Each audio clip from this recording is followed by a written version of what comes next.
On September 7th, 774 in the Age of the Universe, the Z warriors gathered at Bulma's residence, seeking the dragon to alleviate the fear that Majin Buu had instilled in humanity. "Come forth, dragon!" With Goku's resounding call, the sky darkened, and the 7 Dragon Balls radiated a brilliant light from which emerged their old friend, the dragon.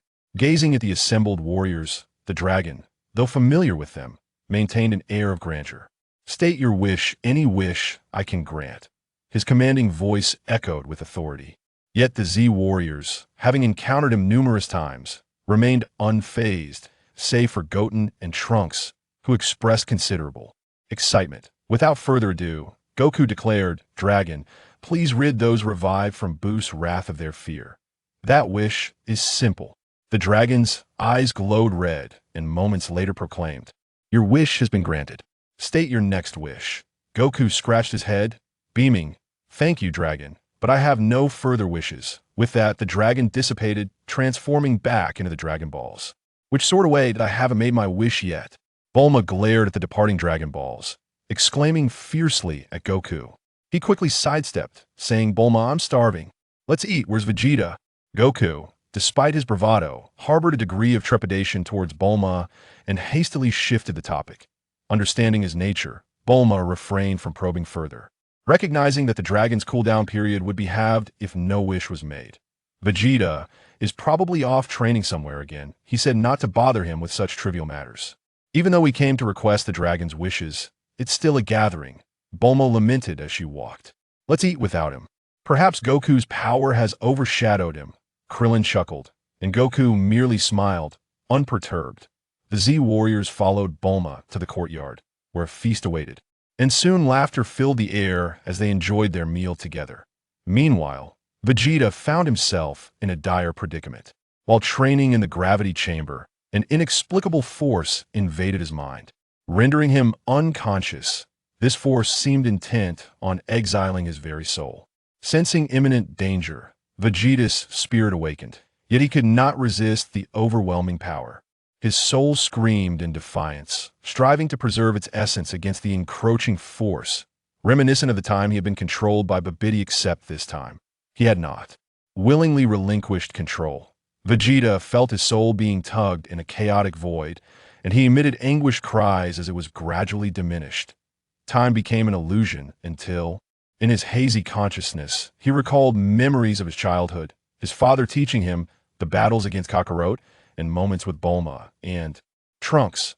These memories rekindled his spirit, flickering like a flame in the wind, resilient yet fragile. "Kakarot, I shall surpass you. Bulma, Trunks, I refuse to perish so easily." Vegeta roared. At that moment, he perceived a glimmer of light intertwined with the force assailing him. It collided with his being and penetrated his mind, swiftly taking hold. Vegeta, alarmed, surged toward the light, aware that if his body were overtaken, he might never return. However, resisting the onslaught proved nearly impossible. Vegeta's roars echoed, wishing his soul could transform into a Super Saiyan, yet even in its weakened state, his spirit could not ascend. Aware that he stood at the precipice of annihilation, he knew he must obliterate the encroaching essence if he hoped to surpass Kakarot and remain by Bulma's side. Thus, Vegeta's soul propelled itself toward the radiant light. Agonizingly slow, yet unwavering, he was a being forged through countless battles. His resolve unyielding was the proud prince of the Saiyans. Gradually, he drew nearer to the light. With his essence reduced to a mere thread, he leapt toward it, fully cognizant of the risk. If the entity matched his strength, he would be but a moth to the flame. Nevertheless, his dignity compelled him to act. He would not allow another to commandeer his body. Upon contact with the light, Vegeta savagely tore into it. The opposing spirit proved as fragile as paper despite his profound weakness. He triumphed, devouring the essence, stabilizing his own wavering soul, though he succumbed to unconsciousness from sheer exhaustion. In less than 10 minutes, he awakened, gasping for breath, realizing he had survived. However, a searing pain enveloped his mind, prompting beads of cold sweat to cascade down his brow as he groaned softly. After an indeterminate duration, 10 or 20 minutes, he ceased his cries, discovering an influx of unfamiliar memories saturating his consciousness. Vegeta discerned these memories derived from the essence he had consumed that he began to process them. The spirit had once been a man named Jikuin from Blue Star, an ordinary soul who had become a basketball coach, but met an untimely fate, resulting in his soul traversing into Vegeta's world. Fortuitously, Vegeta had endured the ordeal, though the nature of the mysterious power remained elusive. He knew this ordinary man was no match for his Saiyan essence. As Vegeta sat on the ground, he suddenly perceived something peculiar. Chapter 2. Organizing Memories, a work titled Dragon Ball, left Vegeta utterly astonished. This creation is divided into two parts, an anime and a manga, with the manga being regarded as the original and thus more authoritative according to Ji Kuin's recollections. The entire Dragon Ball manga is categorized into Dragon Ball Z, and Dragon Ball GT. As Vegeta perused through these chapters, he realized he was currently at the conclusion of Dragon Ball Z. The revelation of this manga struck Vegeta like a lightning bolt, for it chronicled events that had already transpired in his own world. Vegeta was so taken aback that he could hardly think straight, his mouth slightly agape as he absorbed these memories. He found himself puzzled by the origins of this soul that had claimed his body, questioning why it possessed knowledge of his world's development and was able to create such narratives. A multitude of questions swirled in Vegeta's mind. Yet he remained oblivious to the fact that this soul, when transported by a certain force, had fortuitously encountered the dragon's power, which had been significantly diminished. Otherwise, Vegeta would have been unable to resist this force and would have vanished from this world in an instant. Coincidentally, when the dragon had granted a wish, it was to eliminate the fear of puppets from a person who had been killed and revived by the dragon. As one of those revived, Vegeta should not have had to dispel such fear, for he likely felt none. However, the dragon was compelled to convey this wish's intent to Vegeta. Despite possessing its own intelligence, the dragon had to adhere to the wishes expressed. This intent, however, Vegeta could resist. Akin to how Goku had once declined the dragon's request to return to Earth during his training on planet Yardrat. In this twist of fate, he encountered this soul-bearing force, which had already been significantly weakened by the dragon. Jikuin's ordinary soul was indeed feeble in the Dragon Ball universe, existing on a different dimensional plane from Vegeta's powerful spirit. Moreover, Jikuin lacked awareness at that moment, making it entirely normal for Vegeta to engulf him. Dad. At that moment, the training room door swung open, revealing Trunks. Dad, Mom sent me to call you for dinner. Upon seeing Vegeta slumped on the ground with vacant eyes, Trunks rushed over. Dad, what's wrong? Vegeta heard Trunks' voice, but remained in a daze, feeling weak. He instinctively replied, Got it. Trunks, unaware of the life and death crisis his father had just faced, assumed Vegeta had overexerted himself in training and was simply fatigued. He cheerfully added, Dad, hurry to dinner. Uncle Goku and the others are here, and they've made a lot of delicious food. Goten even brought some specialty dinosaur meat from Bao Mountain. It's super tasty. At this, Vegeta decided not to dwell on his questions any longer. Perhaps when he grew stronger, he could unravel the mysteries or consult the dragon. He shook his head discreetly. It was all too bewildering. He would revisit it when the opportunity arose. Hearing Trunks mention Bao Mountain's dinosaur meat reminded Vegeta of Kakarot's childhood, during which that boy had consumed a considerable amount of dinosaur meat, particularly the tail, and Gohan had also enjoyed his fair share. Reflecting on this made Vegeta shake his head in disbelief. Such was the legacy of genetics. Since he was no longer in the mood for training, he followed Trunks to where everyone had gathered for the meal. Ah, look who's here, the prince. Goku exclaimed, gnawing on a large roast pig, his words muffled. The sight of Goku ignited a spark of irritation in Vegeta, perhaps triggered by a memory, but he reminded himself to stay calm. Otherwise, he might just charge at the fool. Humph. Vegeta snorted coldly, ignoring Kakarot as he made his way to Bulma, sitting down beside her and starting to eat heartily. Hey, Vegeta, you look a bit off, Piccolo observed with keen insight, noticing Vegeta's unusual demeanor. As Piccolo spoke, others turned their attention to Vegeta. Gohan chimed in. Maybe Uncle Vegeta just finished training. Krillin lamented, You all are so powerful and still train so hard. It makes us feel quite inadequate. Others nodded in agreement, though the Saiyan contingent, including Gohan, remained silent. After all, the stronger they were, the more peaceful Earth would be. As lively discussions and gossip filled the air, Bulma leaned over and gently nudged Vegeta, whispering, Are you all right? Her concern warmed Vegeta's heart, yet his expression remained stoic as he replied, I haven't trained lately. I'm just resting. In truth, while he claimed to be resting, Vegeta had already devised a plan to digest the memories swirling in his mind and to recuperate from his injuries. I wish I could train too. After spending days at home with Chi-Chi, I feel like I'm rusting away. Hey, Vegeta, after dinner, let us have a spar, Goku said, finishing off the roast pig. No way, Vegeta retorted decisively. It was absurd to even consider fighting in his current state of weakness. He lacked the strength to engage, even against Yamcha, though physically uninjured. His spirit felt drained, rendering him incapable of wielding any power. Thus, Vegeta firmly declined Goku's invitation. Goku, feeling bored, picked up 2 giant drumsticks and began to munch on them. 2 hours later, the feast came to an end, and everyone prepared to depart. Krillin sighed. I wonder when we'll all meet again. Everyone has their own lives to lead, and without significant events, it's rare for us to gather. That's all right. We can still meet occasionally. But you all must come to my birthday on August 18th, Bulma declared with a smile. Though her last remark hinted at the consequences of not attending, prompting everyone to agree. Only Goku remained nonchalant about it.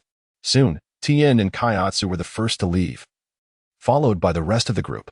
After a shower, Vegeta lay on his bed while Bulma was busy removing her makeup. He paid her no mind, instead repeatedly revisiting the fragments of memories in his mind. From a divine perspective, he was taken aback by how vast the difference was from his own experiences. Clearly witnessing his former arrogance, especially before Frieza's fatal blow, where he had been so foolish. Upon careful reflection, Vegeta gleaned several crucial insights.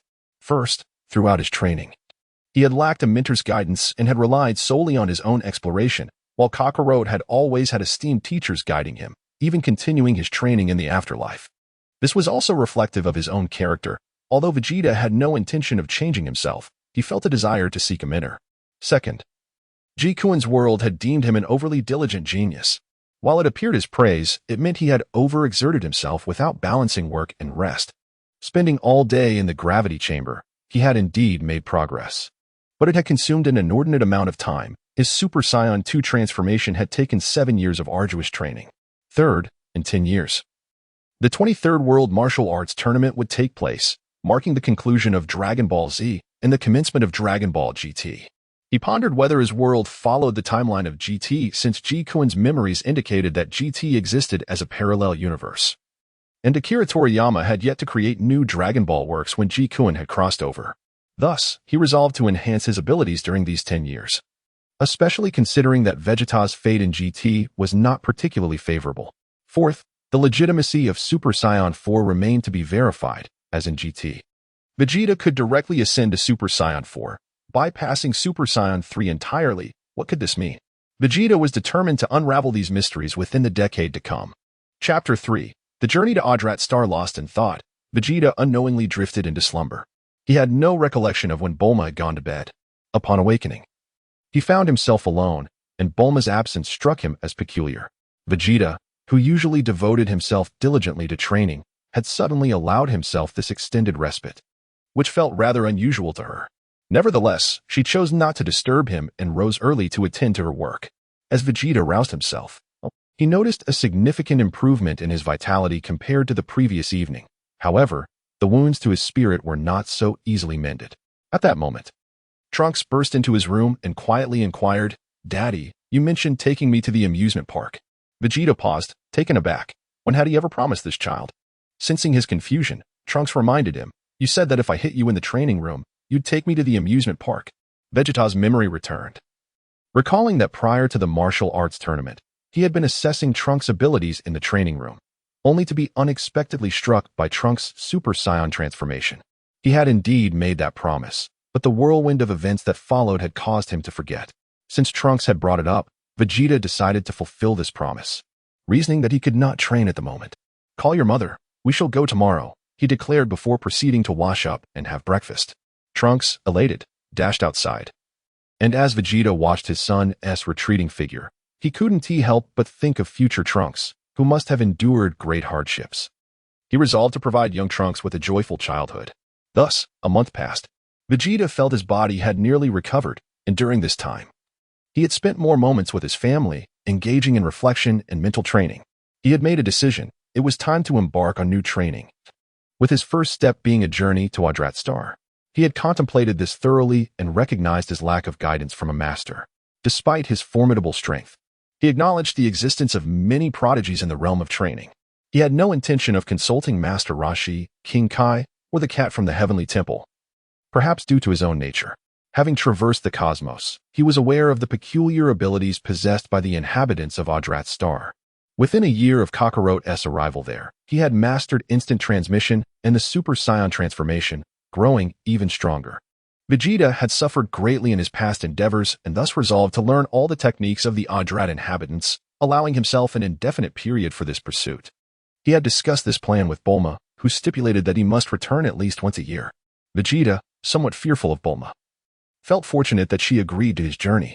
The spacecraft was ready, a vessel remarkably similar to the one Vegeta had once used, adorned with the Capsule Corporation logo. This particular ship had been chosen for its speed, allowing him to reach Adrat's star in just a month. Inside, it featured a sleep chamber with nourishment fluid and a large screen designed by Bulma for communication with Earth during his stay. Upon entering the ship, he reclined in the lounge chair, donned the mask for the nourishment fluid, and prepared for a month-long slumber to his destination. Before departing, Vegeta cautioned Bulma against using the Dragon Balls again, fearing potential complications akin to those in the GT world. He didn't genuinely believe such an occurrence would happen.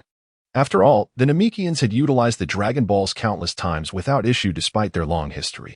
Bulma, however, remained unconcerned, reminding him to stay safe and to contact her immediately should any problems arise. Thus, Vegeta set forth for Adrat's star, a fact known only to Bulma, Trunks, and Bulma's parents. Meanwhile, Goku was being scolded by Chi-Chi for not working diligently, especially with Gohan and Videl preparing to marry. Goku, in his Navet, asked, "Does Gohan need money for the wedding?" This infuriated Chi-Chi further, prompting Goku to rush out to work. Piccolo, serving as a caretaker from a distance, could only shake his head at the situation. Persuading Goku to earn money was a daunting task. It seemed Gohan would have to fend for himself financially, jeopardizing his training as well. With a sigh, Piccolo settled into meditation to continue his own training. A month later, Vegeta arrived at Adrat's star, landing the ship in a barren area devoid of structures. As he disembarked, he was greeted by a swarm of peculiar creatures, all clad in the black and white garments reminiscent of those worn when Goku returned to Earth. Some appeared small, with round heads topped by a single protruding antenna and blue skin, while others were tall and slender, resembling typical big-headed aliens with numerous spots on their purple skin. The blue-skinned beings marched in unison before the purple-skinned ones.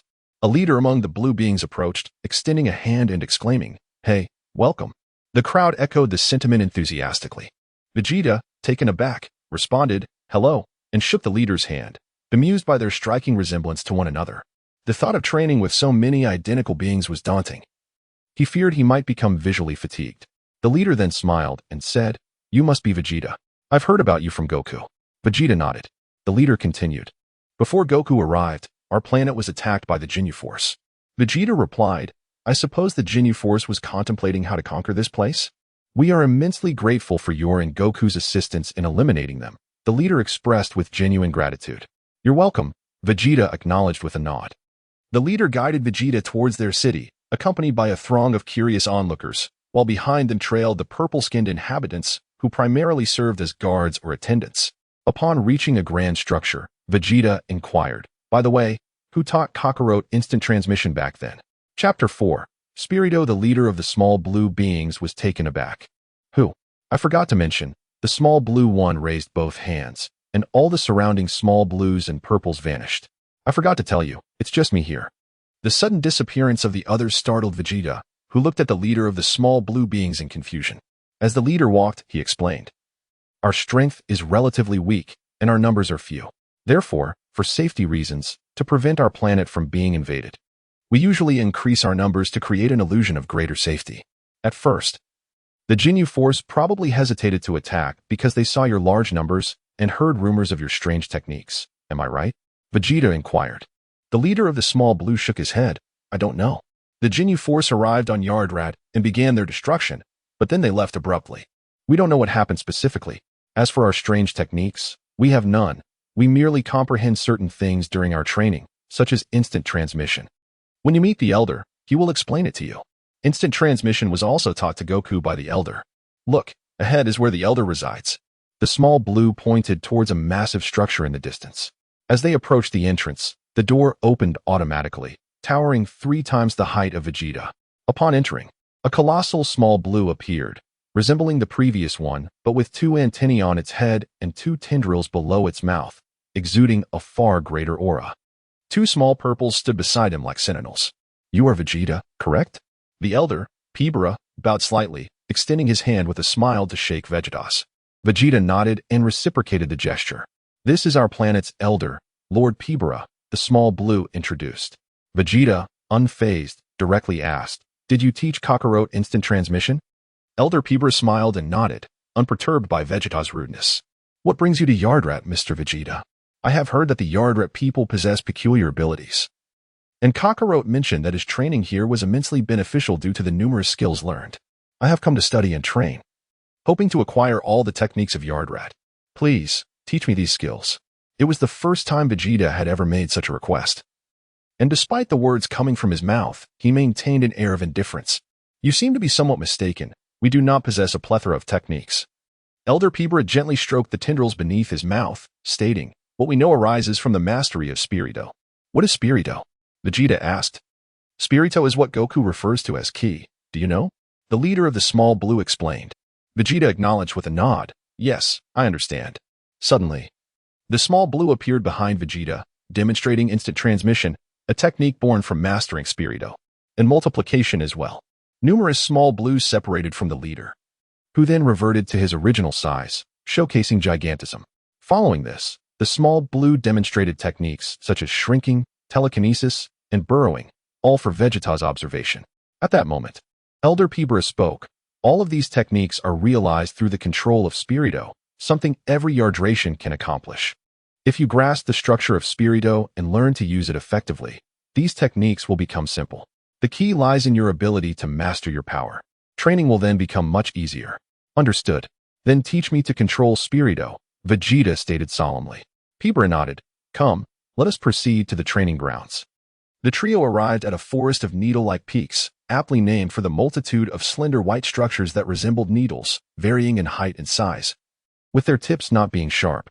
The leader of the small blue leaped onto one of the peaks, sitting cross-legged with his feet balanced on the tip, hands clasped before his abdomen, eyes closed in meditation. First, feel how Spirito circulates within your body atop the peak. Experience its birth and growth. Learn to control it perfectly. Do not command it instinctively, rather, feel it. Remember to calm your mind. Your Spirito is very unstable, far more so than Goku's. Go now, and train as Raul does." Elder Pibra instructed, referring to the leader of the small blue.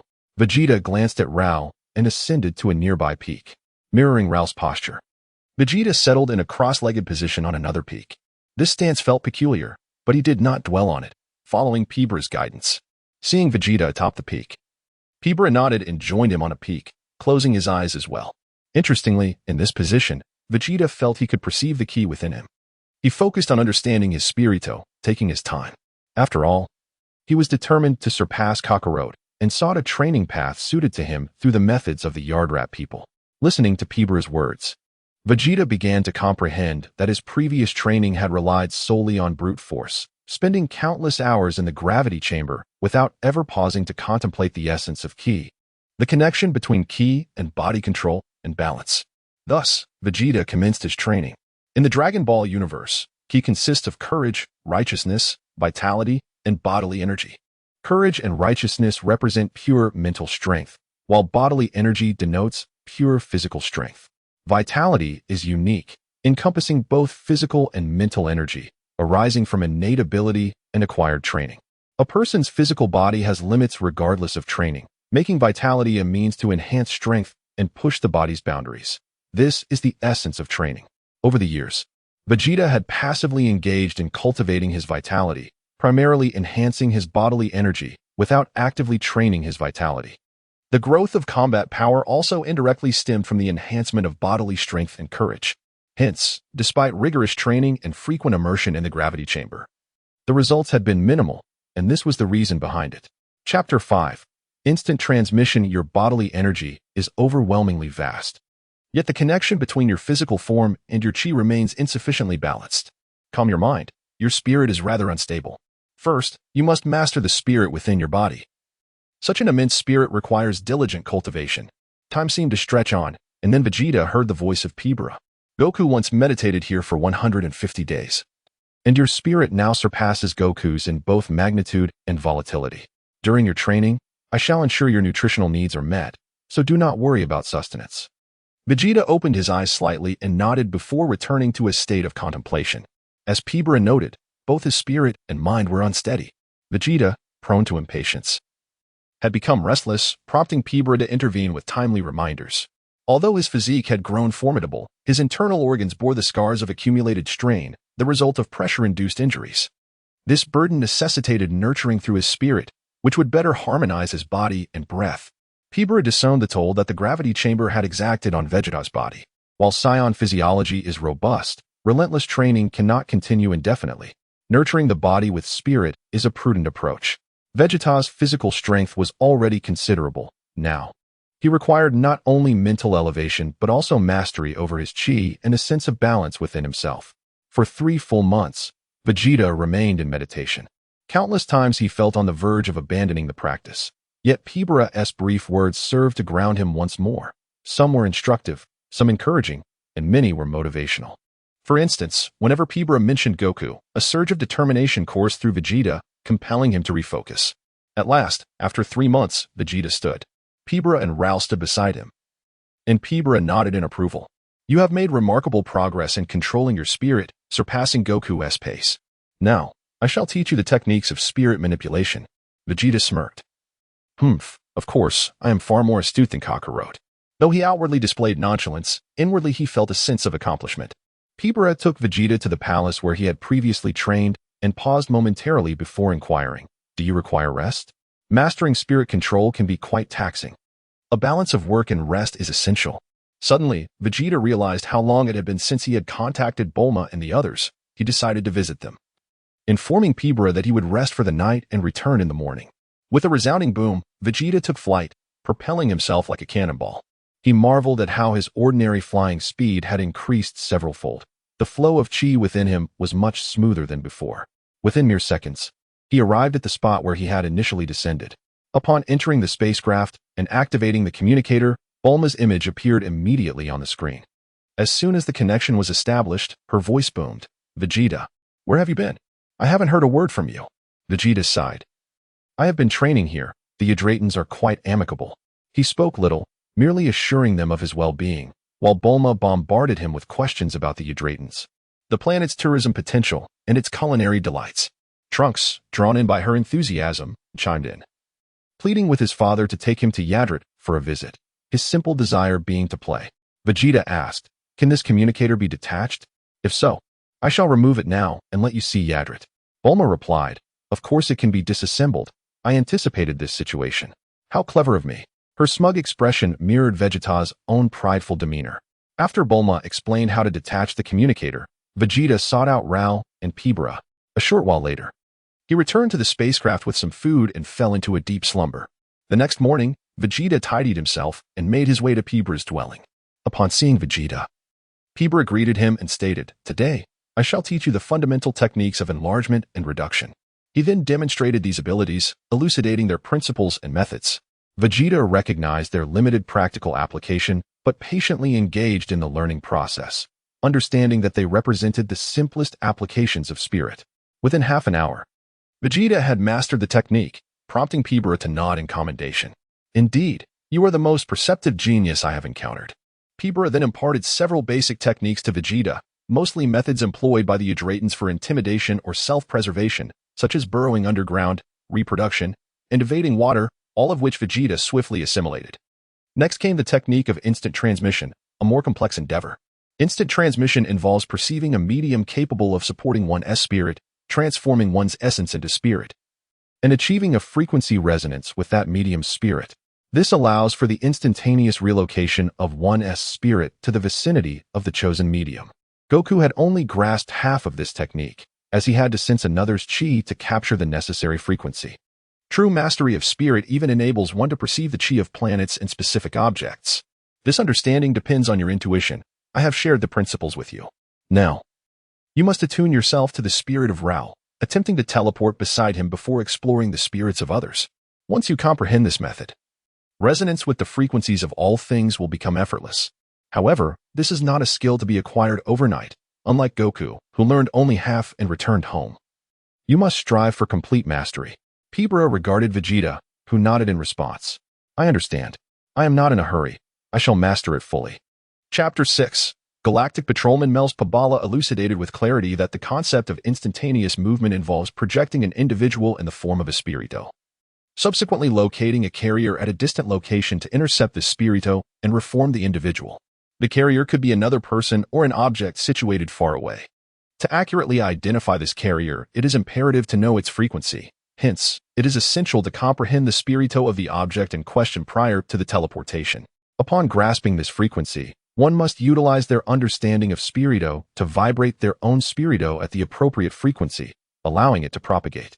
The emitted spirito will induce vibrations in the spirito of the distant carrier, manifesting the original spirito in the vicinity of the carrier, thus resulting in the teleportation of the individual.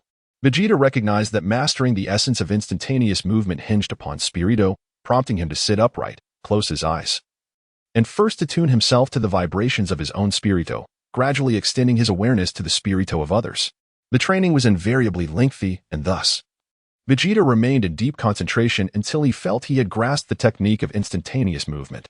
Rising, he abruptly vanished from Pabala's abode, reappearing beside Rel. Wow, you've mastered instantaneous movement? So swift. You accomplished this in just a week, while Goku took an entire month. Rel exclaimed, gazing in admiration at Vegeta's sudden appearance. I'm not fully proficient yet. I must attain complete mastery of instantaneous movement, Vegeta replied earnestly. Since arriving on the planet Adrat, he had not only significantly enhanced his power, but also gained insights into various training methodologies, including the composition of spirito. He reflected on how he had overly focused on the gravity chamber during his earlier training, neglecting the development of his spirito, which had led to internal strain.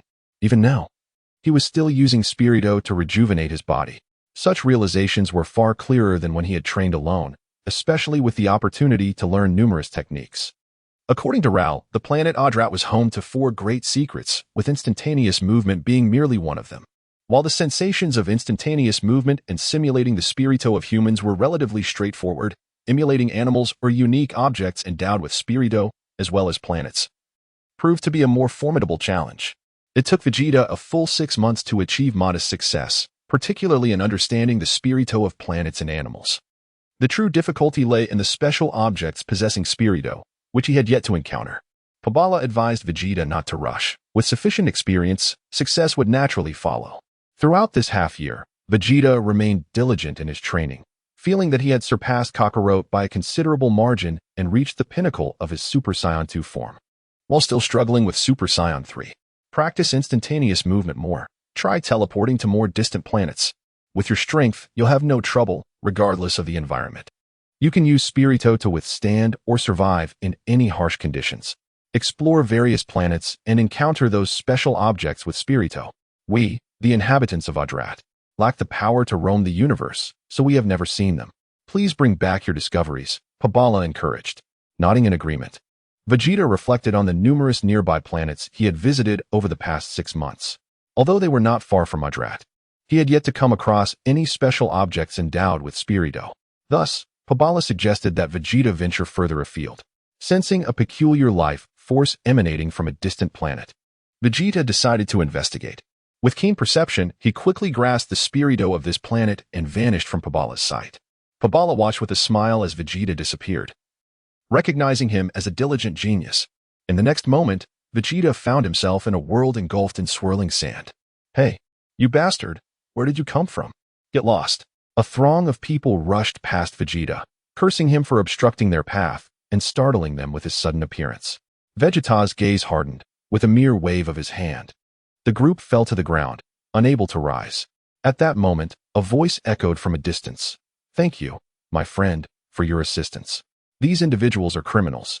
A slender figure with pale purple skin and white hair, resembling Vegeta, emerged nearby, exuding an unusual spirito. Greetings, I am Mels, from the Galactic Patrol. May I inquire about your name? Mels asked with a gentle smile. Vegeta, Galactic Patrol? Vegeta replied, puzzled, as this place did not seem to belong to the galaxy. "Oh, you are Mr. Vegeta?"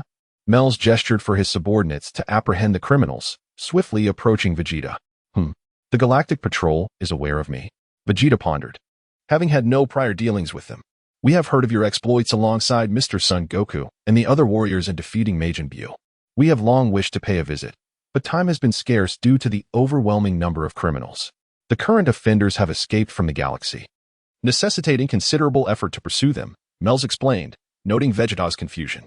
"Your Galactic Patrol's capabilities seem rather lacking," Vegeta remarked, observing the patrol members. However, he did not underestimate Miles, whose true strength remained inscrutable. Miles responded with a faint smile. If only the Galactic Patrol could recruit more powerful individuals like Mr. Vegeta and Mr. Son Goku. He then clasped his hands together, bowing slightly while gazing up at Vegeta with wide eyes. "Mr. Vegeta, would you consider joining the Galactic Patrol? We are in need of strong and just warriors like yourself to maintain peace in the surrounding star systems." Vegeta's head buzzed. When did he become a hero? Merely commenting on the weakness of the Galactic Patrol led to an unsolicited invitation to join. With a smirk, he replied, "I have no interest in becoming a Galactic Patrolman. If there's nothing else, I shall take my leave." He prepared to depart for another planet. "Wait, Mr. Vegeta. Although it is regrettable that we cannot collaborate, we do have a matter that requires your assistance concerning Ties," Miles called out to halt Vegeta. Ties? Bulma's sister? Though I have never met her. I have often heard Bulma speak of her. What has happened to Ties? Vegeta inquired. Chapter 7. Moro Miss Taisi has recently encountered some difficulties, and we are unable to assist her. She has taken to drinking heavily, wallowing in despair, and remains cooped up at home all day. We fear something may happen to her, and even Gabe has been indifferent. I believe Mr. Vegeta might be able to persuade her, or perhaps take her back to Earth for a change of scenery, Miles suggested. Where is Taisi now? Vegeta pondered. Considering how he might not be of much help to Bulma's sister, yet he could bring Taisi back to Earth, where Bulma could help her. It seemed she hadn't returned home in quite some time, and a visit to Bulma and the Briefs couple might do her good. Miss Taisi resides on a planet near the Galactic Patrol headquarters, Miles informed. Excellent, Vegeta replied. You must accompany us back to the Galactic Patrol headquarters, I assure you. It will pique your interest. Please tell me the location of the Galactic Patrol headquarters. I possess a technique that allows me to reach it instantaneously. Vegeta had no desire to waste time traveling by spaceship to the Galactic Patrol headquarters when he could simply teleport. Instantaneous movement? Mr. Vegeta can perform such a feat? Miles exclaimed in surprise. Vegeta was equally astonished that this little Galactic Patrol officer was aware of such a technique. Instantaneous movement is an exclusive skill of the King Kai's attendants and guards. It is rumored that the Yardratians also possess this ability. Did Mr. Vegeta learn it from them? Miles inquired. Vegeta began to sense that Miles was no ordinary individual. Even the King Kai was aware of him, and the attendants and guards of the King Kai were well informed. This individual was likely more than just a simple Galactic Patrol officer. What exactly are you? That even the King Kai knows of you? Vegeta questioned. I am Miles, the captain of the Galactic Patrol Elite Unit, he replied, maintaining an air of nonchalance. Not wishing to press further, Vegeta decided to let the matter rest. Just tell me the location of the Galactic Patrol headquarters, and I'll sense it myself. Afterward, Miles revealed the coordinates of the Galactic Patrol headquarters to Vegeta. Moments later, Vegeta opened his eyes. Are you coming with me? I have no intention of waiting for your spaceship to take months to reach you. Miles nodded in agreement. Well, the criminals have been apprehended. I should inform them. After instructing his team, Miles placed a hand on Vegeta's shoulder, and with a whoosh, the two appeared at the Galactic Patrol headquarters. Mr. Vegeta, allow me to show you around the Galactic Patrol headquarters and introduce you to the Galactic King. He is a kind-hearted individual who founded the Galactic Patrol. And I hold him in high regard, Miles said, standing beside Vegeta. Upon arrival, Vegeta sensed a multitude of sinister energies within the headquarters. One particular presence sent chills down his spine. Though faint, it bore a striking resemblance to the aura of the evil spirit wave, yet was even more malevolent. The criminals held within the Galactic Patrol headquarters were notorious and immensely powerful, but few could compare to someone as formidable as Mr. Vegeta. Take me to see these criminals. Vegeta suddenly declared. Miles paused, surprised. Mr. Vegeta, have you noticed something? There is an energy here reminiscent of a foe we once vanquished. I wish to investigate, Vegeta stated. Very well, then let us proceed to the prison, Miles replied, leading the way. As they entered the prison, they encountered only minor offenders until they reached the deepest cell, where they found the source of the malevolent energy, Moro, a gaunt old man who resembled a dying goat. Is this the Moro you speak of? He was captured 1,000,000 years ago by the Grand Kai and several other Kais. It is said that the Kais paid a heavy price, and the Grand Kai sacrificed nearly all of his divine power to seal Moro's magic. Moro derives pleasure from consuming planets, devouring everything on them to enhance his power. He once absorbed an entire star system and countless planets. Thus, he has been imprisoned in the galactic prison for 1,000,000 years, bound by anti-magic stones. Miles explained to Vegeta. Vegeta scrutinized Moro, who hung his head in apparent weakness, unable to rise. Given his multitude of crimes, why not execute him? Vegeta inquired. We lack the capability to kill Moro. Approaching him risks having our energy drained, and using energy would only be absorbed by him. Despite his current imprisonment, we cannot approach him. Even the anti-magic stones can only seal 99.9 of Moro's power. It is the remaining 0.1 that has allowed him to survive until now. Miles clarified. Not even you can do it, Miles. Vegeta remarked coolly. Miles hesitated, offering an awkward smile. You jest, Mr. Vegeta. Let us go to Tai Si's planet then. Shall we not pay a visit to the Galactic King? Miles asked. That is unnecessary. With that, Vegeta exited the prison. Such a powerful human. If I could absorb him, my strength would return to 1/10 of its former glory.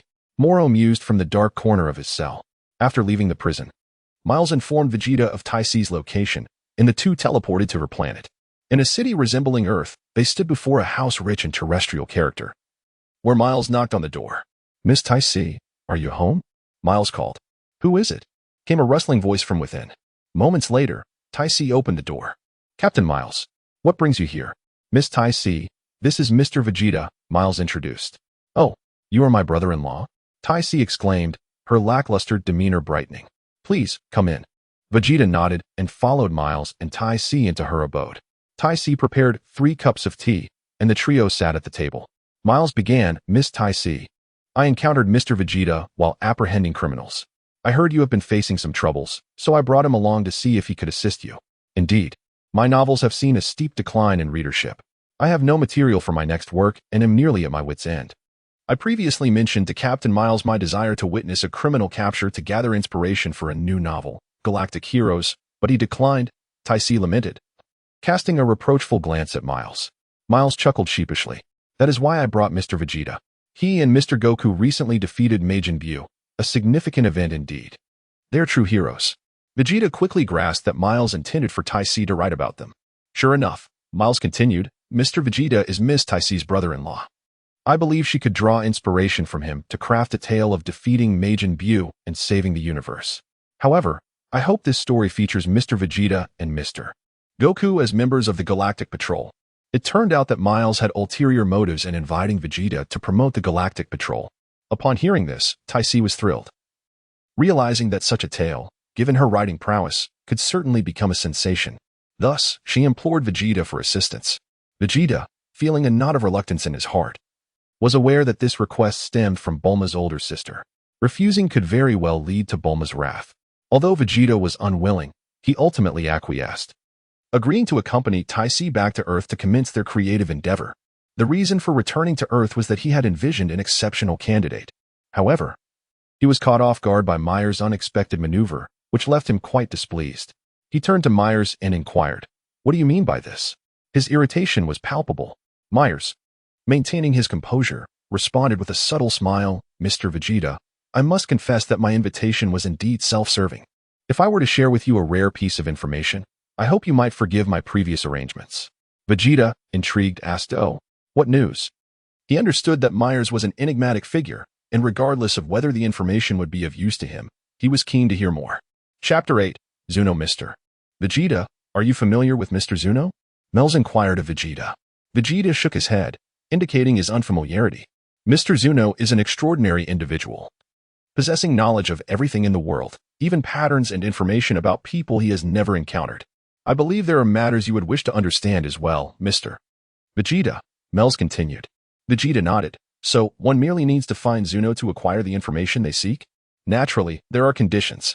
By the way, Mr. Vegeta, you could bring Miss Ties along. I imagine she would be quite interested, Miles replied with a smile. Can you take me with you, Vegeta? Ties exclaimed. eager to witness such an extraordinary event, considering it material for her novel. Hey, Mel's, who exactly is this Zuno? Is it true that he knows everything? What are the conditions for him to answer questions? If there are any strange rules, I won't go. Vegeta pressed for more details, as he had many mysteries to unravel, including aspects of his training.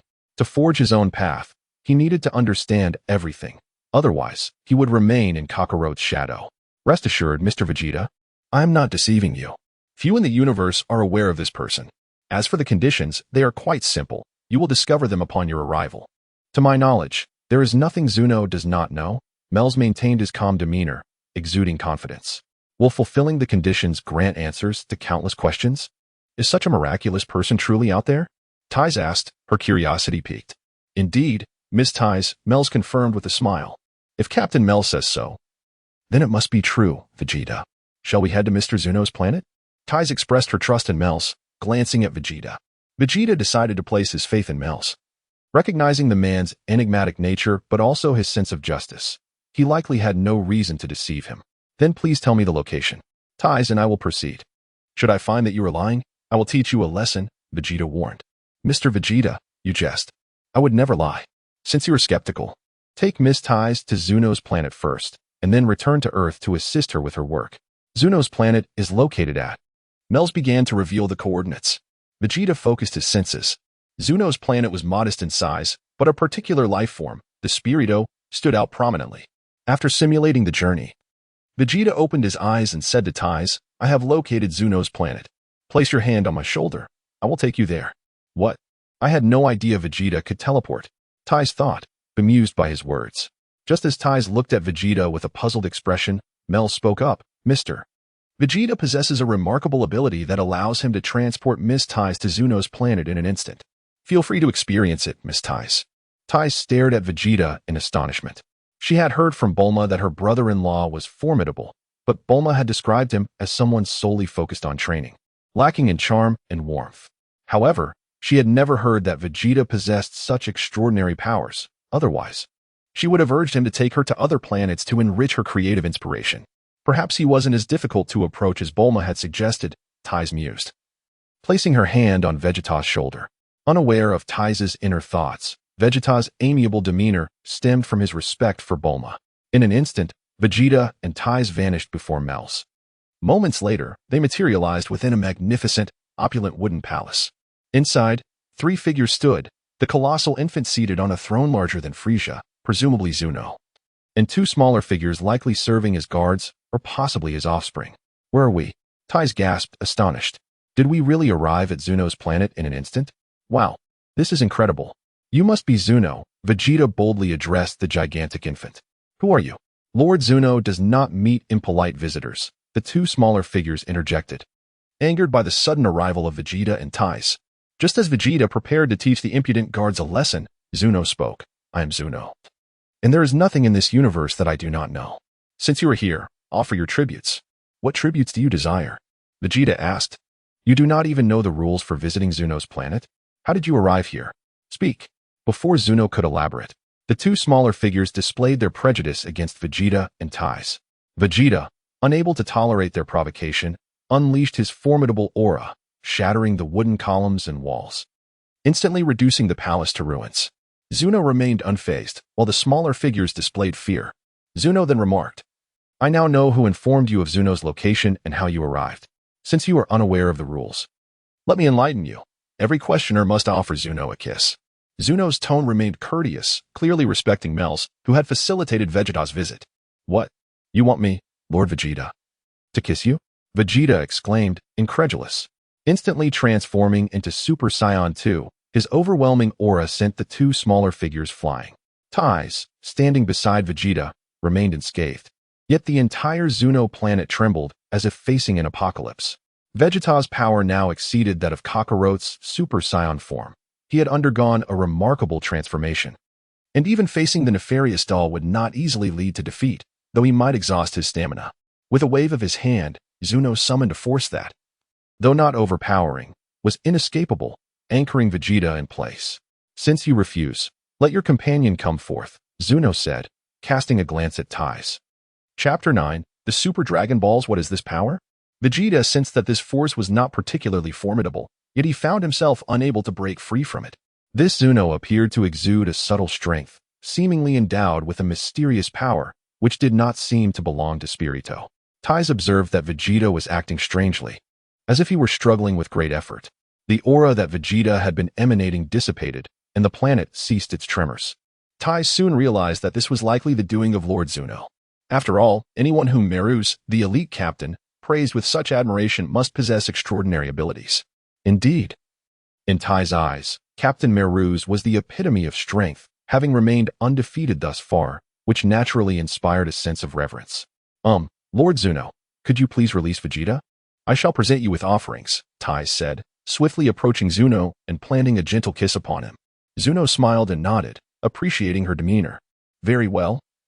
I shall grant you 5 questions. With that, he relinquished his hold on Vegeta. Really? Is it true? Tais exclaimed joyfully, leaping with glee. Yes, indeed. You have 4 questions remaining, Zuno replied promptly. Tais was momentarily taken aback. What? She exclaimed, bewildered. Vegeta, allow me to pose a few questions first, he said. Turning to her, she quickly joined him, saying, all right, tell me your questions, and I shall ask him. But do remember to leave 1 question for me. Vegeta nodded and instructed Tais, ask him how one can attain Super Saiyan 3. Thus, Tais inquired of Zuno, how does one train to become a Super Saiyan 3?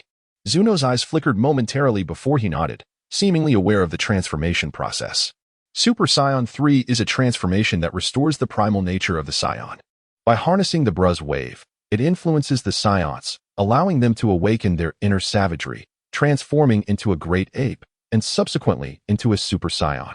Only upon regaining their sanity can they comprehend Super Saiyan 3. What? That sounds akin to the transformation method for Super Saiyan 4. How can it be the method for Super Saiyan 3? Vegeta questioned eagerly. Is there no Super Saiyan 4? He pressed. Zuno cast a casual glance at Vegeta and replied. There is none. The absence of Super Saiyan 4 left Vegeta incredulous. Was the training of Saiyans capped at Super Saiyan 3?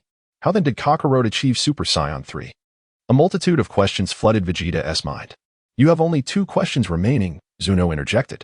Vegeta, realizing he had but 1 question left, contemplated his options. He ultimately decided to first locate the special objects containing Spirito, fulfilling Piber's wish. Where can I find these special objects containing Spirito? He asked. Zuno directed his finger, indicating a position 527 light-years away. He pointed again, this time to a location 399 light-years distant. A final gesture directed him to a spot 314 light-years away. He then fell silent, awaiting the next inquiry. Only 3 locations? So scarce? No wonder Pibera and his companions have never encountered them, Vegeta mused. Having concluded his questioning, he allowed Tais to proceed. Tais approached and asked, when can I get married? The future is uncertain, but it is estimated to be in about 8 years, Zuno replied, twirling a finger. What? 8 years? Tais exclaimed, taken aback. Your question has been answered. I cannot provide further details, Zuno stated. At that moment, Vegeta opened his eyes, having noted the locations of the Spirito. He decided to return to Earth with Tais, arranging matters before visiting Bulma, and then he would explore the 3 specified locations. Let us go, Tais, Vegeta instructed. Where to? Tais inquired, still dazed. To Earth, Vegeta replied. Closing his eyes, Tais draped her arm over his shoulder, and the 2 vanished from Zuno's realm. On Earth, at Capsule Corporation.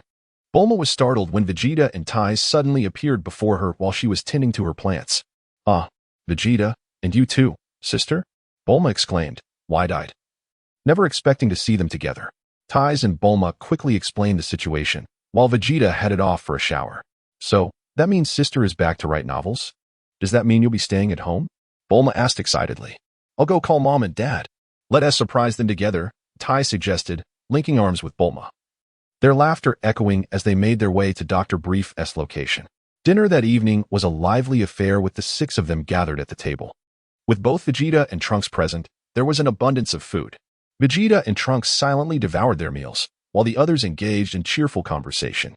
Trunks occasionally chimed in, as this ant was still a new acquaintance for him. After dinner, Tais eagerly asked Vegeta when she could start hearing the story of how to defeat Majin Buu. Without hesitation, Vegeta took her to Mr. Satan's home, explaining that Mr. Satan had been involved throughout the Majin Buu incident, and that Majin Buu was currently residing at his home. This revelation startled Thais. Upon arrival, she shared her intentions with Mr. Satan, who then reassured her about Majin Buu's current state, alleviating her fears. Nonetheless, Thais was still a bit apprehensive and requested to visit daily, asking Mr.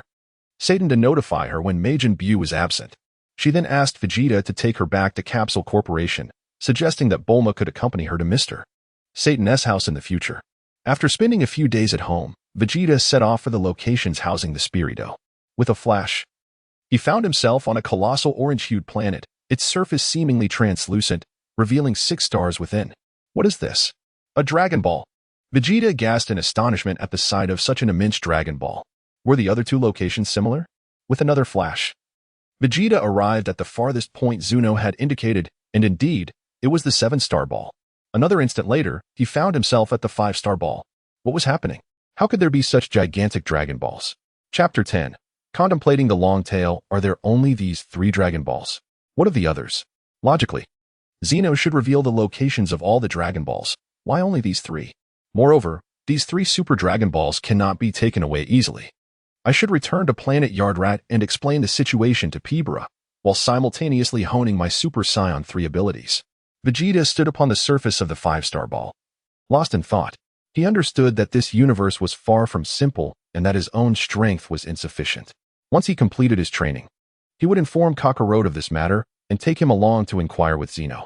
After all, it was impossible for him to approach Zeno directly. It would be better for Kakarot to do so. Let us return to Planet Yardrat first. With a swift motion, Vegeta appeared before Pibra. Back so soon. How did it go? Any discoveries? Pibra, with his comical little eyes and hands clasped behind his back, resembled Zeno, though he was not quite as imposing.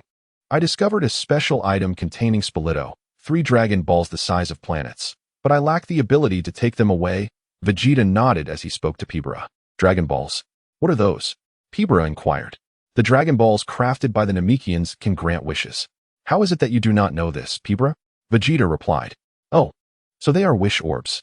It seems the term Dragon Ball originates from the Namekians, as they pride themselves as the descendants of the Dragon God. Pibra remarked with a hint of awe. Dragon God? What do you know about that? Vegeta's interest piqued. He had not expected Pibra to possess such knowledge. Well, I don't know much, but I have heard that the Dragon God, Salam, is the oldest deity from ancient times. The wish orbs he created possess miraculous powers, capable of even resurrecting the deceased. Only the Dragon God can create orbs containing Spilito, which explains why no one from planet Yardrat has encountered such miraculous objects for millions of years, Pibra pondered, expressing his admiration. Indeed, the dragons summoned by the Dragon Balls can fulfill wishes. I have been resurrected twice by the Dragon Balls crafted by the Namekians, Vegeta affirmed. Pibra, do you think using the Dragon Balls could lead to undesirable consequences? Vegeta tentatively asked. I am not certain. But the wish orbs made by the Dragon God are meant to grant wishes. It is said that the Dragon God's power transcends life and death, capable of reversing fate, which is why he can fulfill various wishes. It seems the Namekians, as part of the dragon lineage, possess a trace of the Dragon God's talent. At least, the wish orbs crafted by the Dragon God, those you refer to as Dragon Balls, have never encountered issues, but I cannot speak for those made by the Namekians. Pibra said, pulling out a book to peruse. After a moment, Pibra continued, Are you going to continue your training? Or do you wish to seek out other super wish orbs?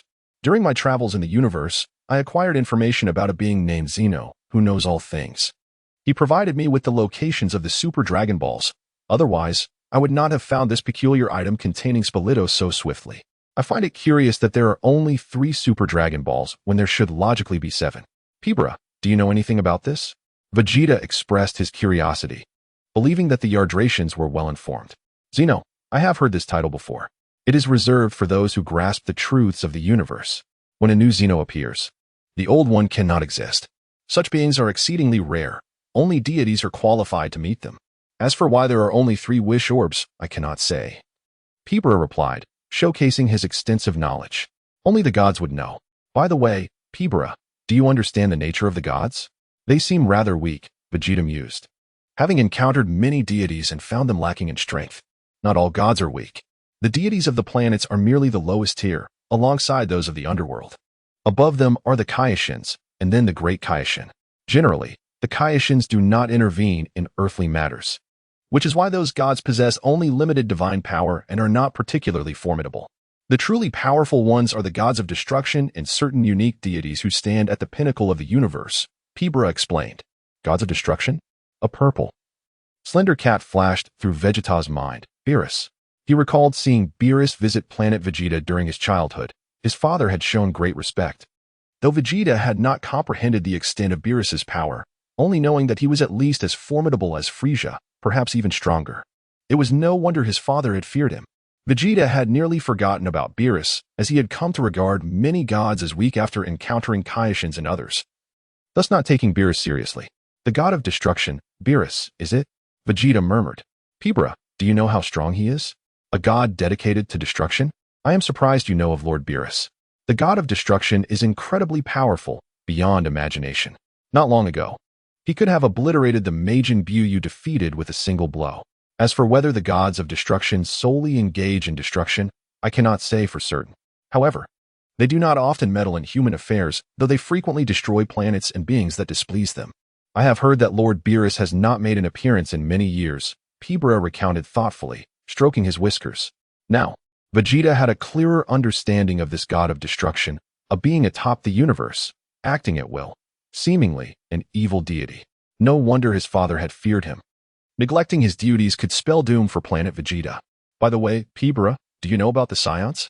Vegeta's inquiry caught Pibra off guard. Aren't you the prince of the Scions? Why would you ask me about them? The Scions are renowned as a fierce warrior race throughout the universe. And I have heard a few tales. I suppose your Kakarot's kindness is a stroke of fate. Though Pibra was unsure of Vegeta's motives for asking, he patiently continued. Upon hearing Pibra mention the existence of the Scions, Vegeta nonchalantly remarked, I know that we Scions have committed many wrongs in the past, and we have paid for those errors. But that is not what I wish to discuss with you. I want to ask if you know we can transform into great apes? Pibra nodded, acknowledging his awareness. Vegeta pressed on, long ago, we Scions seldom transformed into Super Scions. So the great ape was our emblem. However, since Kakarot and I became Super Scions, our tails have not regrown. Why is that? Well, I am not entirely sure, but perhaps it is because you have mastered transformation stronger than the great ape. Thus, the tail is no longer necessary. And it has ceased to grow back? Pibra pondered, speaking slowly.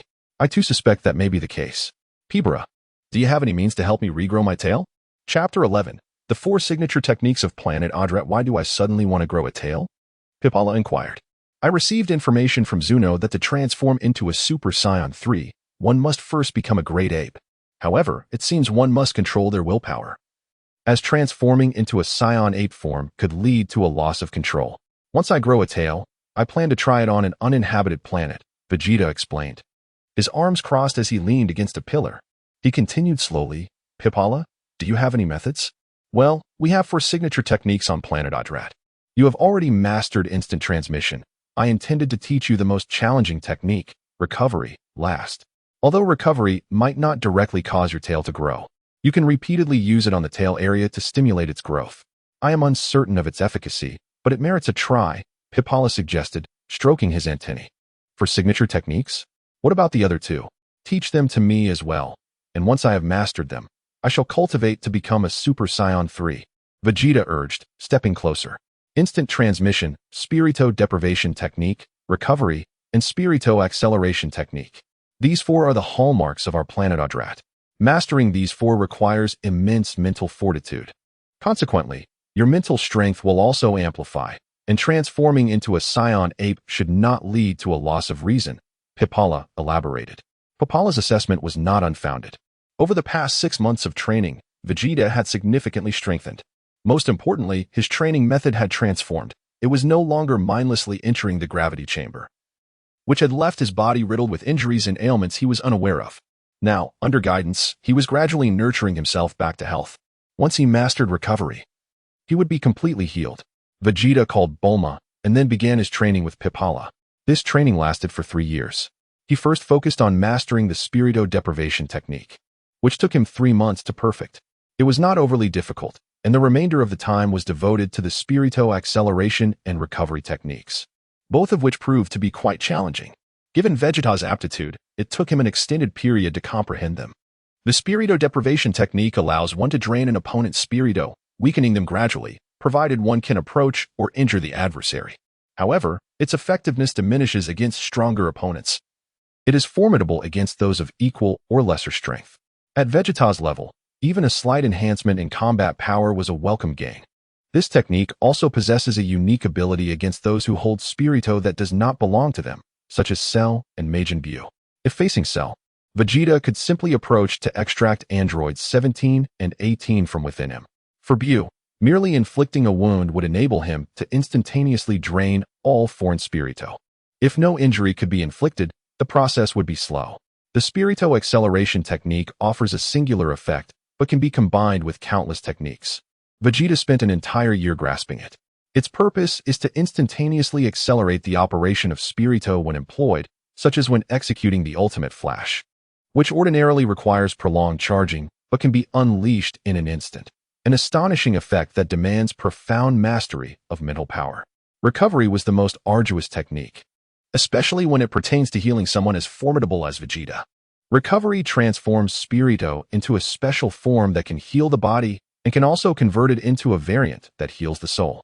When combined with acceleration, it can restore injuries instantaneously. However, the mental strain of merging these two techniques is immense. Presently, Vegeta could only use it once, as doing so would leave him completely drained of energy. As time passed, a tail began to emerge. Having mastered a more advanced transformation, once severed, it would not regrow spontaneously. After a period of stimulation through recovery, the previously dormant tailbone gradually sprouted a tail. In over 3 years, Vegeta had returned to Earth only once, when his brother visited. However, upon witnessing the weakness of his opponents, he refrained from engaging. During that time, he focused on cultivating recovery while promoting tail growth, thus avoiding any confrontation with Kakarot. Now that his training was nearing completion, Vegeta bid farewell to Pippala and Ral, and he teleported to a nearby planet.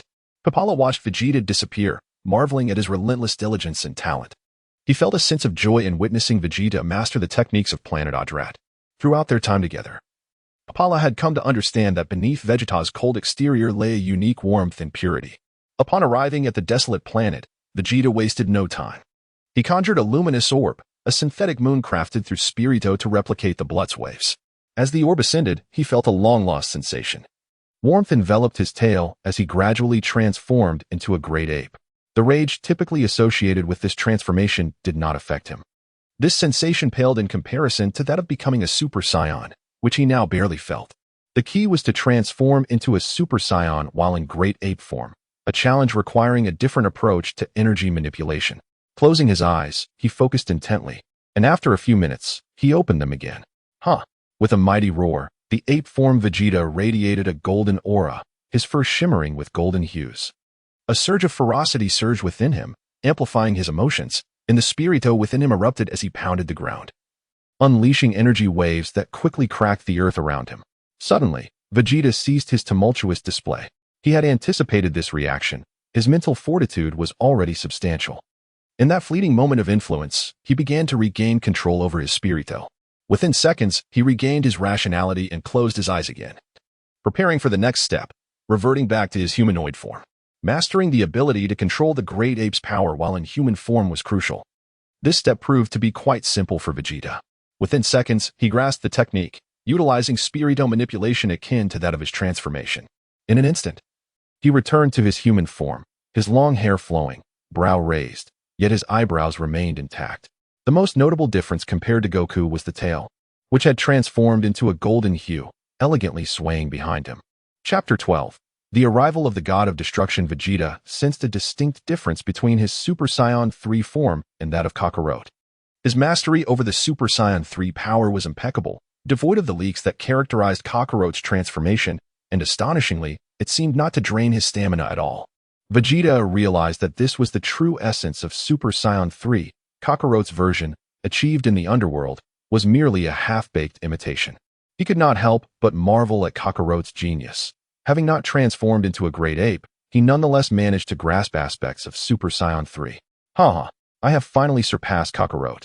I shall defeat you now, Kakarot. He cackled in triumph. However, amidst his wild laughter, the ground beneath him suddenly cracked open, and magma began to bubble forth, threatening to erupt. This was a consequence of Vegeta's earlier transformation into a golden great ape, which had nearly destroyed the planet. With a swift motion, he pressed his hands down, employing a restoration technique that simulated the planet's own energy, instantaneously halting its collapse. As he returned to his normal state, he swiftly departed from the planet. On Earth, Goku had just received a hefty sum of 100 million from Satan. Upon acquiring the money, he instructed Goten to return it to Chi-Chi while he instantly transported himself to King Kai's planet to resume his training. Upon Vegeta's return to Earth, he sensed no trace of Kakarot, surmising that Kakarot was likely off training somewhere as well. After some contemplation, Vegeta decided to return to Capsule Corporation, as Bulma's birthday was approaching in 2 months, providing him an opportunity to spend time with his family. With Tai's departure, Satan regaled her with tales of Majin Buu, ultimately casting Satan as the protagonist of her narrative. Whether Tai's novel would achieve bestseller status remained uncertain. Thus, Vegeta spent the ensuing 2 months at Capsule Corporation, dedicating 3 hours each day to training in the gravity chamber to solidify and enhance his Super Saiyan 3 form, while the remainder of his time was devoted to mastering the Spalito technique. Meanwhile, in the depths of the cosmos, Beerus and Whis stood in the void of space, observing the remnants of a recently obliterated planet shimmer like fireworks in the dark. Another planet has met its demise, Whis remarked. It appears the god of destruction, Lord Beerus, has made his move.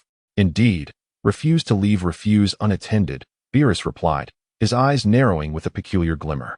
I have recalled the entity I encountered in my dreams. Oh, a dream? Who was it that appeared in your dream? Whis inquired, intrigued by Beerus's revelation. Yes, a being capable of delighting me, a Super Saiyan god, Beerus exclaimed, visibly eager. But enough of this for now. I am weary. He lowered his head, signaling the end of the discussion. Very well, Whis acquiesced with a nod. At that moment, in the Kaioshin realm, the elder Kaioshin spoke gravely to Kibito. Another planet has vanished. This energy signature seems to belong to Lord Beerus, the god of destruction. Lord Beerus?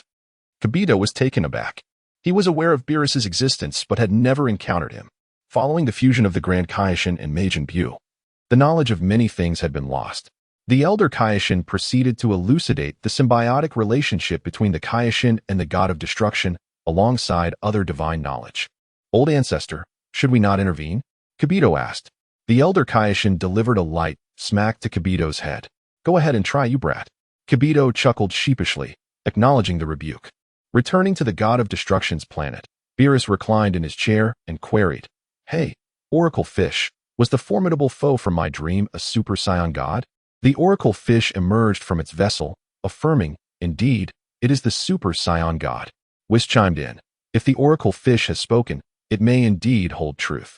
However, Lord Beerus, it appears that the Saiyan homeworld of Vegeta has been annihilated by Frieza. Beerus recalled this with a frown. I believe I inadvertently prompted Frieza to do so.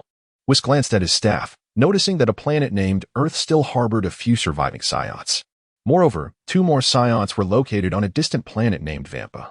Curiously, one Saiyan, albeit weaker, was on King Kai's planet. This Saiyan is on King Kai's planet? What business does a Saiyan have with King Kai? Beerus questioned. This Saiyan is named Kakarot, known on Earth as Son Goku. He defeated Frieza, Whis explained, gesturing towards the training Goku was engaged in. What? He defeated Frieza? Beerus exclaimed, astonished. Indeed, Frieza has been vanquished. Yet, I cannot seem to obtain any information regarding the one who executed his demise. It is quite peculiar. Whis remarked with a curious expression. This individual is suspicious. He managed to overcome Frieza. Whis, let us investigate and determine if he is indeed the Super Saiyan god. Beerus declared, rising from his seat. Very well, Lord Beerus. He is on North Kai's planet. Let us proceed, Whis affirmed, tapping his staff. On King Kai's planet, Goku continued his training, blissfully unaware that he was being observed. Suddenly, the king exclaimed in alarm, prompting Goku to inquire, What is the matter, King Kai? Lord Beerus has arrived. Why has he come here?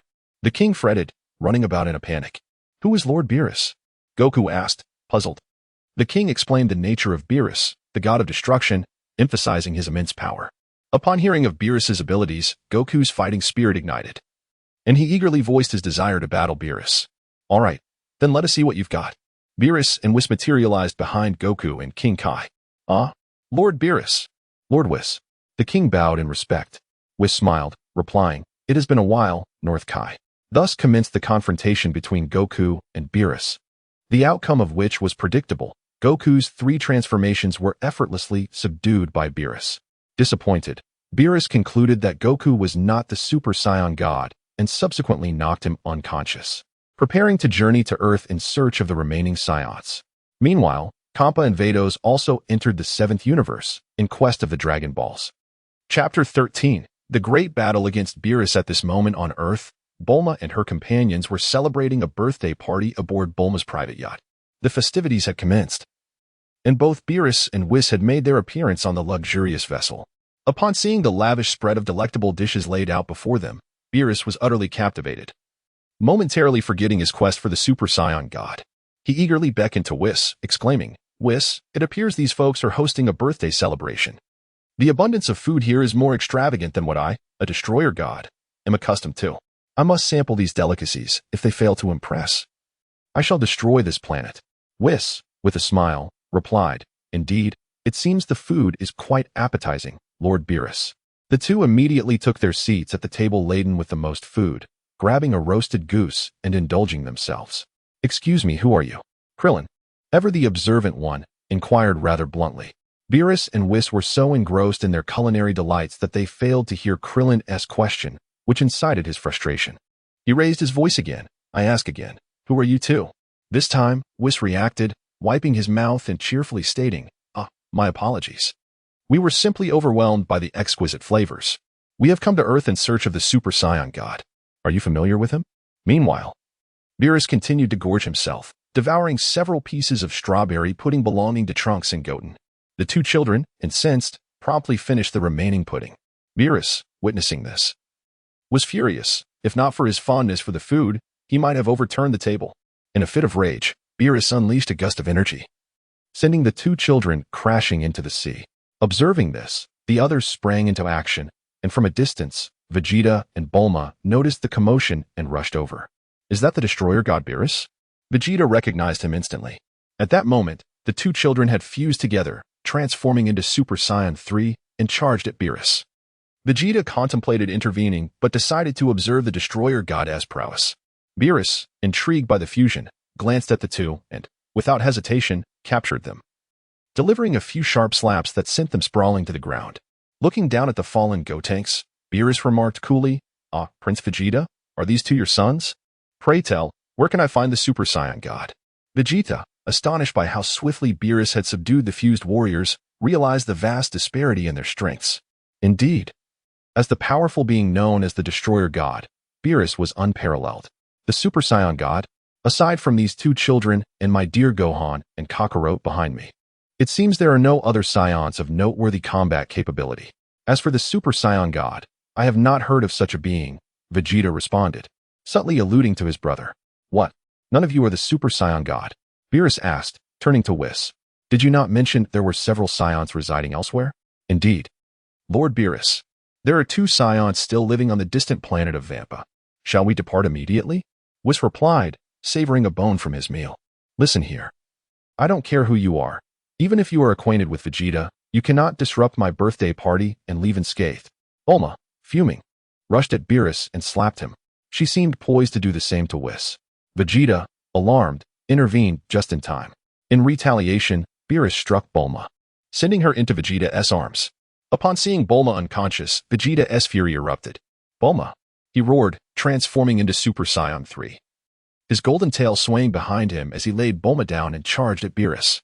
Beerus merely squinted, unimpressed. Vegeta, propelled by rage, unleashed a flurry of punches with astonishing speed, so rapid that Gohan and Piccolo could scarcely follow. Beerus deftly evaded or countered each strike. After deflecting a particularly powerful kick, Beerus remarked, "Your transformation appears distinct from theirs, yet you still fall short of being the Super Saiyan God." He then aimed a precise strike at Vegeta's neck, intending to incapacitate him. To Beerus's surprise, Vegeta remained standing, the blow instead reigniting his clarity. The once uncontrollable fury was swiftly tempered, and now, amidst this battle with a destroyer god, Vegeta was eager to gauge his own strength against such a formidable opponent. "Behold, this is the true Super Saiyan 3, not the half-baked version of Kakarot. Allow me to experience the might of a destroyer," he declared, charging forward. Beside him, Piccolo's face turned pale with disbelief, exclaiming, "I can't believe Vegeta has attained Super Saiyan 3, and his energy is far more potent than Goku's." Gohan chimed in. "Indeed, Uncle Piccolo, you heard it too. Uncle Vegeta just claimed that Dad's Super Saiyan 3 is merely half finished, and look at his tail." Meanwhile, Gotenks, having reverted from fusion, was oblivious to the discussions, with Trunks shouting about how amazing his father was, while Goten wished fervently for Vegeta to deliver a beating to Beerus, especially after their previous encounter. Regaining his composure, Vegeta launched a calculated attack, skillfully employing his newfound abilities. He executed a feigned strike, followed by an instantaneous movement technique, appearing beneath Beerus. In an instant, a devastating blow connected with Beerus, marking Vegeta's first application of this technique in battle. Whis observed the moment with keen interest. Boom! A colossal surge of energy erupted, shaking the very foundations of the earth. Despite the planet having been fortified several times by the dragon, it struggled to withstand this force. Thankfully, the energy was directed at Beerus, otherwise, the solar system would have been reduced to ashes. Nearby, Piccolo and Krillin were pinned to the ground by the overwhelming power, while the sea erupted in massive waves, rocking the yacht like a mere raft. Whis tapped his staff, and the tumultuous surroundings fell eerily silent, leaving only Beerus, still at the center of the energy, and a breathless Vegeta. "What has happened?" the onlookers inquired in unison. Only Piccolo, wary of Whis's calm demeanor, sensed that this situation was dire. At that moment, Goku arrived hastily, astonished to see Beerus engulfed in energy. "I must admit, Vegeta, your strength is among the few humans I have encountered thus far. Impressive, but you are still far from being the Super Saiyan God that can truly please me." As the dust settled, Beerus emerged unscathed before them, raising a hand to conjure a dark purple energy orb at his fingertips. "Enough of this. I have played with you for too long. It is time to destroy this planet." Chapter 14. The Ascension of Two to Divinity. Wait, Lord Beerus. You are here to seek the Super Saiyan God. Given that we are not, the only surviving Saiyan left is my brother. He recently arrived on Earth and, as of now, lacks any combat prowess. How could he possibly be the Super Saiyan God? Despite observing Beerus, who remained unscathed and seemed intent on annihilating Earth, Vegeta maintained his composure. Although he could teleport away instantly, Bulma and the others would be unable to escape, prompting him to speak up. "Indeed, Lord Beerus. Even if we are not yet, we could train to become Super Saiyan gods and battle you." At that moment, Goku flew in and addressed Beerus. Beerus cast a glance at Whis, who was happily indulging in food from another table, seemingly indifferent to the situation. "Hey, Whis," Beerus called out through gritted teeth. "Ah, Lord Beerus, what is the matter?" Whis responded, putting down his meal upon hearing Beerus's voice. "Whis, is what they say true? You mentioned the surviving Saiyans. Could one of them be the Super Saiyan God?" Beerus inquired, retracting the destructive energy in his hand. Whis flew beside Beerus, handing him his staff. "Lord Beerus, you see, the two Saiyans on planet Wampa are still engaged in their primitive existence and appear to have little contact with the outside world. It is unlikely they have encountered the divine. The other one must be Mr. Vegeta's brother, whose power is still quite feeble, seemingly unable to achieve even Super Saiyan status. Therefore, it seems the Super Saiyan God has yet to be born." "What? So our journey has been in vain?" Beerus expressed his frustration.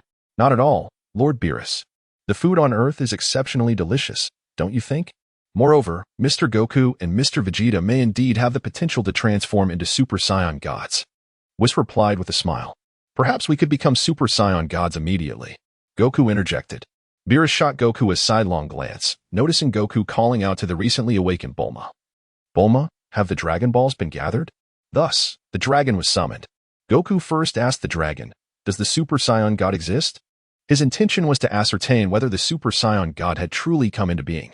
The dragon responded, "The Super Saiyan God has yet to appear." Goku then inquired, "How does one become a Super Saiyan God?" This was his second wish. One must comprehend the divine aura and transform the energy within into divine energy. The so-called divine energy entails mastering the divinity within one's own energy, allowing for an instantaneous transformation into a Saiyan God. However, the Super Saiyan God requires further evolution. Currently, the only Saiyans who meet the conditions to master divinity are Son Goku, Vegeta, and Son Gohan. However, Son Gohan can no longer become a Super Saiyan God, as he has already been guided by the Supreme Kai and is thus unable to achieve that state. The dragon explained to everyone present. "Can you elaborate?" Dragon? Goku asked, confused. These two threads of divine energy are bestowed upon you for comprehension. I wish you success in becoming Super Saiyan gods, the dragon concluded, transforming into stone and departing. In the original narrative, the notion that 6 Saiyans could become Super Saiyan gods is utterly absurd. Especially considering one has yet to be born, how could an unborn entity possess a righteous heart? It defies reason. Beerus and Whis exchanged glances while discussing the dragon. Beerus remarked, "Is this wish-granting orb created by the dragon god? Why does it also exist on Earth? It appears to be used quite frequently." Whis inspected it and replied, "It seems to have been crafted by the Namekians. One of them is indeed present here, serving as the guardian of Earth. Is there a problem, Whis?" Beerus squinted. "There should be none, but it is rather peculiar," Whis responded, his expression mirroring curiosity. Meanwhile, Goku and Vegeta held the 2 strands of divine energy in their hands. Goku exclaimed to Vegeta, "Vegeta, you've actually mastered Super Saiyan 3? When did you grow a tail? Let us spar a bit." Vegeta, uninterested in engaging with Kakarot at that moment, retorted, Kakarot, your Super Saiyan 3 is merely a half-finished product. I have no time to banter with you now. Let us get through this challenge first, and then I will deal with you." After exchanging greetings with Beerus and Whis, the 2 Saiyans sat down on the ground to begin their meditation. Beerus and Whis continued their feast without hesitation. The others, wary of approaching, whispered amongst themselves, speculating about the identities of the 2, discussing either the god of destruction or who would become the Super Saiyan god first, while only Buu and his dog seemed indifferent, eagerly snatching up any food in sight. Buu approached Beerus and Whis' table, grabbing a piece of cake. Just as Beerus was about to explode with anger, Whis interjected, "Oh, Lord Beerus, look at that." Whis appeared somewhat surprised. That glutton seems to have consumed the last of it. Beerus seethed. The Grand Kaioshin, who was the first to coexist with Beerus, had been devoured, and after several generations of Kaioshins, the elder Kaioshin emerged. This individual possessed a wealth of knowledge but lacked significant power. Ultimately, Beerus, fearing for his life, sealed him within the Kaioshin sword. It seems this glutton is still in slumber. Beerus contemplated whether he should awaken him, ultimately deciding that it would be best not to lay eyes on that gluttonous face. While deep in thought, Buu had already devoured several pieces of cake. "Hey, glutton, do not touch my cake," Beerus growled, sending a surge of energy that blew Buu far away. Undeterred, Buu simply ran to another table to feast. Just as Beerus finished his meal, 2 powerful auras surged simultaneously. Goku and Vegeta both rose to their feet, the divine energy in their hands gradually dissipating. A gentle breeze swept through, lifting the 2 into the air, their bodies enveloped in a crimson aura. Beerus ascended to the sky to observe them. As their red aura enveloped them completely, a sudden flash of crimson light signaled the completion of their transformation into Saiyan gods. Indeed, this is the form of a Saiyan god. Though not yet a Super Saiyan god, it feels refreshing to stretch after a hearty meal. "You 2 may come at me together," Beerus beckoned with a flick of his finger. "This is the Saiyan god?" Piccolo's face turned a deeper shade of green, overwhelmed by the pressure emanating from them. If this is merely a Saiyan god, what would a Super Saiyan god entail? The others felt little, as they could not sense the Saiyan god's aura, but there was no doubt this form was exceptionally powerful. Chapter 15. The Fierce Battle Against Beerus Vegeta. "I never imagined you would grasp the god form of the Saiyans so swiftly," Goku remarked to Vegeta. Kakarot. If you can achieve the god form, how could I?" "Prince Vegeta? Possibly lag behind?" Vegeta retorted coldly. "You are forbidden from intervening in this battle. Come at us together." Beerus had already charged forward, his fists aimed directly at the 2 warriors. Damn it! Vegeta was reluctant to team up with Kakarot, yet the enigmatic strength of Beerus was daunting. Even with their transformation into Super Saiyan gods, they felt that they must exert their full power to withstand the force of his strike. Boom, boom, boom. The 3 engaged in a flurry of punches and kicks, causing the very fabric of Earth to tremble. Beerus effortlessly absorbed their onslaught, while their seemingly chaotic attacks occasionally caught him off guard. Gradually, even Beerus began to sense that he was facing a more formidable challenge. "Hey, if they keep this up, the Earth won't be able to endure," Krillin exclaimed, his face pale with fear. Piccolo appeared similarly distressed, his complexion turning ashen. The overwhelming force was palpable even from a distance, eclipsing the intensity of battles fought against Majin Buu. Their mastery over power was flawless. Yet the earth quaked violently beneath them. This was no ordinary fight. It was a clash of deities. Heh. Mr. Vegeta and Mr. Goku are quite impressive. Whis commented with a smile. If Lord Beerus doesn't take this seriously, he may find himself at a disadvantage. It seems you are struggling to cope with the aftermath of this battle. With a gentle flick of his staff, Whis stabilized the earth, halting its tremors. Mr. Whis, who do you think will win this fight? If we lose, will Lord Beerus still destroy the earth? Bulma, who had witnessed Whis's calm demeanor and his assistance in mitigating the battle's aftermath, inquired cautiously. She recalled having previously fought a god and felt a tinge of apprehension. Whis replied amiably, while Mr. Vegeta and Mr. Goku have mastered the god energy and become Super Saiyan gods, they are still not sufficiently trained. Lord Beerus has yet to unleash his true strength. As for whether the earth will be destroyed, that may depend on Lord Beerus's mood. He chuckled softly, adding, though I personally disapprove of destroying the earth, given its culinary delights, I cannot intervene in Lord Beerus's decisions. By the way, I still don't know Mr. Whis's true identity, Bulma mused, realizing that Beerus had come to challenge the Super Saiyan gods. Since Goku and Vegeta had achieved this transformation, it was likely Beerus would return for further sparring, implying that as long as no unforeseen circumstances arose, they would be fine. I am Lord Beerus's attendant and mentor. Hailing from the angel race, Whis revealed candidly. What? The master of the god of destruction? Then Mr. Whis must be even stronger. Bulma gasped in astonishment. Our angel race does not engage in combat directly, Whis clarified. Suddenly, the prince executed a royal technique, combining forces with Goku to unleash a rapid instant transmission Kamehameha. The two attacks struck Beerus head-on, causing him minor inconvenience as his attire darkened slightly. Beerus's expression turned icy. Playing with you too? And you really think you are formidable? His voice echoed as Goku and Vegeta felt as if struck by lightning, propelled away like cannonballs. They barely caught a glimpse of Beerus's movement. Goku was sent crashing into a mountain, while Vegeta plummeted into the ocean, creating towering waves. Yet, you have done well to force me to use even a fraction of my energy. You may take pride in that, Beerus remarked, gazing down at their positions. Only a fraction?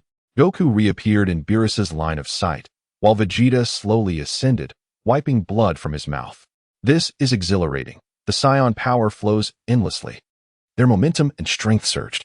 What? They're actually growing stronger? The god of T's eyes widened in disbelief. Goku and Vegeta charged at Beerus once more. But he deftly evaded Vegeta's punch and Goku's kick, countering by seizing Goku's fist and blocking Vegeta's kick. The three resumed their fierce combat. Beerus swiftly grasped both their heads and smashed them together, then soared into the sky, conjuring a massive purple energy sphere to hurl at them.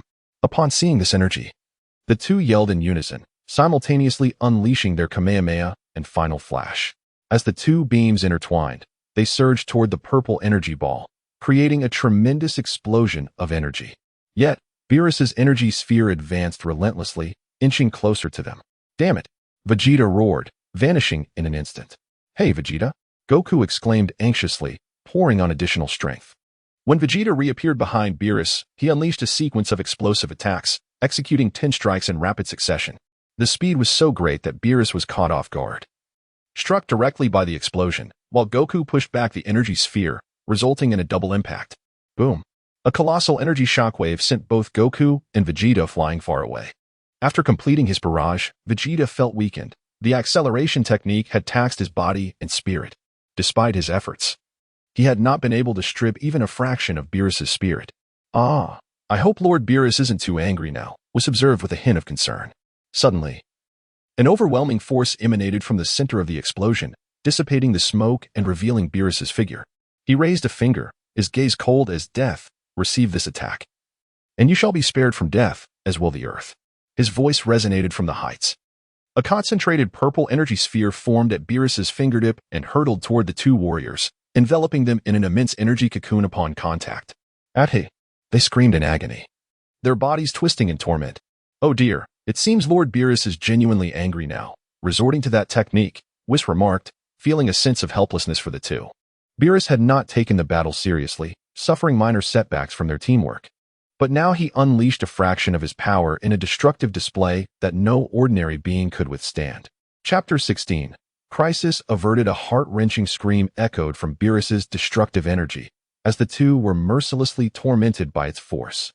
Their minds lingered on Beerus's ultimatum. They must endure this power, or face the annihilation of Earth. Their thoughts became stagnant, leaving their bodies to instinctively resist the devastation.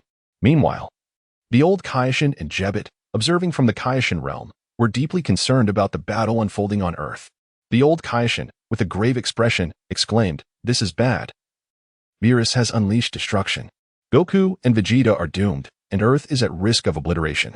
Jebet, overwhelmed, shut his eyes, unwilling to witness the grim spectacle any longer. Suddenly, Jebet opened his eyes wide, exclaiming, "Ancestor, what is this?" He swiftly redirected the scene from the well, revealing Kappa and Vados somewhere in the cosmos. With Kappa just having destroyed a planet. Lord Kappa? The god of destruction from Universe 6? How did he come to Universe 7 without notice? And does he not fear Beerus' wrath for destroying a planet in his domain? Are they collecting Dragon Balls? The old Kaioshin could no longer focus on Earth. "Ancestor, I shall collect the Dragon Balls on Namek." Jebet reacted promptly, fearing what Kappa and Vados might do with the Dragon Balls. In the depths of the universe, Kappa and Vados noticed the observing Kaioshins and hastily approached them. It must be said that the Kaioshins of Universe 7 appeared rather ineffectual, perhaps due to Beerus' overwhelming strength. Nevertheless, upon retrieving the Dragon Balls, Jebet managed to separate himself and the old Kaioshin into distinct entities, as they were still unaccustomed to their fusion. Thus, they implored the dragon to undo their merger. On Earth, everyone hoped that the two would withstand Beerus' destructive energy, yet upon witnessing their dire state, they could not help but pray. Vegeta, having ascended to the status of a Super Saiyan God, was currently stronger than Goku, having perfectly mastered Super Saiyan 3. Meanwhile, Spirito, under the guidance of Pibara, had surpassed Goku's strength significantly. However, after enduring a barrage of 10 explosive attacks from Beerus, Vegeta had become weakened, placing him on par with Goku in terms of vulnerability.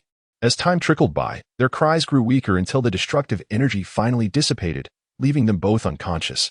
"Lord Beerus, it seems they have passed your test," Whis remarked with a smile as he hovered beside Beerus. Indeed, Beerus had demanded that they endure the destructive energy.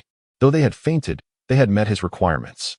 Although Beerus felt unsatisfied, he nodded and said, "Whis, please heal them." With a flourish of his staff, Whis enveloped them in light, healing their injuries as they slowly regained consciousness. Upon awakening, they immediately assumed defensive stances, ready for combat. "Congratulations. You have fulfilled Lord Beerus' request, and he has chosen not to destroy Earth," Whis explained, noting their readiness. "Let me make this clear. While I have spared you in Earth this time, should you remain weak and fail to become Super Saiyan gods next time, I will still obliterate the planet," Beerus stated coldly, his back turned to them. After a moment, he glanced over his shoulder and added, "By the way, there are a total of 12 universes, each harboring extraordinary beings. Perhaps, in our universe, there are even stronger individuals. Does that not ignite your ambition?" He casually mentioned Whis, who was not only his attendant but also his mentor, and notably stronger than Beerus himself. "What? Universe 7? 12 universes? Mr. Whis is stronger than Lord Beerus?" Goku and Vegeta simultaneously expressed their astonishment. Whis merely covered his mouth with a smile, remaining silent as Beerus beckoned him to depart. "Wait, Lord Beerus," Vegeta suddenly interjected. "What is it?" Beerus turned to glance at Vegeta, who boldly asked, "May I follow you to train?" The shock that followed was palpable. Even Beerus appeared slightly taken aback, while Whis maintained an amused demeanor. "I want to go too." Goku chimed in immediately. It was unexpected for Vegeta to seek guidance from others. The god of tea remarked, incredulously yet with an undertone of sarcasm. Surprisingly, many nodded in agreement, except for Bulma, who retorted, "Vegeta has already trained on Yard Rat and even studied under a master named Pibara. He has become quite formidable and is no longer inferior to Goku. In fact, he is more driven than ever." Bulma expressed unwavering confidence in Vegeta, choosing to describe him as ambitious rather than merely strong. "What benefits would following us afford you?" Beerus' inquiry extinguished their enthusiasm. The two fell silent, and soon, Beerus and Whis departed Earth, returning to the God of Destruction's planet. On the way, Whis remarked, "I thought Lord Beerus would allow them to come to the God of Destruction's planet." "Humph, we cannot allow just anyone to visit the God of Destruction's realm," Beerus scoffed. Meanwhile, Kappa and Vados were closely monitoring Beerus' movements. Noticing his departure from Earth, they too became discreet, eager to avoid detection. Previously, Whis had activated protective measures around the Kaioshin realm and Earth to prevent them from succumbing to the explosion's aftermath, making it difficult to spot Kappa and Vados. Now that Beerus had left, they needed to conceal their energy. "Strange, why has Beerus been battling mortals for so long?" Kappa mused, observing the unusual situation. Vados, do you see who is fighting Beerus? Vados, using her staff, quickly discerned Goku and Vegeta on Earth. It appears to be two Scions. They possess considerable strength. Perhaps only slightly weaker than Hit. It would be child's play for Hit to eliminate those two. Kampa scoffed. Do not underestimate them, Lord Kampa. They still retain their Scion ferocity and can transform into great apes. Moreover, this planet is home to many strong warriors, far superior to the fighters in Universe 6. Vados noted, pointing out Vegeta's tail. Unfortunately, she was unaware of Goku and Vegeta's ability to transform into Super Saiyan or even Super Saiyan God. Indeed, it is surprising that our universe's Scions have lost their primal essence, lacking even their tails, Kampa conceded. One hit is sufficient for our universe. Lord Kampa. We have been in Universe 7 for quite some time, yet we have only located 2 Super Dragon Balls. It may take a while longer to find the remaining 2. Especially now that Lord Beerus has awakened. We must tread carefully, Vados lamented. Chapter 17. The Battle of Super Saiyan 3 against archenemies the Earth Warriors, having narrowly escaped disaster, were filled with joy. That evening, they gathered once more, as the birthday celebration earlier in the day had been somewhat of a fiasco. Goten and Trunks clamored to witness the Super Saiyan God once again, and Bulma joined in the cheer. Thus, Goku and Vegeta transformed into Super Saiyan God for everyone to marvel at, leaving the crowd in awe of their immense power. Father, could you demonstrate Super Saiyan 3 for us once more? Trunks suddenly suggested, eager to see Vegeta's transformation, which he had witnessed for the first time. Indeed, Vegeta. You previously remarked that my Super Saiyan 3 was merely a prototype. What did you mean by that? Also, you utilized instant transmission during your battle with Lord Beerus. How did you master that technique? Goku inquired, scratching his head with a grin. Upon hearing this, Vegeta chuckled. Kakarot, if you wish to know. Why not transform into Super Saiyan 3 and face me in battle? As for instant transmission, it was learned on the planet Yardrat. All right then, Goku exclaimed. His competitive spirit ignited. Let us head to the Kaioshin realm for a duel, he suggested, recalling that the Kaioshin realm was indestructible. As stated during their previous encounter with Kid Buu. We want to go too. Goten and Trunks chimed in eagerly. No way. You must stay and celebrate my birthday. Bulma interjected fiercely, realizing that if everyone left, her birthday would be rendered meaningless. Ultimately, Goku, Goten, and Trunks prevailed, leaving behind only Buu, Tien, Kaiatsu, Krillin, and Android 18 as the party wrapped up.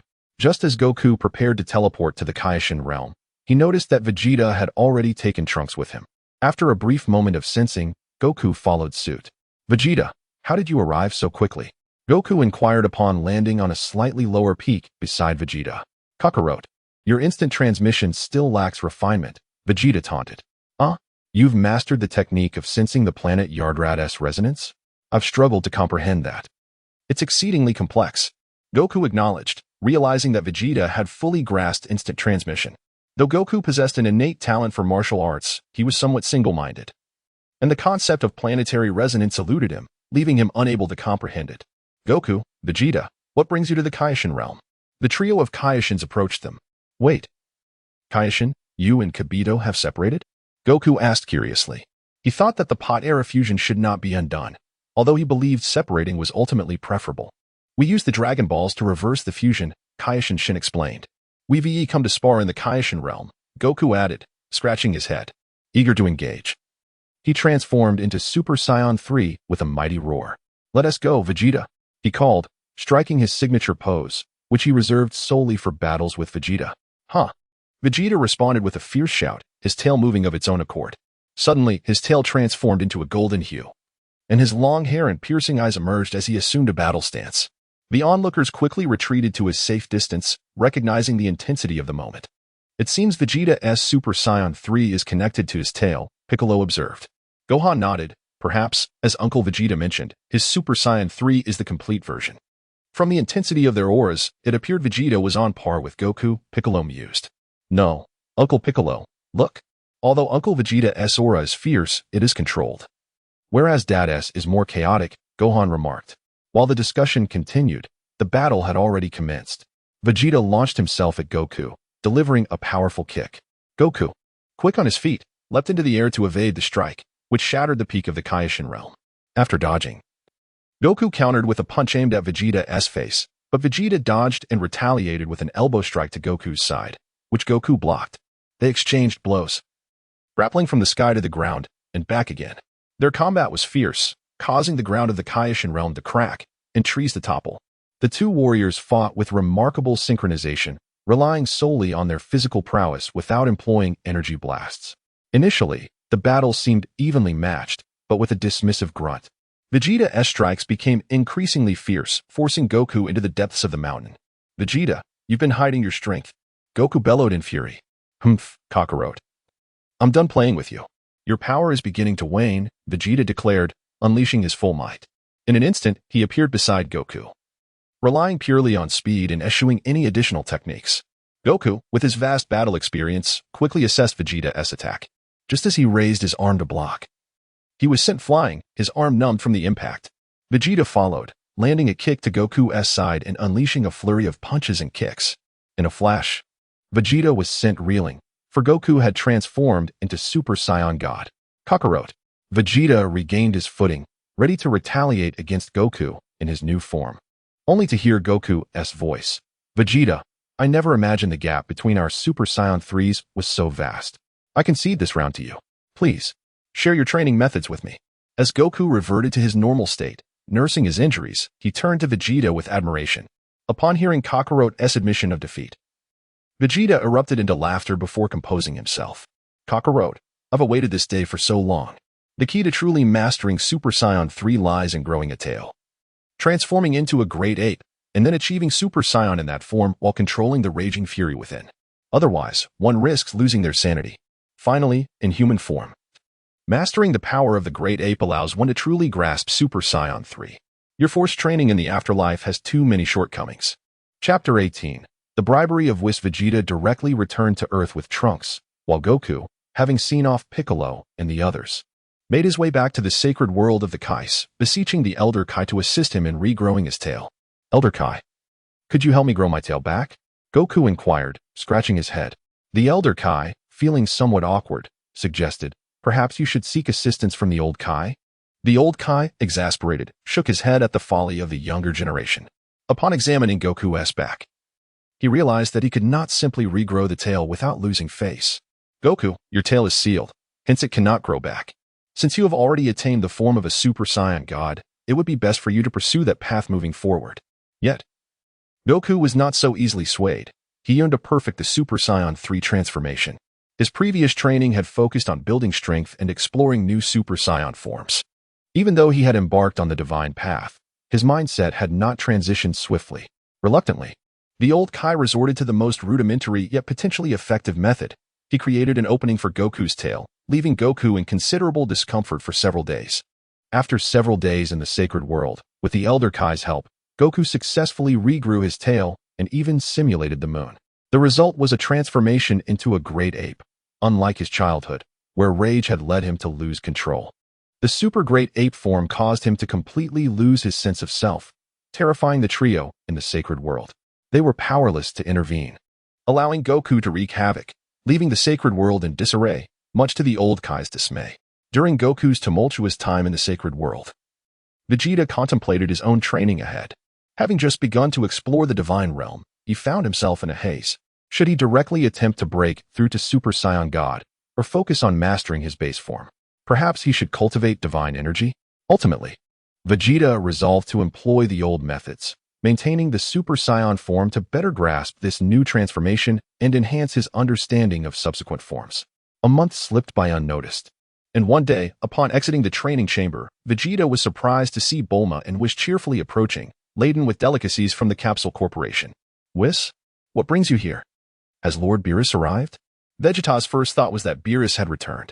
Whis, taken aback by Vegeta's vibrant Super Saiyan form, replied, "I sneaked to Earth.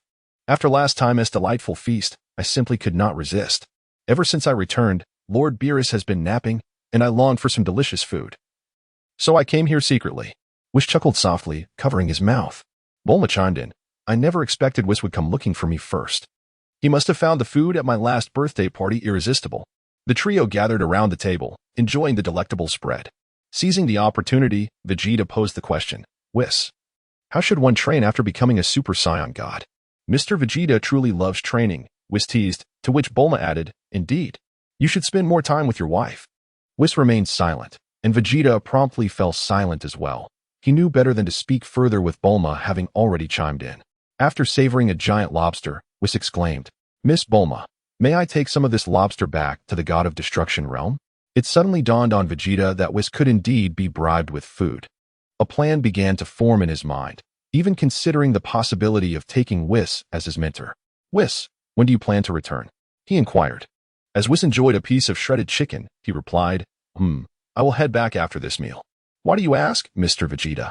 "Nothing much," Vegeta said with a smile, feigning mystery. "Would you like to taste the most exquisite food on Earth?"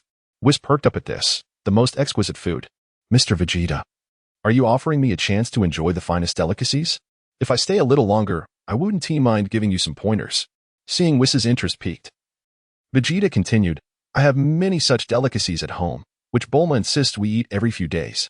If you wish, I could take you to the God of Destruction realm for training, and I would bring plenty of food with me, frequently returning to Earth with more. What do you say?" Vegeta's proposal was enticing, and Whis mused, "It seems Mr. Vegeta is quite suited to be a businessman. Bringing back food to the God of Destruction realm sounds rather appealing, and Lord Beerus would certainly not object." After contemplating over a sip of soup, Whis concluded, "All right, Mr. Vegeta, I agree. But first, you must let me sample the most delicious food." Bulma, with a skeptical expression, asked, "What food could you possibly provide? Are you planning to cook?" Vegeta merely smiled mysteriously. He then revealed instant noodles, capturing Whis's interest. Thus, Whis and Vegeta set off for the God of Destruction realm, with Vegeta carrying a hefty bag of capsules filled with food. Meanwhile, in a distant corner of the universe, remnants of Frisia's forces were plotting to resurrect him. They had gathered all the fragments of his corpse and now only awaited the Dragon Balls to wish him back to life, hoping to restore the glory of the Frisia force. They were currently strategizing how to acquire the Dragon Balls and had made contact with the Pilaf gang on Earth, preparing to enlist their help. However, Pilaf informed them that the Dragon Balls would not be usable for another 4 months, leaving Frisia's remnants in a state of quiet anticipation. At that moment, Goku was still in the sacred world, diligently practicing his control over the super great ape form. The Elder Kai had informed him that mastering one's consciousness could significantly enhance mental fortitude, making this a valuable training method. Thus, Goku poured himself into his training, driven by the thrill of competition, especially now that Vegeta had surpassed him. Nevertheless, he understood the importance of methodical progress. In this way, tranquility returned to the universe.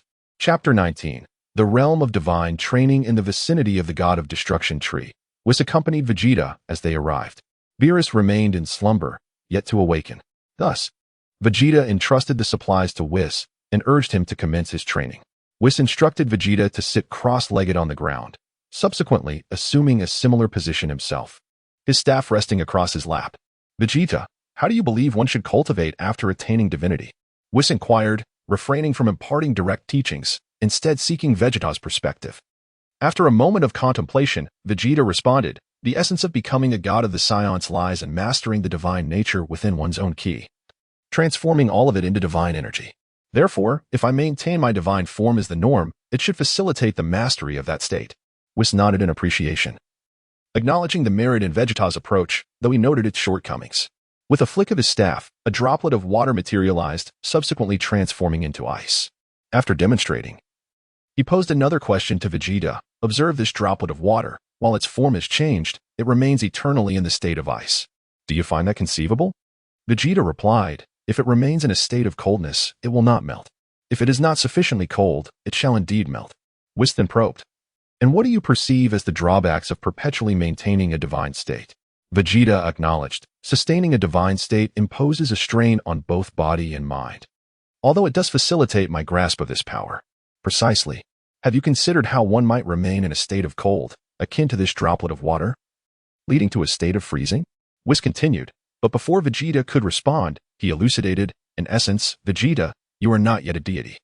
You merely possess the essence of divinity within your ki. A god is composed of divine energy, divine form, and divine soul. Currently, you possess only the divine energy, barely attaining a semblance of divinity, yet there remains a significant distance to traverse. Thus, my subsequent training should focus on cultivating the divine form and divine soul?" Vegeta surmised, recognizing Whis's wisdom as the god of destruction. I am uncertain of your thoughts, but to embody a true God with divine energy, divine form, and divine soul, one must accept a divine position. Are you willing to do so, Vegeta? Whis inquired. What? Acceptance of a divine position is mandatory?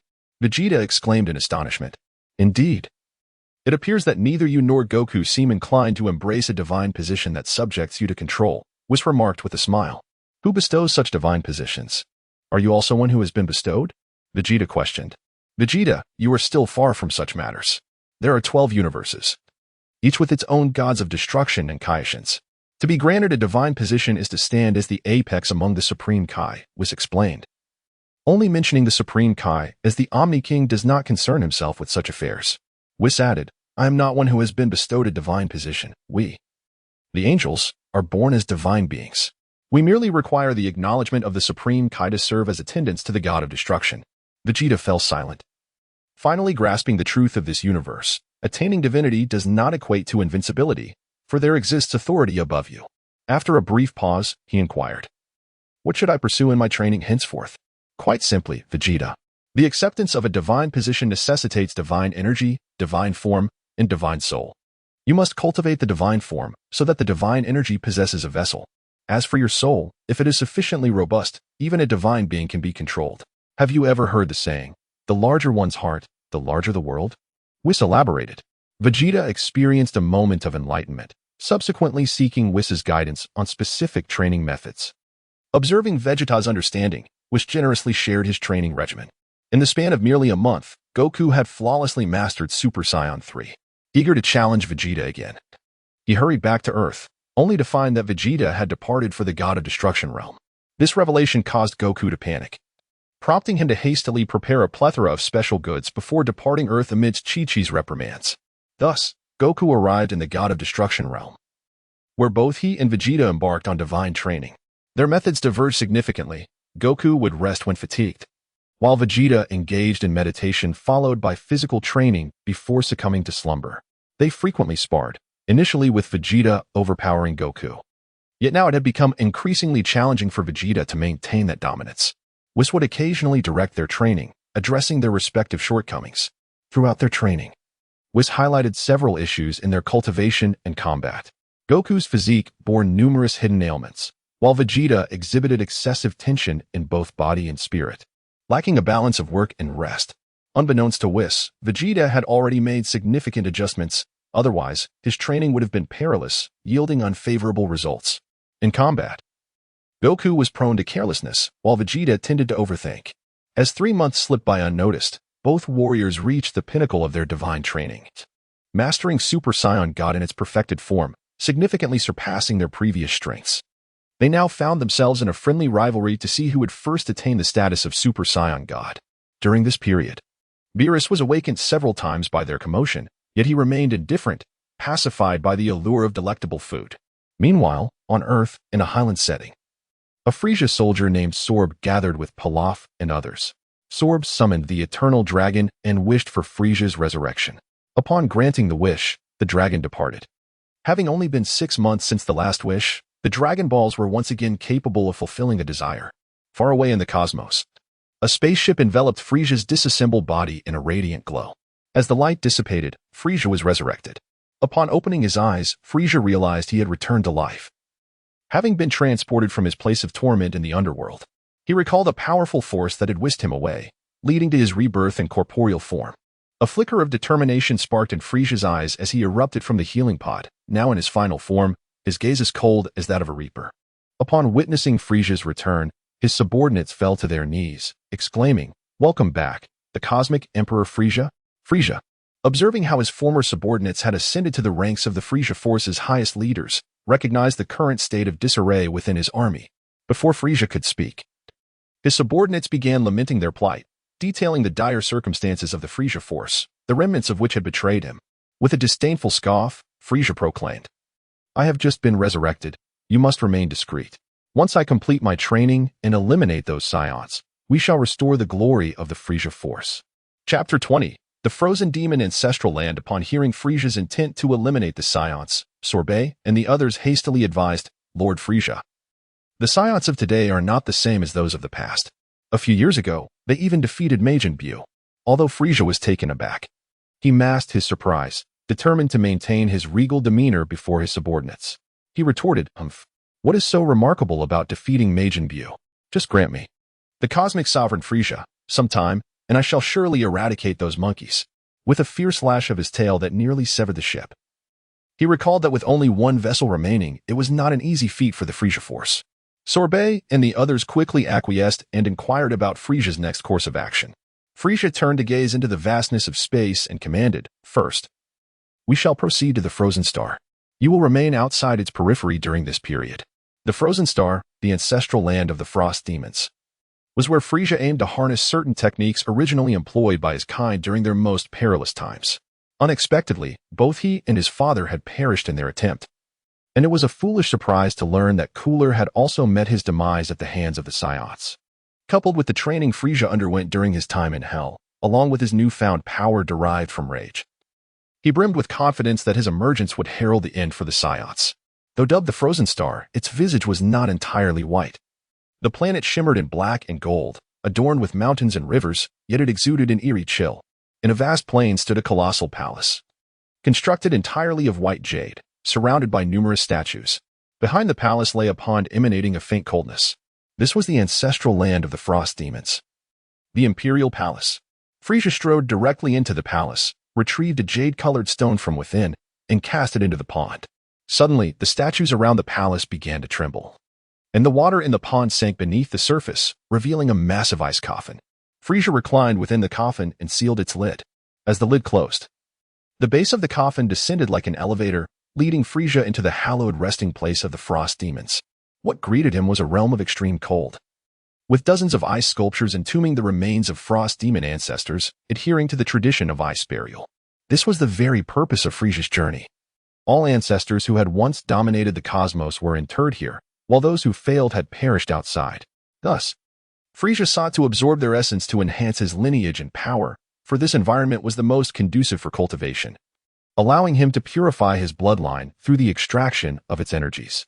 However, such actions would render the Frost Demons extinct, as the loss of this environment would hinder their propagation. Yet, Frieza was unconcerned with the ramifications. Once in the ancestral land, he commenced his training, experiencing a rapid surge in power, exclaiming, In no more than 3 or 4 months, I shall complete my training. Those dead monkeys await your doom. The mere thought of the Scions contorted Frieza's face in rage. Meanwhile, in the realm of the gods of destruction, Vegeta had perfected his mastery of the Scion God form, harmonizing godly ki and body. He was on the verge of attaining the Super Saiyan God form, a transition that should have been seamless. However, after several days without progress, he decided to seek assistance from Whis. The Super Saiyan God form was achieved by transforming the Scion God into a Super Saiyan, and it was understood that the Scion God was a result of comprehending godly ki and converting one's energy into it, followed by the transformation into a Super Saiyan. Yet, the energy of a Super Saiyan diverged from that of a regular form, necessitating the perfection of both godly ki and body for mastery of this transformation. Coincidentally, Kakarot was also present with Whis. Goku inquired, having reached perfection in the Saiyan God form just yesterday, yet still unable to break through to the Super Saiyan God form. Vegeta added that he had been striving for several days as well. Whis responded, It should have indeed been a natural progression. Yet it seems there are issues with your souls, Vegeta-san, and Goku-san. Your bodies harbor numerous hidden ailments. Therefore, despite reaching your peaks, you lack perfection. I have prepared something for you. Follow me. Whis had anticipated their difficulties and waited for both to reach their limits before guiding them towards a breakthrough. Vegeta's soul had been tainted by past experiences, absorbing the memories of the deceased Zenkai, resulting in a slight impurity that hindered his ascension to Super Saiyan God. Goku, on the other hand, had pushed his body to its limits in previous battles, sustaining indelible injuries from techniques like the Kaioken and half-formed Super Saiyan transformations, which, despite his training in the godly body, lacked the gradual restoration that Vegeta's spirit recovery technique offered. Whis led them to 2 immense wooden tubs, pointing his staff towards them. These medicinal baths contain divine remedies collected by Lord Beerus. While he remains asleep, take advantage and absorb their essence. The left tub is for you, Goku-san, to restore your body, and the right is for you, Vegeta-san, to cleanse your soul. Before Whis could finish, Goku stripped off his clothes and jumped into the tub. Vegeta, feeling a mix of embarrassment and disdain, muttered to himself, Kakarot truly lacks shame. The thought of disrobing like Kakarot made Vegeta hesitant. He turned to Whis and awkwardly asked, "Whis, is it possible to enter the tub without undressing?" Whis tapped Vegeta's head with his staff and replied, "Not possible, Vegeta-san. Do not worry. No one will come to this planet." Gritting his teeth, Vegeta reluctantly undressed and leaped into the tub, determined not to be outdone by Kakarot. Thus, the two soaked in their respective tubs for an entire day and night. The crimson waters around Goku and the emerald waters surrounding Vegeta were absorbed into clear water. Simultaneously, they opened their eyes, and the tubs exploded, leaving them bare, their tails flicking in excitement, as blue divine light emanated from their feet. In a flash, they completed their transformation into Super Saiyan gods. As they transformed, a colossal aura surged throughout the realm of destruction, causing the oracle fish to lose its bearings. And at that moment, Beerus opened his eyes. Chapter 21. The Battle of Super Blue against Beerus. Congratulations, Goku and Vegeta. You have both finally achieved the form of Super Saiyan God. However, I did not anticipate the blue aura and hair.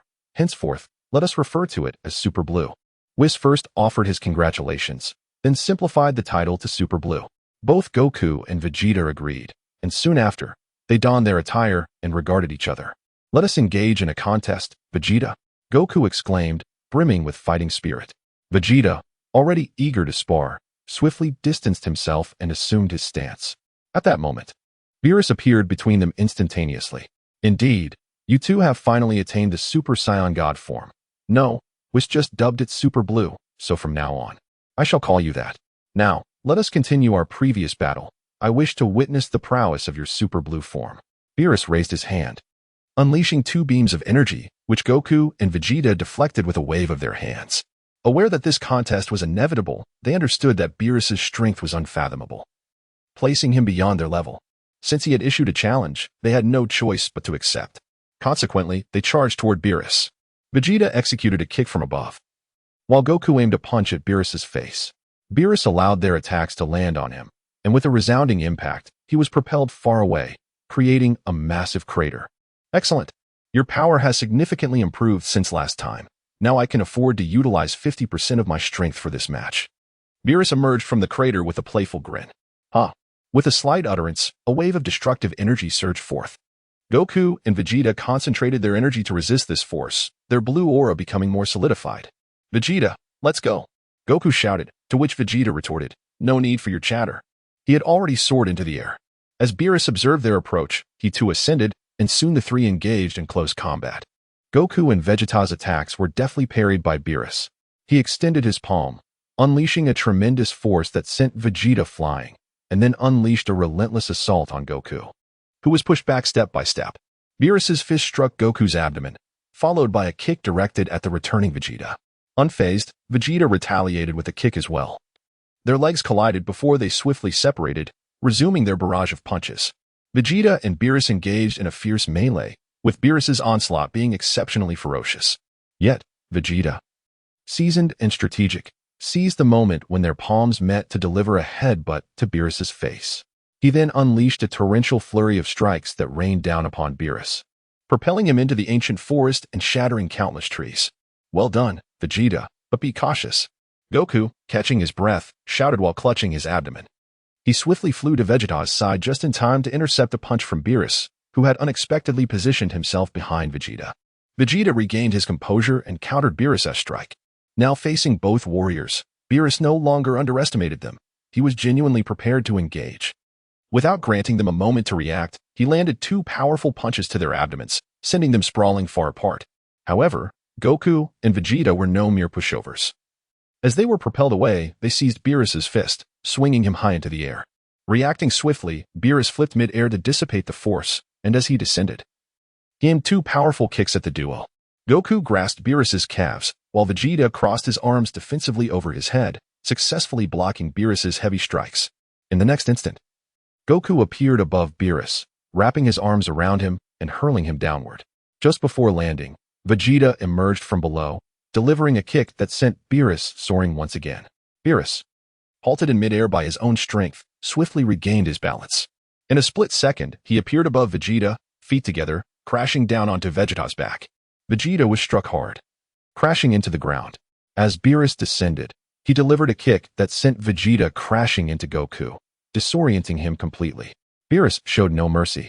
Seizing the moment when both were vulnerable, he clasped his hands to deliver a devastating punch to Goku's head. Goku screamed in agony before being smashed into the ground, reverting to his normal state and losing consciousness. Now, only Vegeta remained, witnessing Beerus incapacitate Kakarot. Instead of recklessly confronting Beerus, he utilized acceleration techniques and healing arts to recover significantly from his injuries before charging back into battle. Despite having landed several hits on Beerus, not a single mark marred Beerus's form. Beerus, licking his lips in excitement, conjured 2 energy spheres aimed at the approaching Vegeta. After Vegeta evaded them, Beerus countered with an elbow strike. Vegeta's punch collided with Beerus's elbow, causing him to feel as if his fist might shatter. Quickly, he retaliated with his other hand, and they exchanged blows for several rounds. "You seem to enjoy that headbutt just now," Beerus remarked ominously, before delivering a devastating headbutt to Vegeta's abdomen. The immense impact sent Vegeta flying like a cannonball, blood spewing forth as he lost consciousness. Lord Beerus exerted considerable effort this time, was commented with a smile. "Humph. Just a little punishment for these two. Otherwise, they might lose their way." Beerus intended to remind them of their place, yet he acknowledged their prowess. These two are indeed impressive, worthy of the title Super Saiyan God, having displayed remarkable strength right after their transformation. "Is that so? Did Lord Beerus truly use 50% of his power?" Whis inquired, regarding Beerus with a bemused expression. "Whis, do not speak out of turn." Beerus replied with an air of pride. "Now tend to them." Whis waved his staff, and soon after, both warriors slowly regained their footing. Lord Beerus is truly formidable.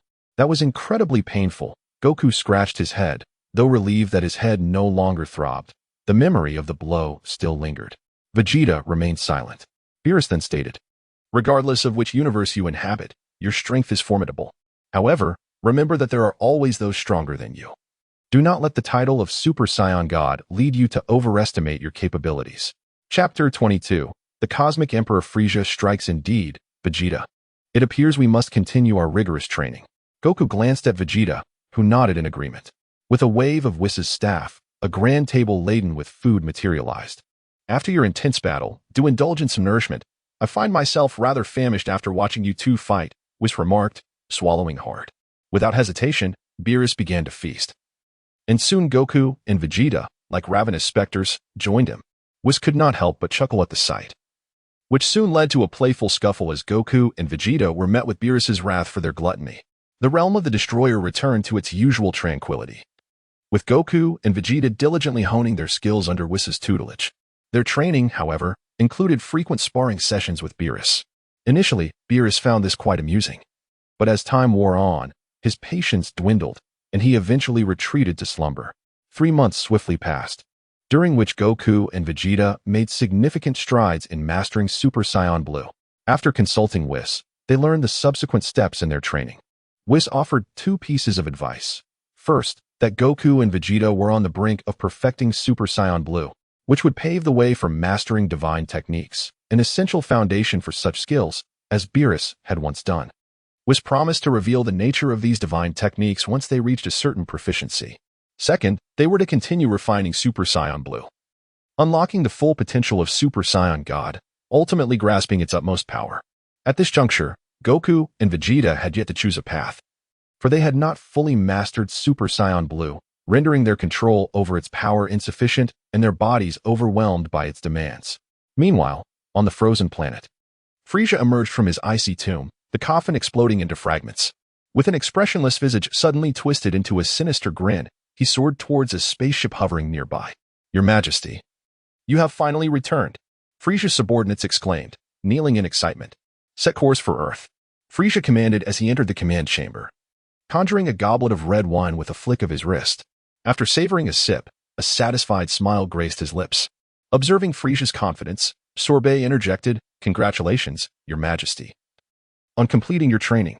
The Saiyans shall no longer pose a threat, and the universe will once again be under Frieza's dominion." Frieza, brimming with pride over his newfound strength, believed he surpassed the Saiyans, feeling capable of dispatching Majin Buu with ease. "Are the remaining elite forces of the Frieza army assembled?" he inquired, swirling the wine in his glass. Sorbet gestured towards Tagoma, stating, "Your Majesty, Tagoma is the only general in the Frieza army who can rival Captain Jinyu of the Jinyu Force. Thanks to him, the Frieza army still endures. With your return, we shall reclaim our supremacy in the cosmos. As Sorbet introduced Tagoma, he unabashedly flattered Frieza. Frieza, unfazed, deemed them mere insignificant minions, hardly capable of handling even the weaker fighters of Earth. Days later, the Frieza army descended upon Earth. Piccolo and the others had already sensed Frieza's energy and awaited his arrival, although they could sense his presence. Gohan and the others felt that Frieza's power was not beyond their capacity to confront, so they refrained from notifying Goku and Vegeta.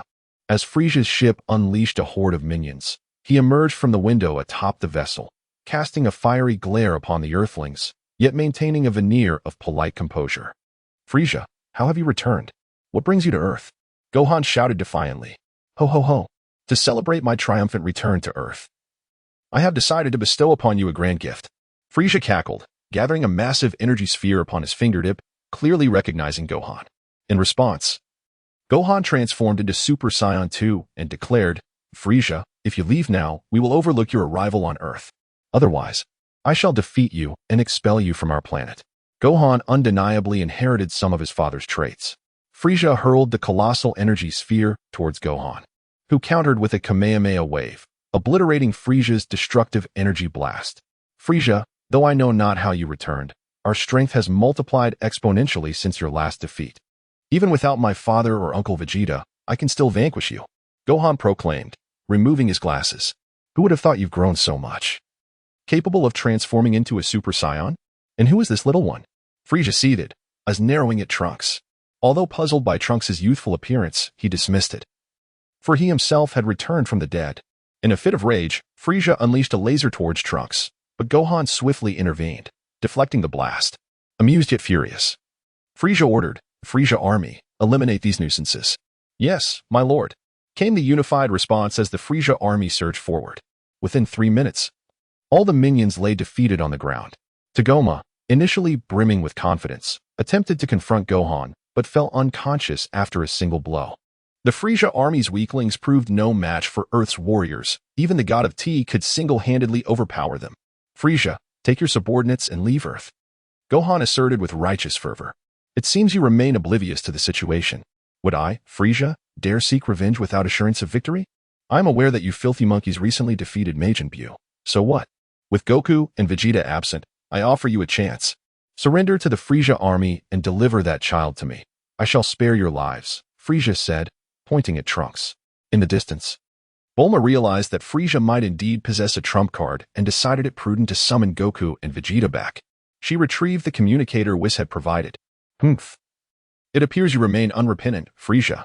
Gohan remained undeterred, preparing to engage Frieza. Wait, Gohan. Trunks interjected, stepping forward. Since he wishes to kill me, allow me to face him first. Trunks' fury was palpable.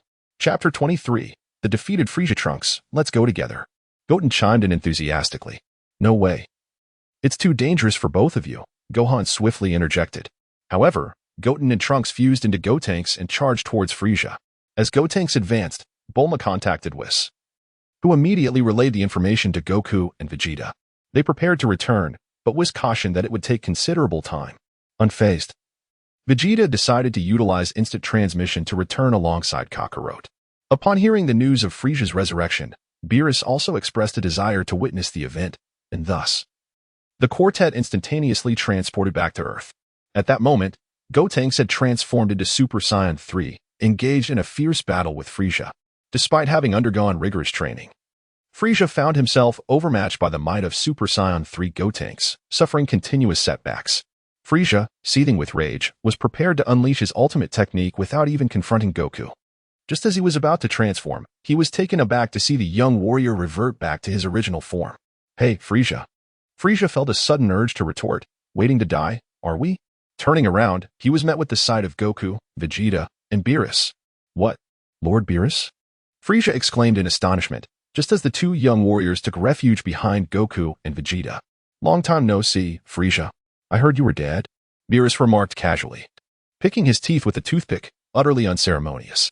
Yes, Lord Beerus, I was killed by that purple-haired brat behind you over a decade ago. Frieza ground out through clenched teeth. Beerus glanced at Trunks, then back at Frieza. Frieza, Are you attempting to deceive me? That brat was not even born over a decade ago. His gaze turned icy. Frieza hastily defended himself. Lord Beerus, I am not lying. You can ask these filthy monkeys. Vegeta interjected. Hey, Frieza, you've returned to Earth. Are you seeking death? Upon hearing this, Frieza could no longer contain himself. It seemed Vegeta had forgotten the terror he had instilled in him all those years ago. What, do you wish for me to show you my affection once more? Frieza sneered with disdain towards the Saiyans, while maintaining a facade of respect towards Beerus. After mocking Vegeta, Frieza turned to Beerus with a smile. Lord Beerus, I have come to exact revenge on these Saiyans. Surely you wouldn't impede me, considering. Just as he was about to mention how Beerus had once guided him to obliterate planet Vegeta, he caught sight of Beerus's frigid glare, silencing his tongue. I will not intervene in your grievances, Beerus declared, before flying off with Whis to join Bulma. Thank you, Lord Beerus, Frieza exclaimed, elated by the response. Initially, he had thought the god of destruction was on friendly terms with Goku and Vegeta, but now with Beerus's nonchalance, he felt empowered to pursue his vengeance. Vegeta, that brat calls you dad? Is he your godson? His power was greater than yours back then. Frieza taunted, reveling in the discomfort of the situation. Kakarot, I will personally slay Frieza. You are not to interfere, Vegeta warned, glancing at the restless Goku. Humph, you filthy monkeys won't escape. Heh, Vegeta, just wait and see how I eliminate the others. And let you experience that old fear once more. With that, Frieza unleashed a blast of energy towards Goku, boasting, filthy monkey. I shall repay the humiliation you caused me 1,000-fold. Goku deflected the energy with ease, declaring, Frieza, you still have time to leave Earth. You cannot even defeat us. Yet you boast. Trunks retorted from behind Vegeta, with Goten adding, exactly. How shameless. Frieza, infuriated by their taunts and aware of their numbers, decided to strike first. Charging directly at Goku, Vegeta recognized that Frieza harbored the most resentment towards Kakarot. Thus he allowed them to engage in battle while he, along with Trunks and Goten, retreated to a nearby open space. As Frieza approached, Goku transformed into Super Saiyan 2, and the two engaged in a fierce exchange. Both aware that it was merely a warm-up, Frieza, growing impatient, unleashed his full power. Goku, astonished, witnessed Frieza transform into Super Saiyan, and with a single punch, he sent Frieza reeling. Goku, not pressing the attack further, smiled and remarked, honestly, I didn't expect you to become this strong, Frieza. I have been training for so long, yet you, having just been revived, already possess such tremendous power. I would rather wait for you to grow even stronger before we spar again. Goku assumed Frieza had exhausted his capabilities. Little did he know, Frieza roared. Filthy monkey. Spare me your pretentiousness. Your face disgusts me. Do you think you've won?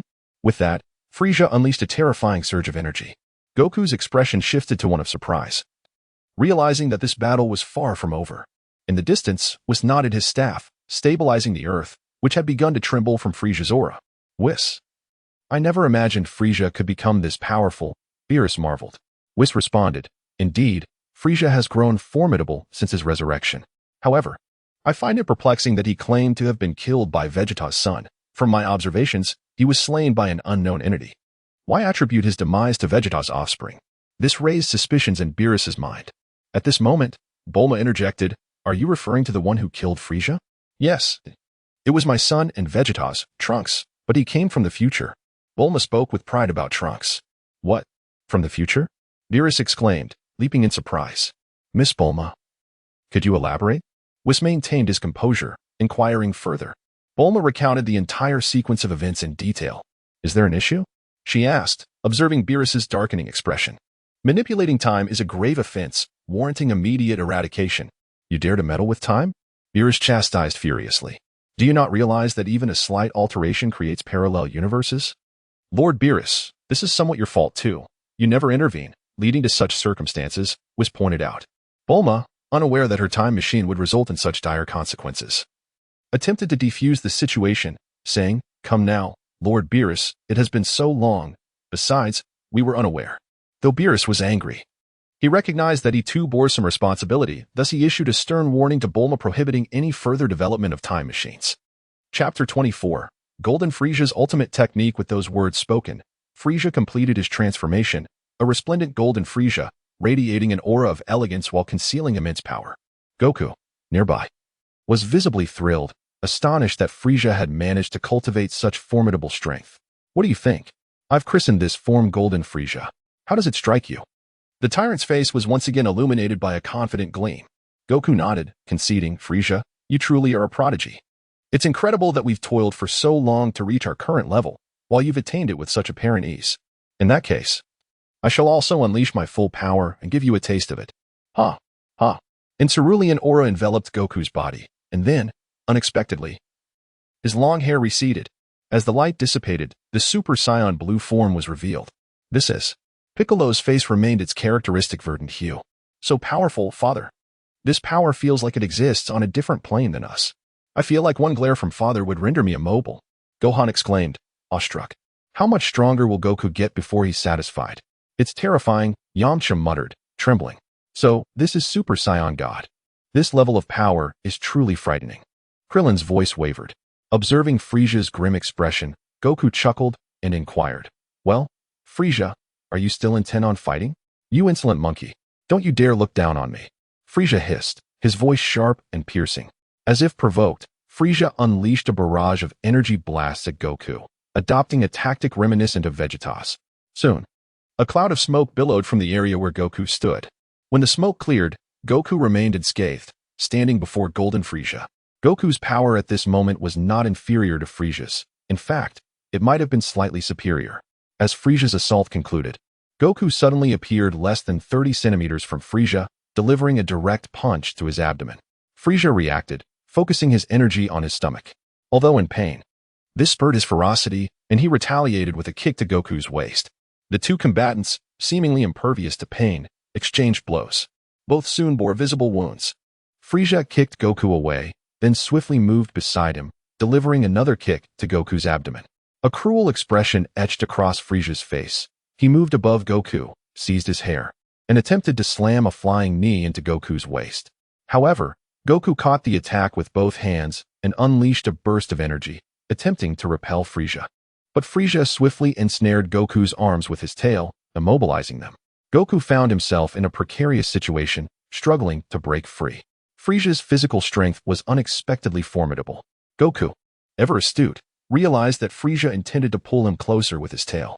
At that instant, Goku unleashed a Kamehameha with both hands, striking Frieza head-on. The hit caused Frieza to shriek and release his tail. Goku seized the opportunity, unleashing another massive Kamehameha. Unable to evade, Frieza frantically fired an energy wave. But it was insufficient to withstand Goku's full-powered Kamehameha. Ultimately, he was struck, though the force had diminished. Having endured 2 consecutive Kamehamehas, Frieza sustained significant injuries, while Goku also bore multiple wounds. The two warriors continued their aerial battle, but Frieza's physical form possessed an astonishingly high defense. Each time Goku struck him, he felt as if Frieza was shielded by an invisible barrier that mitigated the damage. Recognizing this, Goku ceased engaging in direct confrontations, instead employing hit-and-run tactics, using energy blasts to harass Frieza. Predictably, Frieza's raw power was inferior to Goku's, and he grew increasingly frustrated by Goku's evasive maneuvers. As Frieza pondered how to counter Goku's guerrilla warfare, Goku left several afterimages in the air, concealing his true form on a mountain peak below Frieza. He unleashed an instant transmission Kamehameha, catching Frieza completely off guard. Submerged in the sea, Frieza took a long time to recover. His face was devoid of any emotion, his eyes filled with madness. Frieza revealed a manic grin. You wretched monkey. I will make you regret this thoroughly. I will tear you to pieces. Demonic imprisonment. Frieza clenched his fists, as he had done when he annihilated Krillin, and Goku found himself unable to move. The Frost Demon race seemed to possess innate psychic abilities to control others, but Frieza had only mastered this divine gift by absorbing the essence of all his ancestors' corpses. The icy barrier that had coated his body was also a result of absorbing his ancestors' essence. This was the reason for Frieza's rapid increase in power. Furthermore, he had absorbed the Frost Demon crystals, which were innate to the Frost Demon ancestral grounds and nurtured Frost Demons. This allowed him to completely absorb all the essence of the corpses and transform it into his own bloodline, refining it to the extreme. This greatly increased Frieza's potential, which was why Frieza was able to easily cultivate Golden Frieza, although the price was the extinction of the Frost Demon race. But Frieza did not care. At this point, Goku's entire body except for his head was frozen, his eyes were dull and lifeless, and his spirit was suffering from demonic attacks and torment. Goku, Father! Several voices cried out in alarm.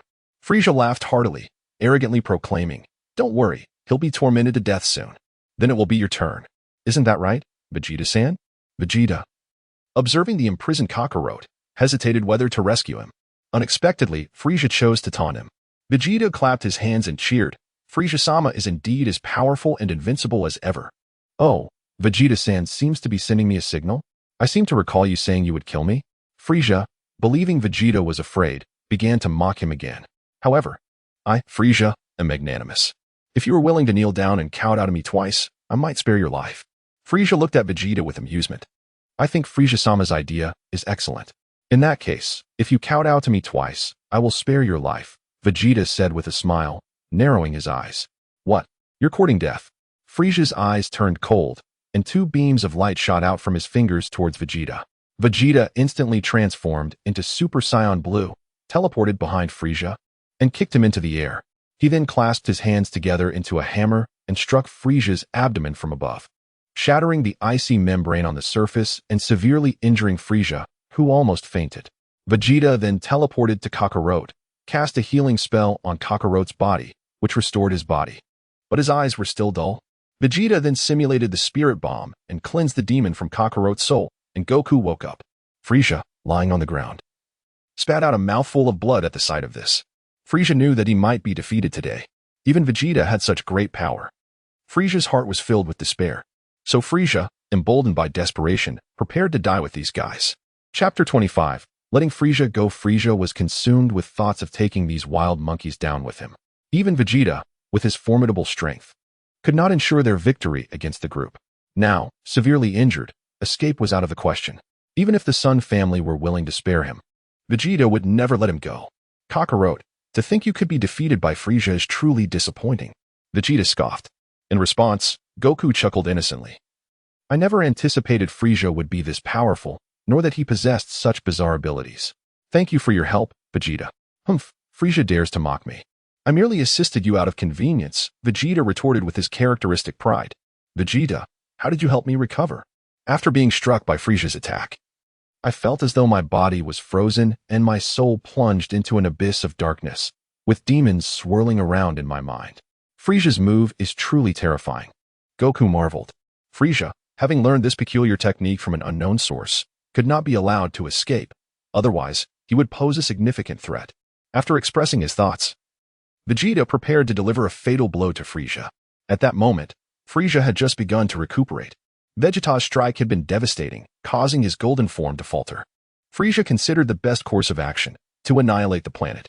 A self-detonation might not eliminate these monkeys, but destroying the planet would ensure that others perished alongside him. "How did you become so powerful, Frieza?" Goku and Vegeta appeared before Frieza in an instant, with Goku inquiring while Vegeta looked down upon him with disdain. "You filthy monkeys cannot fathom the might of the Frost Demon lineage I inherited, especially since I obliterated your planet, Vegeta. Now, I shall destroy Earth too." Frieza sneered maniacally. Lying in a deep pit, Frieza raised his hands, gathering immense power. With one strike, he could obliterate the Earth. Just as he was about to strike the ground, a sound echoed, and he realized he could no longer feel his hands. With a crack, his hands fell to the ground, and his body split in two. Frieza looked at Vegeta in terror, realizing that in an instant, Vegeta had utilized his acceleration technique to materialize a sword of energy, severing Frieza's body and thwarting his suicidal intentions. Despair engulfed Frieza. He opened his mouth but could utter no words. "Whis, let us return," Beerus yawned, beckoning Whis to leave. Frieza had suffered a complete and meaningless defeat. "Vegeta, Goku, next time you visit the God of Destruction realm, do bring some delicacies," was called out as he departed. Indifferent to the fate of Frieza, seeing Beerus leave, Frieza's last glimmer of hope extinguished. As he prepared to self-destruct, Goku suggested to Vegeta, "What if we let Frieza go? His rapid increase in strength excites me. I look forward to our next encounter." This tendency of Goku to spare his foes had become a familiar pattern. Having previously released both Vegeta and Frieza, he was now inclined to do the same again. "Are you out of your mind, Kakarot?" Vegeta scolded. Goku shook his head. "I am prepared for Frieza's attack. I won't fall for it again. A formidable opponent like him is precisely the motivation we need for our training. And what if he ambushes Earth again?" Vegeta countered. "That won't happen. Frieza would never dare return," assured Sorb, scrambling over. "Lord Vegeta, please spare Lord Frieza. He has just been revived, and his army is in shambles." If Frieza dies, we will all perish as well. Humph, you think I care for your mercy? I, Lord Frieza, am not to be humiliated by you. Frieza lay helplessly on the ground, his body in tatters, but his pride intact. Observing Frieza's pitiful state, Vegeta couldn't help but chuckle. Having returned to his usual demeanor, he noted that Frieza's pride was as wounded as before. The presence of Frieza would serve as a formidable pressure, ensuring that Gohan, Goten, and Trunks remained vigilant. It would be utterly ridiculous if their descendants lacked combat prowess. Vegeta, in truth, cared deeply about the strength of the Saiyan lineage, always feeling the weight of his responsibility as a prince. Take Frieza away. Ensure he never returns to Earth, Goku instructed. Sorb hurriedly took Frieza's severed body and fled the planet. Humph, Kakarot, if anything goes awry, it will be your responsibility, Vegeta conceded, though he remained irritated with Goku's decision to spare Frieza. Indeed, I must return to the God of Destruction's realm to continue my training with Whis, otherwise Frieza may surpass me, Goku declared resolutely. Go ahead, I will remain on Earth to train, Vegeta resolved. He intended to push Super Saiyan Blue to its limits and master the divine powers of Super Saiyan God. Whis had already provided the direction, and staying on Earth would also help guard against Frieza's return. Why, Vegeta? Goku scratched his head in confusion. Our training speed is much faster in the God of Destruction realm. The duo always made rapid progress during their sparring sessions, which was why Goku wanted Vegeta to join him in training. Humph. The trouble you caused by letting Frieza go means I must stay on Earth to train Goten and Trunks. They have immense potential, Vegeta remarked coldly. Very well then. Earth is in your hands. I'll return to greet Gohan and Chi-Chi. I'll come find you tomorrow morning. Then you can take me to the God of Destruction realm. Goku waved as he departed. Vegeta shook his head in disbelief. Goku was not thick-skinned. He simply had a one-track mind. Yet, when it came to certain matters, he was resolute. Goku was a genius in training and possessed an instinctive feel for battle. Whis was right. While Vegeta was strong, he lacked the fighting spirit of Kakarot, who relished combat, even sometimes fighting without thought, yet always managing to make the right tactical decisions. Vegeta, on the other hand, tended to overthink his battles. Nevertheless, he enjoyed this approach. Fighting solely based on instinct would render him no different from a machine. Vegeta returned home with Bulma and the others. Chapter 26. The competition of the 6 and 7 universes. The following day, Goku brought Goten along, and the two awaited in the courtyard of the Vegeta household. Soon, Trunks emerged, beaming upon seeing Goten. Goten, did my dad mention that you would be staying at our house for a while? Yes. My dad told my mom that Frieza is still alive and suggested I train with your dad. Since it's summer vacation, my mom agreed, Goten replied cheerfully, pleased to be in the bustling city, which was far more exciting than his own home. It had been several years since the defeat of Majin Buu, and both boys were beginning to mature. Trunks was now 12, while Goten was 11. In the animation, the two children appeared unchanged, which was rather amusing. Trunks was born in the year 766 of the age, and Goten, a year younger, was now in the year 778 of the age. Where's Gohan? Trunks inquired. He's at home taking care of the baby, Goten answered. At that moment, Vegeta stepped outside, and Goku turned to him. Let's go, Kakarot. The two then departed from Earth. As they vanished in an instant, Goten remarked, instant transmission is so cool. Trunks, do you think Uncle Vegeta will teach us that technique? Trunks nodded. I'll ask my dad to teach us. Once we master it, we can sneak out to play. The two boys then ran off to Capsule Corporation to frolic. Meanwhile, in the realm of the gods of destruction, two unexpected guests, Kampa and Beerus, encountered Whis, who promptly went to summon Beerus. Just then, Goku and Vegeta appeared out of nowhere. The two parties stared at each other, wide-eyed. Kampa brusquely asked, Hey, who are you two? At that moment, Vegeta and Goku were discussing. This fellow seems to be Lord Beerus, albeit a bit plumper, and that woman resembles Whis. What are you two saying? Kampa growled. Having overheard the mention of plump and preparing to teach them a lesson. Kampa, what brings you here? Came a languid voice, Beerus, accompanied by Whis.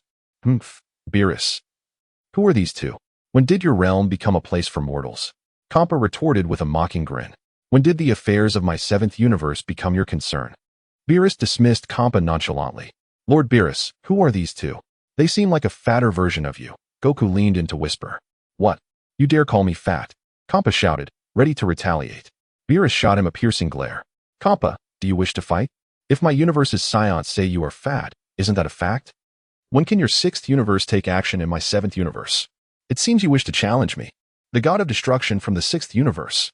Goku and Vegeta exchanged astonished glances, their eyes reflecting their disbelief. Upon hearing Beerus's words, Kappa paused, then exclaimed, I recognize these two Saiyots. They are the ones I fought before. But as soon as he spoke, he sensed something amiss and covered his mouth. Are you implying that you witnessed my previous battle with them? So, you've been in my seventh universe for quite some time? Beerus's expression turned ominous. Kappa, unfazed, replied. I was merely passing through. He adamantly refused to admit anything. You better tell me why you came to the seventh universe, Beerus demanded, his demeanor serious. Humph. If you want to know, let us have a competition, Kappa challenged. I'm not afraid of you, Beerus retorted defiantly. The intensity of their standoff startled Goku and Vegeta, who feared the two gods of destruction were about to clash. At that moment, Whis intervened, no need to worry. Lord Beerus and Lord Kappa often engage in friendly competitions, this time, a culinary contest.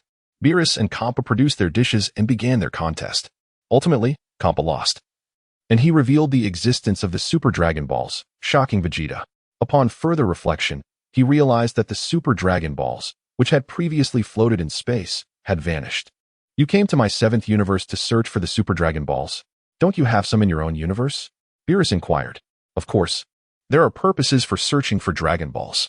To be honest, I have already found 6 of them, Kappa boasted, then turned serious. Beerus, let us compete. The winner can use the Dragon Balls. How about that? It seems you genuinely wish to challenge me, Beerus. Do you possess the strength for that? Beerus replied with a sardonic smile. Humph, I didn't come here just to challenge you. Each of our universes will send 5 contestants. The winner earns the right to seek the 7th Dragon Ball. I've scoured both the 6th and 7th universes without success. Otherwise, why would it fall to you, Beerus? Kappa declared confidently, having explored the 7th universe thoroughly, yet finding few formidable opponents. He believed the elite of the 6th universe surpassed those of the 7th. Especially since Beerus spent most of his time sleeping. Do you believe the strength of your 6th universe surpasses that of my 7th? Beerus exclaimed, raising his fist in a roar. In truth, Kappa held that belief, laughing. Isn't that the case? You, Beerus, can't possibly think you can match my 6th universe with just these 2 Saiyots. I've heard that your Frieza perished over a decade ago, and Majin Buu met his demise recently. All that remains in your universe are the remnants of the past. Hey, Lord Kappa, we are not weak. Goku interjected, stepping forward. Although unaware of the 6th universe's strength, he was excited by the prospect of a competition and felt no fear. Indeed, my universe's Saiyans are undoubtedly superior to yours. Since you wish to compete, lay down the rules. Vegeta chimed in, amused that Kappa was clearly out of his depth. Upon hearing Beerus agree, Kappa smiled. Very well. Let each of our universes send 5 contestants. We'll set the date for 2 months from now, at the Chaos Rift between our universes. How does that sound? Agreed. 5 contestants, one-on-one, in a knockout format. No use of potions, and being knocked off the stage or losing consciousness means defeat. If someone inadvertently kills an opponent, the responsible party loses automatically, and the remaining matches are forfeit, Beerus stated without hesitation, as both parties swiftly established the competition between the 6th and 7th universes. Lord Beerus, I believe we should add a rule. Only intelligent, civilized species should participate. Otherwise, the competition would lack dignity, tarnishing our universe's reputation, Vegeta suddenly proposed. Indeed, the 6th universe seems to have quite a few monsters. How shall we determine eligibility? Should Whis and Beerus administer a written test? Beerus initially agreed, then consulted with Whis and Kappa. This may be difficult to assess, as the civilizational disparities between species are vast, and there are no standard grading criteria. I trust that Lord Kappa wouldn't bring any mindless beings along. I'm sure his sister would ensure the standards are met, Whis replied. Exactly, you, Beerus. Think so little of me. Once my 6th universe wins, I will wish for Earth to join our universe. I wonder where you will find such delicious food afterward. Kappa bellowed fiercely. Chapter 27. Participants on the journey back. Beerus pondered the timeline laid out by Kappa, questioning why the tournament was set for merely 2 months hence. Isn't that a bit soon? Those 2 Saiyans are formidable, transforming into giant apes. Aside from Hit, no one here stands a chance against them, even with Hit in rotation. He might still lose, Beerus reasoned. It would take nearly a month just to gather the participants. And Beerus doubted that remaining in the God of Destruction's realm for a month would enhance their abilities, let alone prepare them for battle against the Saiyans. I am well aware that arrogant fool, Beerus, could never anticipate my return. I shall first locate Hit and the others, and then bring them to the ancient goddess realm for a month of rigorous training. Let us see how Beerus contends with me after that, Compa mused, revealing a surprising intellect beneath his seemingly simple exterior. An ancient goddess realm? I never imagined Lord Compa would allow mortals entry, Beerus exclaimed, astonished. Training there for a month equates to a year outside, and there are no restrictions. This highlights the miraculous nature of the hyperbolic time chamber. Although each individual has limits, for those with a modicum of strength, such constraints are negligible. Compa chuckled triumphantly, convinced that this time he would finally surpass Beerus. In Universe 7, within the God of Destruction's realm, Goku, Vegeta, Beerus, and Whis were engaged in discussion. Lord Beerus, have you selected your participants? Goku inquired eagerly. Beerus glanced at Goku. Whis, what is your opinion? Indeed, Lord Beerus, Earth boasts numerous exceptional fighters.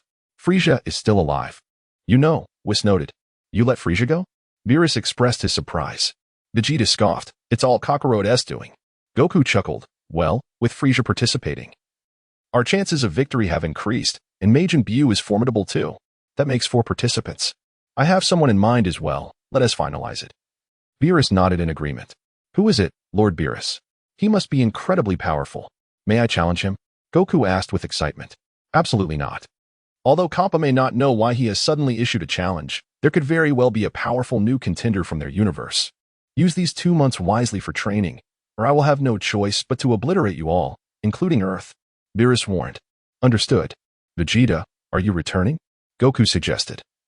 Realizing that given the unexpected turn of events, it would be best for Vegeta to train with him in the God of Destruction's realm, especially since Frieza was likely still nursing his injuries. After some contemplation, Vegeta decided it was best to return home. I'll head back. When the time comes, I'll bring Buu with me, he stated. Thus, Vegeta returned to Earth and informed Buu of the situation, though Buu displayed little interest. Ultimately, Vegeta sought out Satan, relaying the urgency of the matter, and Buu agreed to participate. Upon arriving at Capsule Corporation, it was already late. Vegeta instructed Trunks and Goten to come over for training the following morning. Unbeknownst to Vegeta, since mastering instant transmission, he had been running about, generating a sense of worry for his friends and family, which prompted his desire to mentor the younger generation. However, he remained oblivious to this realization, feeling it was unacceptable for a scion to be untrained. The next morning, as Vegeta, Trunks, Goten, and Bulma enjoyed breakfast, Vegeta revealed shocking news: the upcoming tournament between Universe 6 and Universe 7. It was their first introduction to the existence of other universes. And Vegeta mentioned that Universe 6 also had scions, suggesting they might visit. Dad, is it just you and Uncle Goku competing? Will the God of Destruction participate? Where will the tournament be held? Trunks inquired. This tournament comprises 5 fighters from each universe, and the Gods of Destruction do not compete. It will be Kakarot, Buu, Frieza, and 1 from Beerus' side, totaling 5. I hear the competition will take place in the Chaos Rift, Vegeta explained. Dad, are the scions from that universe evil? Trunks asked innocently. Indeed, we scions are simply battle-hungry. It seems today, I must teach you both the ways of scion parenting, Vegeta replied, his irritation barely contained. All right. Vegeta, don't scare them too much, Bulma interjected. Since meeting the God of Destruction, our opponents now hail from other universes. It's prudent to prepare the children, otherwise, it could be perilous. Bulma's perspective was quite progressive, considering the broader implications. Vegeta nodded and led the 2 youngsters into the training room to commence their lessons while Bulma tidied up the dining area before heading to work. In the gravity chamber, the 2 boys soon cried out from exhaustion, prompting Vegeta to adopt a strict scion approach to parenting, administering a rigorous training regimen. Simply possessing immense energy without training is a waste of talent, Vegeta admonished sternly. He devised a specific training program for them, ultimately educating them on the principles of spirit control and combat techniques. While they trained diligently, Goku was equally focused in the God of Destruction's realm. Beerus and Whis had left the realm, with Beerus making his way to Frieza's recovery location. En route, he picked up a passerby named Monaka to accompany him. Upon reaching Frieza's spacecraft, they materialized inside the healing chamber, where extensive efforts were underway to reattach Frieza's severed body parts. Who are you? A guard exclaimed as alarms blared, alerting them to Beerus and Whis' presence. With a mere wave of his hand, Beerus made the entire crew vanish, leaving only Frieza behind. Whis, Beerus signaled, indicating for him to restore Frisia's condition. Shortly thereafter, Frisia regained consciousness when Beerus urged him to join the tournament. Frisia was initially reluctant at the prospect of facing Science. However, upon hearing that Universe 6 might also have Science, he quickly acquiesced.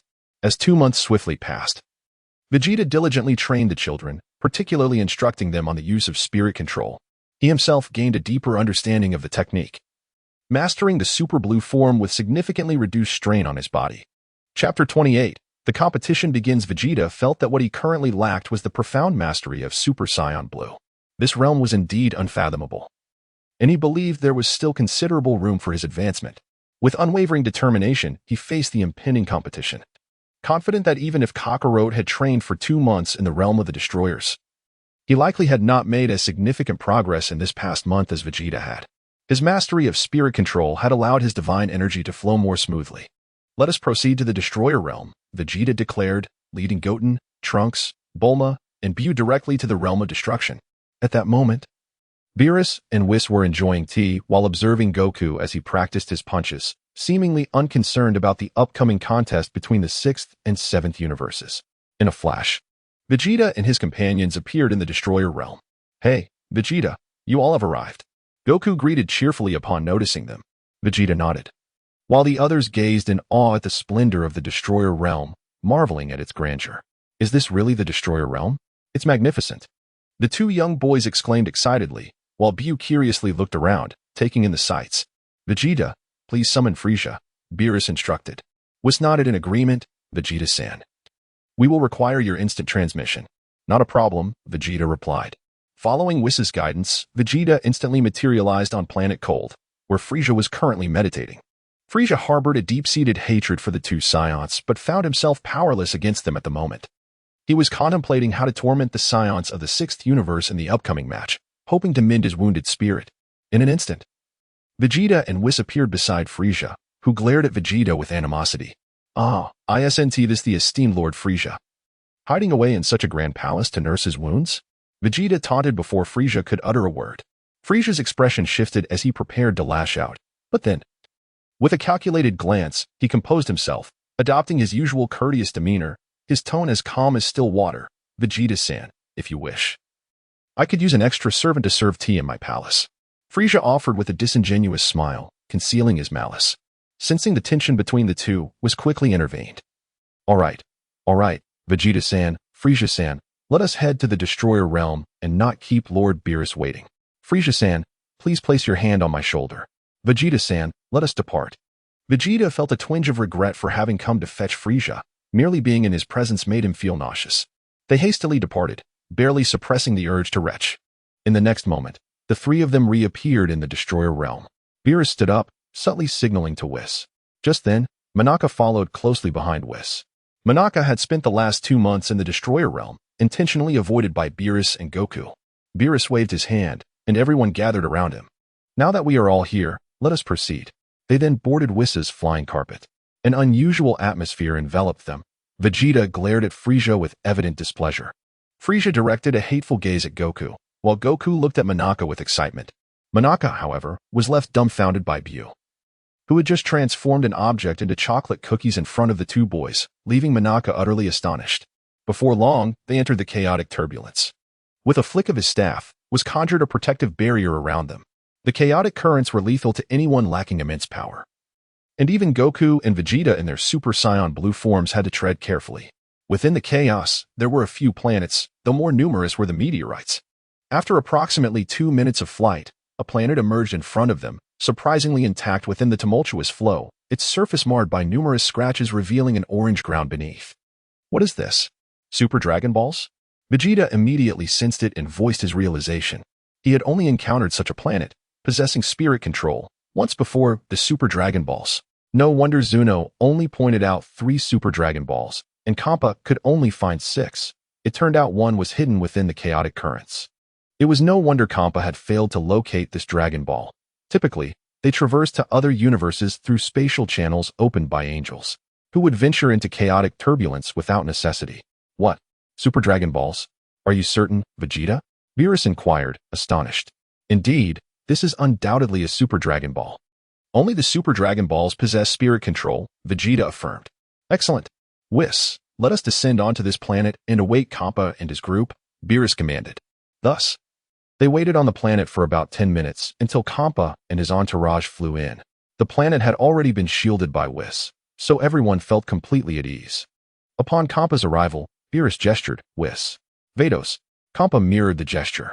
The two angels promptly constructed a tournament stage, completing it in under a minute, adorned with the large portraits of Kappa and Beerus on either side. Soon, the venue was fully set up, and Kappa had brought the judges, who gathered the information of the participants and promptly went to prepare for the draw. It seems your contestants are not particularly formidable, are they, Beerus? Kappa remarked with a glance at Monaka, smiling at Beerus. Beerus chose not to engage in debate, patiently awaiting the commencement of the match. Meanwhile, Vegeta and his companions observed the contestants from the 6th universe. Leading the group was a tall, purple-skinned figure clad in a grand leather coat, Hit, who undeniably captured everyone's attention. Frieza's eyes lit up upon noticing that the opposing team indeed brought Science, 2 to be precise. One was shorter and lean, while the other matched Goku's height and build. Frieza erupted in laughter, confident that aside from the purple figure, the others would be no match for him. His confidence was absolute. Vegeta and his companions noted Frieza's peculiar excitement and turned their attention to the two Scions on the opposing team. The two Scions were observing Goku and Vegeta, their tails causing them to furrow their brows in concern. They waved at Goku and Vegeta, attempting to greet them. Goku, not as aloof as Vegeta, approached the 6th universe's resting area and exclaimed, You are Scions 2, right? I am Son Goku from the 7th universe. Seeing Goku's demeanor, Vegeta also joined the conversation. Hello. I'm Gabe, and this is our Scion King, Salad King. Gabe introduced the two members of their team, smiling as he extended his hand. Goku reached out to shake hands, looking at Salad King with surprise. You are the king of the Scions in the 6th universe? Vegeta is also a prince. Goku pointed at Vegeta, who exchanged a glance with Salad King. Both appeared cold and silent. Suddenly, Frieza approached, his attention drawn to Frost from the opposing team. The two engaged in conversation, sharing a laugh that reflected their mutual understanding. The 6th universe also had another contestant, a yellow bear named Badamo. Chapter 29. The shock of King Salad observing the silence between Vegeta and King Salad, both emanating an indescribable aura. Gabe smiled at Goku and remarked, Prince Vegeta and King Salad truly share a striking resemblance. Interestingly, King Salad was summoned here in haste by Lord Kappa. Can't you gather 5 fighters? Goku inquired. Not quite. Gabe replied. King Salad was quite busy and initially did not intend to participate in this tournament. However, when Lord Kappa was conducting special training, Mr. Otamagata fled after being scolded by Lord Kappa, prompting the urgent call for our King Salad. He was initially occupied with ensuring the safety of the Lita system. But upon Lord Kappa's insistence, he reluctantly agreed to come, with plans to return immediately after the competition. Gabe gazed at King Salad with admiration. Otamagata, a rather fragile figure, was easily discouraged by Lord Kappa's harsh criticisms during training. It was only after Lord Kappa promised to support the Scion's peacekeeping efforts that King Salad agreed to step in. You were the good side? I thought you were evil like our universe's Scions, Goku expressed in surprise. Did Lord Kappa really provide you with special training? Not far off.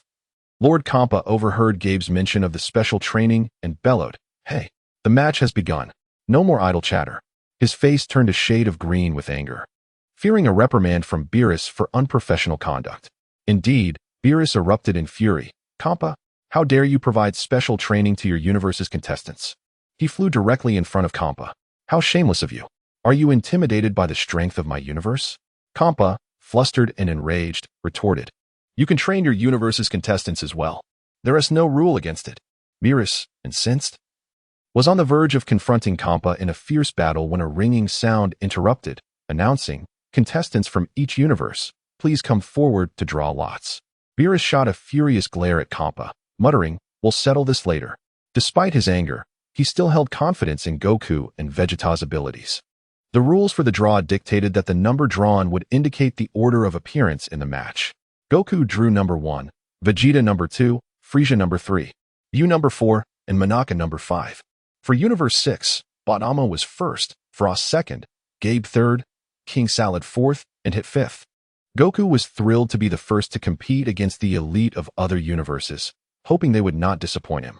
Now, Let us welcome Bot Amo from Universe 6 and Son Goku from Universe 7 to the stage. We anticipate an exhilarating match. The announcer proclaimed loudly from the ring. Goku leaped onto the stage, while Bot Amo lumbered up, wearing a villainous grin as he charged at Goku without a word. Despite his massive size, he moved with surprising agility, catching Goku off guard. Hey, you didn't even give me a warning before attacking. How rude. Goku exclaimed, displeased with the bear-like creature. Bot Amo merely smirked, continuing his barrage of strikes, which momentarily left Goku scrambling. As Bot Amo delivered a swift kick, Goku swiftly dodged and remarked, I didn't expect you to be so nimble for your size. After all that attacking, it's my turn now. In an instant, Goku appeared before Bot Amo and landed a powerful punch squarely on his face.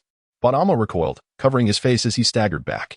Goku, not intending to relent, swiftly moved behind Bot Amo and struck him on the head, sending him crashing into the ring. Attempting to throw Bot Amo out, Goku found his tail seized, thwarting his plans. In response, Goku delivered a punch to Bot Amo's stomach, sending him to the ground in agony. How is this Scion so strong? Kampa exclaimed in disbelief. Bardos, nearby, explained. This Scion possesses immense power, precisely as we anticipated. Bot Amo is certainly unfortunate to face him. Thankfully, I had Hit and the others trained for a while. Bot Amo's strength seems comparable to Gabe's, perhaps even inferior to Frost's. Kampa realized Bot Amo was destined for defeat. Seeing Bot Amo hunched over in pain, Goku unleashed a surge of energy that propelled Bot Amo off the stage. Winner, Son Goku from Universe 7, the referee declared. Wow, Dad, Uncle is amazing. Goten and Trunks cheered enthusiastically. Goku, brushing his nose, glanced at the next opponent, who was Frost from Universe 6, now in his final form due to Kampa's training. He greeted Goku politely and expressed admiration for the Scions, referring to them as noble heroes. Goku explained that his universe's Scions were not like those of Universe 6, wishing they could also uphold justice like them. The two then assumed their stances, and observing Frost's formidable aura, Goku recognized that his usual form might not suffice. Consequently, he transformed into Super Saiyan. Frost, witnessing the golden aura enveloping Goku, was momentarily taken aback and asked, Aren't you supposed to transform into a great ape? Goku clarified. We no longer need to transform into great apes. We are now Super Saiyans. What? Kampa, Gabe, and King Salad exclaimed in astonishment. Can someone explain this situation to me? Kampa, feeling a sense of panic, realized this exceeded their expectations. The Super Saiyan is a legendary form among our kind, a powerful transformation dedicated to maintaining peace in the world. It has not surfaced among us Scions for tens of thousands of years, King Salad articulated. Still in awe of witnessing a Super Saiyan for the first time, filled with both wonder and excitement. What? The seventh universe can manifest the legendary Super Saiyan. Kampa exclaimed with indignation, feeling a sense of rivalry as his universe had not yet produced such a phenomenon, while Beerus's universe had. Chapter 30. Frost's Deception. Damn it, Frost. Eliminate the Super Saiyan, shouted Kampa. At this moment, Frost snapped out of his shock, clearly aware of the legends surrounding the Super Saiyan. Meanwhile, Goku, transformed into a Super Saiyan, paid no attention to anything else and charged directly at Frost, launching a flurry of punches and kicks. Frost struggled to defend himself. Goku's overwhelming power left his arms nearly numb. As Goku continued his relentless assault, Frost appeared somewhat flustered, yet his energy remained steady. Sensing that Frost might not be exerting his full strength, Goku spoke, Surely you possess more power than this. If you don't show your true abilities soon, I may have to send you packing. With that, Goku paused, and Frost, maintaining a gentlemanly smile, replied, I fear that unleashing my full power might lead me to lose control, and I wouldn't want to inadvertently harm you. A glint of malice flickered in Frost's eyes. Bring forth your true strength. I welcome the challenge, Goku urged eagerly. Very well, as you wish, Frost declared, unleashing his energy. His form began to expand, soon matching Goku's physique, muscles taut and brimming with power. With a sharp command, Frost's piercing voice echoed, and he shot forward like a rocket, leaving a massive scar across the arena floor. The two warriors' fists collided, sending ripples through the air, their golden auras intertwining. Goku roared in fury as Frost soared into the sky, delivering a crushing blow aimed at Goku's legs. Goku blocked with both arms, then propelled himself upward. Utilizing this momentum, Frost executed a swift flip in midair, landing a powerful kick on Goku, who staggered back several steps. Impressive strength, Goku acknowledged, admiring Frost's capabilities. The Frost he faced now was on an entirely different level compared to the Frieza of old. Even at full power, Frost surpassed Frieza by leaps and bounds. Clearly benefiting from training under the God of Destruction, Goku had also significantly improved since his earlier days, and yet Frost was managing to hold his ground against him. Excitedly, Goku launched himself at Frost once more, and they resumed their fierce battle. It became apparent that Goku's energy was intensifying, while Frost's offense began to wane, forcing him into a defensive stance. Aware that this trajectory would inevitably lead to his defeat, Frost's demeanor shifted as Goku used his palm to block Frost's punch. A slender poison needle shot forth from Frost's arm, striking Goku before he even noticed. Both the God of Destruction and the angel present immediately recognized the foul play. With their immense power, it would be absurd if they hadn't detected it. Just as Whis was about to speak, Beerus interjected, "Let's observe for now. If that needle is artificial, I will eliminate him on the spot. If it is a natural venom, then Goku must bear the consequences of his own carelessness." This fool is truly disappointing. Whis nodded, recalling that the rules had addressed the use of weapons and poisons, emphasizing that while combat is combat, the inclusion of weapons is part of one's capabilities. Some races inherently rely on toxins and stealth, and to dismiss them is to undermine their strength. Thus, it was agreed that no artificial toxins or concoctions would be permitted, as it would undermine the spirit of the battle. In an unexpected turn, Goku suddenly reverted to his normal state, his energy depleted, and he was sent flying by Frost's attack. "I concede." Frost feigned humility, just as the referee prepared to speak. Whis' voice rang out, "Wait, we need to conduct an examination." Vados, realizing she could not avoid the situation, flew over, hoping that Frost's needle truly was a natural one. After a thorough inspection by Whis and Vados, they discovered a tiny needle embedded in Goku's hand. Its diminutive size, crafted with advanced technology, made it nearly imperceptible to the untrained eye. Following their deliberation, the two angels declared Frost the loser, allowing Goku to retain his eligibility to continue fighting. The sudden turn of events left Frost in a panic. He had employed a needle so advanced that it evaded detection, yet it had been uncovered. Realizing that his cleverness was but a jest before these powerful beings, Frost's confidence faltered. "Kappa, is this all your universe is capable of? Surely, I deserve an explanation." Beerus remarked coolly, fixing his gaze on Frost. Kappa's face flushed with anger, ready to eradicate Frost, when Goku intervened. "Lord Beerus, Lord Kappa, might I finish my match with Frost?" While he resorted to underhanded tactics, I acknowledge my own negligence. If Frost truly possesses venom, I could end up in serious trouble. Witnessing Goku's foolishness, Beerus felt his frustration rise. He had hoped to leverage this incident to eliminate Frost, and yet Goku, in his naivety, had undermined that plan. Frost, sensing the shift in favor, pleaded, Yes. Lord Kappa, please spare me.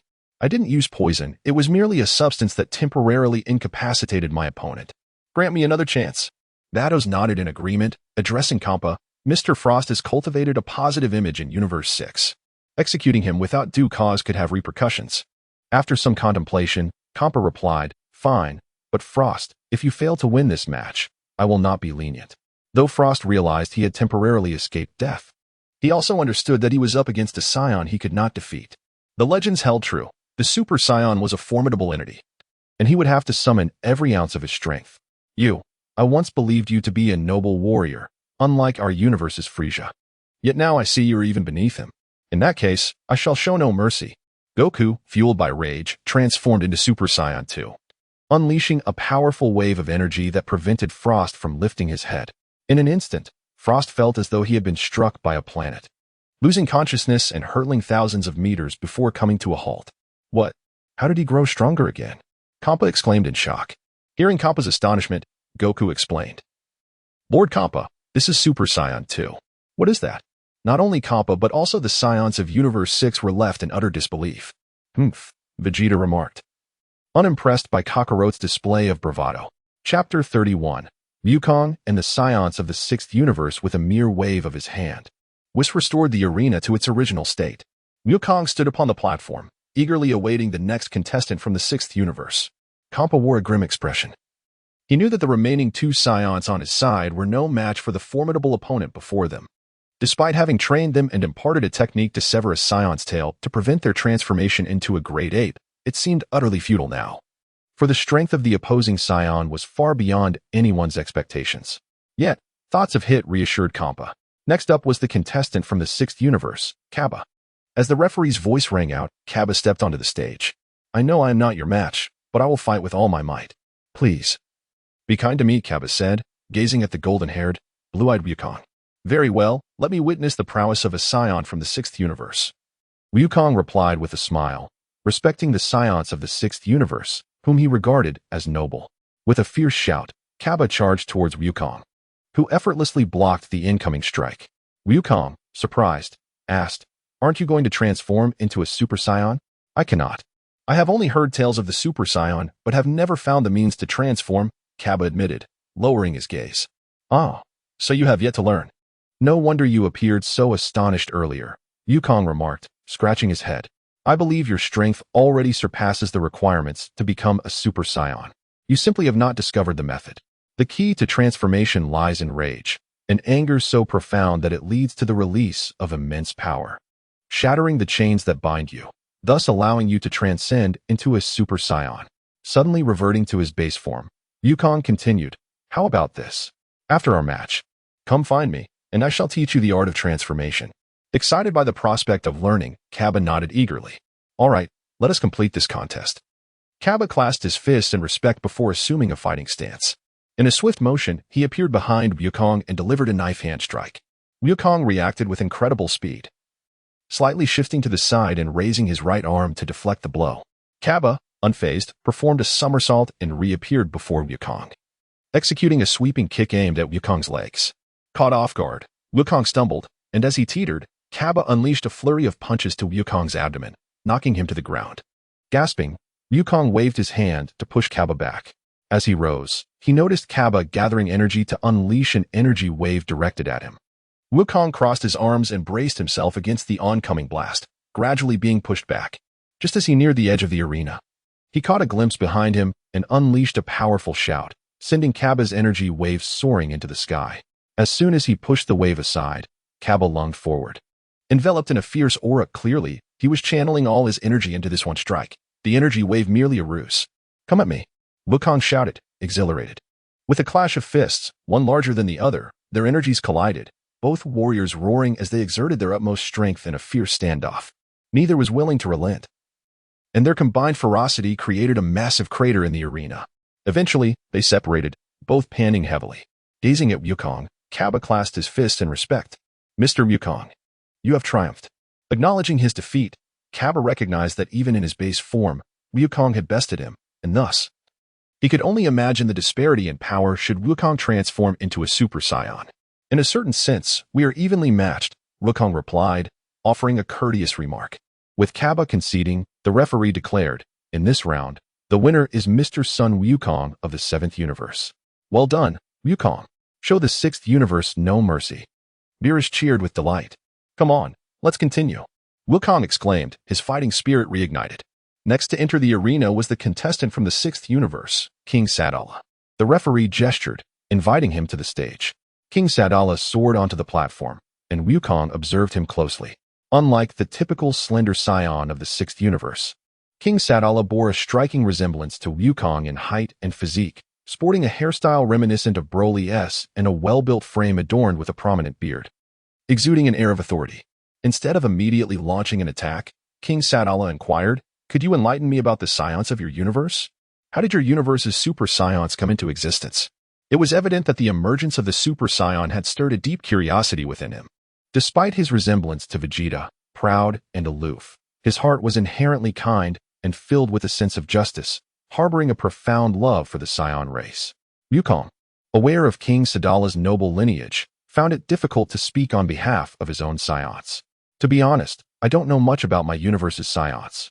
However, I have heard they were not particularly virtuous. Decades ago, they were annihilated by Frieza, leaving only myself, Vegeta, and a few survivors. As for the Super Saiyan, I inadvertently transformed and defeated Frieza. You fought Kaba fairly. It is evident you are a good-hearted Saiyan, King Sadala remarked, clearly puzzled. The surviving Scions no longer embody the wickedness of the past. Even Vegeta has become a decent person, Wukong replied cheerfully. Silence, Kakarot. If you wish to fight, refrain from babbling nonsense, or forfeit, and let me take your place. Vegeta interjected from the sidelines, irked by Kakarot's words. Seeing Vegeta's interruption, King Sadala chose to refrain from further discussion and assumed a fighting stance. In that case, let me witness the power of a Super Saiyan. Wukong did not immediately transform. He wished to engage in a fair contest. Come forth, let me see your strength. King Sadala charged at Wukong, and from the energy he exuded, it was clear he was significantly stronger than Kaba. Wukong bellowed, "Here it comes," as he unleashed all his energy and surged forward. The two quickly engaged in a rapid exchange of blows, with King Sadala displaying remarkable combat experience, landing a punch that sent Wukong flying. Chapter 32, Hit vs. Goku. As Shirata King swiftly appeared in Goku's trajectory, he unleashed a flurry of Wolf Fong fist strikes aimed at Goku's abdomen, delivering a barrage of blows that left Goku reeling. Ultimately, a powerful punch sent him crashing beneath the arena. When Goku finally soared back to the surface, it was evident that he bore numerous injuries, a trail of blood trickling from the corner of his mouth. Goku exclaimed, "Shirata King, you are truly formidable. I never anticipated that a Saiyan in their normal state could cultivate to such an extent. I am eager to learn about your training methods." "Yet, it is merely a matter of a few additional years," Shirata King replied, recognizing that Goku was on the verge of transforming into a Super Saiyan. Indeed, Shirata King was slightly older than Goku, prompting Goku to adopt a serious demeanor as he transformed into a Super Saiyan. "I apologize, Shirata King, but I must conclude this battle now." "Wait, you previously mentioned to Gabe that transforming into a Super Saiyan relies on anger, yet I sense no anger emanating from you," Shirata King inquired. "Indeed, my first transformation into a Super Saiyan nearly drove me to madness, but through gradual training, I have learned to harness this power and surpass it," Goku candidly explained. "All right, one last question. Is Super Saiyan 2 truly the pinnacle of Super Saiyan transformations?" Shirata King recalled his earlier transformation into Super Saiyan 2. "No. There exists Super Saiyan 2 and Super Saiyan 3, and beyond that, further transformations await," Goku replied with a mysterious smile, suddenly appearing behind Shirata King and delivering a swift kick that sent him flying from the arena. "What? This guy has multiple transformations." Kampa's face contorted in disbelief. Had he known this, he would never have challenged the seventh universe. Instinctively glancing at Hit, he hoped that Hit could withstand the onslaught, for their adversaries still numbered 5, and the situation was growing dire. The contestant from the seventh universe, Son Goku, emerges victorious, the referee declared. "Ha ha ha, splendid work, Goku. Kampa, you should concede. One of us from the seventh universe could defeat all of you. Who was it that claimed our universe was weak?" Beerus chuckled heartily, reveling in the glory bestowed upon him through Goku and the others' training. Kampa's face flushed with anger as he bellowed, "Hit, take them all down." At that moment, Hit slowly opened his eyes and rose to his feet. As Hit entered the fray, Goku and the entire seventh universe team braced themselves, sensing that the true spectacle was about to unfold. "Now, allow me to introduce the contestant from the sixth universe, Hit," the referee announced. Hit walked onto the stage with an air of calm confidence, while Goku, sensing an ominous threat, wore an expression of grave seriousness. Hit emanated an inexplicable pressure, his hidden energy vast and terrifying. Goku realized that should he fail to summon his true strength, he risked being overwhelmed. As Hit stepped onto the stage, he transformed into Super Red, causing Goku's pupils to constrict at the divine aura radiating from Hit. "What? This is divine energy? A mere Saiyan can harness such power?" Kampa was taken aback. Observing Kampa's dismay, Beerus erupted in laughter. "Do you comprehend why I engage with these Saiyans? They embody the legendary Super Saiyan God. Kampa, your universe is finished. Surrender now." Kampa, unwilling to yield, retorted defiantly, "Don't get too cocky, Beerus. Hit is our universe's foremost assassin. After my training in the ancient god space, his prowess far surpasses that of this fellow." "What? The ancient god space? Kampa, do you still have any shame?" Beerus exclaimed. Soaring above the barrier to confront Kampa, their faces inches apart, their animosity palpable as the aura of destruction enveloped them. With a hum, Whis and Beerus's staffs emitted a calming energy, diffusing the tension between the two gods. "Now, let us observe the match, my lords." At this juncture, Goku and Hit faced each other in a tense standoff. Unable to contain himself, Goku charged forward, but the moment his fist connected with Hit, he was sent reeling backward. Hit's time-skip technique allowed him to maintain his previous stance, while Goku bore the brunt of a devastating blow, feeling as though his nose might shatter. This left Goku in disbelief. He had not even perceived Hit's movements, nor had he seen him strike. Even in his Super Red form, Goku understood that Hit's prowess far exceeded that of his previous opponents. Is this Whis? Has he somehow manipulated time?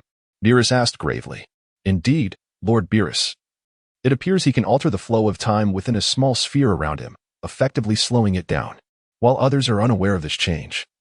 He can accomplish numerous feats within that altered time frame without affecting anyone else, which is why his time manipulation has been tolerated by his sister, was elucidated. Wiping the blood from his mouth and nose, Goku regained his footing, his gaze sharpening as a surge of blue energy enveloped him. The overwhelming aura instilling dread in the contestants of the sixth universe. Your name is Hit, correct? You are truly formidable. Although I am unsure how you struck me. I suspect you possess something around you that attacks anyone who gets too close. Goku confidently addressed Hit. Hit maintained his indifferent demeanor as Goku, now in super blue form, devised a strategy. He charged forward, unleashing an energy wave, and then instantaneously transported himself behind Hit, executing a powerful downward strike. Should he connect, it would surely sustain severe injuries. However, Hit's time-skip technique was not to be underestimated. Goku's understanding was flawed. It was not merely a single object, but rather a domain influenced by the power of time. As Goku's energy wave approached, it reacted swiftly, angling his head, sidestepping, and crouching to evade the attack. Just then, he felt a presence above him. Goku had materialized directly overhead. Unable to retaliate without risking Goku's counterattack, Hit opted to evade. To Goku's eyes, it appeared as if Hit had vanished in an instant, only to re-emerge on the opposite side. Chapter 33. Swift defeat of Hit. Although Goku observed Hit's appearance on the other side, he was certain it was not an instantaneous movement or any similar technique. He sensed the flow of energy, indicating that Hit had indeed moved, albeit in a manner invisible to him. This realization hinted at Hit's possession of a remarkable ability, one that transcended mere invisibility. If it were merely an unseen object, Goku's energy waves would not have passed through unimpeded. They should have been obstructed at that point. Goku understood he needed to act quickly to remove Hit from the battlefield, lest he transform again. Kampa, in a fit of exasperation, was overwhelmed by Goku's transformations. Growing weary of the incessant shifts from yellow to red, and now blue, wondering if green would follow. Hit was acutely aware that the opponent before him possessed an absolute strength that surpassed his own. Seizing the advantage of his concealed abilities, he aimed to defeat Goku swiftly. As a trained assassin, Hit unleashed his full power, appearing before Goku in an instant. Goku, poised to defend, found himself struck multiple times, sustaining severe damage that nearly blurred his consciousness.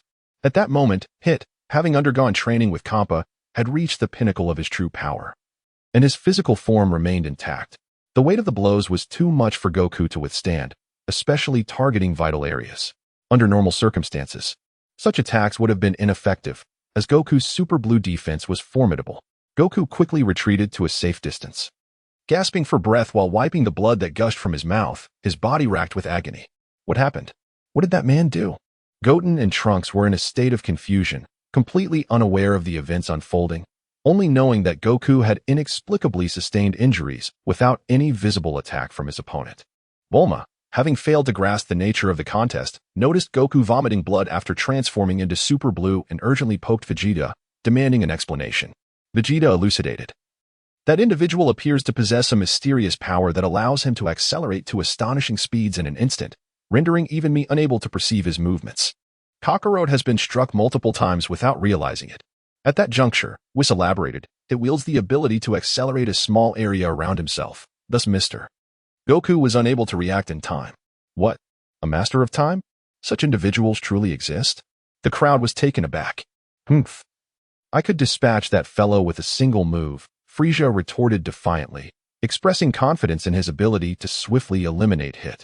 Frieza's technique could indeed pose a threat to Hit, though it remained uncertain whether Hit would fall prey to it, and one could only speculate on the source of Frieza's confidence. Yield now. If this continues, you shall perish. Hit's frigid voice resonated. As an assassin, he understood that had this been a fight to the death, Goku would have already succumbed. It was merely the rules that prevented him from killing, prompting him to show restraint. Unaware of Hit's mercy, Goku was resolute, taking a deep breath and declaring, I will not concede. A fierce battle spirit ignited within him. The azure aura enveloping him dissipated as he forcefully contained the super blue energy within his body. Aware that he had yet to fully endure it, his body trembled, knowing his time was limited. Thus he resolved to confront Hit decisively.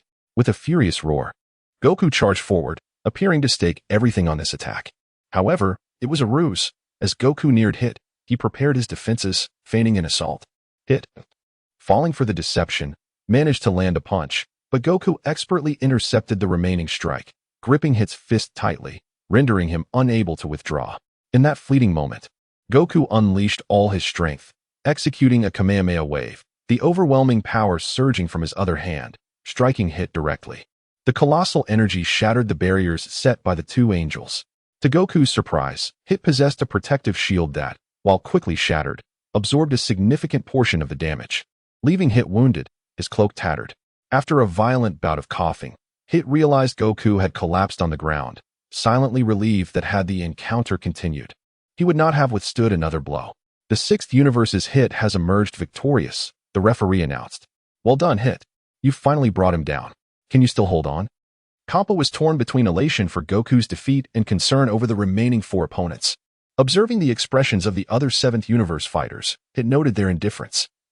2 were casually crossed-armed while 1 counted fingers, and another seemed lost in thought, leaving Hit feeling uncertain and without answers to Kappa's inquiries. It was Beerus who responded to Kappa. It appears Hit has sustained considerable injuries. If the next Scion is as formidable, we may stand little chance. Now, we invite the 7th universe's Vegeta to the stage. Vegeta leaped onto the arena, having spent considerable time observing, without formulating a strategy, to defeat Hit. After all, only in the heat of battle could one truly comprehend an opponent's techniques and how to counter them. Watching from the sidelines offered little clarity, merely confusion. Vegeta transformed into Super Blue without resorting to the forced containment of energy that Goku had utilized, though he was capable of doing so. He knew that his performance wouldn't surpass Kakarot's. Indeed, this one can transform as well, Hit mused, maintaining an impassive facade while internally on high alert. The earlier Scion, Goku, had demonstrated astonishing strength in his Super Blue form, suggesting that Vegeta might possess similar capabilities. Kappa, meanwhile, was fervently praying that this Scion would not match the strength of the previous one. As the 2 fighters assumed their stances, neither made a rash move, granting Vegeta a moment to strategize. Suddenly, narrowing his eyes, Vegeta executed a rapid teleportation to appear behind Hit, who had yet to react. With a swift punch, Hit, drawing upon years of assassin experience, sensed imminent danger and activated his time-skip ability. As Vegeta's fist neared, time seemed to slow, allowing Hit to perceive the punch aimed at his face, and the other hand poised to unleash an energy blast. Hit felt reassured, believing his opponent lacked a viable strategy. However, just as he evaded Vegeta's punch, Vegeta's explosive attack was unleashed within Hit's time domain, striking at normal speed. Boom. Hit was thrown back, collapsing into the crater created by the blast, rendered unconscious. The arena fell into an eerie silence, even Vegeta taken aback by the unexpected turn of events. Chapter 34. The responsibility of the Scion King. Vegeta was taken aback. He had merely attempted to use the Spalito acceleration technique against Hit, and unexpectedly defeated him. He had no idea that the acceleration technique possessed such remarkable utility. Could it truly bypass Hit's ability to manipulate time? Mr. Vegeta of Universe 7 emerges victorious. Congratulations to Universe 7 for winning this combat tournament against Universe 6. The referee exclaimed jubilantly. Father won. Well done, Vegeta. Bulma exclaimed, leaping with joy. Excellent work. Beerus applauded in approval. Humph, what a waste of a trip, Frieza grumbled, visibly displeased. Bang. Kappa crushed the bricks beneath his seat, his face flushed with anger. Bardos. Hand them the Dragon Balls, Kappa seethed. Beerus flew over, laughing heartily. How does it feel, Kappa? Your universe's top fighters were bested by my universe's 2 Scions. How refreshing. Who claimed my Universe 7 was weak? Don't be arrogant, Beerus. This time, you were merely lucky. I know those Scions must have been trained by you long before they came to my planet. Just wait, next time. I will make sure your universe's fighters cannot lift their heads in shame, Kappa retorted fiercely. Beerus laughed maniacally. How could the fighters from your universe compare to those from mine? No matter how you train them, this time, my universe triumphed. And the next time will be no different. Kappa, incensed, was about to respond when he was interrupted by Whis. Lord Kappa, Lord Beerus, look over there, Whis said. Floating nearby, redirecting their attention, the 2 gods of destruction followed Whis's gaze, nearly losing their composure upon seeing the Grand Zeno floating between 2 attendants. Lord Zeno. Their expressions morphed in shock as they scrambled to kneel before him, trembling. Welcome, Lord Zeno. We did not notice your presence. We hope for your forgiveness. The two angels also knelt, acknowledging the Grand Zeno. The Grand Zeno, unfazed, spoke. Originally, the Grand Minister informed me that the two gods of destruction were hosting a tournament between the 6th and 7th universes without authorization. I intended to have the Grand Minister cancel the event, but then I thought it might be quite interesting. This appears to be the first tournament between two universes. So I decided to come and see for myself. Indeed, it is quite entertaining. I have decided to host a tournament for the entire universe next time. And I will have the Grand Minister inform you. Yes, we understand, Lord Zeno. The two gods of destruction chimed in, nodding fervently. Really? That sounds incredibly fun. Please expedite the arrangements. Goku exclaimed, jumping out of nowhere. This startled both gods of destruction. Beerus bellowed, silence. Goku, how dare you speak to Lord Zeno in such a manner? Yet, the Grand Zeno remained unconcerned and replied, I remember you. You fought for quite a while. You are very interesting. So it's settled. It will be held soon. Goku was elated and reached out to shake hands with the Grand Zeno, exclaiming, so it's a deal. This frightened everyone present. Beerus and Kampa remained on their knees, afraid to move or breathe, while the Grand Zeno's attendants shot Goku menacing glares. However, the Grand Zeno simply smiled and shook Goku's hand, which relieved everyone. It seemed the Grand Zeno was in a good mood. What is your name? The Grand Zeno inquired. My name is Son Goku. Goku replied with a cheerful grin as he released the handshake. Very well, I will remember you. Until next time, the Grand Zeno waved, disregarding the others as he vanished with his attendants. Goku waved back, but once the Grand Zeno completely disappeared, he received a sharp smack on the head. Ouch! Goku yelped. That hurt, Lord Beerus.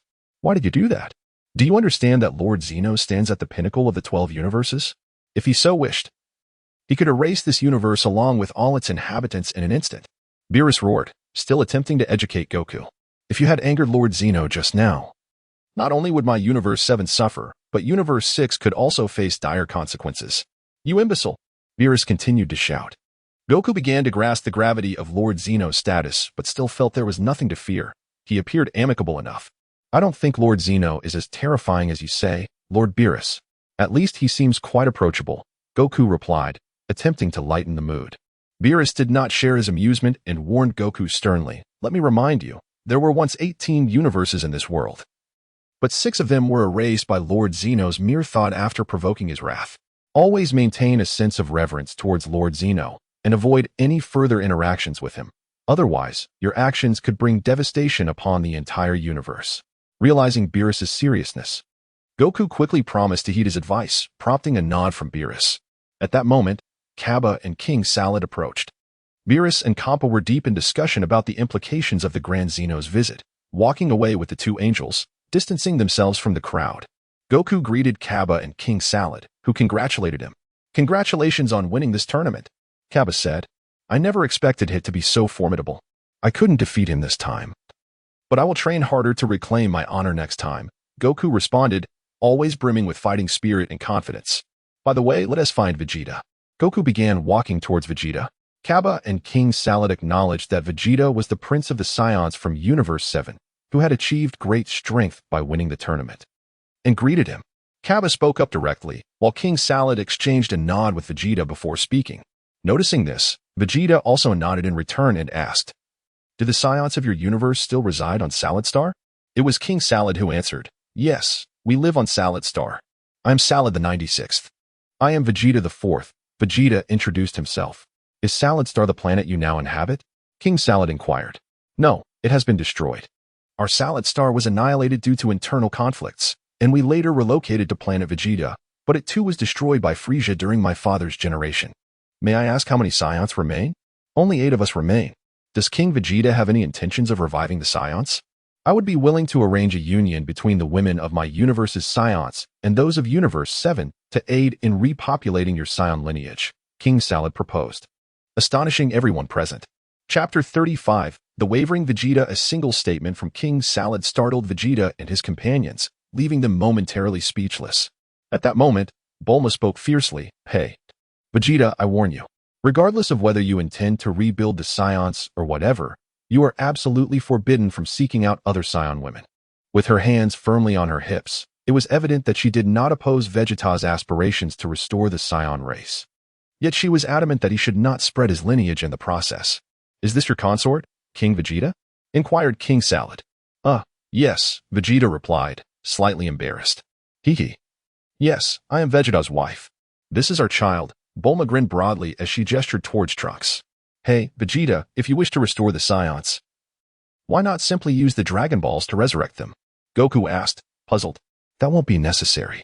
The previous generation of Scions has committed too many heinous acts. Their demise is deserved. I have no desire to see such Scions re-emerge in the universe," Vegeta responded resolutely. "Haha, it seems Vegeta is now a warrior dedicated to peace," Goku praised. "Shut up, Kakarot," Vegeta retorted, wishing to silence him. "King Vegeta, it appears you and the previous generation of Scions are quite different. With your righteous hearts, you could lead the Scions anew. The Scions of the 7th universe could indeed become messengers of peace throughout the cosmos. Does King Vegeta not wish to restore the glory of the Scions?" King Salad's words revealed his pride in the Scion legacy, and he clearly did not want the 7th universe Scions to perish. Upon hearing this, Vegeta's body trembled slightly. Deep down, he yearned to restore the Scion race, yet he felt the weight of their past sins. King Salad's remarks led him into profound contemplation. Could the Scions he would lead live for themselves and no longer be the villains feared across the universe? Living on Earth, he had gradually begun to see himself as an Earthling, yet he took pride in being a Scion. What pride could one hold for a race that had been extinguished? After a moment of silence, Vegeta spoke. "King Salad, thank you for your kind words. I will give it serious thought, and I will seek you out in due time." "King Vegeta, there is no need to be troubled. I merely suggested it. I have come to seek your guidance on how to become a Super Saiyan. It is rather embarrassing. We have never had a Super Saiyan in our universe despite the legends. We need to master the Super Saiyan transformation to uphold the pride of the Scions and bring peace to more cosmic realms," King Salad humbly expressed, shedding the aloof demeanor of a Scion king, and performed a respectful gesture towards Vegeta. Gaby looked at King Salad with immense admiration, acknowledging that he truly was a pride of the Scions, and he too performed a gesture of respect. Goku, unaware of the significance of the gesture, chimed in, "It's all right. King Salad and Gaby, since I have promised you, I will teach you, though I am unsure if there will be enough time." Vegeta gazed at the two, feeling deeply moved. He reminisced about his childhood in the Scion world. Without uttering a word, he approached them, helping them to their feet, and looking into their eyes, declared, "I will teach you how to become Super Saiyans." Subsequently, Vegeta led King Salad and Gaby to the other side of the planet. Goku, witnessing this, shouted, "Wait for me, Vegeta," and followed suit. Trunks, noticing his father's unusual behavior, turned to Bulma and asked, "Mom, what is going on with Dad? This is not like his usual proud self." Bulma replied, "The other party is also a Scion, and it seems he is a Scion king. Your father is a Scion prince. Perhaps there is some resonance." Trunks looked toward the direction in which they had departed, somewhat bewildered. At that moment, Kappa and Beerus appeared nearby, noticing the absence of several individuals in their universe, and inquired where they had gone. Frieza elegantly responded, "Those Scions have been whispering amongst themselves. I suspect they wish to connect the Scions of both universes. I seem to have heard them refer to Vegeta as King Vegeta, even mention going to the 6th universe, after which they flew to the other side of the planet. Lord Beerus, Lord Kappa, we cannot allow these Scions to break the rules. If the 6th and 7th universes communicate, Lord Zeno might become displeased." "Whis," Beerus called out. Whis glanced over and replied, "Lord Beerus, it does not seem like a bad thing." Clearly, Whis did not find any issue with Scions training other Scions, and Kappa remained silent. Frieza, feeling embarrassed, thought it unacceptable that these Scions had escaped a crisis once again. "No, I cannot allow these Scions to grow too strong. I must diligently train." "Since that is the case, Whis, bring forth the good stuff," Beerus commanded. "Yes," Whis complied, waving his staff, as a grand feast appeared before everyone. Whis announced, "Since Lord Beerus stated that there were no objections during this tournament, it is indeed a cause for celebration. Lord Beerus invites everyone to this feast of friendship. Thank you all for your hard work."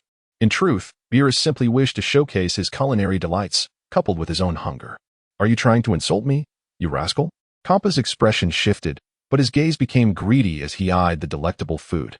"Just tell me whether you are eating or not," Beerus said unceremoniously, taking his seat at the head of the table. Kappa, seeing this, hurriedly took the opposite seat and began to eat heartily.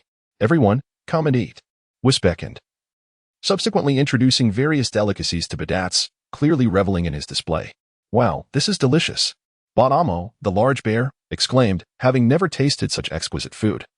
And even Hit could not resist indulging a little more. After a while, the so-called feast of friendship concluded. Beerus, observing Kampa, who was in tears after finishing his meal, said, Kampa, bring forth the Super Dragon Balls. At that moment, Kampa was still lamenting the absence of Earth in his universe when he heard Beerus speak.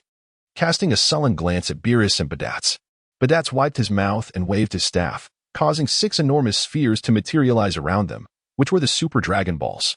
Hee, to be honest, this orb is the last of the Super Dragon Balls, Beerus said, reclining in his chair, fiddling with a toothpick in his mouth. Whis waved his hand, dispersing the dust from the spheres, revealing the massive Dragon Ball adorned with 4 stars before everyone. Whis, you know the incantation, right? Beerus inquired. Indeed. It is recorded in ancient lore, Whis affirmed. Meanwhile, at the other end of the 4-star Super Dragon Ball, Goku and Vegeta admired the 2 gleaming figures of King Salad and Gaby, praising their brilliance, reflecting on the hardships they endured to become Super Saiyans. Chapter 36, Journey to Wampa Star in the Tasnaraki residence, Vis recited the divine incantation to summon the Eternal Dragon. With a resonant hum, 7 colossal Dragon Balls soared into the air, swirling majestically. Vis and Bardos produced a cube that enveloped the onlookers, separating the 2 universes. A thunderous roar echoed, accompanied by a blinding light that surged forward with an overwhelming presence. The golden Super Dragon, radiating brilliant luminescence, materialized before them. With a deep roar, the dragon heralded its arrival, captivating the audience with awe and admiration. As Vis and Beerus greeted the Super Dragon with a bow, Kampa observed the praises being lavished upon it by Beerus's companions, feeling as though the years he spent collecting the Dragon Balls had been in vain. He commanded Bardos to depart, without even considering what wish Beerus might have made. A peculiar sequence of sounds escaped Vis's lips, seemingly a wish of his own. In an instant, the Super Dragon-esque gaze flickered, and it vanished, with the 7 Dragon Balls scattering randomly across the cosmos. Ah, Lord Beerus, what wish did you make? Bulma inquired curiously, as others gathered around, eager to know. A secret, Beerus replied tersely, unwilling to divulge. We must return, Vis announced, waving his staff as the cube began to traverse dimensions. Meanwhile, Kappa was reprimanding the participants from Universe 6. Lord Kappa, it appears there is a situation in Universe 6. Bardos suddenly interjected. What is it? Kappa asked, intrigued. Look, Bardos presented her staff to Kappa. Is this Earth, or a civilization that has developed on Earth? Kappa gasped, a thought dawning upon him. Damn that Beerus. You all listen closely. Upon our return, I shall train you rigorously. King Salad, bring forth your most talented scion. The next time we encounter Universe 7, we shall ensure those 2 scions are thoroughly defeated. Kappa commanded, and the others nodded in agreement. Later, Vis transported Goku and the others back to Earth before returning to the realm of destruction with Beerus. Before departing, Beerus advised Goku and Vegeta to train diligently. As the Omni King was planning a tournament, and formidable opponents from other universes would be afoot. This time, we have the advantage. Being informed in advance may lead to victory, he remarked. After Beerus and Vis had left, Goku turned to Vegeta, asking, Vegeta, how did you defeat it? Goku finally inquired. If you hadn't wasted so much energy fighting others, you might have been able to defeat it yourself, Vegeta replied, casting a glance at Goku. Indeed. I feel I have grasped Hit's techniques, but unfortunately, my stamina faltered, Vegeta admitted. Goku, suddenly struck by a thought, exclaimed, by the way, Bulma, do we have any food? I'm starving. His sudden outburst startled Bulma, while Goten tugged at Goku's hand, saying, Dad, before we left, Lord Beerus treated us to a meal. What? Vegeta and I weren't there. Goku lamented dramatically. All right, I'll have the chef prepare something for you and Vegeta, Bulma said, covering her mouth in amusement. You two have indeed helped Beerus significantly, yet you didn't even get to eat. At the dining table, Vegeta, who had been eating in silence, suddenly spoke up. Kakarot. I need to visit Wampa Star first. You go on to the realm of destruction. Wampa Star? Where is that? Is there something going on? Goku asked, puzzled.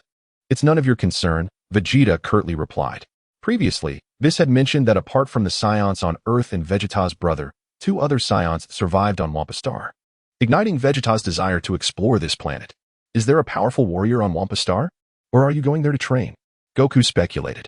Vis once said that 2 scions live on Wampa Star. I wish to see them, Vegeta stated plainly. What? You're going out again just after returning? Are those two scions male or female? You can't go. Bulma interjected, having just changed her clothes. I merely wish to take a look, Vegeta said, feeling slightly embarrassed by Bulma's firm refusal. No way, you must take me with you. Bulma insisted, clearly provoked by King Salad's comments about female scions. No, don't be ridiculous. I just want to take a look, Vegeta replied exasperatedly. I want to go too, Vegeta. Let us check it out together, Goku chimed in, eager to accompany him. Bulma, you shouldn't go. We don't even know what the environment is like. If the gravity is several times that of Earth, you won't be able to handle it. Kakarot and I will go, Vegeta explained, recalling that scions thrive in environments with 10 times the Earth's gravity. The two scions on Wampa Star might have chosen it for its similarities to planet Vegeta. All right, but do you know the location? Bulma inquired. No worries. We can just ask King Kai, Goku replied. He promptly closed his eyes to consult King Kai, who indeed provided them with the coordinates. Let's go, Vegeta, Goku urged. No, it's almost dark. You should go tomorrow, Bulma insisted. Fine, Goku conceded, deciding to return home for the night. The following morning, Goku arrived early to find Vegeta, who quickly prepared, and together they instantaneously transported to Wampa Star. Upon arrival, they were met with desolation, barren landscapes, treacherous rocks, harsh weather, and scarce water. There are two energy signatures over there. That must be the two scions, Goku sensed. The pair flew southeast, traversing a planet devoid of sun and moon, illuminated only by distant stars. They passed through swamps, dark forests, fissures in the earth, and volcanic landscapes, the entire planet marred by calamity. Goku remarked, the environment here is truly harsh. How could those two scions possibly live on this planet? Ignoring Goku's observation, Vegeta pressed on, and a minute later, they reached their destination, a small plain by a nearly dried-up lake, dominated by a colossal tree that seemed to harbor a hidden abode. A white-haired middle-aged man crouched by the lake, seemingly drawing water. Suddenly sensing their presence, he turned to see Goku and Vegeta approaching. Prince Vegeta? Paragus exclaimed, his eyes filled with hatred. Chapter 37. Broly. Hello there, sir. Might I inquire if you are a scion? Goku greeted the figure who had noticed him. To his surprise, the individual ignored him completely. Broly, Paragus shouted loudly. It seems something is amiss, Kakarot, Vegeta observed, recognizing the tension and urging Goku to be cautious. At that moment, a robust young man clad in a green fur outfit burst forth from a hollow in a tree. Father, Broly exclaimed as he rushed towards Paragus, spotting the two unfamiliar faces. Who are you? He inquired loudly. Greetings. I am Son Goku, and this is Vegeta. We have come to find you on planet Vampa. Goku replied. Broly, those two are scions. Do you see that one over there? He is the son of King Vegeta, our enemy. Paragus seethed with fury. Prince Vegeta, has King Vegeta sent you to kill us? Is this the son of Bardock? Paragus bellowed. Without waiting for a response from Vegeta or Goku, Broly unleashed an astonishing aura and charged fiercely at Vegeta. Do these two hold a grudge against my father? It seems that they do, Vegeta pondered. But there was no time for contemplation as Broly was upon him. Vegeta raised his arm to block Broly's attack but underestimated its force, resulting in a dislocated shoulder and shattered bones. With a resounding crash, Vegeta was sent hurtling into a distant mountain, crashing deep into its core. Hey, you brute! Goku began, but before he could finish, Broly turned his attention to him. Witnessing the sheer power that had just incapacitated Vegeta, Goku recognized the formidable threat Broly posed and decided to evade the incoming assault. From afar, Paragus observed Broly effortlessly overpowering the two scions and shouted, Well done, Broly. Eliminate them. After dodging several of Broly's strikes, Goku began to understand Broly's methods and strength. He realized that Broly lacked combat experience despite his immense power. Thus, while evading Broly's attacks, Goku said, Your name is Broly, right? Can we have a conversation before we continue fighting? While Goku relished battle, he preferred to understand the situation first. Broly, relentless, charged at Goku again. However, Goku's extensive combat experience allowed him to evade every blow. As Broly grew increasingly frustrated, his aura intensified, and Goku realized that Broly would not cease until a fight ensued. Instead, Goku felt exhilarated. Broly's strength was truly remarkable. Transforming into Super Saiyan 2, Goku confronted Broly directly. Broly, momentarily taken aback by Goku's golden hair, did not halt his assault. Instead, he became invigorated, and the battle flowed seamlessly. Having previously sparred with his father, whose power was minimal, Broly had always had to restrain himself. Now, facing a worthy opponent, he felt his blood surging with excitement. Despite taking numerous hits, Broly felt no pain, only a sense of exhilaration. Goku, astonished by Broly's growing strength, questioned, "Are you really a Saiyan?" Unable to contain his curiosity, Goku dashed behind Broly, seizing his arms and pulling them backward, immobilizing him. "Can we talk now?" Goku asked. A massive surge of energy erupted from Broly, sending Goku flying far away. Goku found himself halted by a foot Vegetas. "Vegeta, are you alright?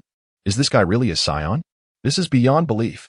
Vegeta, having already utilized his healing techniques, replied, "I am perfectly fine. I just did not anticipate such overwhelming power from him. This is the first time I have encountered a Saiyan of such caliber. I suspect he may be the legendary Super Saiyan." "The legendary Super Saiyan?" Goku echoed in disbelief.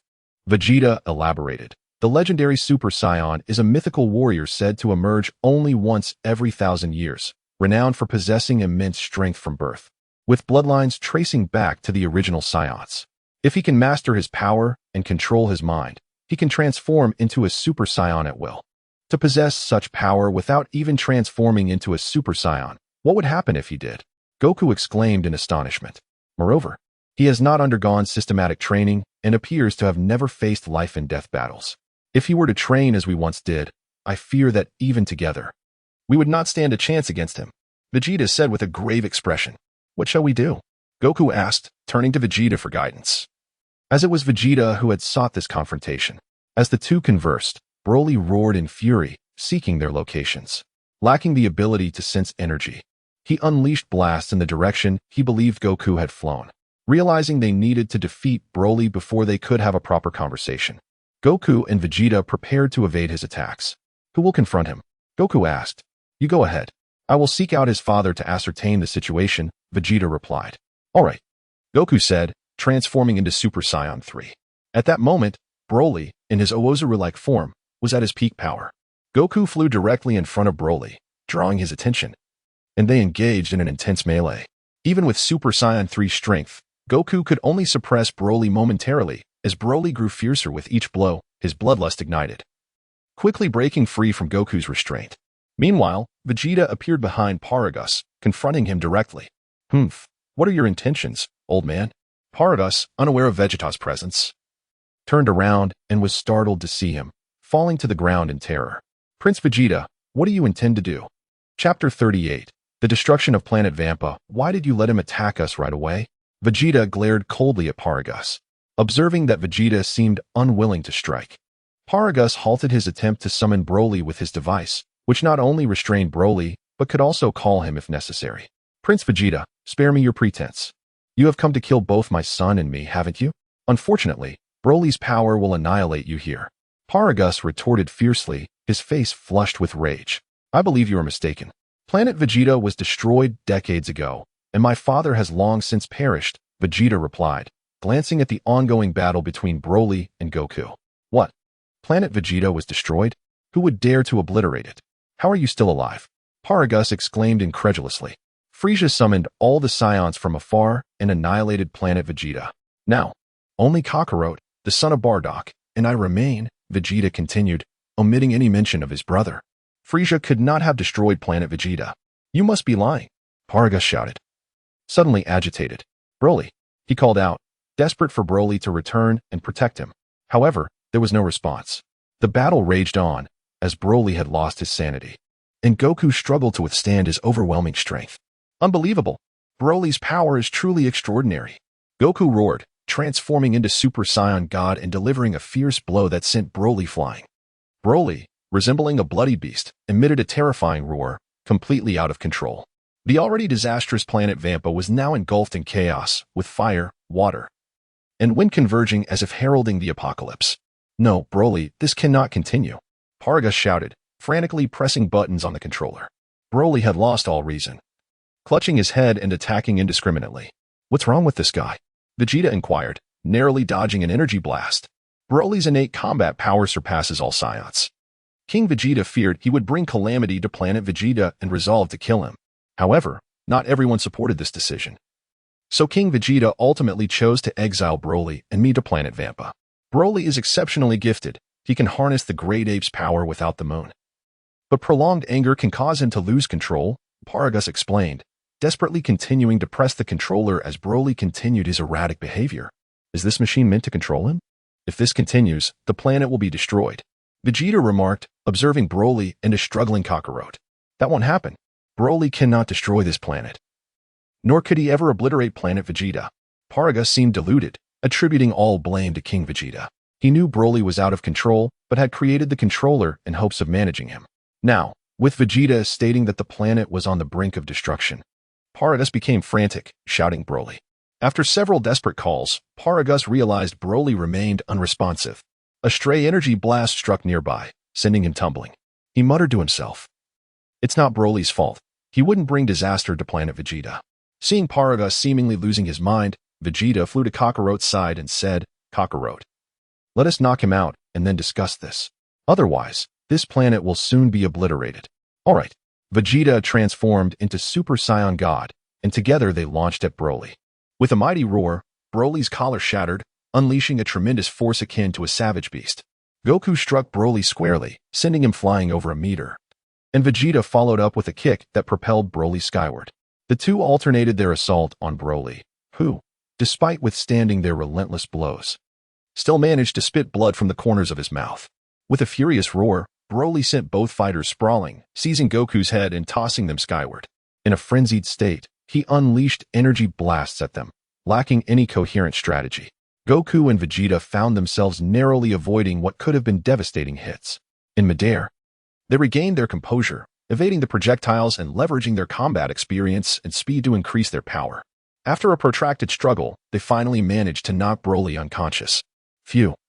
We finally brought him down. This guy is terrifying. Goku exhaled deeply. Yet Vegeta did not relax. He urgently stated, "Kakarot, you take him, and I'll handle that one. We need to leave quickly. This planet is about to explode." He flew toward Paragus, reminding him, "Let's head to the Kaioshin realm. Or else this guy will wake up and wreak havoc, and Earth will be doomed." Goku nodded, grasping Broly's arm and sensing their surroundings before teleporting to the Kaioshin realm.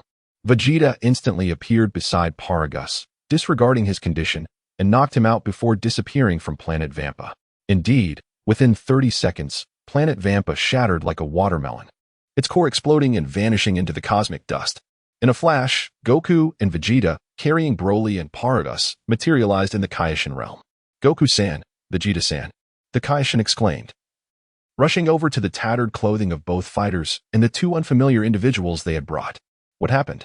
After Goku and the Kaioshin explained the situation, the Kaioshin understood that it might have been a misunderstanding, though the cost of that misunderstanding was significant, resulting in the destruction of an entire planet. "Do we need to wake them?" the Kaioshin inquired. "Wake that one first," Vegeta said, pointing to Paragus. "Very well." The Kaioshin placed a hand on Paragus's head, and he stirred awake, suddenly sitting up and shouting, "Broly," appearing utterly panicked. Chapter 39. The continuation plan of the Saiyan race Broly. Paragus gazed at the unconscious Broly lying nearby and inquired, "Where are we?" The Supreme Kai responded, "This is the realm of the Supreme Kai, and I am Shin." The Supreme Kai. Paragus, bewildered, looked at Shin and the silent Goku and Vegeta, clearly unaware of the significance of the Supreme Kai. Humph. The Supreme Kai is a deity standing at the pinnacle of the universe. It is a stroke of luck for a mere mortal like you to encounter him. At this moment, Jebet appeared and immediately reprimanded Paragus. "What? You are a god of the universe?" Paragus, having encountered the Supreme Kai, hastily rose to pay his respects. "Enough. Paragus, I came to see the surviving Scions, but it seems a misunderstanding has occurred. With planet Vegeta destroyed, what do you plan to do?" Vegeta interrupted Paragus. "Prince Vegeta, I haven't left planet Wampa in many years. I am unaware of the current state of the universe." Paragus clearly doubted Vegeta's assertion regarding the destruction of planet Vegeta and found it hard to believe that their faithful ally, Frieza, had annihilated it. Decades ago, Frieza had obliterated planet Vegeta, and the only survivors were Goku, Vegeta, Nappa, and Raditz. However, Nappa and Raditz had met their demise as well. Several years ago, Goku had transformed into a Super Saiyan and defeated Frieza, who subsequently perished, only to be resurrected once more. Shin recounted the events of the past decades. "What? Frieza truly destroyed planet Vegeta? Frieza has been resurrected? Paragus collapsed to the ground in shock. Wait, Supreme Kai, did you mention a Super Saiyan?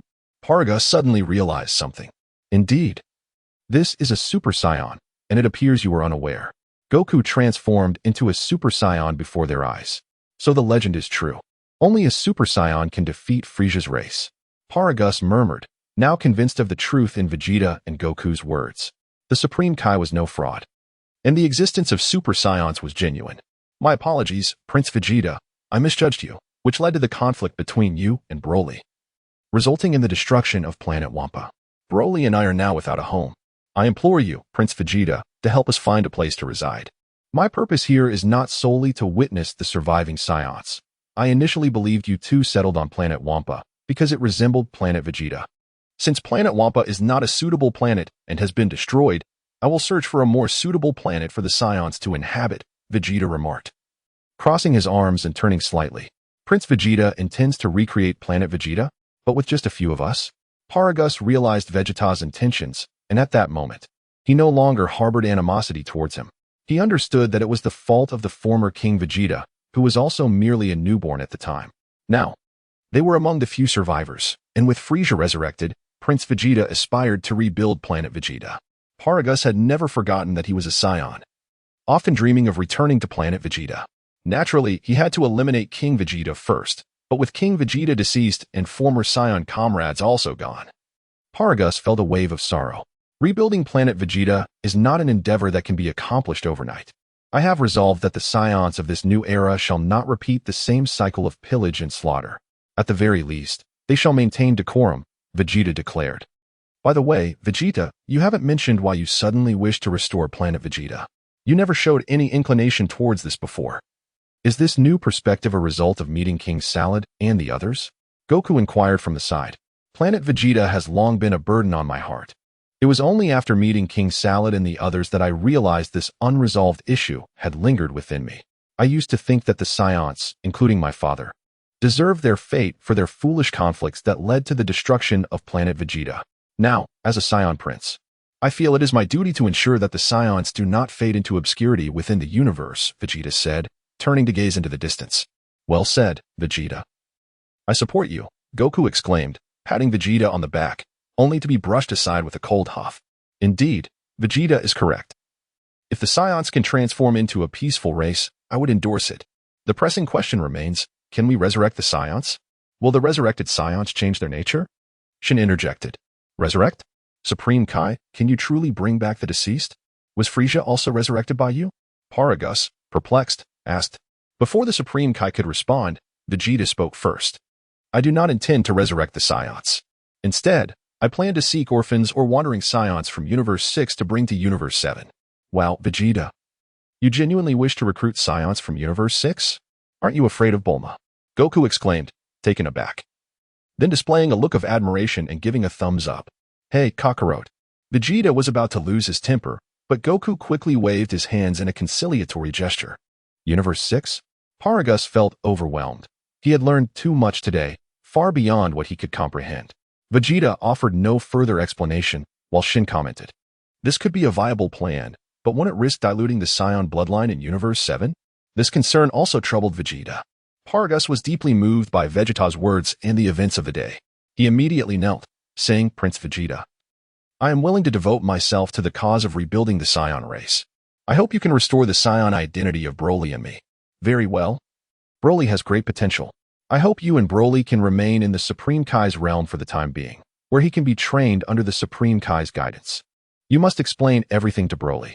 Soon, a tournament may be held across the 12 universes. And I hope our Saiyans can shine brightly and showcase the glory of our race, Vegeta concluded, beckoning Goku to follow. Wait, I will return to spar with Broly later. Supreme Kai, I entrust you with his training. He is incredibly strong. Goku added. Wait, Prince Vegeta. Paragus appeared hesitant, prompting Vegeta to turn and look at him. After a moment of uncertainty, Paragus spoke. Prince Vegeta, since Frieza has been resurrected, why don't we eliminate him once and for all? It was evident that the destruction of planet Vegeta had ignited Paragus's hatred for Frieza. Frieza is the driving force behind our training. It is because of him that Vegeta and I have trained so diligently. However, with Broly now in the picture, I am confident he will also be able to defeat Frieza, Goku replied, his expression relaxed. I understand. I will ensure that Broly trains diligently to confront Frieza. Chapter 40. Parallel worlds. Vegeta and Goku had returned to Earth momentarily, bringing along provisions for their continued training in the realm of the destroyers.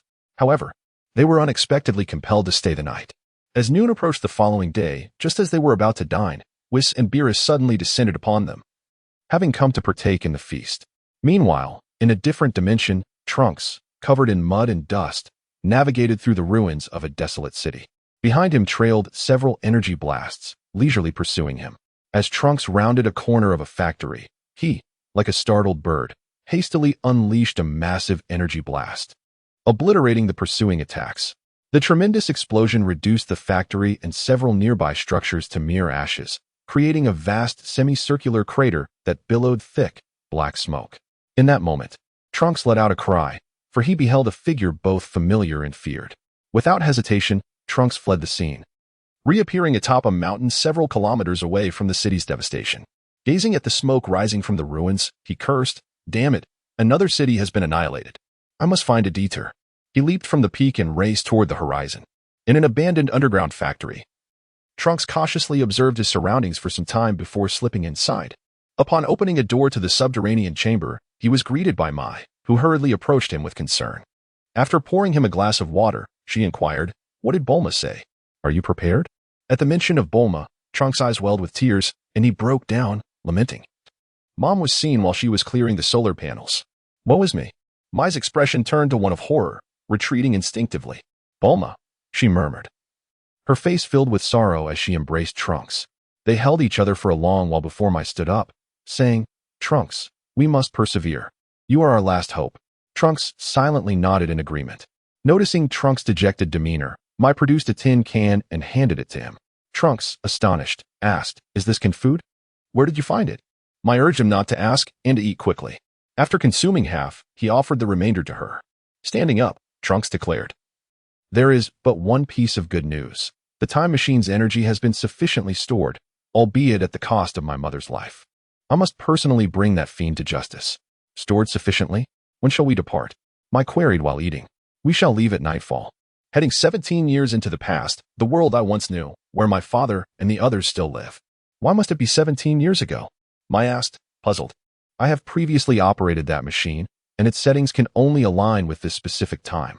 Any other time might lead us to an entirely different world, one that may not resemble the one we are familiar with."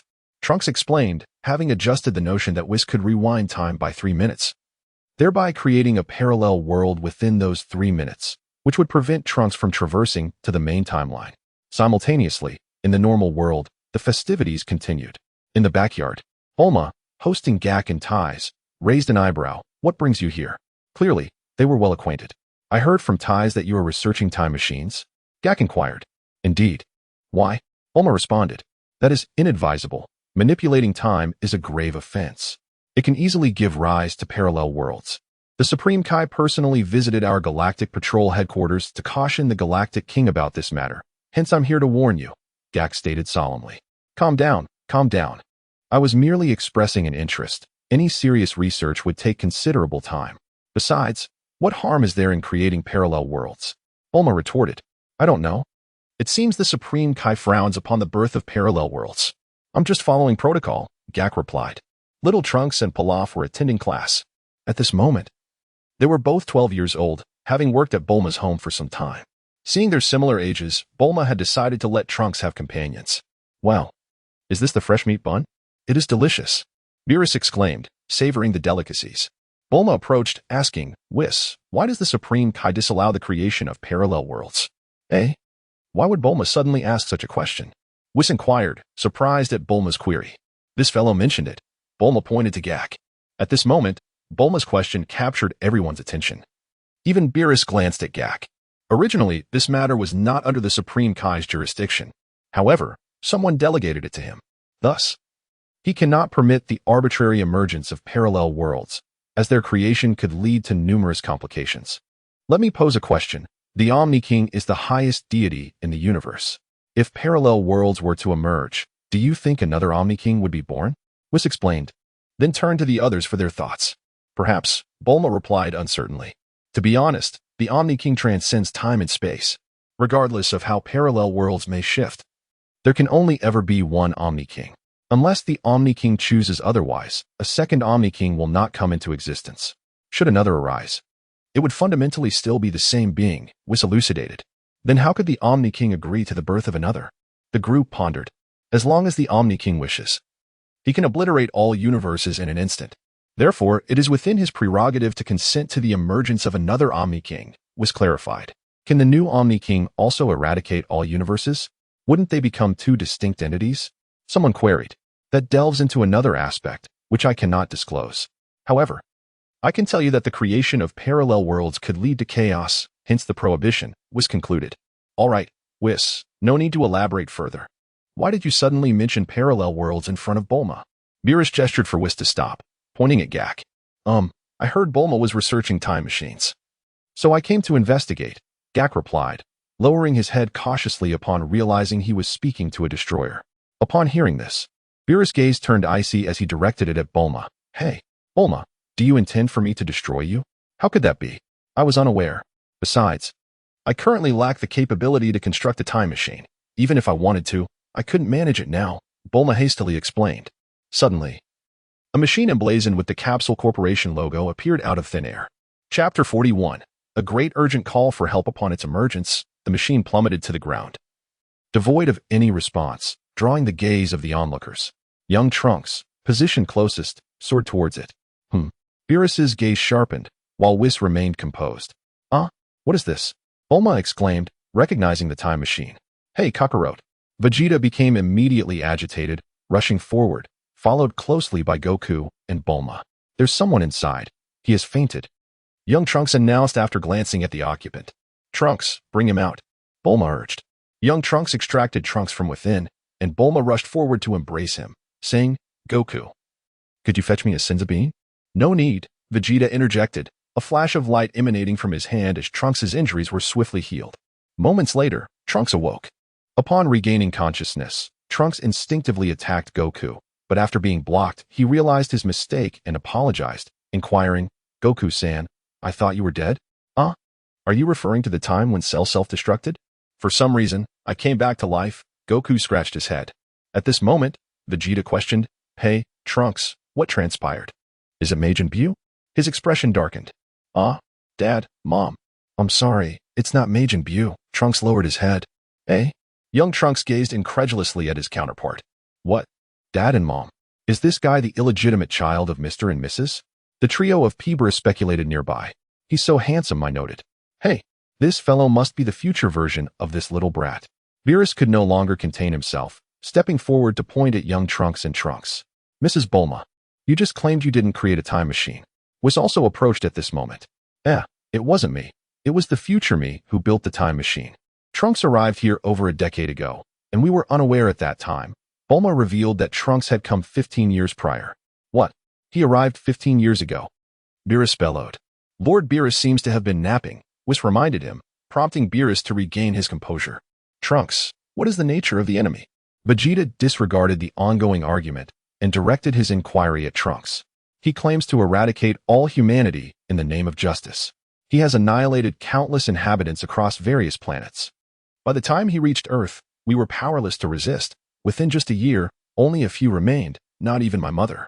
Trunks spoke in a hushed, somber tone. What? Even I was killed? Bulma approached in shock. That enemy is Mr. Goku, Trunks continued. What? The crowd gasped in disbelief. Observing their reactions, Trunks clarified. That individual bears an uncanny resemblance to Mr. Goku but is certainly not him. Now intrigued, Beerus continued listening to Trunks. But, wasn't future Goku dead? Bulma questioned. Trunks expressed uncertainty, adding, precisely because he is not Mr. Goku. My mother named him Black Goku. That sounds rather cool, Goku remarked. It sounds quite glitch. Why would my future self choose such a name? Bulma retorted, seemingly irked by Goku's comment. Having identified the enemy, we shall assist you in vanquishing him, Trunks, Goku declared. However, the energy reserves of the time machine only suffice for my return trip. Trunks lamented. Then why did you return via the time machine? Vegeta scoffed. Understanding Vegeta's implication, Trunks bowed his head in silence, clenching his fist without uttering a word. Hey, hey, Vegeta, what are you doing? Trunks. I just examined your time machine slot. If we utilize all our machines for extraction, it should be replenished within a day. Bulma swiftly consoled Trunks. A day? Trunks was astonished. It can be done so quickly? We took over a year to gather enough energy for this one-way trip. Vegeta, we should definitely make the journey. Goku turned to Vegeta, who nodded in agreement. Wait, he's exceedingly strong. I'm concerned that Dad and Mr. Goku may not be his match, Trunks cautioned. That's simple. We'll practice first to gauge the situation, Goku suggested. Subsequently, the two positioned themselves by the pond in the garden, standing at opposite ends. Trunks gripped his sword, and the scene mirrored their initial encounter years ago. Beerus and Whis lounged on a deck chair, with Beerus stating, Whis, what is your perspective on this matter? Lord Beerus. This situation is quite complex. The child visited 15 years ago, indicating a prior alteration of history that has birthed divergent parallel universes. We remain uncertain of the number of parallel universes created. The secondary world impacting the primary universe, with no immediate reactions observed, suggests a temporary absence of issues, Whis explained. Parallel worlds resemble parallel lines. If one line branches out like hair and intersects with another, it alters the original line, causing it to experience a ripple effect. As long as the creators and manipulators of these lines remain silent, there should be no problems. But why would a version of Goku that isn't Goku emerge in the future? Beerus pondered, nodding yet perplexed. This could indeed be a variable. I hope Goku and the others can resolve the situation. Otherwise, if any adverse outcomes arise, Lord Beerus, Mr. Shin may find himself in dire straits, Whis remarked. Once this young man has battled Goku, I will inquire further, Beerus decided. Trunks transformed into Super Saiyan 2, his body crackling with electricity. Goku nodded in admiration, impressive. Far stronger than Gohan back in the day. After all these years, I've diligently trained, Trunks replied, sword in hand. Goku's aura surged as he unleashed a flurry of electric energy. Come on, Trunks. Goku charged forward with a punch, which Trunks deftly deflected. Goku, noticing this, executed a sweeping kick towards Trunks' head. Trunks leaned back, supporting himself with his hands on the ground, successfully dodging Goku's strike while countering with a kick that sent Goku soaring into the air. With a mighty shout, Trunks raised his sword and struck downwards, but Goku, with a smile, responded with his fingers glowing like in days past, parrying Trunks' strikes one after another. Their strength is evenly matched, Whis observed. Is the future version of me truly this formidable? Young Trunks marveled, as if witnessing his own reflection. Chapter 42. Unmasking Identities. Trunks. Allow me to introduce you to a world unknown to you, Goku exclaimed as he forced Trunks back to the ground. With a flourish, Goku's tail unfurled around his waist, transforming into a brilliant golden hue as he ascended to Super Saiyan 3. His overwhelming aura was meticulously controlled. Yet it astonished all who beheld it. This power? I never imagined there was a transformation beyond what I've explored over the past decade, Trunks remarked. Astonishment etched upon his face. He then summoned his own energy, encircling himself with crackling lightning that withdrew inward, closely aligning with his form. Well done, Trunks, Goku praised. Vegeta silently acknowledged. Indeed, this lad has been diligently training. While the Super Saiyan 2 transformation is typically vast and tumultuous, he has ingeniously refined this power, achieving remarkable control. Trunks charged at Goku with his sword drawn, yet Goku remained unfazed. As Trunks swung, Goku exhibited no reaction, prompting Trunks to realize his intent. In an instant, Trunks appeared behind Goku, but before he could make contact, Goku struck him back with a swift tail swipe. Rising once more, Trunks wiped the blood from his lips and reverted to his normal form. No wonder you are Mr. Goku. This transformation is indeed formidable, channeling the primal strength of the Saiyans to its zenith. Indeed, this transformation was taught to me by your father, Goku indicated towards Vegeta. Father? Trunks turned to Vegeta, joy illuminating his face. So, father has grown so powerful. Energy collection takes a day. Come to my gravity chamber tomorrow morning, Vegeta replied with a nod. Yes, father. Trunks felt a flicker of excitement. Ever since he witnessed his father's unyielding rush against Cell, he understood that Vegeta loved him, albeit in a manner unexpressed. It seemed Vegeta had softened, becoming more talkative and approachable. Is this truly father's essence? Trunks pondered, his eyes glistening with unshed tears, lamenting that his mother could not witness this transformation. Lord Beerus, Whis, shall we venture to the future realm tomorrow? Would you care to join us? Goku turned to Beerus. What nonsense! How could I involve myself in such trivial matters? The troubles you've caused are yours to resolve. Beerus retorted vehemently, then turned to Trunks, however. Why has your world's god of destruction remained idle, allowing this chaos to unfold? Hearing this, Trunks responded, Which god of destruction do you speak of? Has the Supreme Kai of your realm informed you? Beerus inquired. The Supreme Kai sacrificed himself long ago in battle against Tabura, Trunks revealed, sorrow evident in his expression. What? That coward, despite being spineless, meddles in affairs that do not concern him. Beerus exclaimed, his demeanor frantic as he berated the Supreme Kai. Lord Beerus, what troubles you? Goku questioned, perplexed by Beerus' anger over the Supreme Kai's demise. The Supreme Kai and the God of Destruction are symbiotic. If one perishes, so must the other. Therefore, Lord Beerus and Trunks' world must also be deceased, was clarified. Nanny. The group was taken aback, learning an abundance of new information for the first time. Mr. Trunks, could you provide me with specific details regarding this Black Goku? Whis inquired. Whis, what have you deduced? Beerus asked, to which Whis nodded. Gesturing for Trunks to speak first, he professes justice, declaring humanity foolish and vowing to eradicate all humans from the universe. He claims to have already slain all the gods. And now, he targets humanity, Trunks explained, lowering his gaze. What? This fiend? Beerus seethed.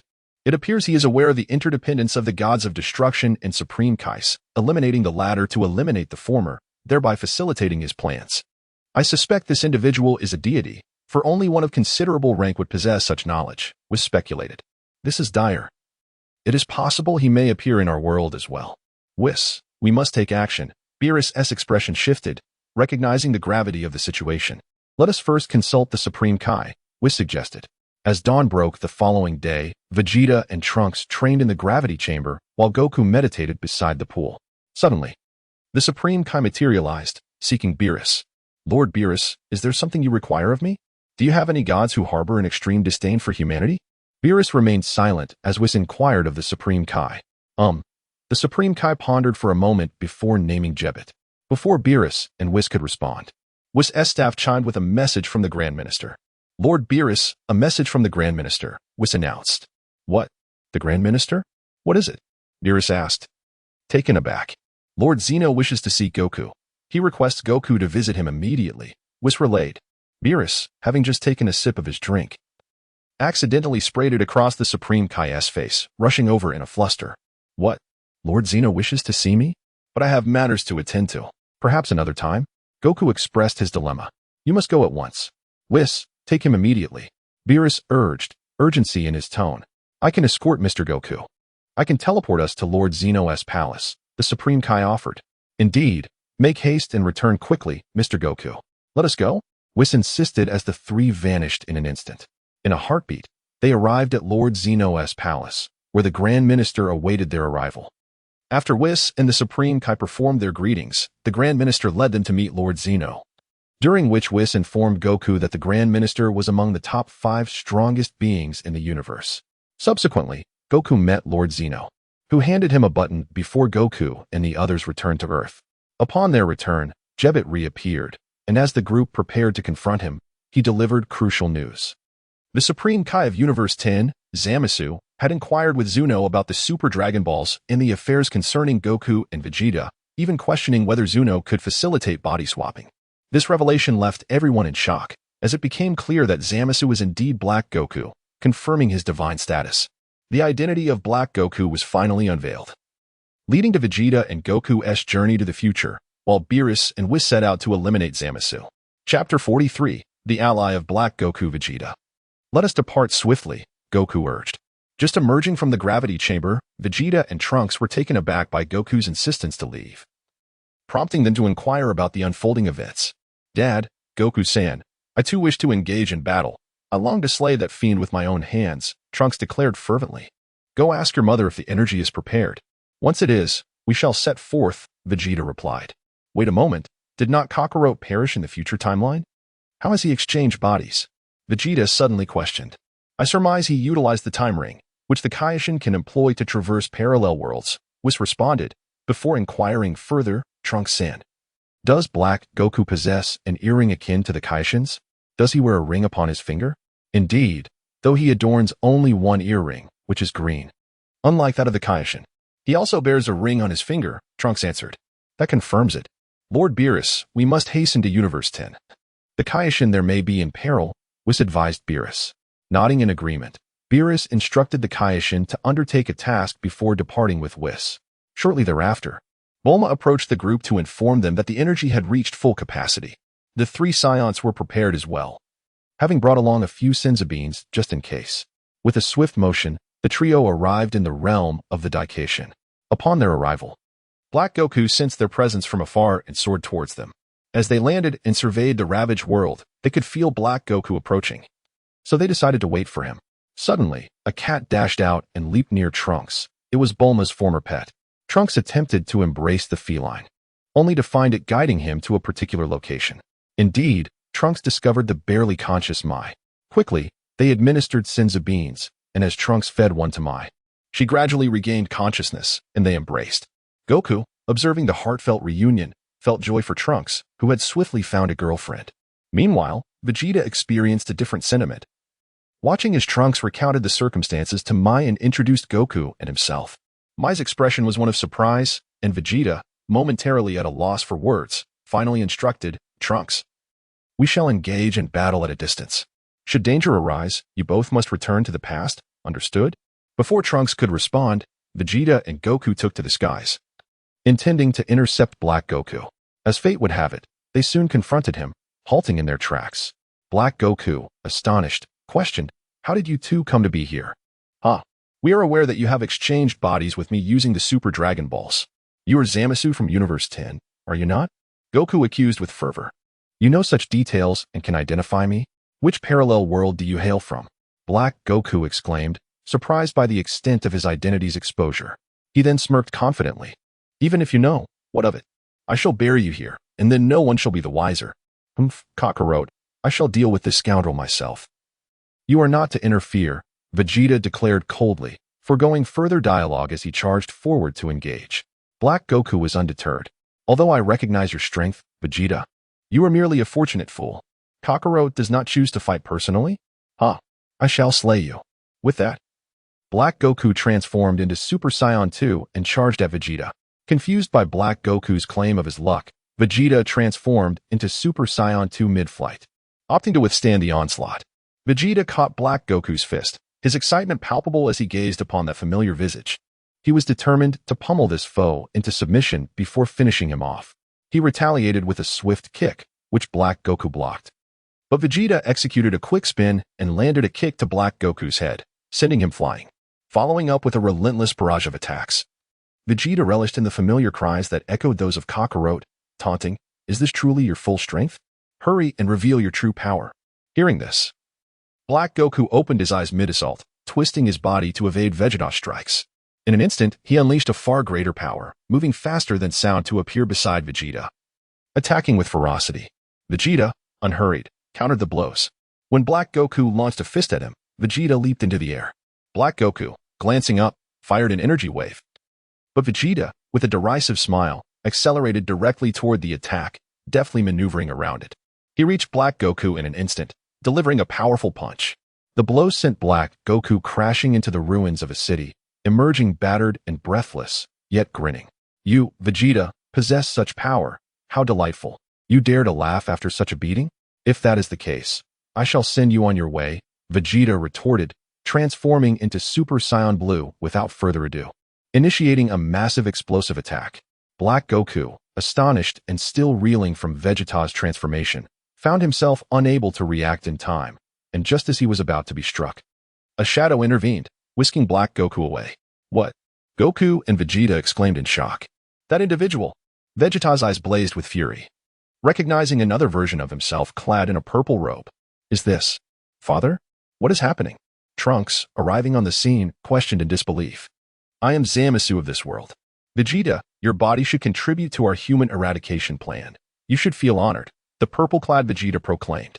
At that moment, two more figures appeared behind Black Goku and the purple Vegeta, two versions of Zamasu. The two Zamasus remained silent, merely smirking ominously as they began to heal Black Goku. What? So many Zamasus? What is the meaning of this? Beerus and Whis, having arrived on Earth after confronting Zamasu, were taken aback. 6 time rings exist. For Zamasus from parallel timelines have vanished. The Kaioshin reported upon his arrival. What? How can there be such a multitude of parallel timelines? Beerus exclaimed in astonishment, while Whis covered his mouth in surprise. Chapter 44. All parallel timelines of Zamasu. The 6 time rings represent 6 parallel worlds. The first world, logically speaking, has not been altered by the time machine and should be the primary world, the unaltered Trunks world, where Goku suffers from a heart disease. The androids are brutal, and Trunks, upon returning from the second world, eliminates androids 17 and 18, defeats Cell of his own world, and stops Babidi from awakening Majin Buu. However, this leads to Zamasu annihilating all of humanity, ultimately resulting in the complete destruction of the universe by the Omni King. The second world is the first world without Goku's heart disease. In this timeline, the Cell from the third world kills Trunks, who subsequently arrives here, allowing Goku's heart condition to be treated. The androids are stronger yet more benign, presumably lacking final adjustments. Another Cell arrives, achieves his perfect form, and is subsequently destroyed. The increased human population compared to the first world attracts Babidi's gang earlier, leading to Zamasu's demise at the hands of Beerus. The third world is a divergence from the first. Goku still suffers from heart disease, and the androids remain cruel. Trunks, after visiting the fourth world, returns to eliminate androids 17 and 18. However, Trunks is killed by Cell, who travels to the second world via the time machine. In this world, Trunks is stronger than the androids, but weaker than Cell, unaware of Cell's potential ambush. In the fourth world, Trunks from the third world travels there, treating Goku's heart condition, thus resembling the second world. However, the androids are still vicious, and Cell remains hidden underground. With no alternate version of Cell crossing over, expected to appear years later, ultimately being raised to perfect form before being vanquished. Trunks from the third world is unaware of Cell's existence, but, having trained after defeating the androids, is still weaker than Cell. The human population, being greater than in the first world, draws Babidi's gang earlier, and with Cell absent, the protagonists are likely weaker than those in the second world. Goku remains alive, thus failing to achieve Super Saiyan 3, and the protagonists inevitably nurture Majin Buu, leading to their certain defeat. Following Buu's devastation, Beerus awakens once more to obliterate him. The fifth world closely resembles the second world before Goku begins farming. Zamasu kills Gaosu, wishes to exchange bodies with Goku, and subsequently murders Goku, Chi-Chi, and Goten. Later, Vegeta's body is also seized in this world. The god of destruction is forced to perish, and Whis is compelled to cease operations. The sixth world is the first parallel universe created through time machine traversal in the 12th universe. In this universe, Zamasu cannot enter, resulting in only 4 Zamasus remaining outside. The sudden appearance of the quartet of Zamasus leaves everyone bewildered. Despite Goku and the others never having encountered Zamasu, the identical appearances unmistakably mark them as Zamasu's true form, exhibiting the quintessential visage of a Supreme Kai. We have traversed parallel timelines, and indeed, I find numerous versions of myself sharing the same ideals. We shall undoubtedly fulfill the divine plan of human eradication, proclaims one of the Zamasus, revealing a time ring and noticing an additional ring among them. Why is there an extra time ring? Now there are 7. Hey, what wishes did you all make with the Super Dragon Balls? Goku, indifferent to the implications, directly inquires, perceiving merely 3 additional adversaries. At this moment, Purple Vegeta approaches, refraining from answering Goku's question. I'm here to play with you, he states. A stark contrast to Vegeta's usual demeanor, as his friendly countenance appears discordant to those familiar with the original. Goku, eager for a challenge, transforms into Super Saiyan 2 and charges forward. Meanwhile, Black Goku launches an attack on Vegeta, yet Black Goku proves no match for Vegeta. Each time Vegeta attempts to strike him down, Zamasu's true form intervenes to save Black Goku. After each healing, Black Goku grows stronger, mirroring the situation with Goku, who continually bests Vegeta, leaving him in a state of humiliation, unable to surpass Kakarot. Realizing the dire situation, Vegeta bypasses Black Goku to confront the 2 remaining Zamasus. Goku also races towards them, their thoughts aligned. However, before they reach the Zamasus, 2 figures flash into view. Black Goku transforms into a rose hue, embodying his Super Saiyan God form, distinctly infused with divine energy, while the other purple Vegeta simultaneously achieves Super Saiyan God status, radiating a dark crimson divine aura. Rose and dark red. The 2 Zamasus utilize Cabe's body to attain divine forms, confronting Goku and Vegeta, who regard them with grave concern. With two formidable opponents and two more Zamasus lurking, the situation appears perilously precarious. Hey, Kakarot, you handle those two behind. Make it quick. I'll deal with these two. Vegeta commands. Nanny? Can you really manage, Vegeta? Goku responds, astonished. Enough with the chatter. Vegeta bellows, unleashing his full power in the blue state, known as Super Saiyan Blue Full Power. Simultaneously, Goku charges towards the two Zamasus, yet the rose and dark red figures engage Vegeta without hesitation. Despite Vegeta unleashing his full strength, he finds himself at a disadvantage against the two, who seem to anticipate each other's moves flawlessly. Vegeta, infuriated, pushes them apart. Employing his royal techniques, aware that he must stall for time until Kakarot resolves the situation with the other two Zamasus. What? Goku's exclamation pierces the air as he witnesses the two Zamasus he swiftly dispatched resurrected once more. Goku's shock distracts Vegeta, who, upon seeing the revived Zamasus, is struck by two beams of light that pierce through him, sending him crashing into the distant ruins, his fate uncertain. Vegeta, Dad! Goku and Trunks cry out in alarm. Chapter 45 Temporary Retreat. Haha. Daring to be distracted while facing us, humanity truly deserves extinction. The magenta-hued Wukong laughed maniacally, while the dark red Vegeta displayed a sinister grin. Trunks charged towards Vegeta's vicinity, but before he could approach, an immense force vaporized the surrounding structures. Vegeta emerged, pressing his hand against his abdomen where a wound instantly vanished. Upon seeing Trunks, Vegeta bellowed, Trunks, quickly leave this place and take her with you. This battle is mine and Kakarot's to handle. No, father, I must fight too. Trunks protested loudly. Leave at once. If the situation worsens, Kakarot and I will retreat to your location. Vegeta declared with an unyielding expression. Trunks clenched his fists, a wave of shame washing over him. He understood that staying only served as a burden, and dragging his father down would be a grave sin. With resolve, Trunks soared away, and Vegeta returned to the fray. At that moment, the two original Zamasu were attempting to control Kakarot using divine power. However, before their godly energy could reach Goku, it was utterly obliterated by the blue aura surrounding him.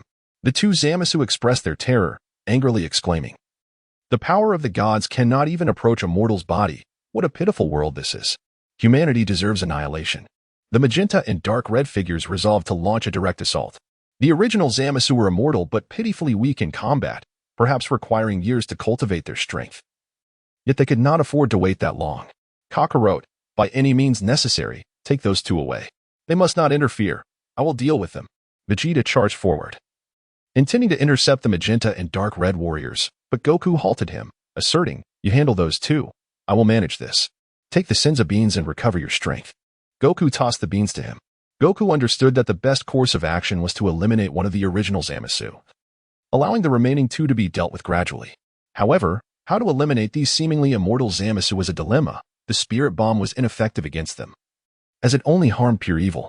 Both Vegeta and Frieza had survived the spirit bomb, indicating they were not wholly malevolent, thus Goku spared them, despite Zamasu's heinous acts. The definition of good and evil was convoluted. His ascension to divinity suggested he was not entirely wicked, yet his actions contradicted that notion, an extreme ideology indeed.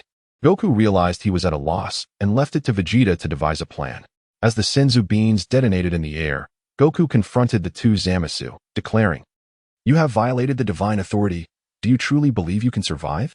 The two Zamasu remained unfazed, continuously mocking him. Their divine power could not affect Goku or Vegeta, but evidently could manipulate objects like the Senzu beans. Goku found himself somewhat flustered against their onslaught.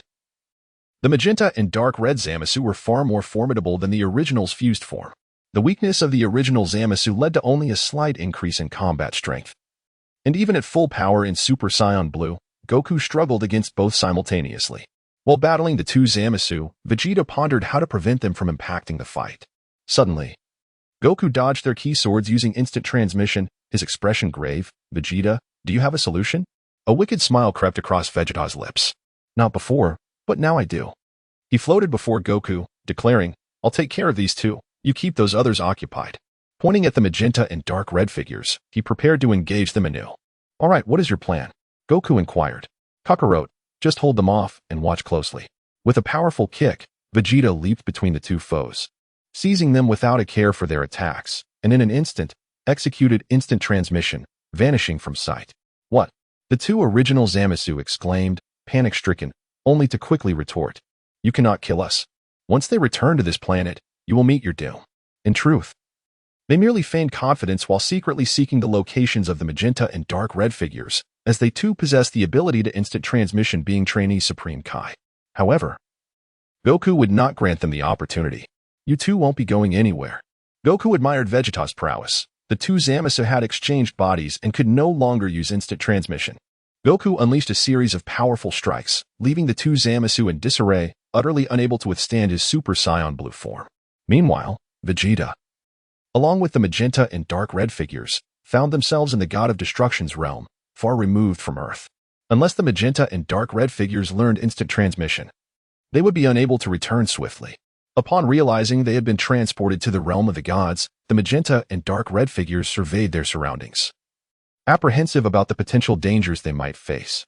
This moment of distraction allowed Vegeta to slip away to a secure location, subsequently executing instant transmission back to Earth.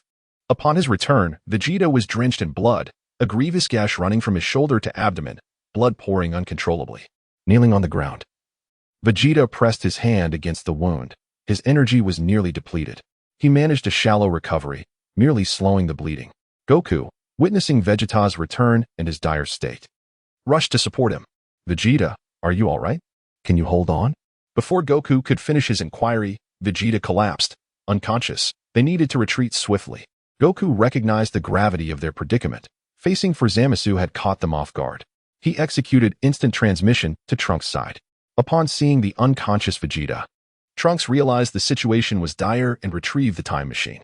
The group embarked on a journey back to the past, while the two late-arriving Zamasu seethed with fury. Meanwhile, in the distant realm of the gods, the magenta and dark red figures sat cross-legged, and in the next moment, they opened their eyes, having mastered instant transmission. They returned to Earth, unleashing a frenzied barrage of energy upon the planet. Now in their Super Saiyan God state, possessing divine energy, they quickly learned instant transmission. But it still required time. In that brief moment, Goku, Vegeta, and the others had managed to escape. Chapter 46. Rigorous Training on Earth. A few individuals traveled back to the Capsule Corporation via the time machine.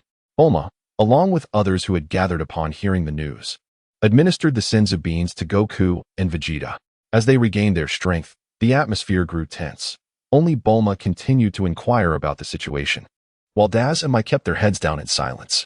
The King Kai, Shin, reported to Beerus about his intention to visit Universe 10 to meet with Gowasa before departing. The four Zamasu not only exchanged Goku's body but also Vegeta's, gaining formidable power and immortality, a truly terrifying prospect, as Whis lamented. Regardless of the situation, these troubles are of your making. I have already eliminated the modern Zamasu. You will need to handle the aftermath yourselves, Beerus declared. Energy storage will take another day. We still have some time to devise a plan. My only fear is that Zamasu might destroy the future and flee, which would complicate matters.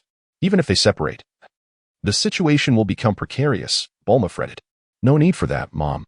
We cannot allow Dad and Goku to return to their deaths, Trunks' somber voice resonated. A powerful punch struck Trunks, sending him flying. As he looked up, he saw that it was Vegeta who had attacked him. Get up, Vegeta commanded, his gaze fixed on Trunks. Though Trunks dared not meet his father's eyes, he remained on the ground. I'm sorry, Dad. I cannot let you go to your death. I would rather retreat to a secluded corner with my... I promise not to disturb you, Trunks pleaded. In an instant, Vegeta dashed to Trunks, seizing him by the collar and tossing him outside. If you are still my son, if you are still a Saiyan, then even in the face of despair, you must fight until the very end. This is your honor, your pride. Where has your Saiyan blood gone? As Trunks hit the ground, he listened to Vegeta's roar. Propping himself up yet keeping his head lowered in silence, blood trickling from his mouth. Mai rushed over, her heart aching, as she wiped the blood from Trunks' face. Vegeta, what are you doing? Trunks is in a desperate situation. This is his only option. Bulma reproached, approaching Vegeta with concern for Trunks. Indeed, Vegeta. There is no need to lash out at Trunks. We should focus on resolving this matter, Goku interjected. At that moment, Trunks lifted his head and stood tall, meeting Vegeta's gaze with unwavering determination. I'm sorry, Dad. You are right. I have faltered. I cannot even protect my own world. This is all my fault for being too weak. Please train me. I must surpass them and defeat them. Is that all you aspire to? Vegeta's anger flared once more. You must become stronger than everyone. He charged at Trunks. Yet, Trunks stood his ground, a smile gracing his lips. Yes, Dad. Upon hearing these words, Vegeta halted his fist, standing still before turning away. Follow me. Vegeta took flight, and Trunks eagerly followed. What just happened? I thought Vegeta was going to beat Trunks. Yet in the blink of an eye, they both left? Goku was bewildered. Vegeta certainly has a unique way of educating his son, Beerus remarked. His interest piqued by this unexpected turn of events. Indeed, Vegeta's teaching methods are quite exceptional, Whis chuckled, covering his mouth in amusement. Hey Goku, Vegeta has taken his son for training. What are you planning to do next? Beerus inquired. Lord Beerus, do you have any methods for dealing with immortality? I'm quite troubled. Goku furrowed his brow, scratching the back of his head. How simple, just destroy it, Beerus scoffed. Eh? But I can't do that. Goku rolled his eyes. You could explore alternative methods, such as sealing, manipulation, enslavement, or displacement, which would render immortality ineffective in battle, Whis advised. Right, the Mafuba can seal.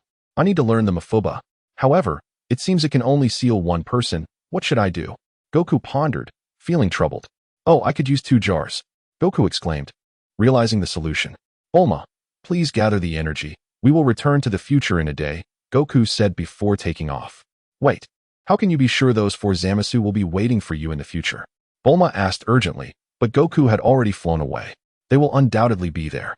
They likely understand Goku and Mr. Vegeta well enough to know that both will be unwilling to back down from continuing the fight, Whis responded. In the sacred world of the Kais, Vegeta and Trunks prepared to enter, with food and supplies at the ready. Mr. Popo cautioned, Vegeta, you've already entered twice. If you go in again, you may not come back out. Vegeta snorted dismissively and strode inside. Trunks, seeing his father enter, politely apologized to Mr. Popo before following him into the room of spirit and time. What do you think the purpose of battle is? As soon as the door closed, Trunks heard Vegeta's question. To restore peace to the world, to protect those I love, Trunks replied without hesitation. You lack the heart of a warrior, Vegeta stated. Eh? Trunks was puzzled by Vegeta's remark. You are always passively becoming stronger, training for others. Your resolve is insufficient. How can you become a true warrior and defeat formidable foes? To conquer others, you must first conquer yourself. Vegeta maintained his back, turned to Trunks. Dad, Trunks fell into silence. Vegeta moved further away, sitting cross-legged. Come here, he called softly. Trunks approached, also sitting cross-legged on the ground. Training requires personal effort, guidance from a master, and relentless combat. How much of that do you possess? Vegeta inquired. Perhaps I have worked hard enough in training, but I have not discovered a stronger path. I lack the experience of battling diverse enemies. Living in a small corner of Earth has limited my growth. Do you think there is any difference between us 10 years ago and you now? What difference will there be in another 10 years? Vegeta pressed. Dad and Goku have taken many strides forward, yet I have not transcended to a higher level, Trunks acknowledged. I will first teach you to become a Super Saiyan God, and then you will spar with me every day. The training will be exceedingly rigorous, Vegeta declared. As the father and son engaged in their training within the room of spirit and time, Goku was also diligently studying the Mafuba at Kame House, and time slipped away. Moment by moment. Chapter 47, A Battle for the Future. Alas. Oh dear, I've gone off course again.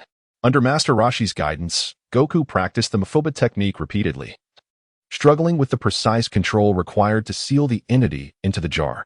It was indeed a daunting task. Goku lamented as he listened to the sound of pages turning behind him. What do you expect? You only rely on your brutish techniques, lacking any finesse.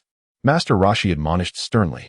Feeling quite disheartened, Goku proposed. Then, Grandfather, why don't you accompany us to the future to seal Zamasu?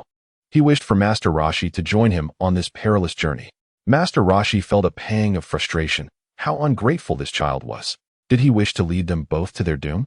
Sealing such a being would demand tremendous mental and physical stamina. If I were to attempt the sealing, I'd likely perish before completing it. With your current strength, you could manage to seal such a monster. But don't make me an old fool who goes to his grave unnecessarily. Focus on your training, Master Roshi replied solemnly, recalling his own harrowing experience sealing King Piccolo, which had nearly cost him his life. Goku recognized the wisdom in Master Roshi's words. Zamasu's power was only around that of a Super Saiyan 2, so sealing him was indeed feasible for Goku. Goku, you must understand that sealing the two cannot happen simultaneously. Otherwise, The energy and mental fatigue will be far greater than if you were to seal 3 or 4 alone. Look for an opportune moment, for if things go awry, we will face dire consequences, Master Roshi continued, emphasizing the importance of strategy. Goku, now serious, pondered the challenge ahead. If one of them was sealed, the other would likely escape in an instant. Time was of the essence, and he wondered how Vegeta and the others were faring in their training. You should forego sleep tonight. When you grow weary, consume a Senzu bean to restore your energy, or else, at your current level, you won't even be able to enter, let alone seal them. The situation is grim, Master Roshi advised. Indeed, it was a dire circumstance. Facing 4 Zamasus was a monumental burden. I understand this is a serious matter. Although they are not particularly strong, even Vegeta and I could handle 2 of them together. The immortality and divine powers of Zamasu greatly affect the battle's outcome. It seems Vegeta intends to confront the 2 Zamasus who have exchanged bodies by himself. I must deal with their original forms, Goku nodded, then resumed his practice of the Mafuba. Half a year had passed in the hyperbolic time chamber. Under Vegeta's rigorous training, Trunks quickly mastered Super Saiyan Rose. Day and night, Vegeta pushed him relentlessly. Whenever Trunks was injured and fell unconscious, Vegeta would heal him.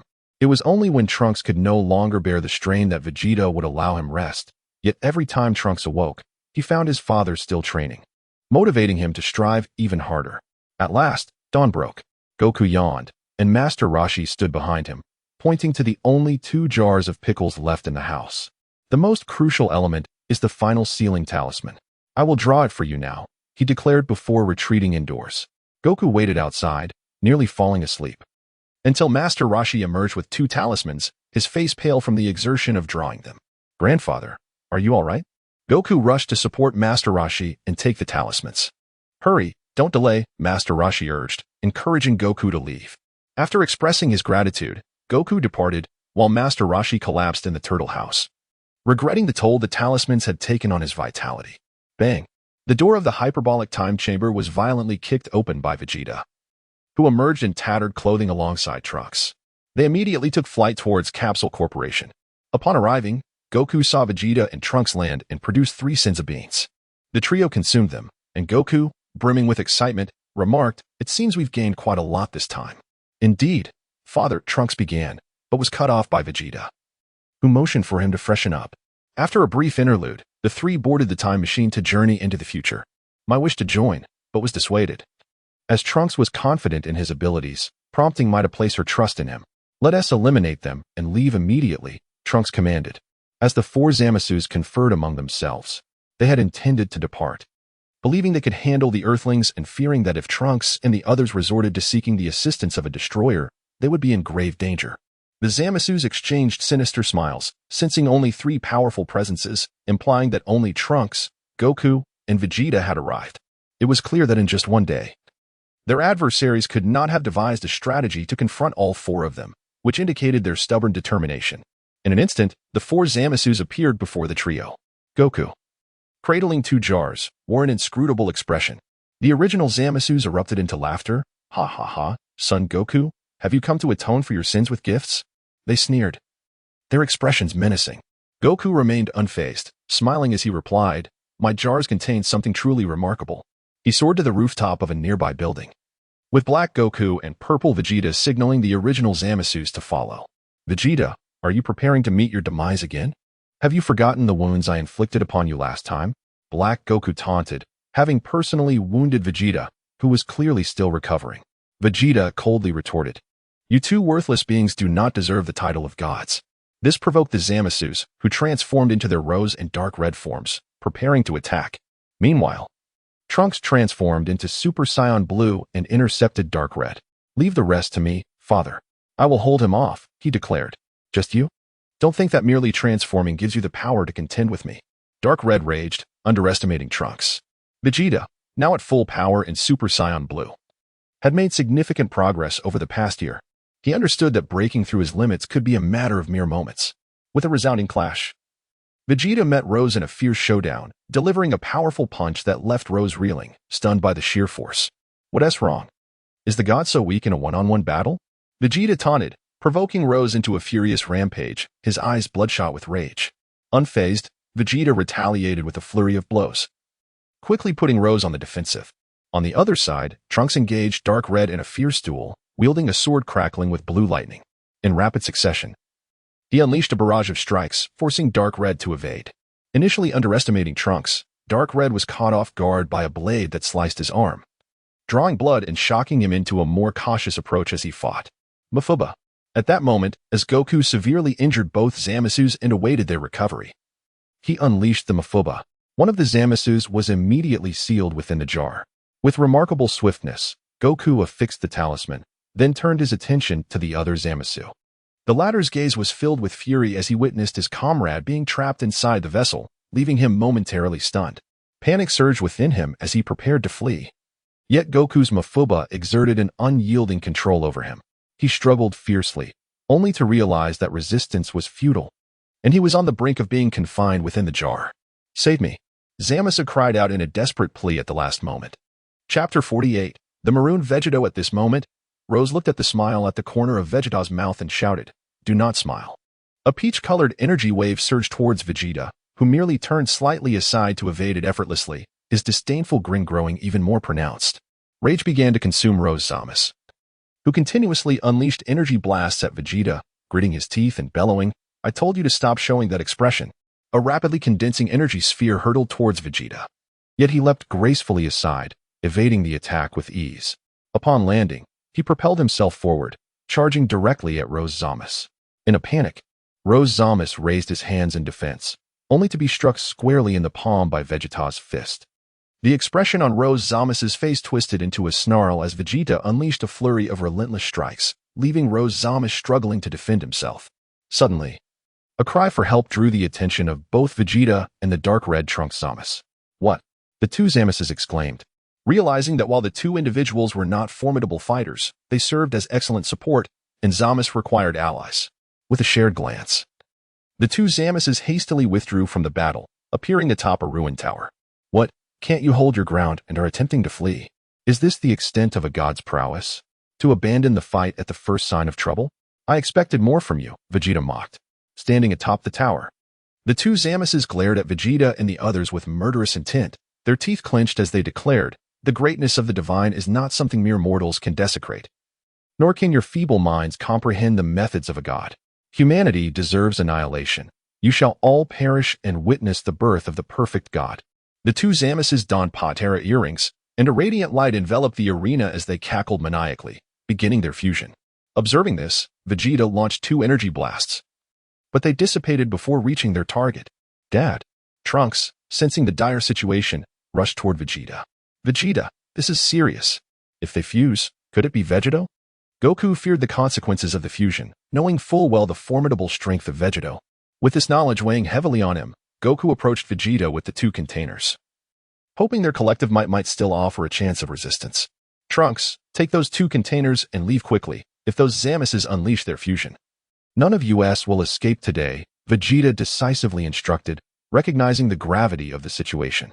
Though Trunks had attained Super Saiyan Blue, he still fell short compared to Goku. Trunks hesitated for a moment, recalling his father's words in the hyperbolic time chamber before ultimately deciding to depart with the containers. His expression was complex. He had initially believed their team was strong enough to ensure victory, having promised they would triumph. Yet now, with his father and Goku expressing concern, he resolved to protect the containers first, placing his faith in his father and Goku. If they could not withstand the challenge, they could always regroup later. Goku swallowed a Senzu bean and addressed Vegeta. "We have only one Senzu bean left.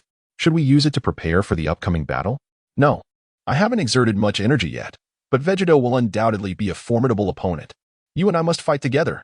Despite his reluctance, Vegeta understood the necessity of collaboration against Vegeta, hoping that Vegeta would not be as powerful as he feared, given that he was not a Saiyan by soul. As the brilliance gradually faded, a figure emerged, arms outstretched and body vertical, head tilted backward. The visage was one of invincibility.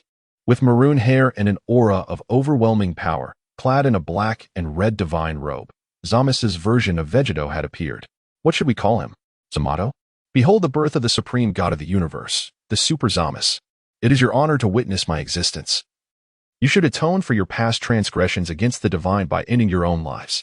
The annihilation of 10 universes worth of humanity would not suffice to absolve your sins. Zamato proclaimed, a smile gracing his lips as he spoke with an air of superiority. Your arrogance is truly detestable, so grotesque it makes me want to laugh, Vegeta retorted, unable to tolerate Zamato's demeanor. Indeed, even if you have transformed into Vegeta, I and Vegeta shall surely bring you down. Come forth, let us engage, Goku declared boldly, his eyes ablaze with the fire of battle. Ha, how amusing, Zamato sneered before descending to the ground. You shall pay with your lives for your insolence against the divine. Dying 100 times would be insufficient punishment. In an instant, Zamato vanished, reappearing behind Goku and Vegeta. The two were caught off guard. Realizing they had been struck by Zamato in that fleeting moment, they staggered backward, only to find themselves perilously close to him. With a swift motion, Zamato sent them soaring into the sky, his finger pointing, and they flew far away, crashing into numerous structures. Do not let your filthy bodies come into contact with the divine. How revolting, humans, Zamato sneered, disgust etched across his face as he shook his hands, as if the mere act of striking Goku and Vegeta had sullied him. What immense power! How can a mere mortal possess such strength? Creator, you are indeed a sinner, Zamato mused, gazing at his own hands with a mix of admiration and intoxication, utterly satisfied with the power granted by the fusion. Cough, Vegeta, did you see his attack? Goku, blood trickling from his mouth, inquired as he wiped away the crimson stain. Vegeta tended to both himself and Goku, noting that while they could still fight, lingering would be unwise. They needed to regroup with Trunks, for their situation was perilous. It was evident that Vegeta remained pragmatic. A powerful gust swept through, reducing the nearby ruins to dust. Standing resolutely at the center, Vegeta and Goku exchanged a knowing glance and nodded before charging towards Zamato. Seeing their advance, Zamato's expression turned dismissive. Vegeta launched a series of prince-like strikes while Goku sought an opportunity to unleash his Kamehameha. Zamato, unfazed by Vegeta's assault, conjured a protective barrier that effortlessly absorbed all their attacks. In the next moment, he appeared before Goku, asking, "What do you intend to do?" Realizing the duo's intent, Zamato threw a punch at Goku's face. Goku reacted in time, crossing his arms to shield himself, but Zamato quickly followed with a powerful strike to Goku's abdomen. Goku dodged, and Vegeta attempted to flank Zamato, only to be met with a dodge that seemed almost anticipated. With a calm demeanor, Zamato struck both Goku and Vegeta with a single punch, sending them reeling. The force behind Zamato's blows was overwhelming. Goku and Vegeta struggled to withstand the assault. Vegeta fared somewhat better, but Goku's arms were already growing numb under the weight of Zamato's incredible power. Chapter 49. The fifth kill of Zamasu. Haha, Vegeta, where is your arrogant visage? It appears your hubris has led you astray. Zamasu's wicked laughter echoed as he sent Goku flying with a single blow, then unleashed a relentless barrage upon Vegeta. The fierce strikes brought Vegeta to the brink of despair. Observing Vegeta's struggle, Zamasu's laughter grew ever more maniacal. Vegeta, you shall be the first to perish. In a swift motion, Zamasu pressed his hand against Vegeta's abdomen, releasing a wave of energy that struck him directly. Wah! Vegeta fell like a kite severed from its string, his body contorted and battered, landing far away. Vegeta, Goku appeared near Zamasu, seizing the moment to strike, only for his attack to be thwarted by Zamasu's protective barrier. Zamasu suddenly materialized before Goku, their faces nearly touching as he whispered, "Do not rush, you are next, ahahaha." With that, Zamasu breezed past Goku and approached Vegeta. Goku, momentarily stunned in midair, could not react in time. Vegeta, you are guilty beyond measure, daring to offend the divine, to attack the divine, to mock the divine, and to trample upon the dignity of the gods. You shall now face divine retribution. Zamasu conjured an energy scythe, ready to strike down Vegeta. However, Vegeta rolled over, wiped the blood from the corner of his mouth, and smiled defiantly. Who are you to call yourself a deity? Let us see whether it is you who dies today, or I. Unfazed, Vegeta's fists glimmered with blue light as he forged a blue energy sword, clashing fiercely with Zamasu in a flurry of strikes. Kakarot. Vegeta called out to Goku, who finally snapped back to focus, condensing energy into a powerful punch, charging towards Zamasu. Zamasu, now faced with both warriors, proclaimed, "You are both wounded, while I remain in an unparalleled state of strength. Let us see how you contend with me. You shall both meet your end." Despite his bravado, Zamasu's eyes flickered with calculation. "It seems I cannot dispose of you quickly. I must first rescue those two. Trunks. I have found him." In the midst of the fierce battle, their roars echoed, and the intensity was palpable. Yet it was clear that Vegeta and Goku were at a disadvantage. Seizing the opportunity, Zamasu vanished from the fray. Huh, that guy has fled, Goku gasped, panting heavily. Vegeta exhaled deeply, realizing, I suspect he has gone after Trunks. We must hurry, Trunks is in danger. With urgency ignited, Vegeta focused on locating Trunks' energy and teleported directly to him, with Goku trailing just behind. Upon reaching Trunks, they found him battered and bloodied, and Zamasu had seized the jar from his grasp. Zamasu held Trunks with one hand while manipulating two jars with the other, floating them in the air. He prepared to launch Trunks skyward for a lethal strike. Trunks! Vegeta roared in fury, realizing it was too late to save him. At that moment, a figure appeared, Gowasu. Zamasu froze at the sight of the unexpected arrival. Zamasu, cease your delusions and stop taking lives, Gowasu implored. Zamasu scoffed, it seems time has altered you. You survived. But what can you do now? I have become the supreme deity, wielding unparalleled power. What of power gained? I have always reminded you that while we are gods, we must guide humanity, not consider ourselves superior. What meaning does our existence hold if we annihilate those we are meant to protect? If my teachings have failed to steer you toward the righteous path of divinity, then that is my fault. Return with me to Universe 10 and face the Omni King. I shall intercede on your behalf. Gawasu's earnest plea was filled with sorrow, extending his hands in an invitation for Zamasu to repent and return to the right path. At this moment, the Supreme Kaishin appeared beside Goku and Vegeta, witnessing the standoff between Gowasu and Zamasu. Zamasu seemed momentarily swayed, lowering Trunks to the ground and slowly extending his hand to grasp Gawasu's. Gowasu smiled at this gesture, but in an instant, Zamasu pierced through Gawasu's body. Wah! Gawasu's eyes widened in disbelief as he fell, his life extinguished by Zamasu's treachery. Gowasu! The Supreme Kaishin cried out in horror. This marks the 5th time I have slain you, Zamasu declared, a sinister grin spreading across his face, reveling in the act of murder. Trunks, witnessing Gawasu's sacrifice to save him, rushed to cradle the fallen figure, tears streaming down his face. Supreme Kai, you cannot die? He sobbed. The Supreme Kaishin approached, fury igniting within him as he glared at Zamasu. A god who should usher the universe toward peace cannot be forgiven for such atrocities. As the Supreme Kaishin prepared to confront Zamasu, Goku intervened, with Vegeta standing resolutely by his side. At that moment, two figures emerged from Zamasu's vicinity. He had opened the jars, releasing two Zamasus. The two Zamasus, their expressions twisted with rage, exclaimed, "How dare you seal a god?" They glanced around, then smiled at Zamasu. "Congratulations, brother. You have achieved your ultimate form and slain Gowasu. Now, let us join you." Meeting each other's gaze, they produced Patera earrings. Ready to fuse, and Zamasu nodded in agreement. What? Patera? The Supreme Kaishin, ignorant of Zamasu's merging through the Patera, had merely believed he had undergone a transformation. The dark-hued Vegeta, bearing a sinister demeanor, now revealed the source of Zamasu's overwhelming strength, having bested Goku and Vegeta. As the two Zamasus fused together, their appearances remained unchanged. Yet a transparent halo materialized behind them. Zamasu roared with laughter. The true god of the universe, Zamasu, has been born. Observing the fused figures, Zamasu applauded, "Brother, we are now one step closer to our plan for humanity's annihilation." The two fused beings exchanged glances, bursting into raucous laughter. Chapter 50. The Return of Vegeta. Hey, Vegeta, this is quite troublesome. What should we do? Goku's expression was unusually grave. Kakarot, if you are afraid, then swiftly take Trunks and the others away. Vegeta's demeanor was stern, his tattered attire reflecting his battle-worn state, fists clenched tightly. "I shall fight until the very end. I, Prince Vegeta, shall not retreat a second time." With that declaration, Vegeta's energy surged dramatically, preparing for a fierce confrontation with Zamasu and Zamato. "Wait, Mr. Vegeta. Use this, it might eliminate them in one fell swoop." King Kai's voice interrupted, halting Goku and Vegeta, who were poised for battle. "What is this? The Patera earrings?" Goku took the earrings, glancing at Vegeta. "What do you think, Vegeta?" With a disdainful grunt, Vegeta turned and charged forward.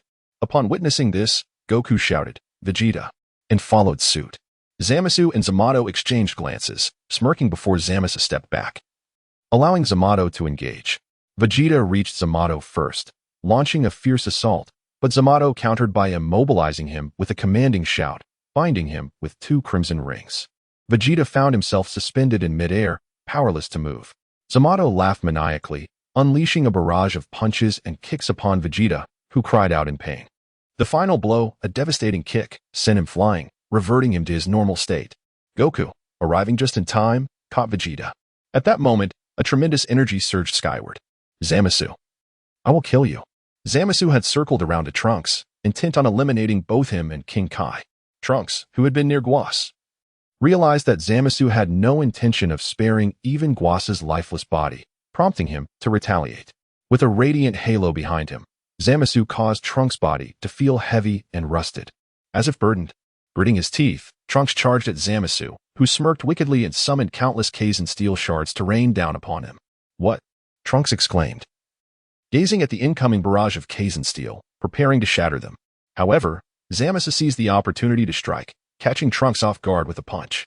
The merged Zamasu displayed an overwhelming increase in power, and Trunks, underestimating him, absorbed the blow. The unshattered Kaizen steel then fell upon him. Trunks was swiftly overwhelmed. Realizing too late that Zamasu's power had multiplied exponentially after their fusion, and the Kaizen steel bore his divine energy, Trunks was left silent beneath the weight of the steel. Mr. Trunks. King Kai's voice trembled in fear. Trunks. Both Vegeta and Goku shouted in alarm. Kakarot, we must aid Trunks. Despite his injuries, Vegeta managed to regain some strength and joined Goku in confronting Zamato. However, Trunks' peril ignited a fire of urgency within Vegeta. You shall not pass. Zamato sneered, unleashing a barrage of energy blasts at the duo. Vegeta knew there was no time to waste. Kakarot, the Patera. Together, they braced themselves against the energy onslaught and donned the earrings. An explosion of energy sent clouds of dust swirling, but in an instant, the dust cleared to reveal a blinding light. From this luminescence, two energy blasts emerged, one aimed at Zamato and the other at Zamasu, thwarting Zamasu's attempt to kill King Kai. Startled by the energy wave, Zamato erected a barrier just in time to shield himself, narrowly avoiding its destructive force. As the light faded, a figure was seen gripping its own neck and twisting, its tail thrashing in excitement. Upon opening its eyes, it revealed a devilish smile, lips curling as it consumed the last senzu bean. You too? Zamato gaped at the sight of Vegeta and Goku fused into one being, adorned with the earrings. Realizing their fusion, Zamato's expression contorted with rage. You dare to use divine artifacts meant for gods. Zamato and Zamasu positioned themselves for a combined assault against Vegeta. Oh, you proclaim yourselves as gods, yet your power is pitiable. Even if you were to merge again, you would still be no match for me, Vegeta declared, confidence radiating from him. What? To belittle the divine? There is no one in heaven or earth that can save you now. The duo seethed with fury. Their teeth clenched as they glared at Vegeta. It seems you are dissatisfied with my assessment. Allow me to demonstrate just how insignificant your strength truly is. With that, Vegeta unleashed a tremendous aura, transforming into Super Saiyan Blue Vegeta, the force of his energy causing the two opponents to raise their arms in defense. Even if you have stolen my form, your strength is vastly inferior. With such power, you can only engage in petty tricks. Vegeta instantly appeared before them, landing a heavy punch on both, taunting them further. The undying Zamasu was the first to recover, launching a furious assault, but Vegeta remained unfazed, allowing the punches to land. How weak you are, he remarked, shaking his head in disdain. Realizing their efforts were futile, Zamasu summoned countless Kaizen steel shards once more, hurling them at Vegeta. With a mighty shout, Vegeta disintegrated the Kaizen steel into mere ash. Chapter 51. Vegeta's deicide having wiped the blood from his nose, Zamet erupted with an aura, his brownish-red flames darkening ominously. Well, you've managed to infuriate me to the point of unleashing my full power. You have reason to be proud. Meanwhile, Zama's witnessed his brother's body swell, still bearing wounds.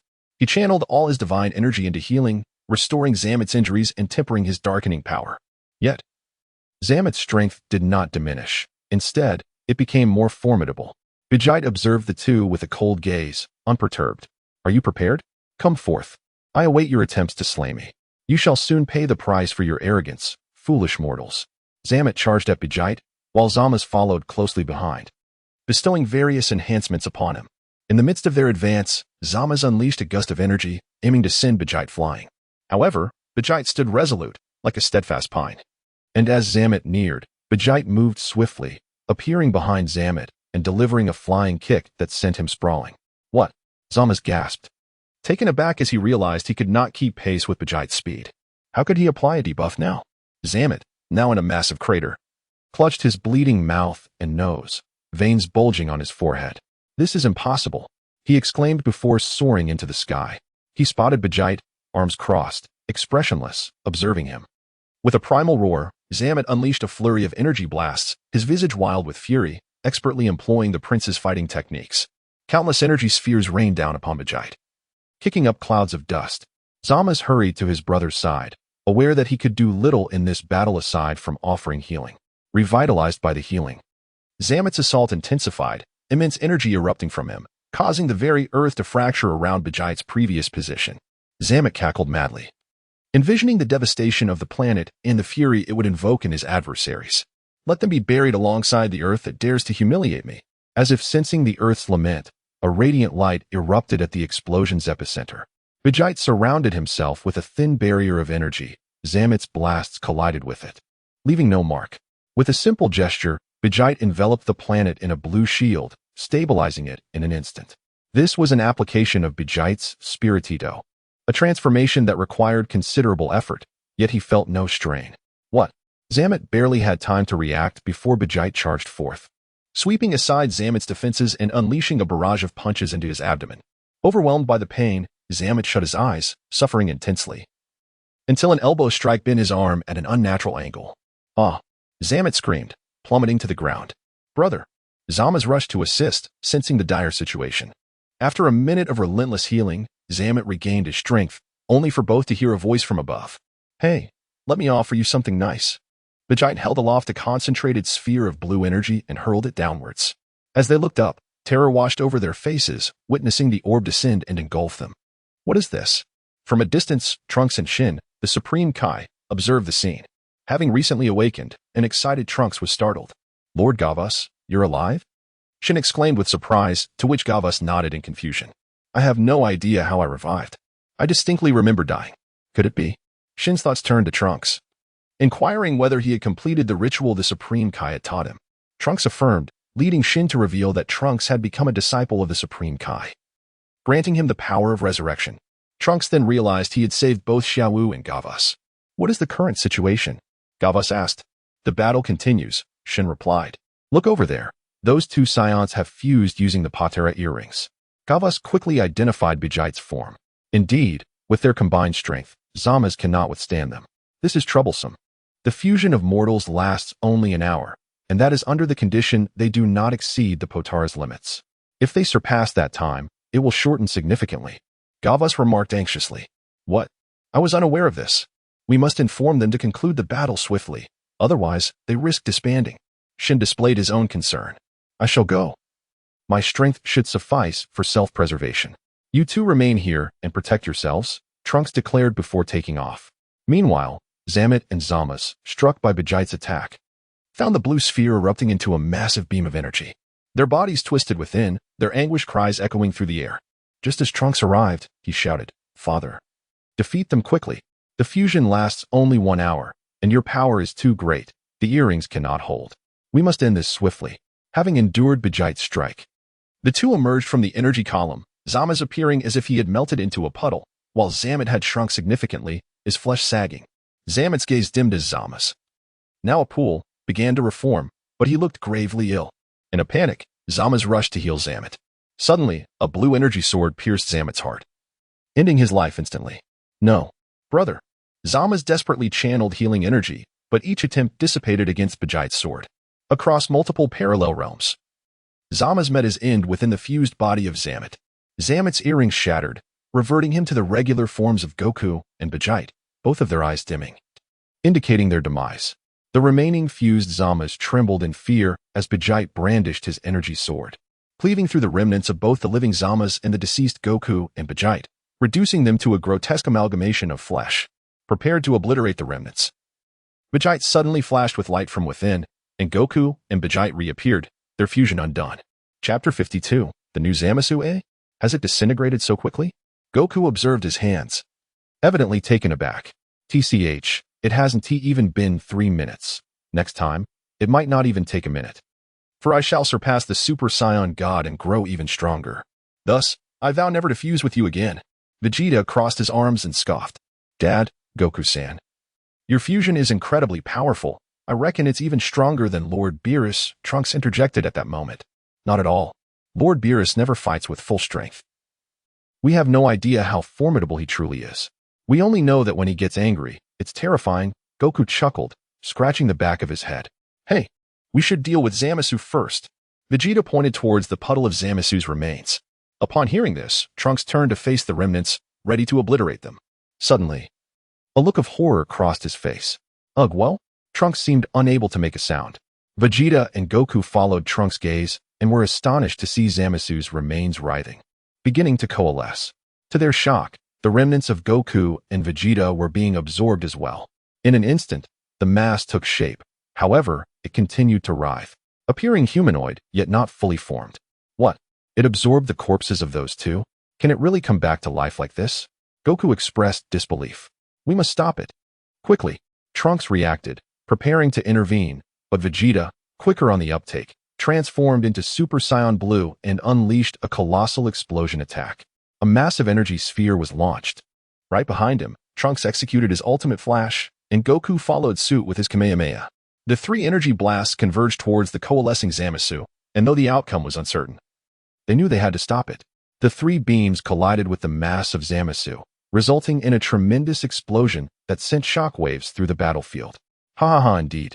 The divine is favored by the heavens.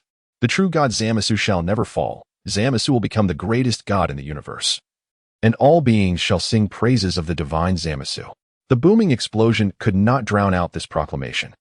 A figure emerged at the center of the blast, Zamasu, but his appearance had undergone a drastic transformation. His skin was no longer a pure green. It shimmered with a crystalline yellow-green hue, exuding a sense of translucence. His hair was no longer merely a tuft of white but now featured thick black strands on either side. His eyes had shifted from the Kai's distinctive shape to square ones, with eerie gray eyebrows and pupils seemingly absent.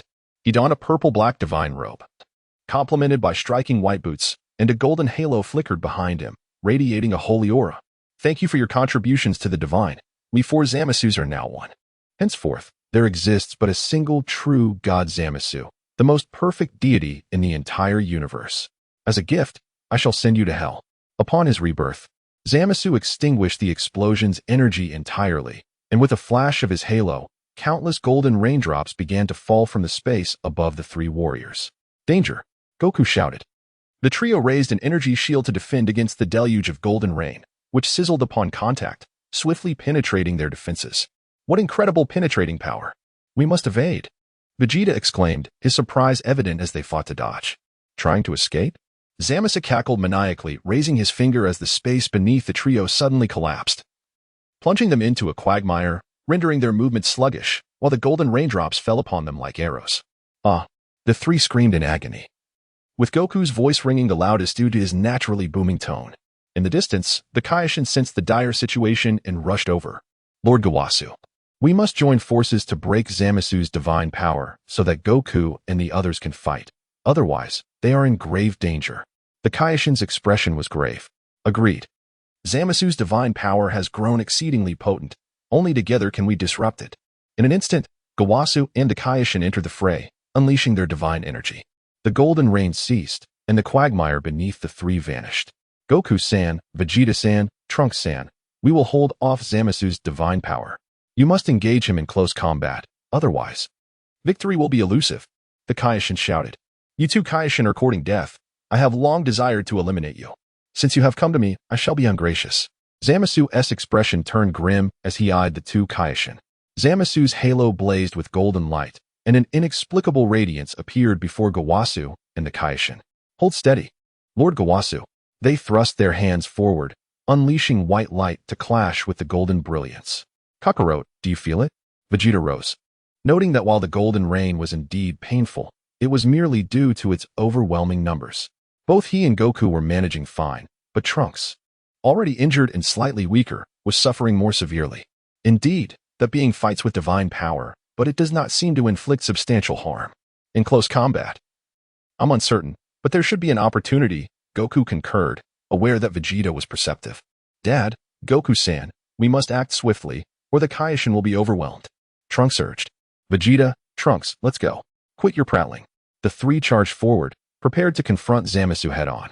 Zamasu, witnessing their advance, erupted into arrogant laughter. You humans are truly foolish to think you can confront a god directly.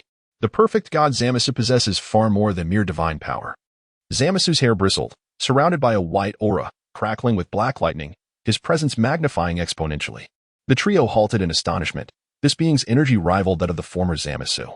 Knowing that he likely possessed immortality, they gritted their teeth, ready to fight until the very end. Soon, the three were engaged in a fierce melee, with Vegeta and Goku taking the lead while Trunks sought opportunities from the sides. Exhausted, the Kaioshin slumped to the ground, releasing a long breath. It has been too long since I exerted myself. I feel out of practice, Gawasu lamented. We can only place our hopes in those three, the Kaioshin remarked, his gaze heavy with concern as he observed the tumultuous battle. Chapter 53, A Gruesome Battle. Vegeta, I never imagined you could hone Super Saiyan Blue to such a degree. Your training with Trunks in the hyperbolic time chamber has yielded considerable results, hasn't it? Goku remarked to Vegeta as they jointly parried Zamasu's onslaught. Humph, Kakarot. I toiled for a year within that chamber. If I couldn't surpass you, what kind of Saiyan elite would I be? Vegeta retorted with a disdainful sniff. Indeed. During their fusion, they had gleaned insights into each other's capabilities. Goku had tentatively grasped the full power of Super Saiyan Blue, yet it exacted a heavy toll on his physique. Vegeta, on the other hand, had refined Super Saiyan Blue to its zenith. Hence, Goku's preceding observation. Seizing an opportune moment when Zamasu was preoccupied with assaulting the two Saiyans, Trunks brandished his valiant blade and cleaved towards Zamasu's rear. The strike landed squarely, leaving a gaping wound across his back. Now's our chance. Goku and Vegeta roared in unison, disengaging from Zamasu's fists and unleashing a final flash and Kamehameha, respectively. Zamasu was struck head-on, yet he emitted no cry of agony. In a flash, he burst forth from the epicenter of the explosion, his injuries gradually mending. Zamasu suddenly noticed that his wounds were regenerating at a diminished rate, particularly the gash on his back. A copious substance seemed to be perpetually oozing from the massive laceration, impeding its closure. What could be the explanation? Zamasu's countenance shifted. Nearby, Vegeta's eyes gleamed with insight. It appeared that the spirit fission technique was proving remarkably effective against Zamasu. Vegeta had subtly employed it, and Zamasu's regenerative prowess appeared to be significantly hampered. Kakarot, it seems our prospects of victory have substantially improved, Vegeta declared with a confident smile. Vegeta, was that your doing? How did you manage it? Goku inquired, suspecting that Vegeta was responsible for Zamasu's predicament. Kakarot, do you recall the 4 signature techniques of Planet Yardrat? Vegeta queried. I believe I overheard Kibito mentioning them, but I paid little heed. Is it proving efficacious? Indeed. The spirit fission technique seems to be quite potent against Zamasu. Vegeta gestured expansively. Kakarot, Trunks, allow me to engage him in single combat. Vegeta's declaration was met with astonishment. Not only were Goku and Trunks taken aback, but Zamasu, in the midst of recuperating, also wore an expression of profound rage. Vegeta, how dare you underestimate a god? I shall ensure your demise. Zamasu's aura surged violently, and heedless of his injuries, he lunged at Vegeta, intent on eliminating him first. Father! Trunks cried out in alarm, poised to intervene with his sword. However, Goku restrained him. Trunks, have faith in your father. Goku discerned Vegeta's strategy. The more enraged Zamasu became, the less rational he would be, neglecting his wounds. This presented Vegeta with an opportunity that would be less probable in a 3-on-1 confrontation where Zamasu would remain vigilant. Vegeta remained vigilant, not daring to underestimate his adversary.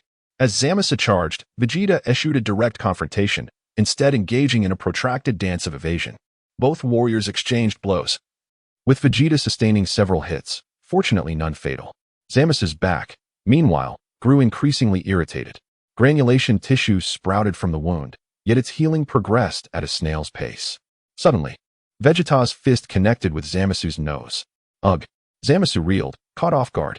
Clutching his nose, Zamasu staggered backward, blood gushing from between his fingers. What have you done?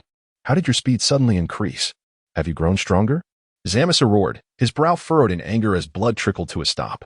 Humph, it's not that I've grown stronger, but rather that you've grown weaker. Vegeta rotated his shoulders and arms, which ached from the clash with Zamasu. What? I could never grow weaker. Zamasu vehemently denied, his pupil-less eyes darting about. Abandoning his divine arrogance, he lunged at Vegeta with unbridled fury. Vegeta retaliated with a knee strike to Zamasu's abdomen, eliciting a torrent of bile. Zamasu retreated, clutching his stomach and coughing violently, spewing blood. Observing Zamasu's wretched state, Vegeta showed no mercy, delivering a sweeping kick to Zamasu's right leg. The limb snapped, causing Zamasu to collapse to his left knee, his right leg contorted at an unnatural angle. "Oh, is this a supplication?" Vegeta sneered, gazing down at Zamasu. Zamasu ceased his wailing, lifting his head to fix Vegeta with a piercing, pupilless stare. Abruptly, blood streamed from Zamasu's eyes, and his entire body convulsed. Blood gushed from his nose, ears, and mouth as well, driven to the brink by sheer indignation. "I will see you all dead. I will see you all dead." Zamasu shrieked, his countenance twisted in madness. His shattered leg abruptly detonated, catching Vegeta off guard. The ensuing blast engulfed Zamasu's mangled remains and left Vegeta's fate uncertain within the smoke. "Father!" Vegeta, Goku, and Trunks cried out in horror. Zamasu's remnants landed far away, where they continued to emit maniacal laughter. "I am immortal. I am an immortal god. What is a mere leg? I shall detonate my entire being. You shall all perish." As anticipated, Zamasu detonated every part of his body except his head.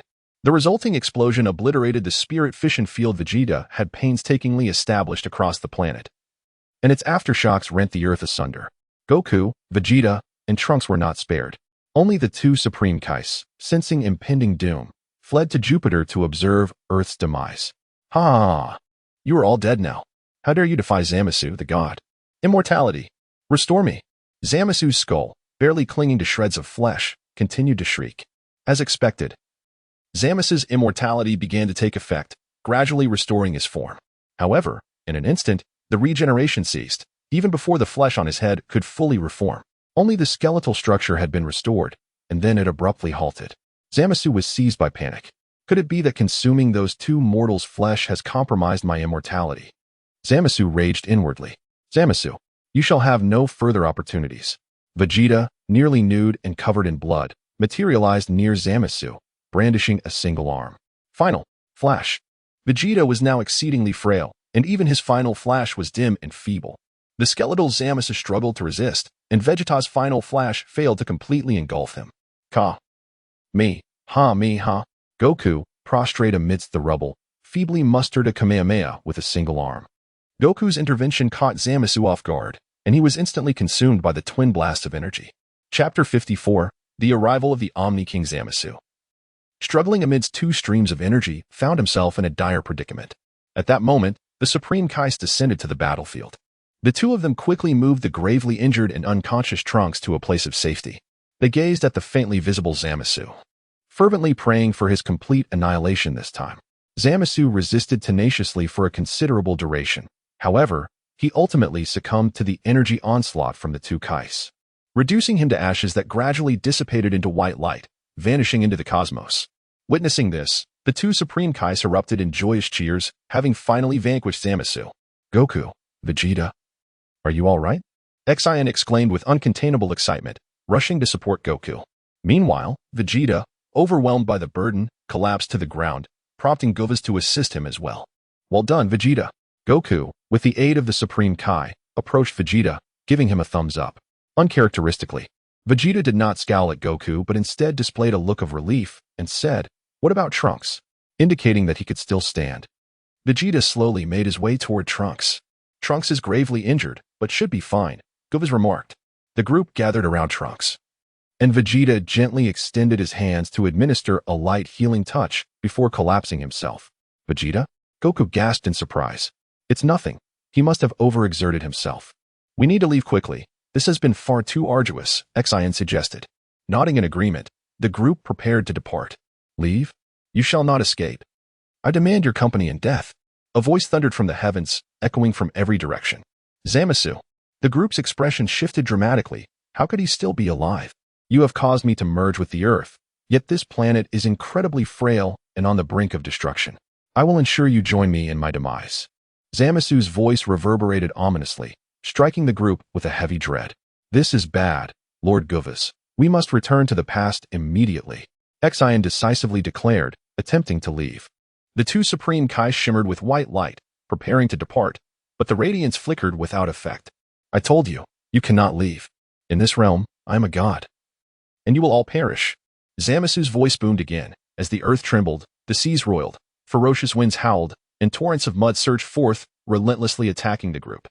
Zamasu summoned the forces of nature. Though he seemed to have lost his physical form, he wielded control over the elements. Under normal circumstances, the group would not fear such power, but in their current state of injury, with the Supreme Kais unable to aid them effectively, they found themselves in a precarious situation. Suddenly, the world shook, and a visage of Zamasu materialized in the sky, glaring at the group with bitter malice. With a roar, the ground erupted with molten lava. But Guvas, quick-witted, erected a protective barrier.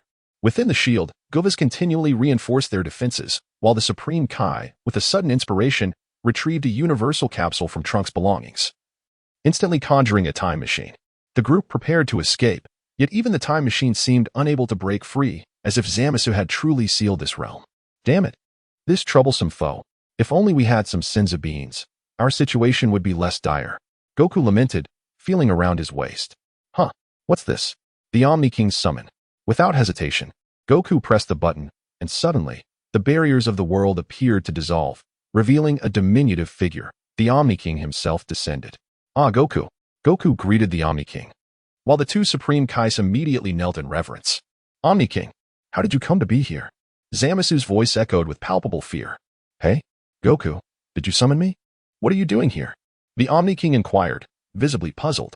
Is this the Omni King of our timeline? What is happening? Does this timeline not have an Omni King?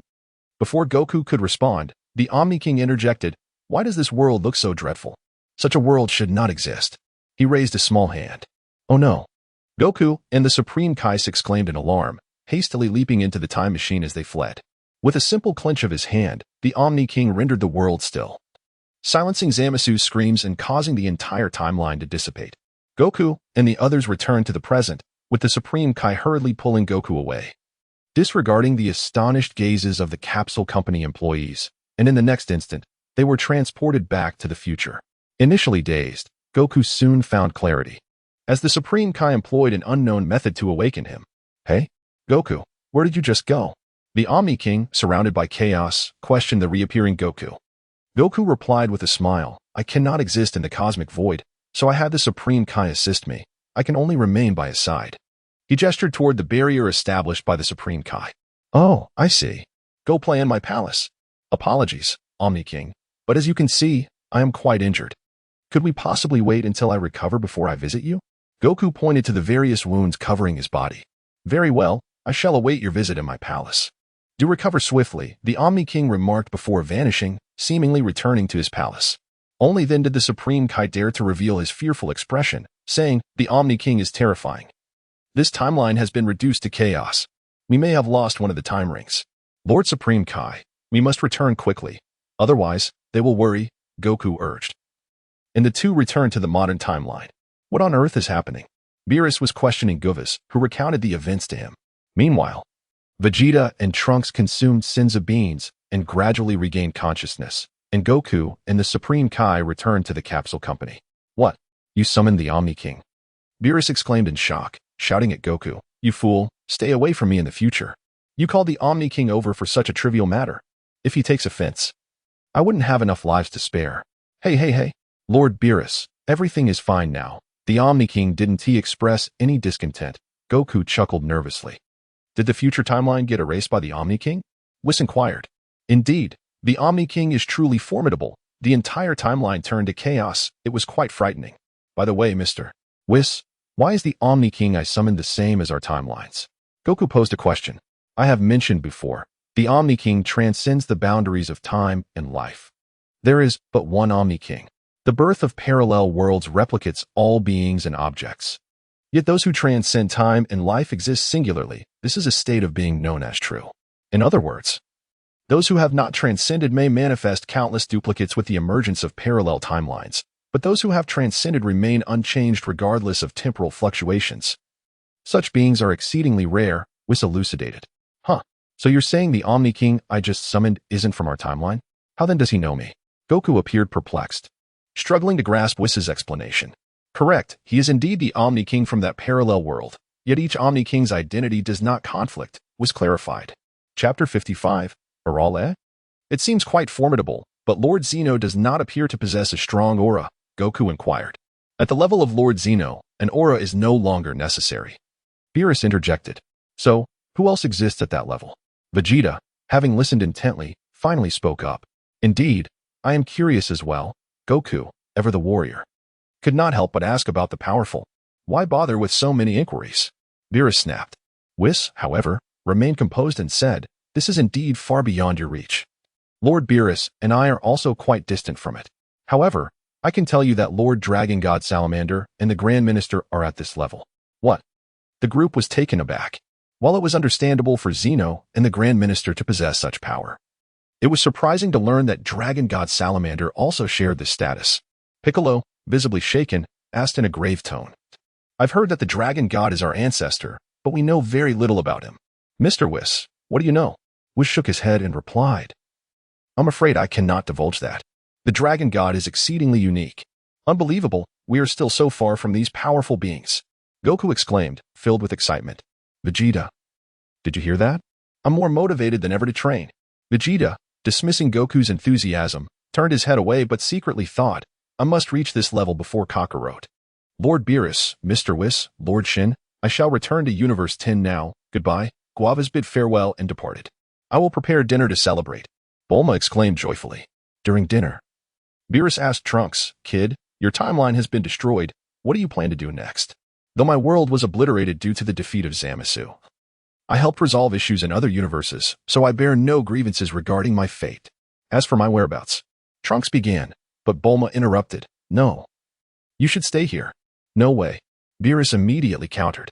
Hey, if there are future tournaments between universes, Trunks can participate. He is quite strong. You know, Bulma argued optimistically. Yes.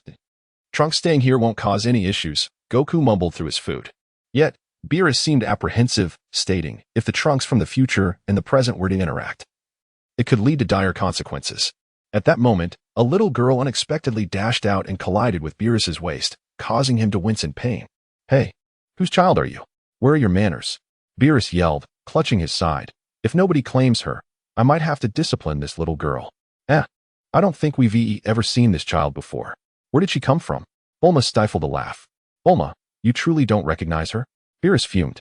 I really don't know. Bulma quickly distanced herself. Why do I feel such a protective instinct towards this child? Whis mused, watching the girl in a pink flying hat wreaking havoc. Hey, Whis, don't you dare intervene. I'm going to teach this child a lesson. Beerus, now furious, grabbed Aral and lifted her upside down, preparing to spank her. To everyone's astonishment, Aral released a pink puff, knocking Beerus out cold. What? This child is that powerful? Goku was instantly invigorated. He approached Aral. Hey, you must be strong. How about a spar? Goku threw a punch. But Aral stood her ground and was sent soaring into the sky, disappearing from sight. What are you doing, Goku? Bulma shouted, horrified that he would strike a child. Just then, Goku was struck from behind by an unseen force and fell into the garden pond. Aral is back. She cheered, raising her hand, seemingly oblivious to the chaos she had caused. What? Vegeta's eyes widened. He couldn't comprehend how the child achieved that. All right. Miss Aral is not a villain. She seems exceptionally unique. I cannot see through her, but I sense a similarity to the aura of Lord Zeno. Whis quickly intervened to prevent any further confrontation. Really? Goku exclaimed as a crab emerged from the water, looking excitedly at Aral. Goku leaped out of the pond, took Aral's hand, and proposed, Hey, how about I take you to a fun place? Eh? That sounds great. Aral replied without hesitation. Lord Kaioshin, Mr. Whis, can you take me to Lord Zeno's palace? Goku asked. Goku-san, are you suggesting? Whis discerned Goku's intentions. Exactly. Soon, Goku introduced Aral to Zeno, and the two children appeared to be having a delightful time together.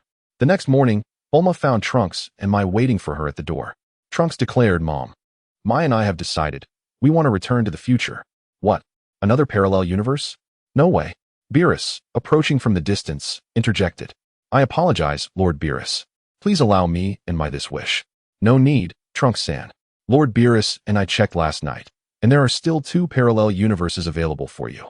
One has surviving Earthlings, and the other has an Earth that has perished. Both worlds do not include your existence. Which would you prefer? Whis explained. Really?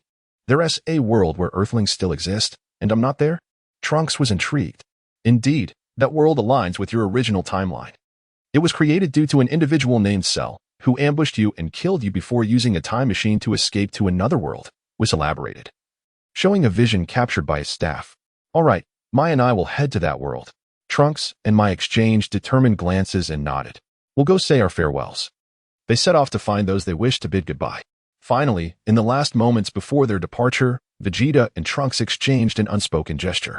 And Trunks departed from this world, while everyone resumed their lives, returning to the rhythm of normalcy.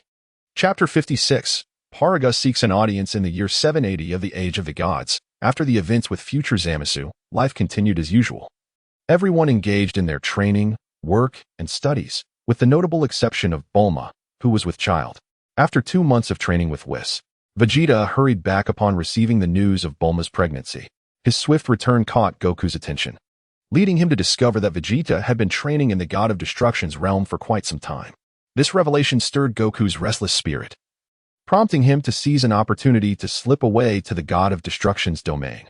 Upon returning home, Vegeta took care of Bulma for a few days but soon realized he was of little help, as he was not as capable as a servant. He resolved to return to the God of Destruction's realm when he heard the voice of King Kai resonate in his mind. Vegeta-san, Mr. Paragus wishes to see you. If you have time, please visit the King Kai's realm. Perfect, Vegeta thought, and after informing Bulma, he departed Earth, materializing directly in the King Kai's realm. There, he found 5 individuals gathered, with Broly and Paragus having constructed a house. Upon Vegeta's arrival, King Kai greeted him, and Paragus respectfully bowed, addressing him as Prince Vegeta. Broly nodded in acknowledgement. Observing Broly, Vegeta remarked, "It seems the environment here in the King Kai's realm suits you well. Do you enjoy it?" "The King Kai's realm is tranquil and peaceful. I favor such places," Broly responded quietly. Indeed, Mr. Broly is a man of few words. Through our observations and guidance during this period, we have discovered that tremendous power lies dormant within him. However, in his current state, Broly cannot harness this strength. Therefore, my ancestors and I have initiated basic energy training and mental cultivation, and Mr. Broly's prowess has grown significantly, King Kai explained. At this juncture, it is established that Broly's strength surpasses Super Saiyan Red but is slightly beneath Super Saiyan Blue, as he has yet to transform into a Super Saiyan. Certainly, I am aware of Broly's immense potential. If he can master this power, he will undoubtedly prove a formidable opponent for both me and Kakarot, Vegeta acknowledged. Reflecting on the legendary Super Saiyans and their extraordinary might, the degree of exaggeration astonished him. He and Kakarot had trained for decades to reach their current level, guided by Whis. Yet Broly achieved such remarkable feats solely through his Saiyan lineage. By the way, Paragus, what brings you to seek my audience? Vegeta inquired. Prince Vegeta, you previously mentioned your intent to visit the 6th universe. Paragus hesitated, sensing Vegeta's lack of action had made him anxious. Vegeta nodded and spoke. Indeed, I do plan to journey to the 6th universe. However, I must consult Whis regarding the means of travel. How about this? Broly shall accompany me to the God of Destruction's realm, where I will have Whis train him as well. Who knows? He might soon transform into a Super Saiyan, and at that point, I will take him with me to the 6th universe. The God of Destruction's realm? I have heard from King Kai that the God of Destruction is a being of unparalleled stature in the universe. To receive his guidance would be a great honor for Broly, Paragus remarked with reverence. And what of you, Broly? Vegeta asked, wanting to ascertain Broly's thoughts. While Paragus was Broly's father, Vegeta believed Broly's decisions should not be swayed by Paragus. Broly hesitated, preparing to decline, but Paragus quickly interjected, Broly, I will remain here in the King Kai's realm, where there is no danger. My aspirations and desires require your assistance. Once you and Prince Vegeta have honed your skills, you can visit me anytime. Broly, I hope you grow stronger, so that we as father and son shall no longer be bullied. Seeing the earnestness in his father's eyes, Broly ultimately nodded in agreement. Wonderful. Mr. Broly's talents are being wasted here. We have little to teach him. However, under Whis' guidance, we can unlock Broly's full potential. Both King Kai and Paragus smiled, having conspired beforehand to summon Vegeta. King Kai, having broached the subject with Paragus, discussed it further, ultimately receiving confirmation that Broly could train in the God of Destruction's realm. King Kai, too, felt that they could not adequately teach such a powerful entity and feared any mishaps. Then let us proceed. Broly, climb onto my shoulder. I shall take you directly to the God of Destruction's realm, Vegeta declared, disregarding any further formalities, and took Broly away. The appearance of Vegeta and Broly astonished Goku. Vegeta, wait, you brought Broly along. Hey, Broly, come and spar with me. I sense you've grown stronger. Goku exclaimed, eager to engage with Broly. Before Broly could respond, Whis approached with interest. Ah, Vegeta-san has brought a new friend. Who might this be? Whis, this is Broly, another scion. I wish for you to guide him in his training, Vegeta replied, then produced a bag of spicy snacks, offering them to Whis. Is Lord Beerus asleep? Upon seeing the new delicacy, Whis swiftly accepted the offering. Just then, a booming voice erupted. Vegeta, you bring a newcomer, but fail to present the food to me first. Beerus emerged from a hidden nook, rushing towards Vegeta. Whis, I demand my share of the food. Beerus glared fiercely at Vegeta before directing his attention to Whis. Lord Beerus, these snacks were initially presented to me by Vegeta-san, Whis stated, unfazed by Beerus's ire. What? Beerus was about to explode with fury when Vegeta interjected. A single bag of spicy snacks is merely a taste. I have plenty more. Vegeta revealed a capsule containing an array of spicy treats, including various flavors, forming a small mountain. In that case, I shall forgive you.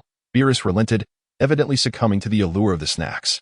Whis and Beerus began feasting, while Goku joined in, sampling the treats. Broly watched, salivating yet remaining restrained, clearly unacquainted with such culinary delights and feeling somewhat shy in this new environment. Hey, why isn't Broly eating? Goku inquired. Listen here, kid. Although this is your first time in the God of Destruction's realm, I have but one request. Fulfill it. And I shall not trouble you, Beerus declared, preparing to devour an assortment of fish, oblivious to the gravity of his demands. Broly was taken aback, unsure of what the request entailed. You must not act like these two and steal my food. Suddenly, Beerus appeared to leap into action, darting speedily towards a nearby river. Lord Beerus has been caught off guard. Whis chuckled. Mr. Broly, please have a seat and enjoy the food. I am Whis, the angel, and there's no need for formality. Whis's amiable demeanor put Broly at ease.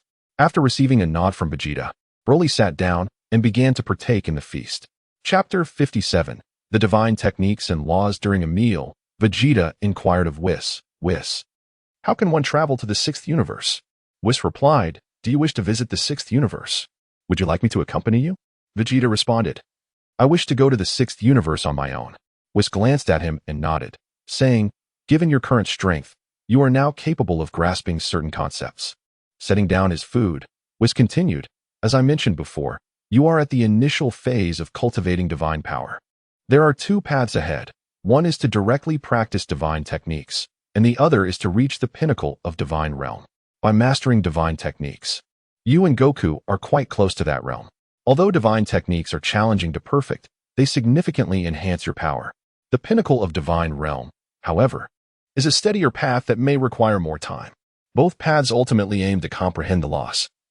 And the key to accessing the 6th universe lies in understanding the laws of space. One need not be exceptionally skilled to embark on this journey. Another method is to traverse chaotic currents, but this is ill-suited for you. Even for a destroyer god, this path is fraught with peril and disorientation. Excuse me? What exactly are divine techniques? Goku interjected. You mentioned you would explain this to us last time. Surely the moment has arrived? Whis elaborated. Divine techniques are the manifestations of a deity's continuous exploration and mastery of divine power, as well as the creation of new forms of power. These techniques either integrate the innate nature of a deity's race or are intertwined with certain laws, having been refined through relentless practice. There are not many that can be deemed divine techniques. What are laws then? Vegeta asked.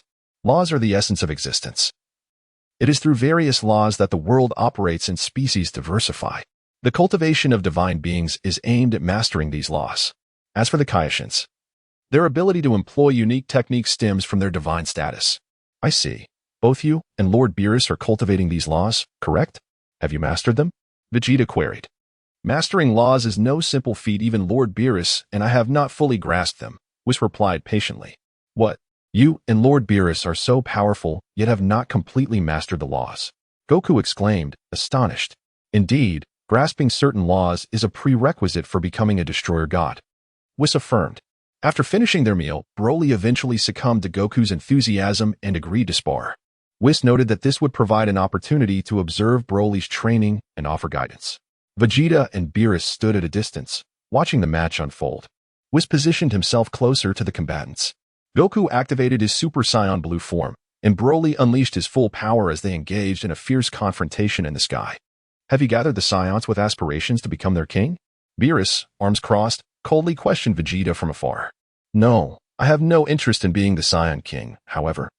As the Prince of the Scions, I feel compelled to do something for my people, Vegeta replied, somewhat perplexed by Beerus's insinuation. How dull. Beerus scoffed at Vegeta's sentiments. Vegeta continued, our Scion race has committed many atrocities. The cycle of destruction and invasion began under Frisia's dominion. My father's pursuit of power marked the beginning of our race's extinction. The fate of the Scions is intertwined with this calamity, and I merely wish to contribute something meaningful. Suddenly, Beerus turned, forcefully pressing Vegeta's face down to the ground. With a grim expression, he coldly stated, I say, that is quite boring. What are you doing? Vegeta exclaimed, bewildered as he was pinned to the ground. If you wish to bear the weight of the Scion sins, then you are overestimating your importance. With that, Beerus hurled Vegeta away. Oof. Vegeta collided with a tree, clutching his head as he gradually regained his composure. Let me share some enlightening news. It was I who instigated Frisia to annihilate the Scions. Beerus's voice echoed from a distance, igniting Vegeta's fury. What did you say, you bastard? Vegeta's veins bulged as his energy surged dramatically, anger reverberating in his mind. He transformed into Super Saiyan Blue, yet did not halt. His energy continued to swell until it reached a critical threshold. With a fierce shout, Vegeta broke through, evolving his Super Saiyan Blue form, his hair becoming denser and darker, while the blue aura around him intensified yet remained contained, revealing a more pronounced white energy wave swirling around him. Disregarding everything, Vegeta charged at Beerus, who seemed unimpressed by Vegeta's new transformation. Without a hint of respect, Beerus appeared behind him and struck him down with a swift chop, leaving Vegeta sprawled on the ground.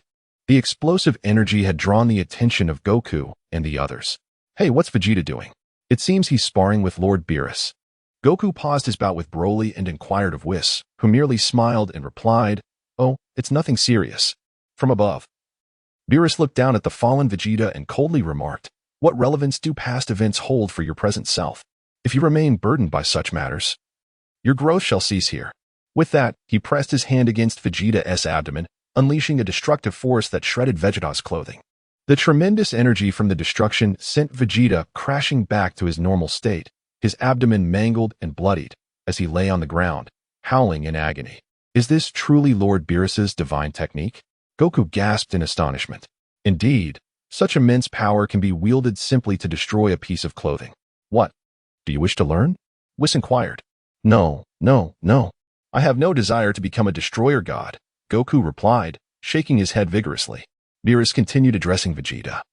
If you cling to the past sins of the Scions, you will never cultivate divine techniques or comprehend the power of the loss. Vegeta, lying there, widened his eyes as clarity dawned upon him. Beerus's message was unmistakable. Without the right mindset, one could never master divine techniques or laws. Should he continue to bear the burdens of the Scion's transgressions in search of redemption, he would falter. Perhaps, he mused, it would be wiser to fulfill the Scion's legacy without obsessively attempting to atone for their sins, thus achieving a state of inner harmony. Chapter 58. The Universal Martial Arts Tournament. For a full 8 months, Goku, Vegeta, and Broly diligently trained in the realm of the gods of destruction. One day, Vegeta calculated the time and realized that Bulma was nearing her time to give birth. He expressed his desire to return home, indicating that he would not be returning for training in the near future. Goku, surprised, inquired about the reason, but Vegeta said nothing further and left. Wait, with Vegeta gone and Broly deep in seclusion, I long for a sparring partner, Goku lamented. Suddenly, he recalled that Achan had mentioned the idea of hosting a martial arts tournament across the universe. I must inquire about that, Goku exclaimed, slapping his forehead in realization. He produced the button for the Omni King, and in an instant, he found himself in the grand palace of the Omni King. At that moment, the Omni King was engrossed in a game of cosmic chess with Aral, delightfully consuming each other's universes in playful competition. It was evident that the Omni King regarded Aral as a friend, and thus she was held in high esteem within the palace. This mutual affection was a primary reason for their prolonged engagement in the game, leading the Omni King to momentarily forget about the martial arts tournament. I shall consume your 5th universe.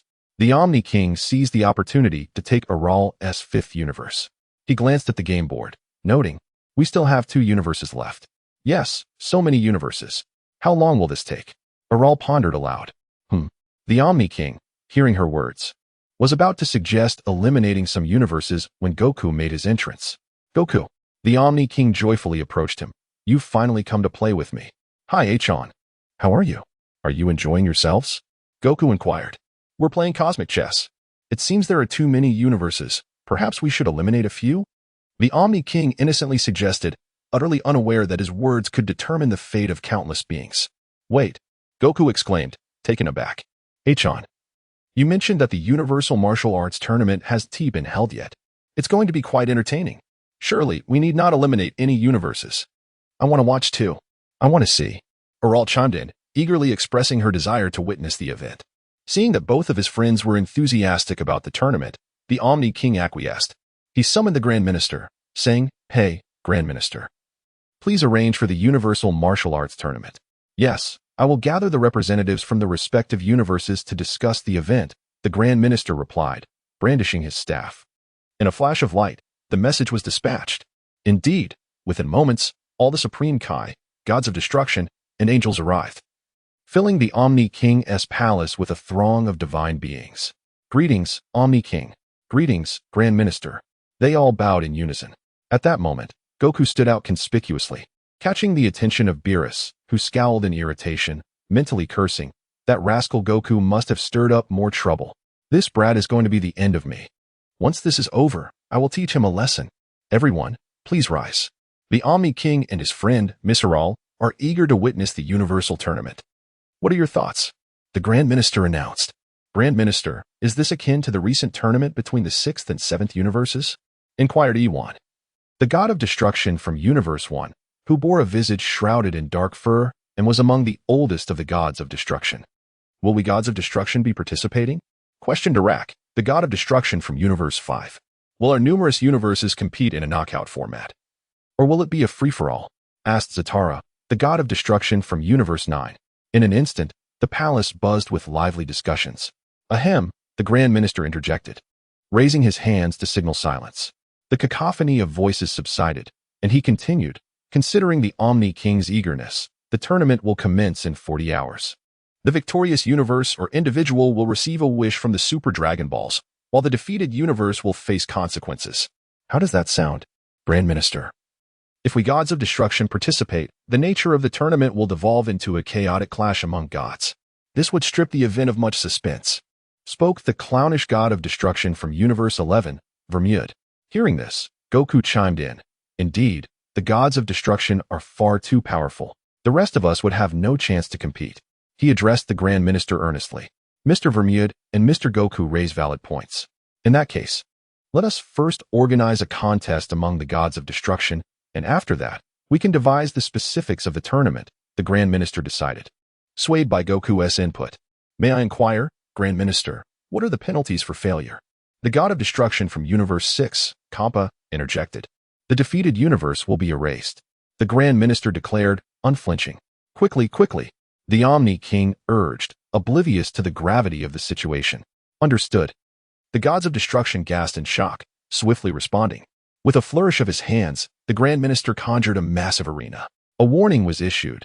Any god of destruction who deliberately holds back would be eliminated on the spot. With a wave of his staff, all the gods of destruction found themselves atop the arena. Hey, Beerus, this is our chance to determine who the strongest god of destruction truly is. Taunted Katra, the god of destruction from Universe 4, as he provoked Beerus. Stop pestering me, Katra. Beerus retorted, his mind preoccupied with the impending doom of the defeated universes. That rascal Goku.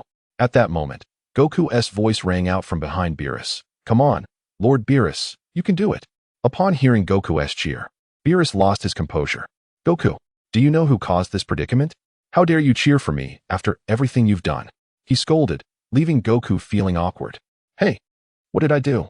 The other gods of destruction turned their gazes towards Goku, realizing that he was indeed the source of their troubles. They directed their disdainful glances at Beerus. Observing their reactions, Beerus felt as though he were in dire straits, contemplating 101 ways to obliterate Goku for the trouble he had caused. Is it once again the 7th universe that has brought forth this chaos? The female god of destruction from Universe 2, Hellas, seemed to have anticipated this outcome. Beerus? Let us see how you handle this now that you've drawn everyone's ire. Everyone is out to get you. The mouse-like god of destruction cackled. given the circumstances. Beerus could not afford to back down. Humph. You rotten potatoes and spoiled eggs. Do you really think you can defeat me? His expression shifted, knowing he could not evade this battle. Now, let the tournament begin, the Grand Minister proclaimed, signaling the commencement of the chaotic clash among the gods of destruction. Chapter 59. The Chaos of Destruction Gods. As the High Priest's words echoed, numerous gods of destruction swiftly encircled Beerus. Even Kappa joined the fray. Beerus, standing in the center, gradually closed his eyes. The god of destruction, resembling a mouse, was the first to launch himself at Beerus, followed closely by the remaining 10 gods. Beerus, with an impassive expression and tightly shut eyes, emanated an enigmatic aura, evading every attack with astonishing speed and precision. What is this? Goku suddenly inquired of Whis, who stood nearby. Indeed, it is the body's instinctive judgment, automatically dodging attacks to avoid calamity, was confirmed with a nod. Lord Beerus is truly a genius, Goku marveled.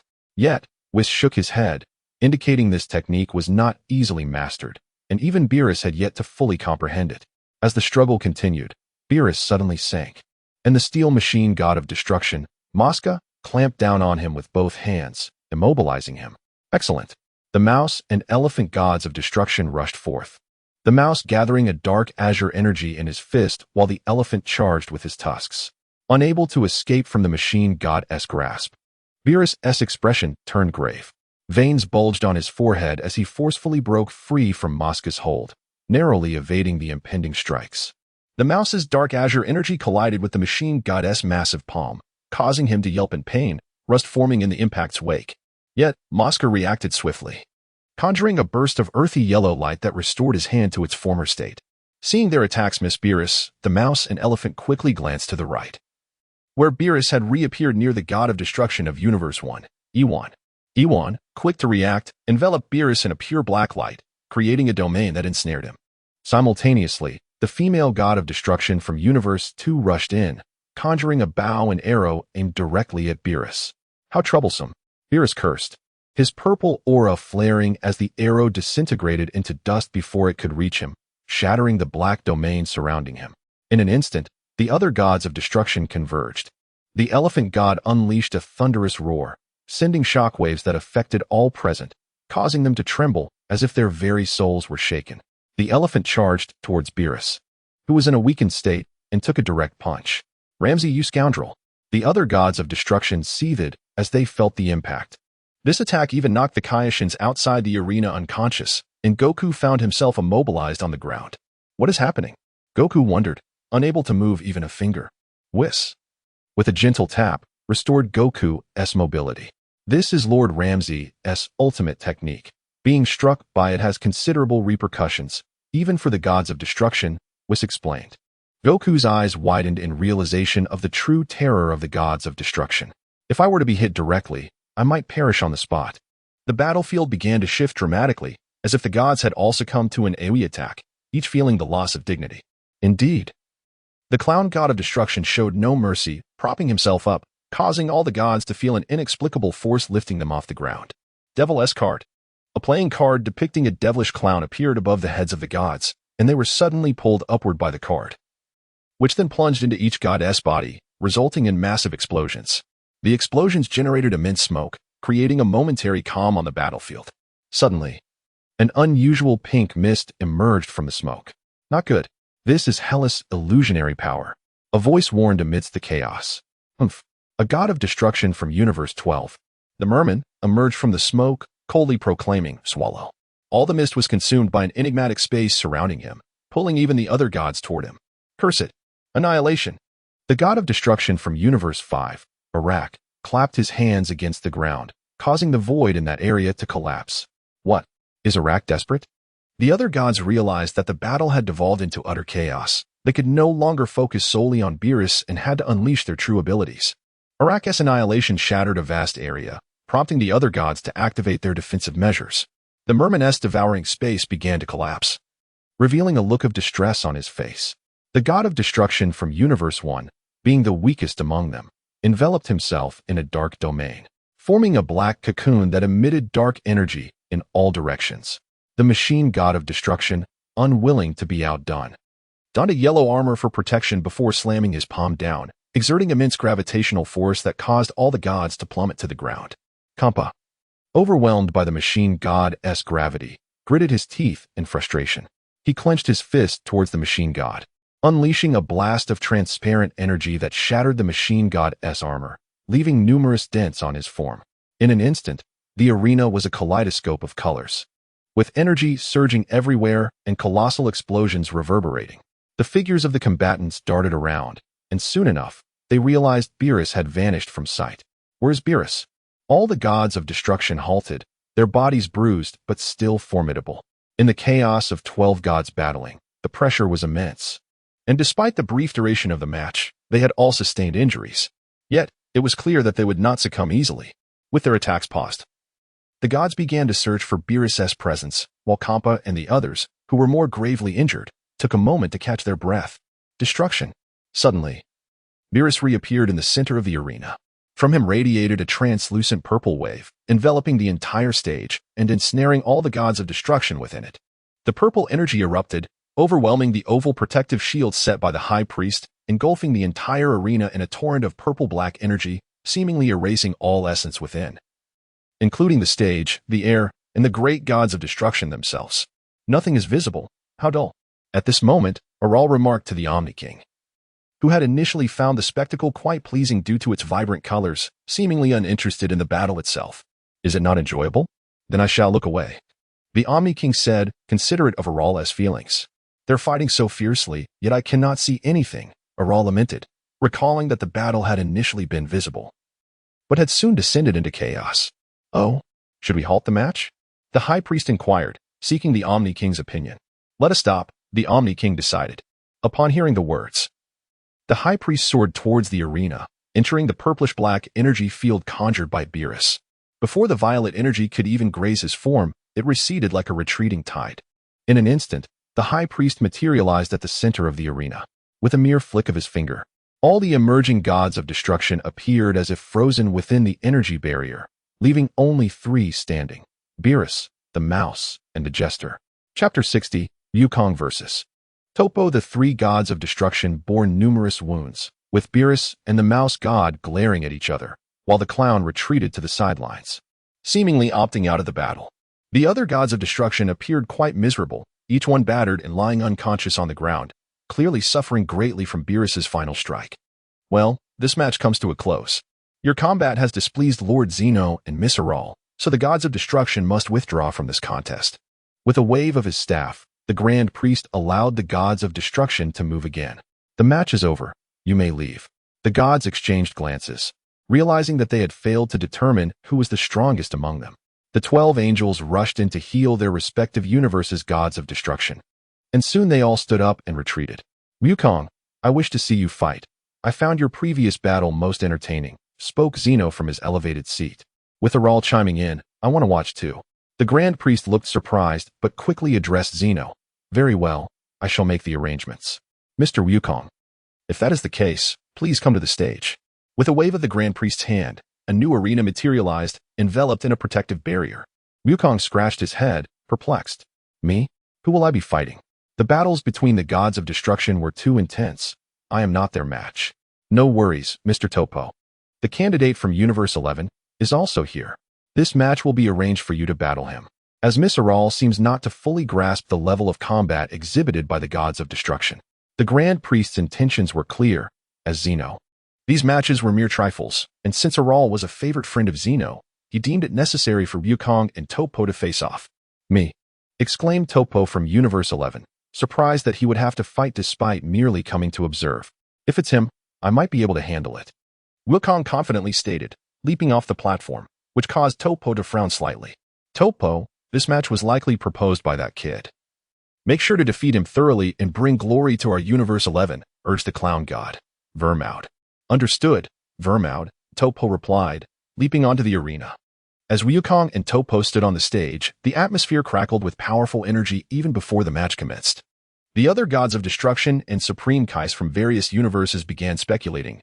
These two might be the strongest representatives of Universe 7 and Universe 11. This match could unveil each universe's true strength.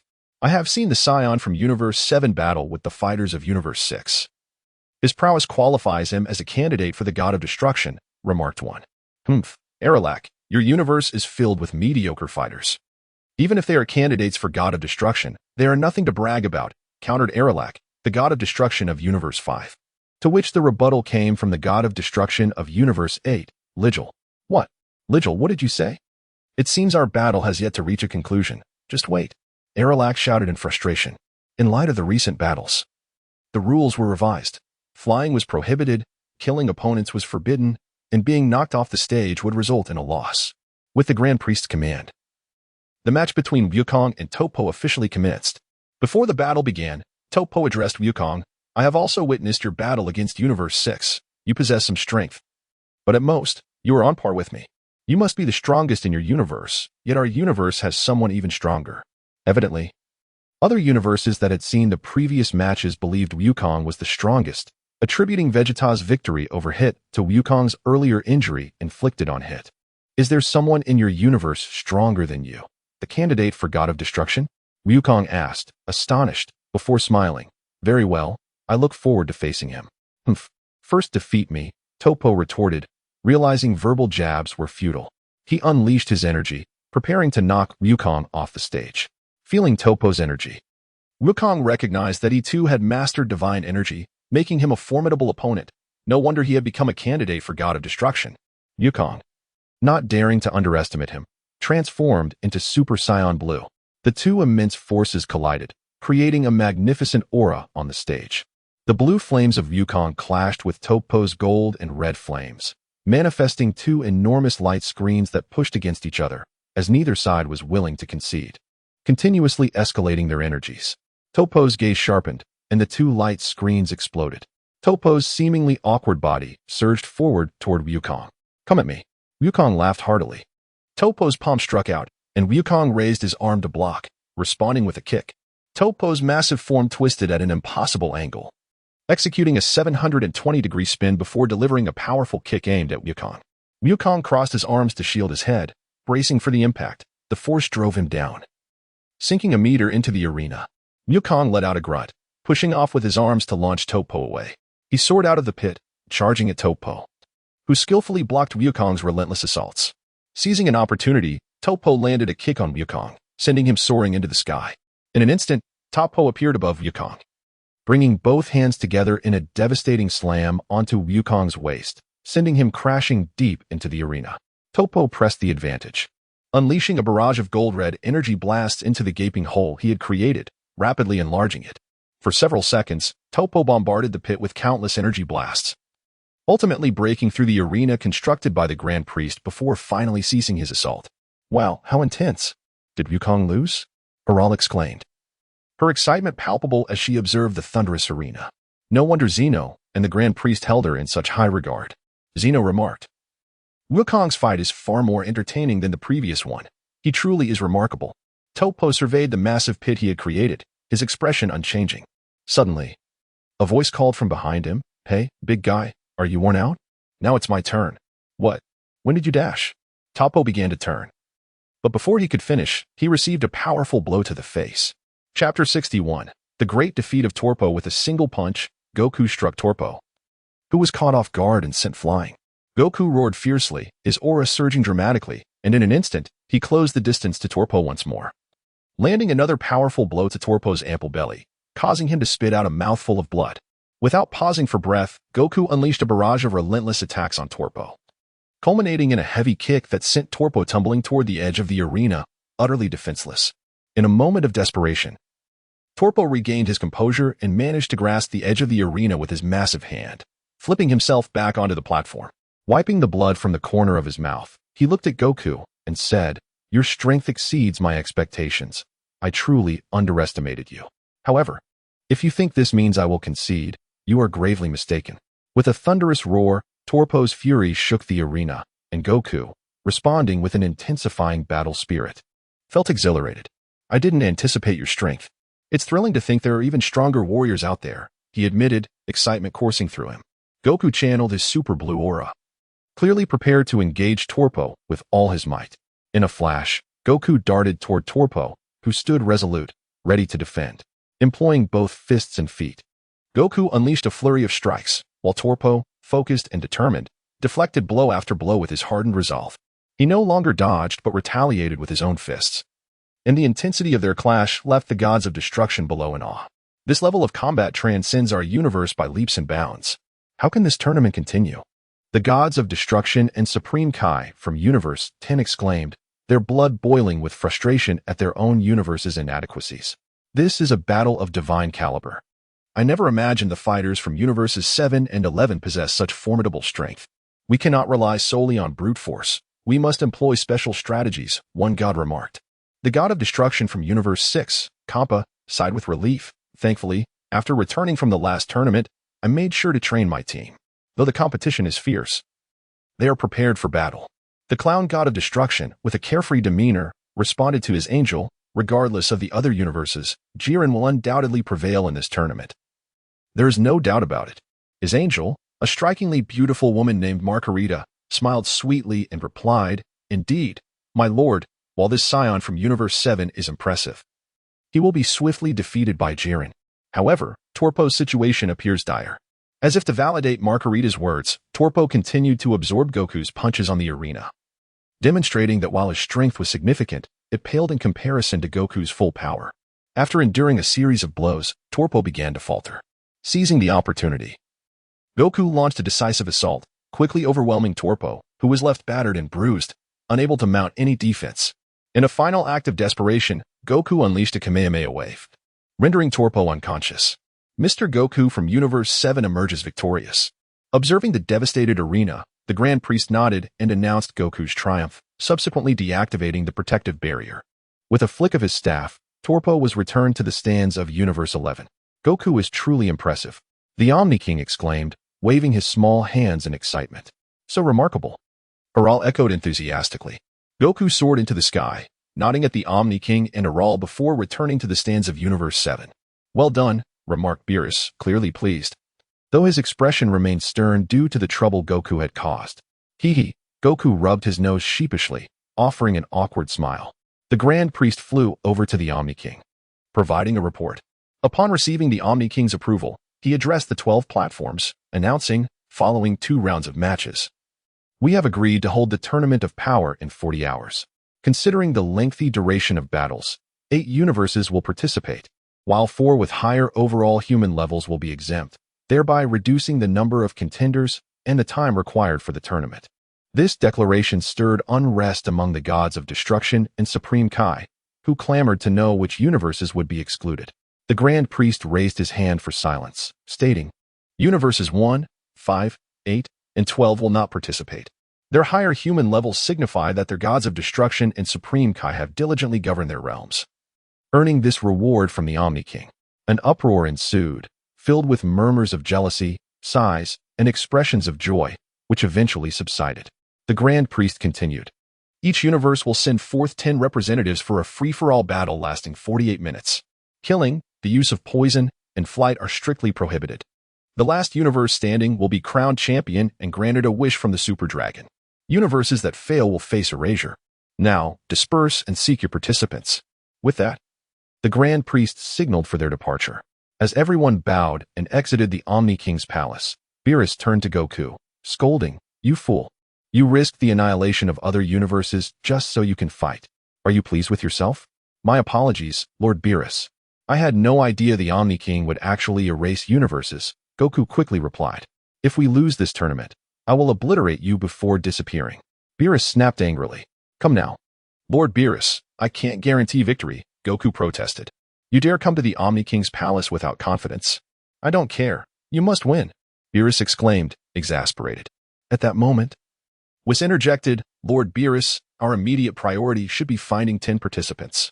Beerus paused, contemplating, then inquired of Goku, besides you, Vegeta, Broly, Buu, and Frieza. We still need 5 more. Who else do you have in mind? Gohan and Piccolo could work, Goku suggested. What? 10 participants? And 8 or 9 of them are from Earth. Is there no one else? Beerus fumed. Then let us head to Earth, Lord Beerus, was proposed. Believing it prudent to check there first, as Goku and his companions were the strongest contenders, with the others merely filling in. Chapter 62. Contestants, let's head to Earth. Beerus declared. They swiftly arrived at Capsule Corporation, where Vegeta stood on the balcony. Suddenly, Whis and the others appeared, prompting Vegeta to turn around and ask, "What is happening?" Goku recounted the situation to Vegeta, which incited Vegeta to unleash a torrent of curses. He expressed his concern that Bulma was about to give birth and he couldn't leave her side. Whis, however, called for Bulma and used his abilities to assist in the delivery of the child in a void, observing Bulma joyfully cradling her baby. Vegeta had no further objections and agreed to participate in the tournament. He then inquired about the specifics of the competition. The rules were established after battles between all the gods of destruction and my fight with Toppo from Universe 11, Goku explained. 8 universes will engage in a free-for-all, with 10 fighters from each universe. Flight is prohibited, killing is forbidden, and the use of hidden weapons and poison is not allowed. The universe that survives until the end will be declared the victor, and the winner will receive 1 wish from the Super Dragon Balls, while the losers will face elimination. Oh, there were battles among the gods of destruction? What was the outcome? And what is this Toppo from Universe 11 like? Vegeta inquired. Toppo is the second strongest in his universe, a candidate for the position of God of Destruction. The battles among the gods were quite fierce. And although no definitive victor emerged, Lord Beerus is indeed formidable, especially that last move. What was that technique, Lord Beerus? Goku exclaimed excitedly. Beerus turned his head away, clearly uninterested in explaining to Goku, but was stepped in to elucidate. That was Lord Beerus's mastery of the law. Eh? Both Goku and Vegeta displayed expressions of astonishment. Whis continued, all gods of destruction have comprehended the laws, albeit in different forms. The minimum requirement to become a god of destruction is to master godly techniques. But the current gods have held their positions for so long that they have all grasped the power of the laws. The god of destruction of Universe 1, E1, has mastered the law of darkness. The god of destruction of Universe 2, Hellas, has mastered the law of illusion. The god of destruction of Universe 3, Moscow, has mastered the law of gravity. The god of destruction of Universe 4, Quitella, has mastered the law of ruin. The god of destruction of Universe 5, Iraq, has mastered the law of annihilation. The god of destruction of Universe 6, Kampa, has mastered the law of destruction. The god of destruction of Universe 7, Beerus, has mastered the law of destruction. The god of destruction of Universe 8, Legic, has mastered the law of energy. The god of destruction of Universe 9, Sidra, has mastered the law of strength. The god of destruction of Universe 10, Rumshi, has mastered the law of fury. The god of destruction of Universe 11, Vermoud, has mastered the law of demons. And the god of destruction of Universe 12, Jin, has mastered the law of devouring. Which laws are stronger or weaker? Vegeta questioned. Those referred to as laws are generally of comparable strength. However, the most fundamental ones are slightly stronger and more challenging to comprehend. Thus, the strength of those who grasp the laws can be gauged by the quantity and depth of their understanding, was patiently explained. Whis, spare us the lengthy explanations. Time is of the essence. Let us first locate the contestants. Beerus interrupted. Understood. Goku, Vegeta, I entrust the task of finding participants to you. Whis and I will bring Broly and Frieza over. I expect to see all 8 here for my approval, Beerus instructed Goku and Vegeta. By the way, you have only 30 hours. The remainder of the time is for travel. Beerus glanced back at Vegeta and Goku before departing. Now, who should I include? I have you. Vegeta, Broly, Frieza, and Buu. Should I also invite Gohan and Piccolo? Goku pondered with Vegeta. Kakarot, I care not how you choose. I shall train in the hyperbolic time chamber for a day, Vegeta stated, dismissing Goku's selection process as trivial. He believed that as long as he trained adequately, he could handle matters on his own. Not rushing to the time chamber, Vegeta decided to spend 6 more hours with his child, sneaking off to see the baby while leaving Goku in a state of confusion. Ah, Vegeta, how infuriating. I also wish to train in the time chamber. Alas, I shall go find participants, Gohan, Piccolo, Krillin, one by one. Time swiftly passed as Goku made his visits. Initially, he considered having Goten and Trunks join the competition, as they were now 14 years old, tall, and had mastered Super Saiyan 2 after training under Vegeta. Their combined form, Gotenks, would likely be exceptionally powerful, possibly even surpassing Gohan. However, this idea was firmly opposed by Chi-Chi, and thus it was abandoned. Ultimately, the remaining 5 contestants were decided upon: Gohan, Piccolo, Krillin, Android 17, and Android 18. After a sparring session with Android 17, Goku discovered that 17's strength exceeded that of the Gohan of yore. Ultimately, he persuaded 17 with a wish from the Super Dragon Balls and left Goten and Trunks to assist 17 in guarding his island, to which the two children gladly agreed. Finally, Goku visited Buu's residence, only to find that Buu was in hibernation. Unable to wake him, Goku grew anxious and decided to summon Master Roshi. At that moment, Whis arrived with Beerus, Broly, and Frieza. Beerus looked at Goku, who was preparing to fly, and asked, "Goku, are you ready?" "Well, I was prepared, but Buu is asleep, and I can't wake him." "I'm planning to call Master Roshi," Goku replied. "Is that the old man with the turtle shell?" Whis inquired. "Go wake Buu." Beerus struggled to contain his anger. "This is not the time for sleep. It's a matter of the universe's survival, no sleeping. Not even death will deter me from waking him." Understanding Beerus's frustration, Whis said nothing further. He arrived at Buu's home, and with a flick of his staff, Buu awakened. For Whis, such matters were trivial, contingent only upon his willingness to act. "Ah, so this is Mr. Majin Buu? I've heard you're the universe's most nefarious demon. Perhaps we could become friends," Frieza greeted Buu, unaware that Buu is no longer the malevolent creature he once was.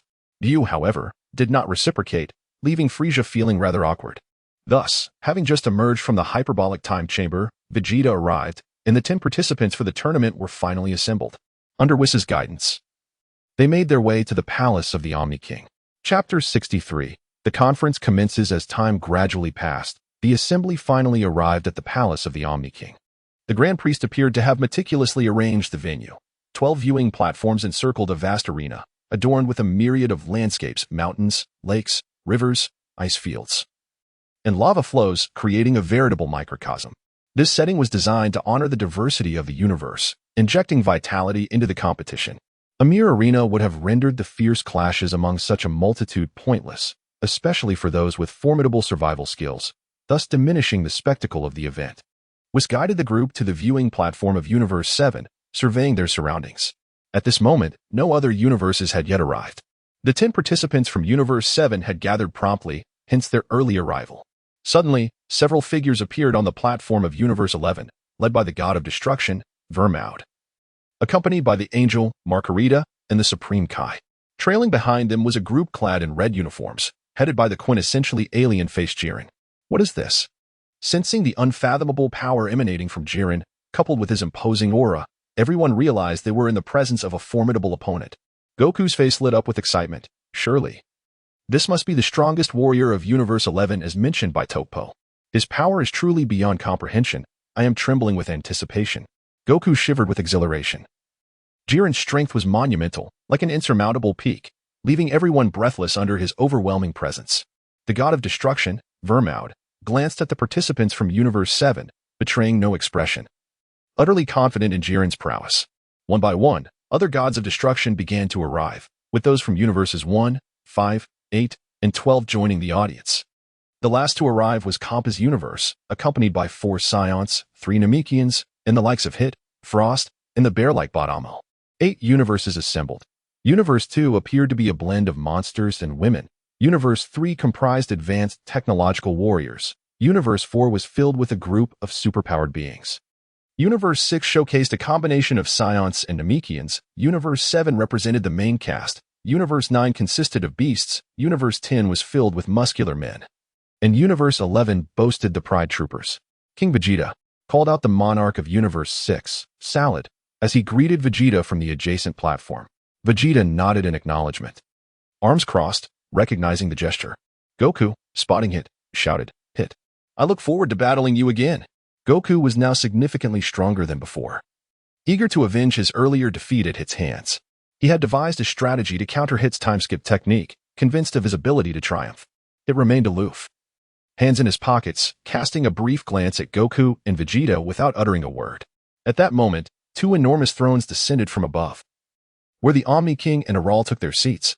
2 attendants stood guard behind the thrones, while the Grand Priest appeared before the Omni King, surveying the crowd. Is that the Omni King? And who is that little girl? Many attendees were witnessing the Omni King for the first time, utterly astonished by Aral's presence. The Grand Priest exchanged glances with the Omni King, who nodded in response. The Grand Priest then floated to the center of the 12 platforms, hands clasped behind his back, and announced, "Welcome to the palace of the Omni King for this power tournament. I trust you are all familiar with the rules, so I shall not reiterate them. Without further ado, I declare the power tournament officially commenced. Competitors, please make your entrance. With a wave of his hand, the participants from each universe materialized in the arena. The Grand Priest's voice resonated once more. The universe that suffers defeat will be eliminated on the spot. I encourage all to give their best. The Grand Priest's declaration marked the official beginning of the competition. The members of Universe 7 disregarded Beerus's advice on cooperative combat, with 7 individuals rushing in various directions, leaving Krillin, Gohan, and Piccolo to form a defensive triangular formation, bewildered. "Let's stick together for support," Krillin awkwardly suggested, having no intention of engaging aggressively, as he considered himself the weakest among them and preferred companionship. Goku charged towards Universe 11's territory, heading for a mountain peak. Vegeta moved towards the plains, which appeared crowded. Seeking to dispatch weaker foes first, Frieza headed towards Universe 6. Broly arrived at a rocky plateau reminiscent of Planet Vampa, intending to remain undisturbed. Android 17 approached the nearest competitors. Android 18 casually drifted to a random location, and Majin Buu, upon spotting a hot spring, made his way there to relax. This behavior from Universe 7 exasperated Beerus, who found their disregard for his counsel infuriating. Whis, however, maintained his composure. They are all capable fighters. Eliminating the weaker contenders first is indeed a prudent strategy. Android 17 swiftly dispatched a muscle-bound contestant from Universe 10, mockingly declaring, "Your universe's strength is rather lacking." The remaining muscle-bound fighters from Universe 10 quickly regrouped, having only just realized that one of their own had been eliminated from the arena, prompting a sense of caution. Android 18 encountered a group of monsters from Universe 2, who, despite their beautiful appearances, seemed to believe her slender form made her an easy target. However, clad in a red tracksuit, Android 18 faced their assault without fear. She delivered a powerful kick to the belly of the nearest monster, who, caught off guard by the immense force, rolled helplessly across the ground, toppling numerous trees in the process. The encircling attackers found themselves with an opening as Android 18 seized the opportunity, unleashing a barrage of energy blasts that engulfed the monsters in a fiery inferno. Frieza approached the 10 competitors from Universe 6, which had formed into 4 small groups. 4 Scions, 3 Namekians, and a bear stood together, while Hit and Frost each led their own groups. As they noticed Frieza's arrival, they exchanged wary glances, tightening their formations. Frieza paid no mind to the others. He merely exchanged a knowing smile with Frost before both flew out of Universe 6 boundaries. Goku dashed towards Jiren, who sat atop the highest peak, seemingly meditating with closed eyes. As Goku attempted to approach, he was intercepted by the other members of the Pride Troopers. Goku shouted towards Jiren, "Hey, I want to fight you." The members of the Pride Troopers glared at him in fury. "You are not worthy of Jiren's attention." 7 members surrounded Goku, while Toppo and Rabbit appeared unhurried to engage. Focused solely on battling Jiren, Goku did not unleash his full power against the group, transforming into Super Saiyan 2 and charging towards Jiren. Vegeta arrived in the plains, where he observed the technological warriors from Universe 3 clashing with the beasts from Universe 9. With a decisive explosion, he scattered the 20 combatants, drawing their ire. However, Vegeta smirked, "Weaklings, you can go down first." Chapter 64. Clearing out the weaker foes. Vegeta was acutely aware of the stakes at hand, when faced with the choice between battling formidable opponents and safeguarding the universe. He unhesitatingly chose the latter. This stark contrast between him and Kakarot was fundamental, compelling him to swiftly eliminate the weaker adversaries. In Vegeta's eyes, amidst the chaos of survival, the priority was to dispose of the feeble foes to prevent any disruption in the climactic battle that lay ahead. The Beast Trio from Universe 9, comprising 3 canines, bore a semblance of competence. The troublesome trio of the Weasel brothers appeared somewhat formidable. The rest, however, were mere nuisances, with the technologically advanced warriors from Universe 3 proving utterly ineffectual.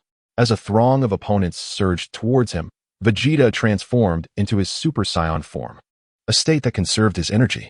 With an expansive aura, the 20 assailants, rushing from all directions, collided against the energy barrier enveloping him, leaving them dazed and disoriented. Even the high-tech warriors, wielding their ultimate energy swords, found themselves incapable of breaching Vegeta's formidable energy field. Realizing the gravity of their predicament, the attackers sought to flee. But Vegeta was relentless. With a swift motion as the 20 turned to escape, they were abruptly halted, collapsing one by one under his precise strikes. Only the Weasel brothers managed to fend off the assault, albeit with injuries. "Well done," exclaimed Beerus from the arena, Witnessing Vegeta's impressive display of power, Vegeta contemplated leaving them behind, yet the Weasel trio stubbornly rose once more, coordinating a peculiar trio technique. Encircled by a swirling formation of red, blue, and green energy, they unleashed relentless waves of energy.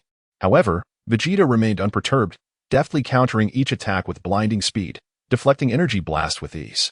Seizing the opportune moment, he unleashed a cataclysmic explosion, shattering their formation as if it were mere parchment. In mere moments, the onlookers were stunned to see the Weasel brothers hurled from the colorful barrage. "Fuse now," shouted the god of destruction from Universe 3, emerging from his robotic shell in a panic. The high-tech warriors of Universe 3 rallied, their belts glowing brilliantly as 10 of them merged into a singular entity, resembling a colossal mech. Beerus below scoffed, "Fusion? What a disgrace to martial integrity." This fusion was the trump card of Mosca, the god of destruction from Universe 3, who emerged from the robot's frame, commanding, "Throw that person from Universe Beerus down." The mech nodded in acknowledgement. Vegeta smirked disdainfully, "A lowly tactic, hardly worth my time." In an instant, Vegeta appeared behind the towering mech, delivering a fierce kick to its head. The mech's internal radar registered the attack, but it was too late. Vegeta's kick obliterated its decorative crown, leaving the mech stunned. Attempting to retaliate, it unleashed rapid-fire anti-aircraft missiles, but Vegeta deftly evaded them, only to find they were homing missiles. In response, he obliterated them with energy blasts, while the mech, seizing the moment, propelled itself towards him, wielding a massive energy sword akin to Garen's. Vegeta, his hands aglow with crimson energy, remained motionless until the mech was upon him. Then, in a swift motion, he delivered a devastating punch to the mech's abdomen, effectively dismantling it. Surveying the fallen competitors from various universes, Vegeta waved his hand, sending them soaring into the sky, thus eliminating all fighters from Universes 3 and 9. In an instant, the platforms of the two universes were devoid of life. The Grand Minister spoke solemnly, "Universes 3 and 9 have been eliminated."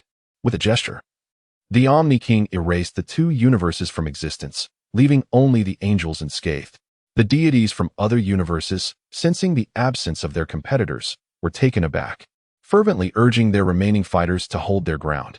Meanwhile, Android 17 and 18 had dispatched several opponents from other universes. 17 primarily targeted the muscle-bound warriors of Universe 10, swiftly overwhelming them. Before long, Universe 10 was also eliminated.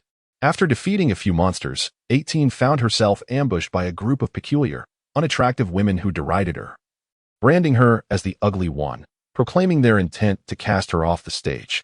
Unable to tolerate this affront, 18, accustomed to being hailed as a beauty, was driven into a frenzy. She leapt into the air, unleashing a torrent of indiscriminate energy blasts, her unlimited energy serving her well. The arena soon bore the scars of her relentless assault, drawing the attention of onlookers as her attacks wreaked havoc. The unattractive women from Universe 2 were no weaklings either. They quickly regrouped and counterattacked, escalating the tension. In a moment of carelessness, 18 was ambushed from behind by two of the women, who ensnared her in energy binds. While the leading hefty woman prepared to eliminate her, suddenly, a cry rang out, "Watch out!" The hefty woman sensed danger, lowering her gaze just in time to see Krillin arrive, deftly wielding his energy blade. One strike missed, but the energy blade continued its trajectory, severing the binds that restrained 18. Krillin swiftly embraced her, pulling her away from danger. With Krillin's timely intervention, Gohan and Piccolo soon followed, ready to engage. However, they were taken aback to see the unattractive women from Universe 2 suddenly fawning over Krillin. "Wow, he's so handsome." As Krillin held 18, he felt momentarily frozen in disbelief. Wait, who are they talking about? Chapter 65. Chaos Klin found himself a bit flustered, yet number 18 quickly reacted, exclaiming, "Hey, you shall not harbor any improper intentions towards my husband." She embraced Klin tightly. The unattractive women from Universe 2 were incensed at the sight. "How can a plain girl like you marry such a perfect man?" They charged towards number 18, intent on defending their idol, Klin. Piccolo and Gohan were momentarily stunned, forgetting even the thought of engaging in battle. Suddenly, a chilling scream escaped Piccolo as his arm inexplicably fell to the ground. "Uncle Piccolo!" Gohan rushed to Piccolo's side, surveying the surroundings warily. When a shadow emerged from the jungle, it was Frost, who had set his sights on Piccolo and Gohan as prey. Piccolo regenerated his arm, and Gohan, filled with fury, charged at Frost, clashing with him. Meanwhile, Klin and number 18 were embroiled in combat with the unattractive women. Piccolo recognized that Gohan had not fought in quite some time and might struggle against Frost. Indeed, Frost's power had significantly increased since the last tournament, proving to be a formidable opponent even for Gohan in his Super Saiyan 2 peak form. As Gohan battled valiantly, Piccolo, acting as both father and guardian, rushed to assist him, resulting in 2 intense skirmishes. On another front, Frieza stealthily attacked the 4 Saiyans from Universe 6. The Saiyans transformed into Super Saiyans, all reaching the pinnacle of Super Saiyan 2, with Salad being the most powerful among them. The 4 Saiyans united to confront Frieza, who remained unfazed, appearing utterly nonchalant. Before the remaining 3 Namekians from Universe 6 stood 3 Psychic Fighters from Universe 4, locked in a challenging 3v3 battle. Despite their combat prowess as warrior Namekians, they found themselves somewhat outmatched against the Psychics. Nevertheless, the Namekians possessed unique abilities that allowed them some understanding of their opponents, resulting in a stalemate. Meanwhile, the colossal bear Potamo was engaged in combat with number 17. This bear had undergone rigorous training and exhibited immense strength, having seemingly mastered a transformation that rendered it a fierce gray bear with deadly claws, reminiscent of a T-Rex, battling fiercely against number 17. At that moment, Majin Buu, immersed in a hot spring, was frolicking in the water. Just as he prepared to indulge in a delightful nap, he suddenly noticed something, pointing towards a spot and exclaiming, "Are you here to play with me?" It appeared as if he were conversing with thin air. Startled, the 2 transparent beings exchanged alarmed glances. Could this pink, pudgy creature truly see them? Initially intending to ambush him, they were taken aback to find him lounging in a hot spring, which seemed absurd. Consequently, they approached him, as they had seen the others were far too powerful. Upon hearing Majin Buu's words, the 2 transparent beings were uncertain whether he could genuinely see them, but they decided to retreat. Suddenly, Majin Buu elongated his arms, effortlessly capturing both of them and plunging them into the hot spring, causing a splash. "You two are quite amusing. You're transparent," he exclaimed with delight. The 2 transparent beings were now convinced Buu could indeed see them. Overcome with fear, they struck Buu with 2 powerful punches, creating massive holes in his abdomen. They laughed heartily, only to be startled when Buu reverted to his original form and asked, "What are you laughing at? Are you playing a game with me?" This terrified the 2, who quickly nodded in agreement, realizing they were up against a true monster capable of self-restoration and able to detect their presence. They stood frozen in the hot spring while Buu transformed them into various amusing shapes to play with. The god of destruction, Mouse, was taken aback by this turn of events. These 2 transparent beings were his trump card. His universe contained many peculiar creatures, none of whom were particularly strong.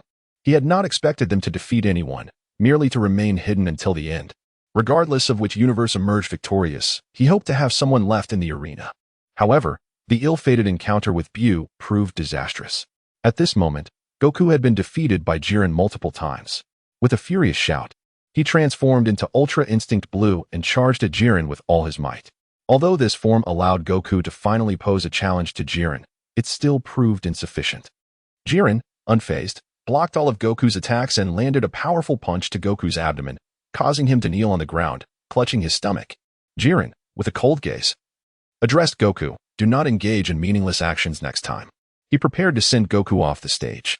In a flash, Hit appeared beside Goku, whisking him away just as Jiren's energy wave struck the arena floor, creating a deep crater. "Thank you, Hit." Goku expressed his gratitude, glancing at his savior. "I'm not doing this for you. I simply find this guy intolerable. If this poker-faced individual wins, it would be most displeasing," Hit replied, standing with his hands in his pockets, eyeing Jiren. "I had no idea Jiren was this strong," Goku said with a wry smile. "Knowing he is that powerful, you still charged in alone? I genuinely thought you had a hidden card," Hit remarked coolly. "Indeed, I have one technique yet to be perfected.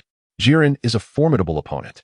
Once I master this technique, I believe I can contend with him," Goku stated, rising to his feet, locking eyes with Hit as they both regarded Jiren.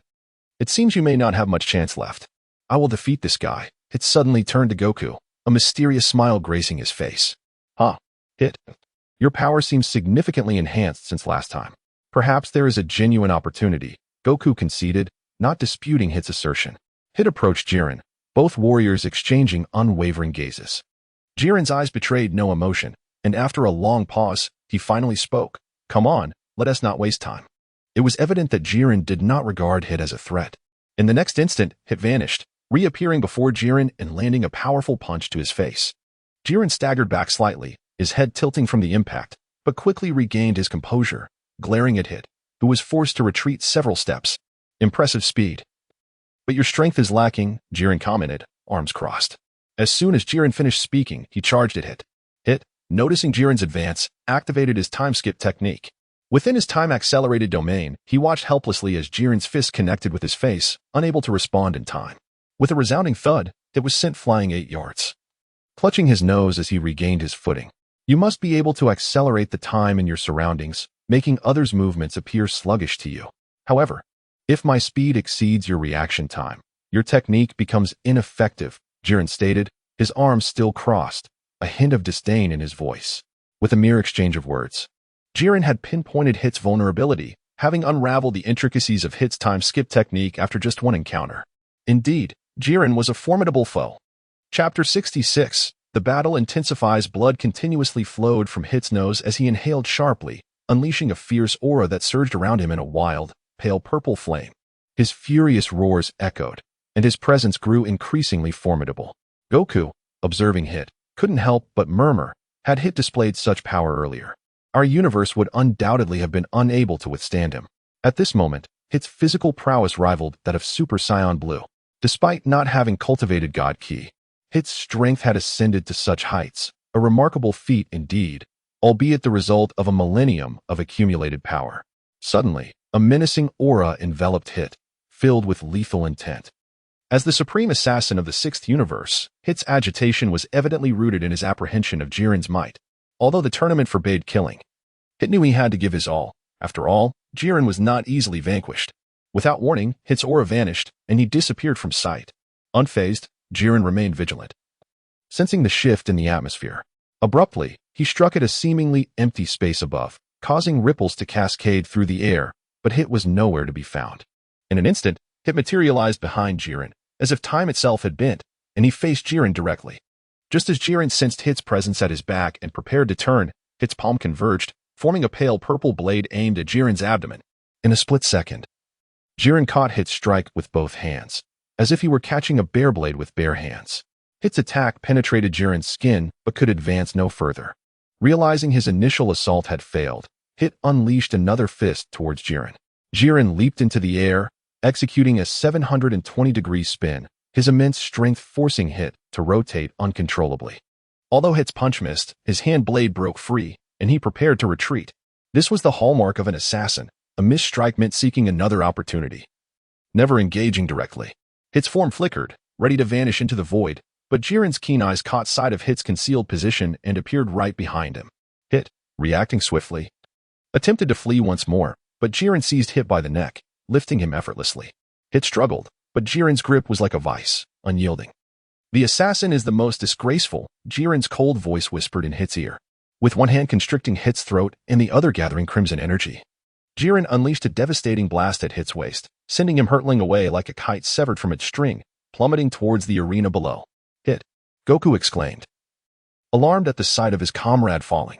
As Hit descended, enveloped in smoke, he suddenly felt himself caught, only to succumb to unconsciousness. The one who had saved him was Vegeta, who, while catching Hit, also unleashed an energy wave towards Jiren. Jiren, observing the sudden appearance of Vegeta, maintained his stoic demeanor, undeterred by the energy wave that struck him without inflicting harm. Vegeta landed back on the arena, tossing the unconscious Hit into the fray of the sixth universe's battlefield. He then approached Kakarot, while Gabe swiftly extricated himself from Golden Frieza's grasp to catch Hit. Gabe's timely intervention allowed Caulifla and Kale to escape Frieza's clutches, who had ensnared them with his tail.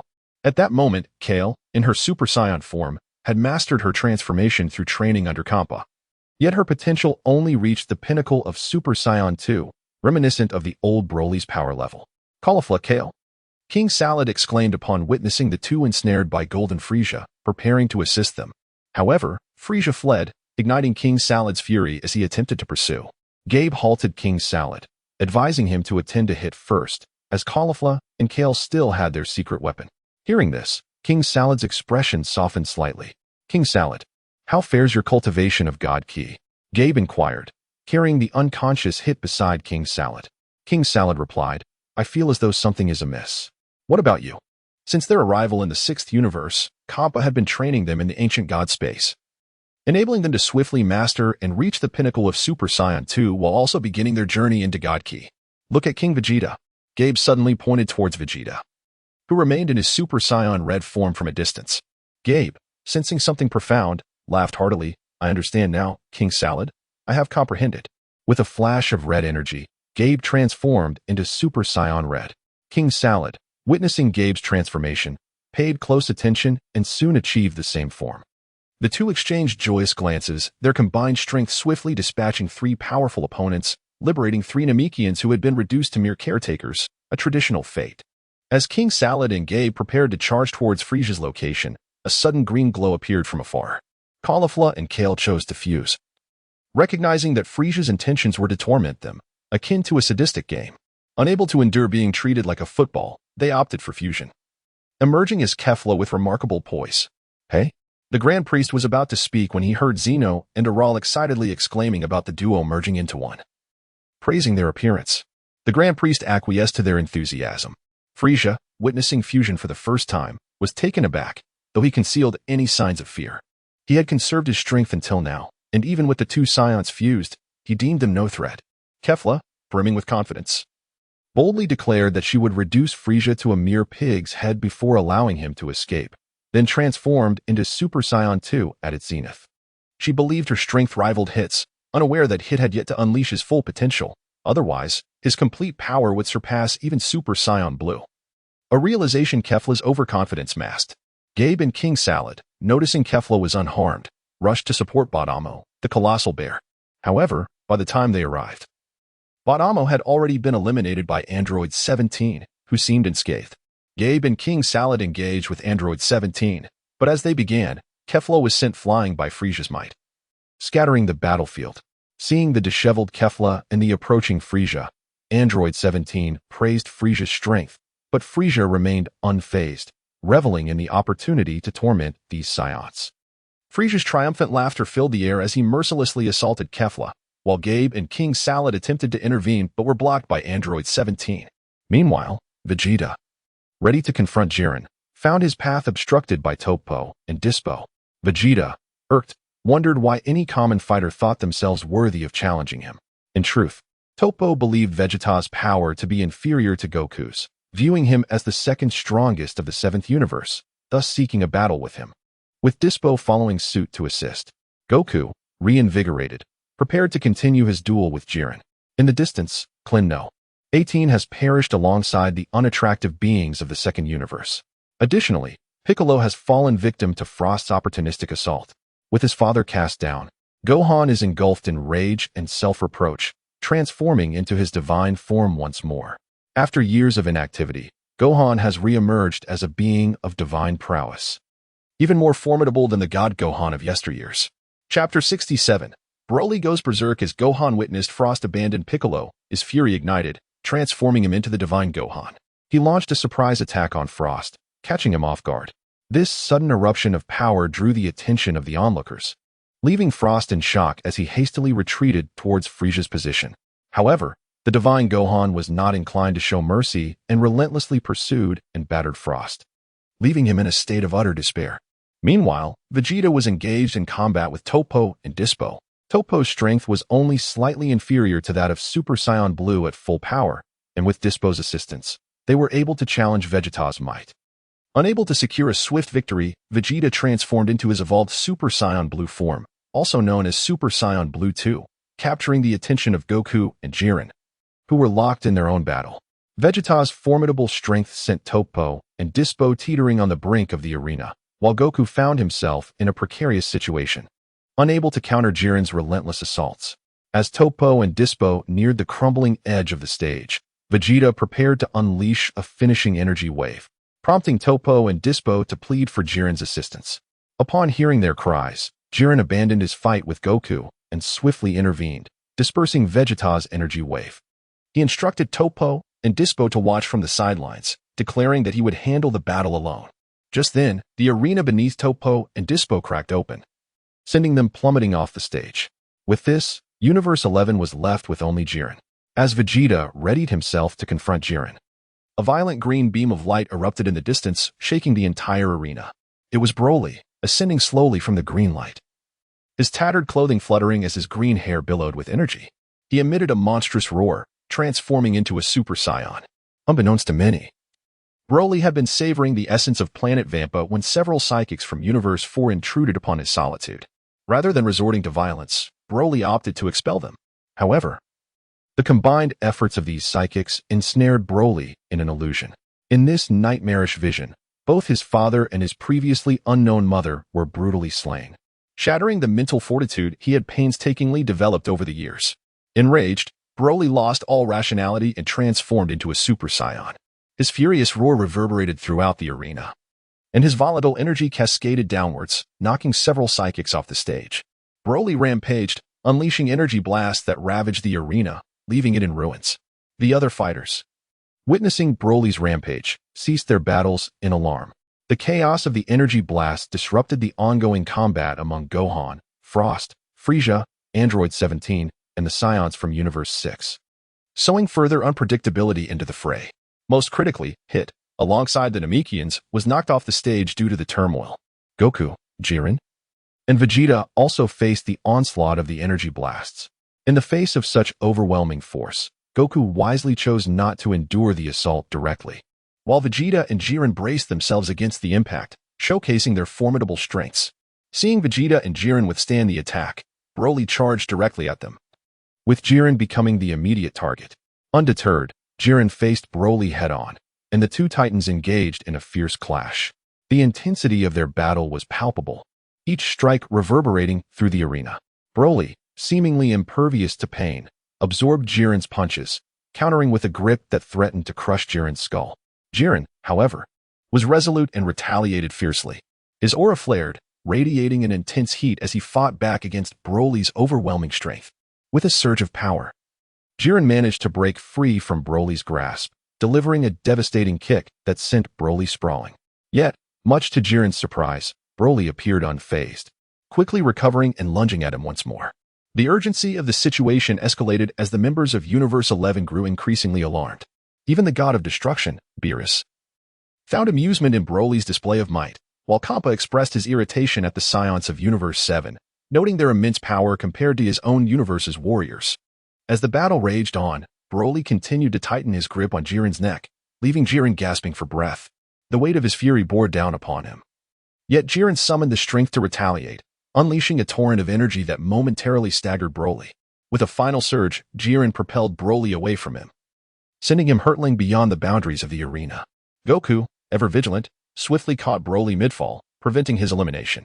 Although Broly had endured a significant blow from Jiren, he remained standing, seemingly unscathed, now fixating on Goku as his next target. Jiren, witnessing the chaos wrought by Broly, felt a deep sense of disdain, unable to accept that he had been so easily overwhelmed by a mindless brute. In this tumultuous moment, Goku found himself in a precarious position, striving to evade Broly's relentless pursuit while holding the line against the unfolding chaos. Meanwhile, Vegeta, undeterred by the turmoil, charged directly towards Jiren, intent on joining the fray. Chapter 68. Super Saiyan Blue 2. Vegeta, in his Super Saiyan Blue 2 form, approached Jiren with measured steps. The two warriors locked eyes, their respective auras, fiery orange and profound blue, clashing in a fierce display. Vegeta took the initiative, darting towards Jiren and unleashing a flurry of punches. Jiren, opting for a head-on confrontation, matched Vegeta's intensity, leaving Krillin and the others in the audience utterly bewildered, unable to follow the rapid movements. Jiren's demeanor had transformed. No longer the cold warrior he once was, he was now compelled by Broly to unleash his full potential. The sheer speed and force of Jiren's strikes overwhelmed Vegeta, who recognized Jiren's immense power. Yet, with Broly exhibiting such strength, the Saiyan Prince vowed not to be outdone. A resolute expression graced his face as he tapped into his escalating power, determined to defeat Jiren and prove his worth. Jiren retaliated with an onslaught, forcing Vegeta to endure a brutal punch to the face. Seeking to counter, Vegeta launched a kick at Jiren, only to be met with a more powerful strike from his opponent. Vegeta quickly withdrew his leg, but Jiren followed up with a barrage of punches, striking Vegeta repeatedly until his attire was reduced to tatters. As he attacked, Jiren taunted, "Even if all you Scions come at me one by one, I remain unafraid." With a heavy blow, he sent Vegeta crashing to the ground, blood trickling from the prince's mouth and multiple wounds adorning his body. Super Saiyan Blue 2 was clearly no match for Jiren. Slowly, Vegeta rose, gathering his energy, and closed his eyes. Upon reopening them, he charged at Jiren once more, disdainfully declaring, "So you do fear the power of the Saiyans." At that moment, Vegeta's fighting spirit reached unprecedented heights, aware of his impending defeat. He resolved to face Jiren with unwavering tenacity. Meanwhile, the battle dynamics between Universe 6 and Universe 7 had shifted due to Broly's intervention. Caulifla supported Frost while God Goku faced off against him. Android 17 engaged Frost in combat, while Cabba and Kampa were being mercilessly toyed with by Frieza.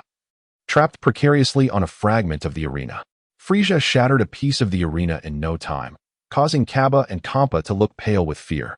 Suddenly, Kampa shouted, "Kampa, Cabba, use that technique." The two exchanged glances and began to dance. Frieza, amused, remarked, "Are you two celebrating with a dance?" As their dance concluded, an ethereal white light enveloped them, forming a beam that signified the Metamoran's fusion technique. Realizing the threat, Frieza unleashed a purple energy beam towards the merging warriors, while another struck the fragment below them. The beam seemed to vanish into the void, and yet the arena fragment crumbled, with one figure moving swiftly to land atop the main arena, defying gravity. Frieza gazed at the figure, which was roughly the same size as Vegeta. Sporting a hairstyle reminiscent of a grown-up Goten, adorned with a beard that exuded authority. "Who are you?" Frieza demanded. The figure pointed a thumb at itself and grinned wickedly. "I am Super Salad."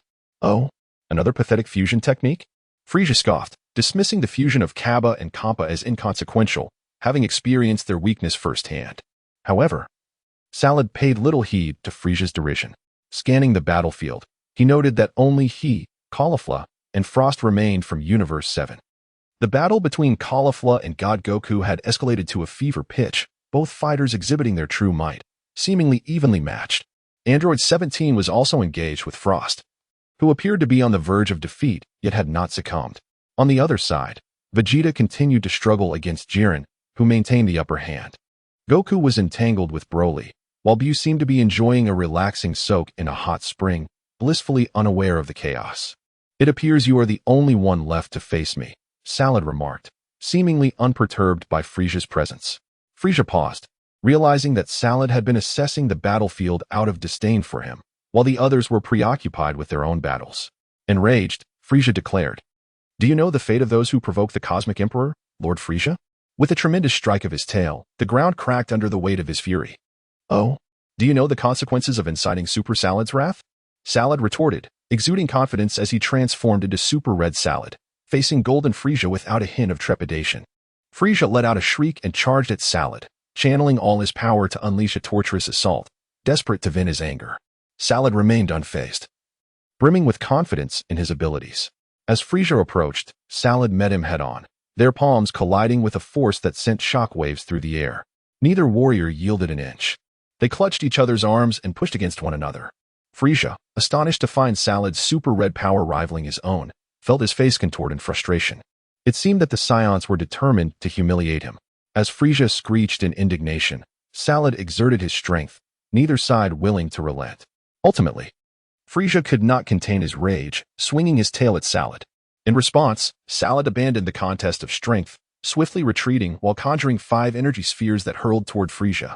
Frieza clenched his fists, still feeling the residual pain from their earlier clash. As the energy spheres approached, he leaped into the air, unleashing a powerful kick that shattered them. Yet, Salad appeared behind Frieza, seizing his tail and spinning him around before launching him skyward. With a resounding crash, Frieza plummeted to the ground, the impact severe. As he struggled to rise from the crater, his face twisted in agony, bloodshot eyes fixed on Salad. Frieza enunciated each word with malice. "Demon Ice Prison." Caught off guard, Salad found himself enveloped in ice, save for his head, tormented by Frieza's malevolent energy. Frieza cackled maniacally, advancing on Salad to unleash a barrage of punches and kicks. Chapter 69, Omen of Ultra Instinct. Son Goku Frieza assailed Salaba with a flurry of blows, to which Salaba initially offered no resistance. Frieza found this technique particularly effective against opponents with weaker souls. Upon being struck, the target's body would undergo a swift freeze, momentarily impeding their cognitive processes. Subsequently, A legion of malevolent entities would torment and instill dread within their soul. The crux of this technique lay in that fleeting instant of cognitive stasis. Should the adversary fail to extricate themselves, awakening would prove exceedingly arduous. Frieza was cathartically unleashing his pent-up fury when, to his astonishment, Salaba's eyes snapped open. His spiritual fortitude appeared formidable, rivaling Frieza's own. The initial strike had simply caught him off guard. The embers of his soul blazed intensely within his eyes, instantaneously dissolving the encasing ice. Salaba swiftly rose, delivering a thunderous blow to Frieza's abdomen.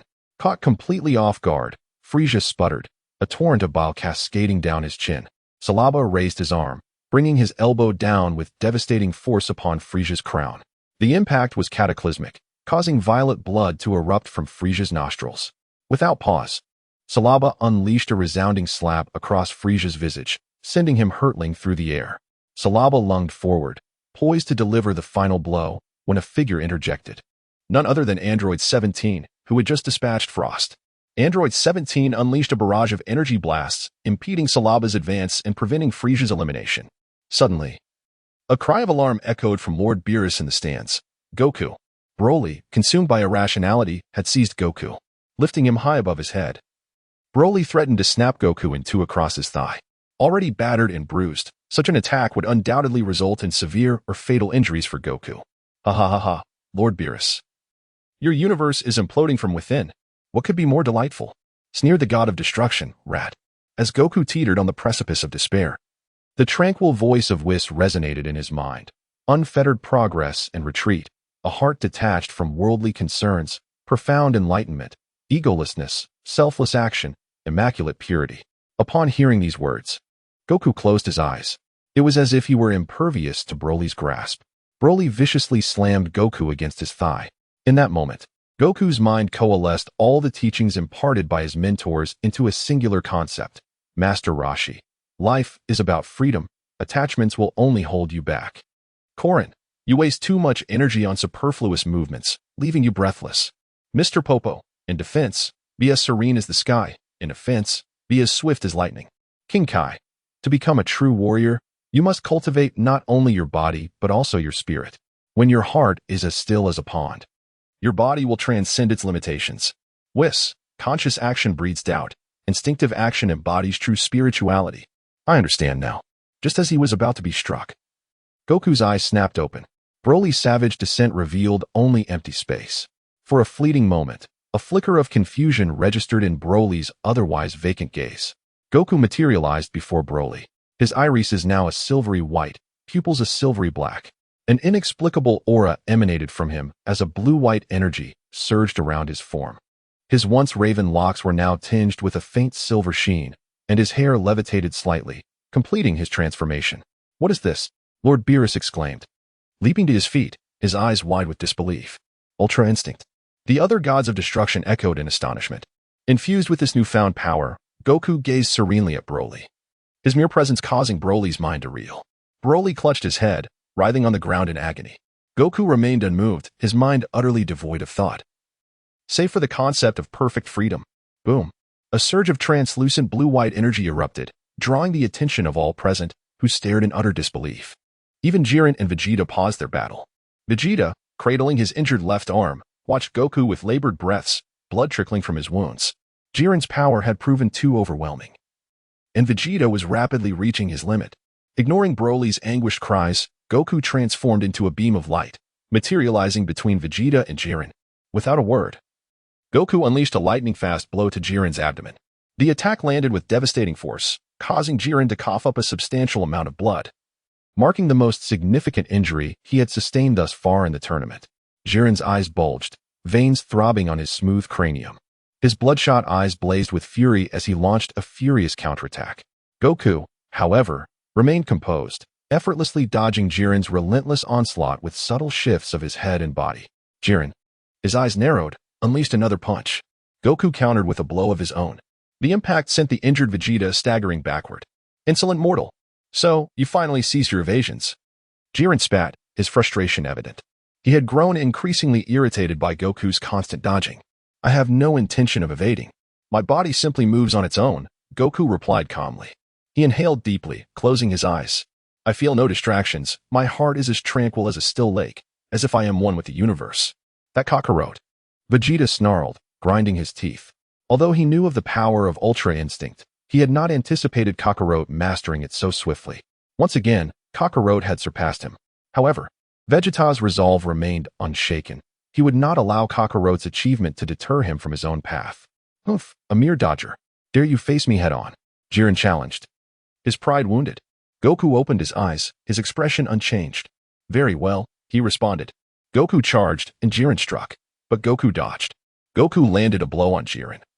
But Jiren did the same. Goku staggered back, but was unfazed. He continued to charge at Jiren.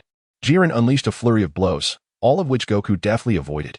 Jiren then attempted a surprise kick, but Goku blocked it. Huh, Goku can block Jiren's attacks now. Has his physical strength increased dramatically? Krillin exclaimed from the stands, observing Goku's rapid movements. No, Goku's comprehension of Ultra Instinct has deepened. He can now deflect attacks away from vital points, minimizing their impact, was explained. Chapter 70, the hero of the entire universe, Satan. Wait, does that mean Goku's body hasn't become stronger? Krillin inquired, a look of confusion on his face. No, Krillin. If you observe closely, Whis replied politely as always, the mastery of Ultra Instinct is not as simple as it appears. The strength of the body increases as precision improves, allowing one to enhance specific areas to a higher level. However, for Goku at this moment, it is somewhat premature. His physical strength has indeed increased, but not to the significant extent you mentioned.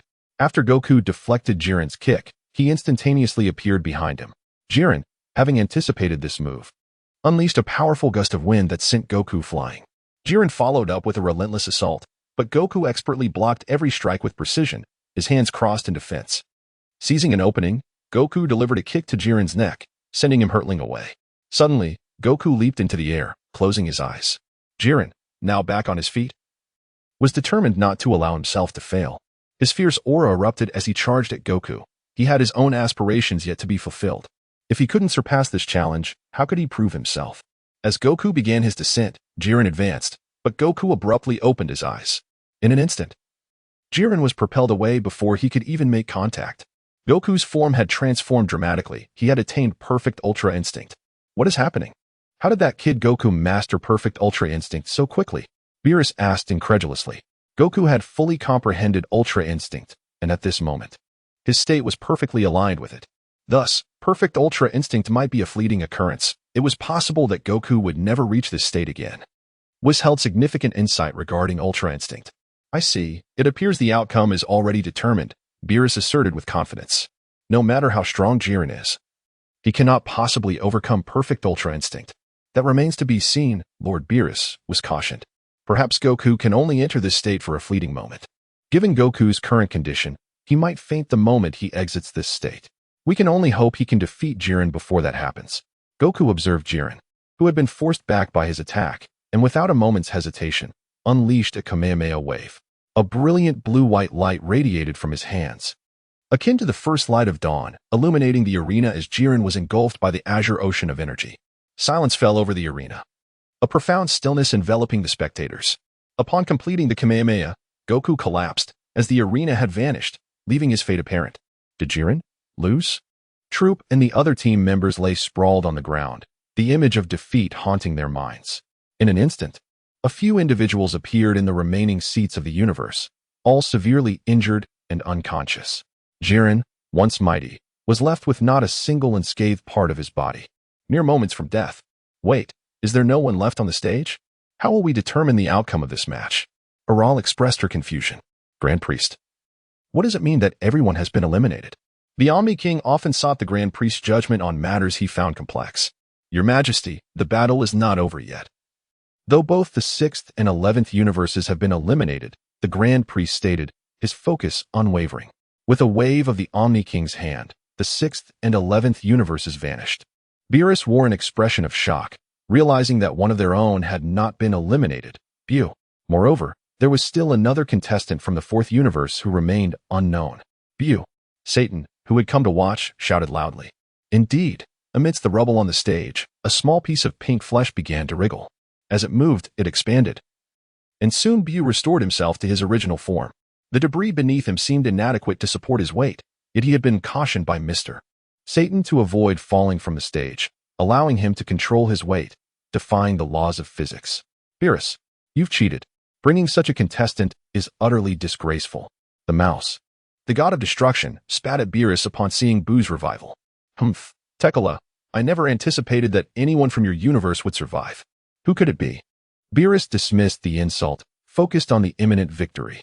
Before Tekla could respond, Beerus shouted, Buu, there is still another contender who hasn't been eliminated. Be vigilant. The mouse god of destruction was perplexed, reasoning that the remaining contestant should not have withstood the previous attack. Yet here they were.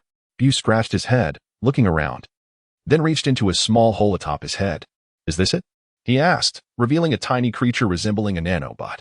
Throw it away, Buu, Beerus commanded. The mouse god of destruction fell silent, as if struck by a heavy blow. Buu, with an innocent smile, had long noticed the creature crawling into his hole, mistaking it for a microscopic life form on the stage. He had even protected it during Goku's Kamehameha, yet it had still fainted. When Buu gently released the creature, it plummeted to the ground, prompting the Grand Priest to declare the fourth universe eliminated. With another wave, the Omni King made the fourth universe vanish, leaving only the seventh universe's participants. Beerus's expression turned somber. Although they had won, joy eluded him. He had yearned for victory, yet achieving it felt more sorrowful.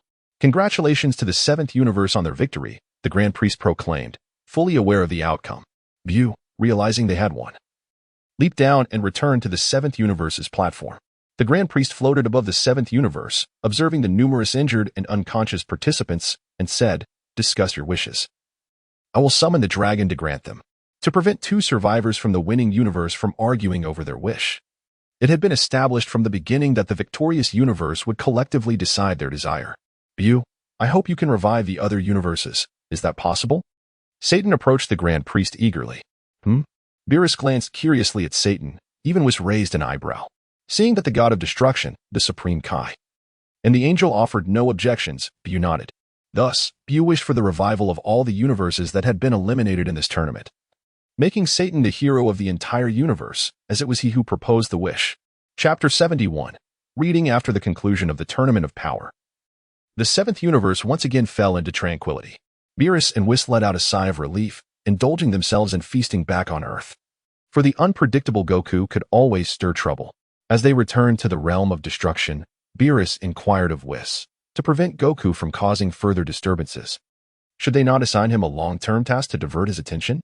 Standing beside Whis, Beerus was visibly troubled, his tail swaying restlessly, pondering how best to manage Goku, as any idle moment for him could lead to calamity. This time it was the universal tournament. Who could tell what mayhem he might conjure next? Whis suggested. Since Goku has mastered Ultra Instinct, perhaps we could keep him occupied with training in that regard. I can't teach him, Beerus retorted, turning his head away. After a brief silence, Beerus spoke again. In a few days, let us head to Earth. Bring Goku to the realm of destruction, and Whis, you can guide him in the Sacred Tree's secret realm. For now, you shall personally oversee his training.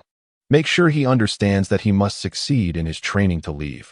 Otherwise, I shall be driven to madness by this fellow. The Sacred Tree's secret realm is indeed an excellent place for training in Ultra Instinct, but is it not your training ground? Do you not mind? Whis queried. Well, it has been years since I utilized it. If Goku causes another ruckus, even I would not survive 10 lives of his antics, Beerus replied, effortlessly annihilating a nearby planet with a burst of energy. Very well, I shall make the arrangements, Whis nodded. Meanwhile, on Earth, Goku continued his life on Bun's Mountain, while Vegeta had embraced the role of a caretaker, balancing between parenting and training, especially after Goku had outperformed him in the last tournament.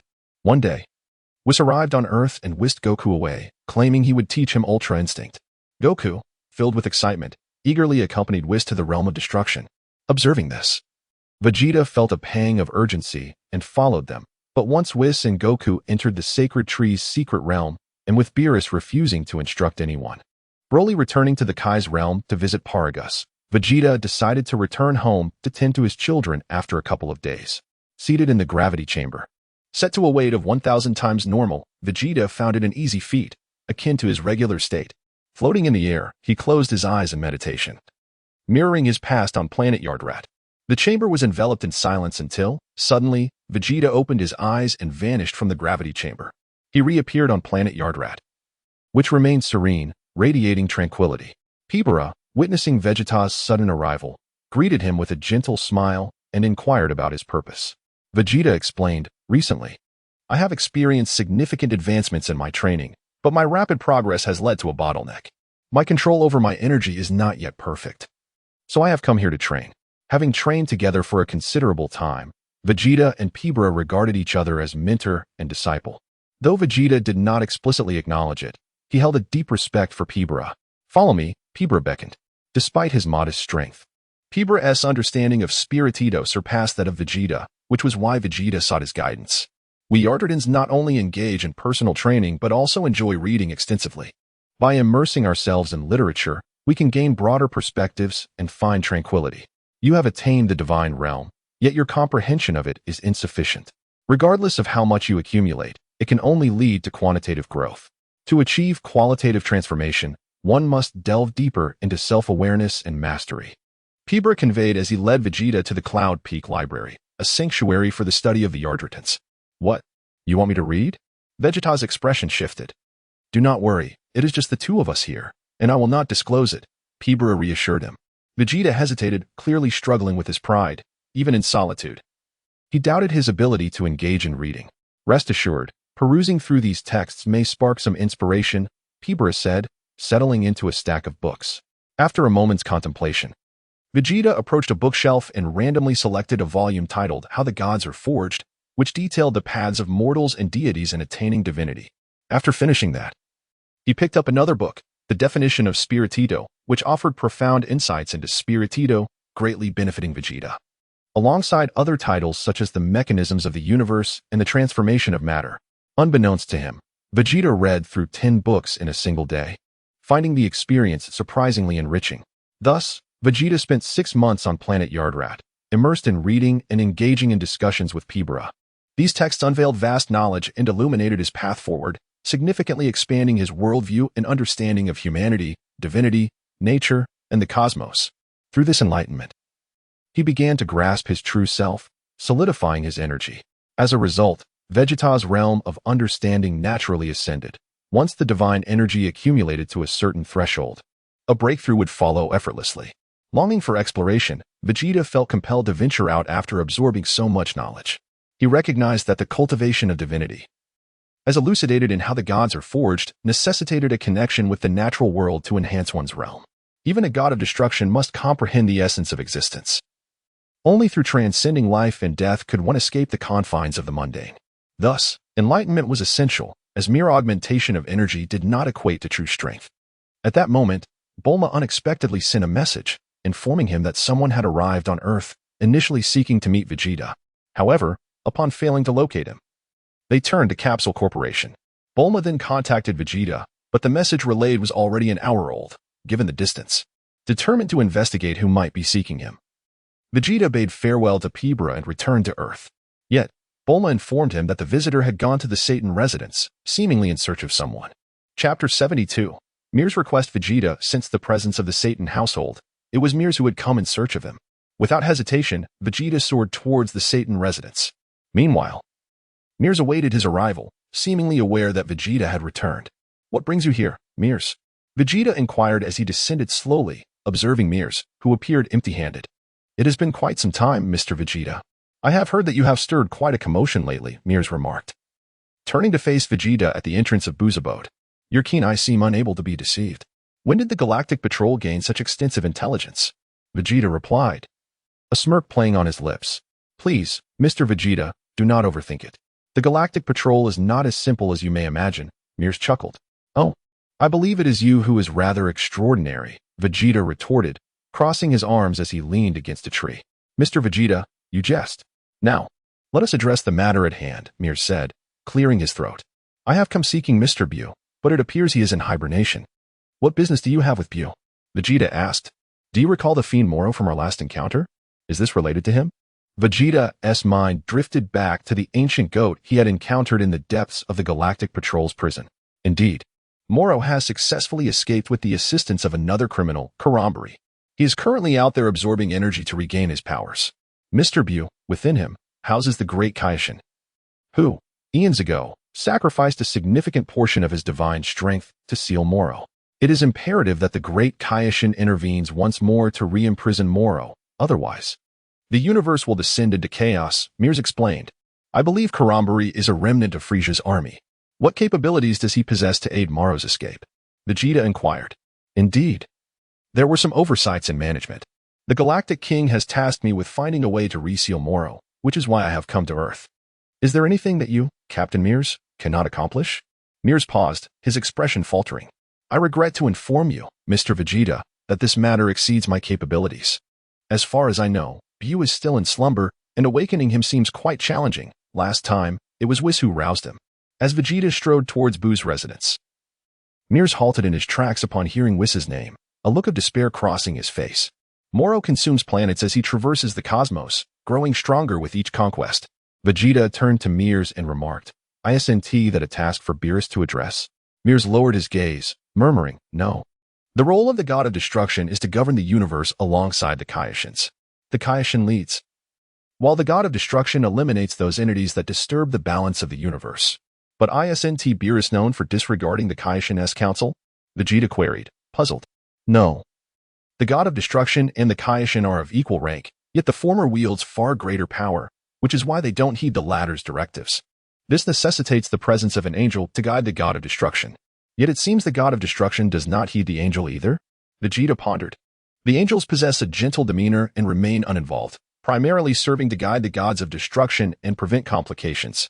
It is for this reason that I find the arrangement of angels, gods of destruction, and Kaioshins to be rather impractical. While it contributes to the universe's development, it fails to ensure peace and the happiness of sentient beings. Listening to Mears, Vegeta sensed an underlying divinity in him. How else could he possess such insight?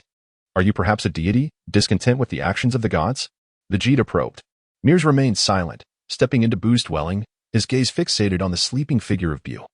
After a moment, he smiled and said, Let us resolve this matter first, Mr. Vegeta. How do you intend to do so? Vegeta asked. Given that Mr. Buu cannot be awakened, I implore you, Mr. Vegeta, to assist me in restraining Moro.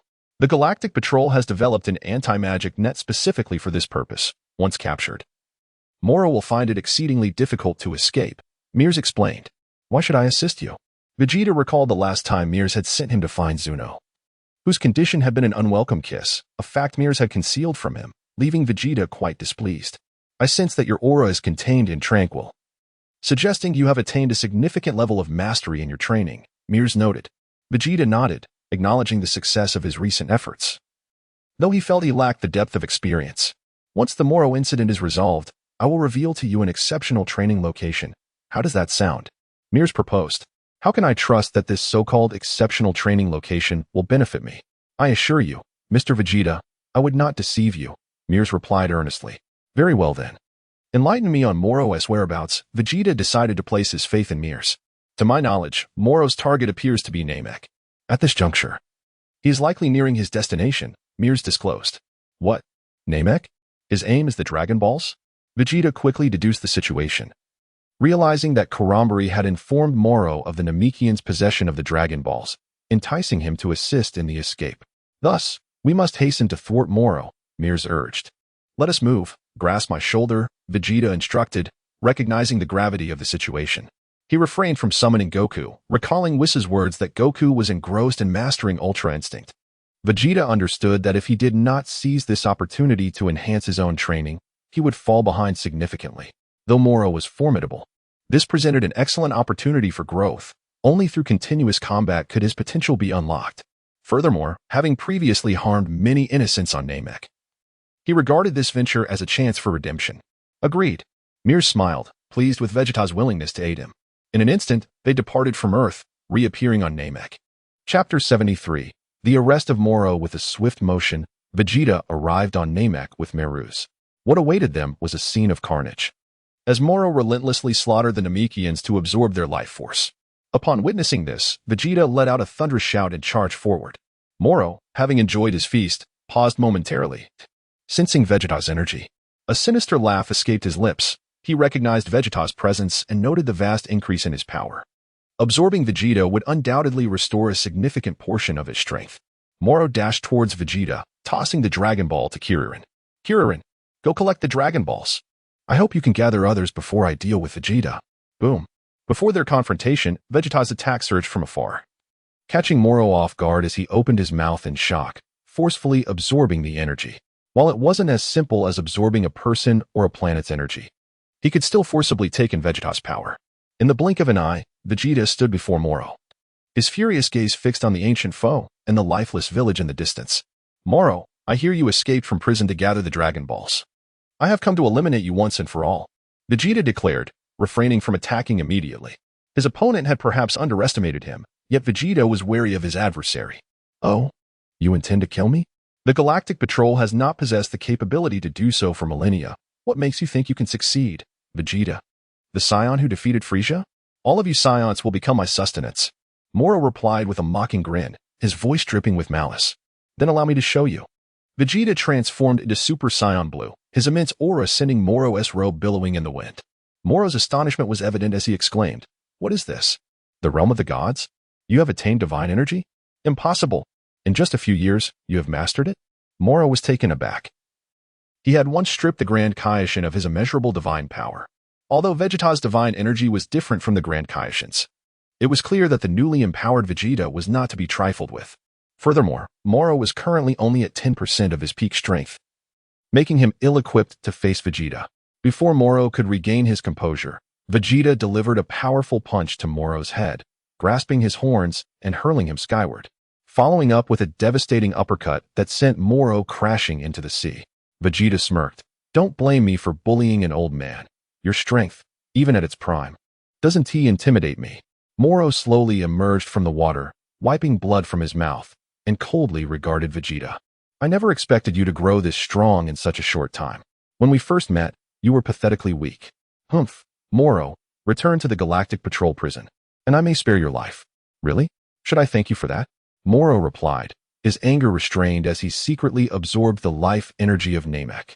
Realizing Moro was stalling for time to absorb more energy, Vegeta sprang into action.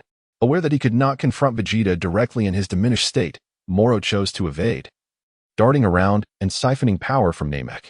However, he underestimated Vegeta's speed, and in an instant, Vegeta was upon him. Moro raised his hands, and a crimson energy burst forth from the ground, hurtling towards Vegeta. Vegeta regarded the incoming energy with disdain, swatting it away only to find its power surprisingly formidable. Though he could disperse it, being caught off guard would still result in injury. Ha ha ha, do not think my diminished power renders me incapable of dealing with you, Vegeta. My abilities are beyond your imagination, Moro declared, appearing atop a mountain as energy converged around him, which he voraciously consumed. He unleashed the natural energies of Namek against Vegeta. While both warriors could easily obliterate planets, manipulating a planet's energy was akin to wielding a wooden stick. It could be broken or crushed, yet a blow from it would still inflict pain. This was the strength of Moro's control over planetary energy. Recognizing that Moro was not to be underestimated, Vegeta prepared to unleash his full power. With a thunderous roar, he dissipated the surrounding energies, entering his full Super Saiyan Blue state. Moro, startled by Vegeta's newfound might, intensified his manipulation of the planet's energy while simultaneously absorbing Namek's power and stealthily siphoning Vegeta's energy. What is happening? Moro thought, witnessing Vegeta effortlessly disperse his energy. For the first time, he encountered a mortal whose energy he could not absorb, igniting a sense of panic within him. Vegeta's strength surpassed his capacity to devour.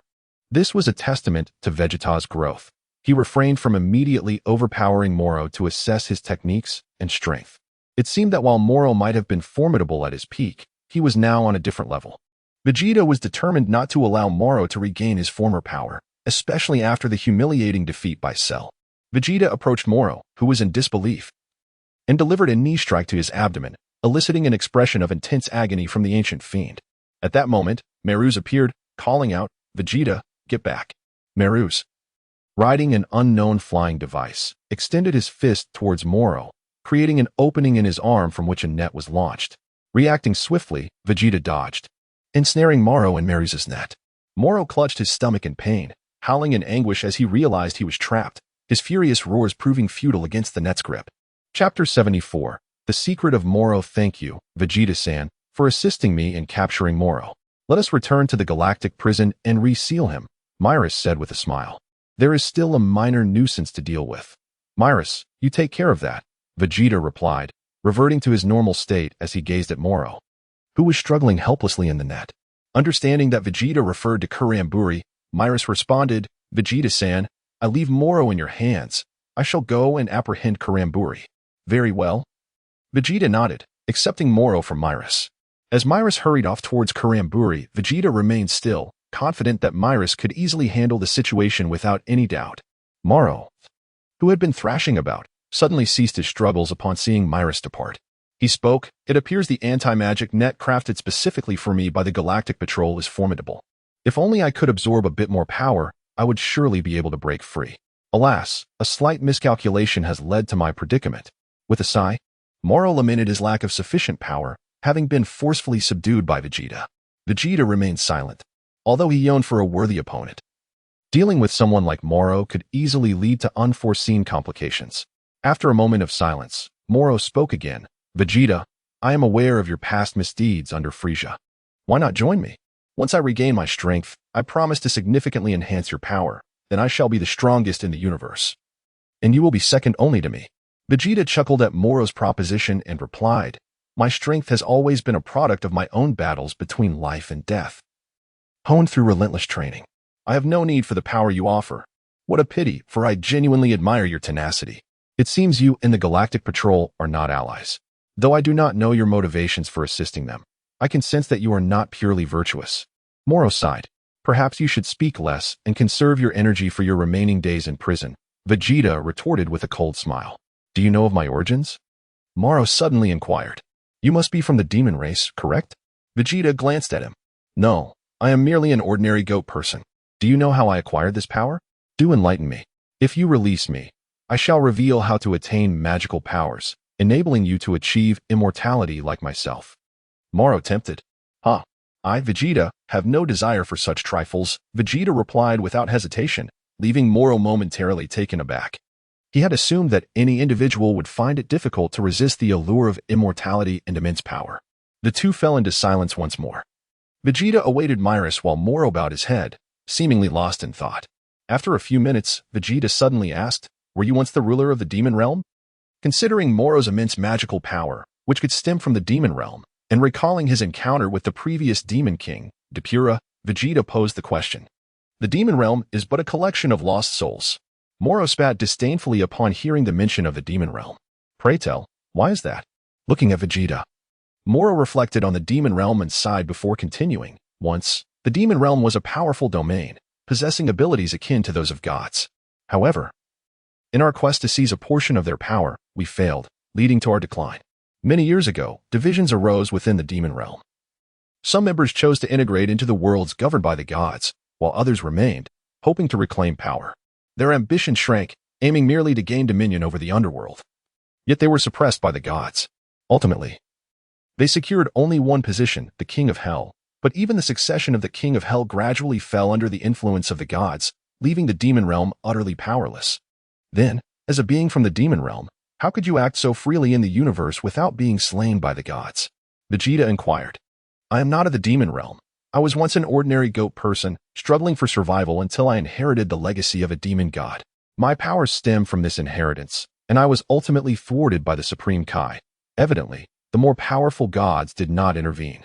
Are you suggesting that your presence did not warrant the attention of stronger gods?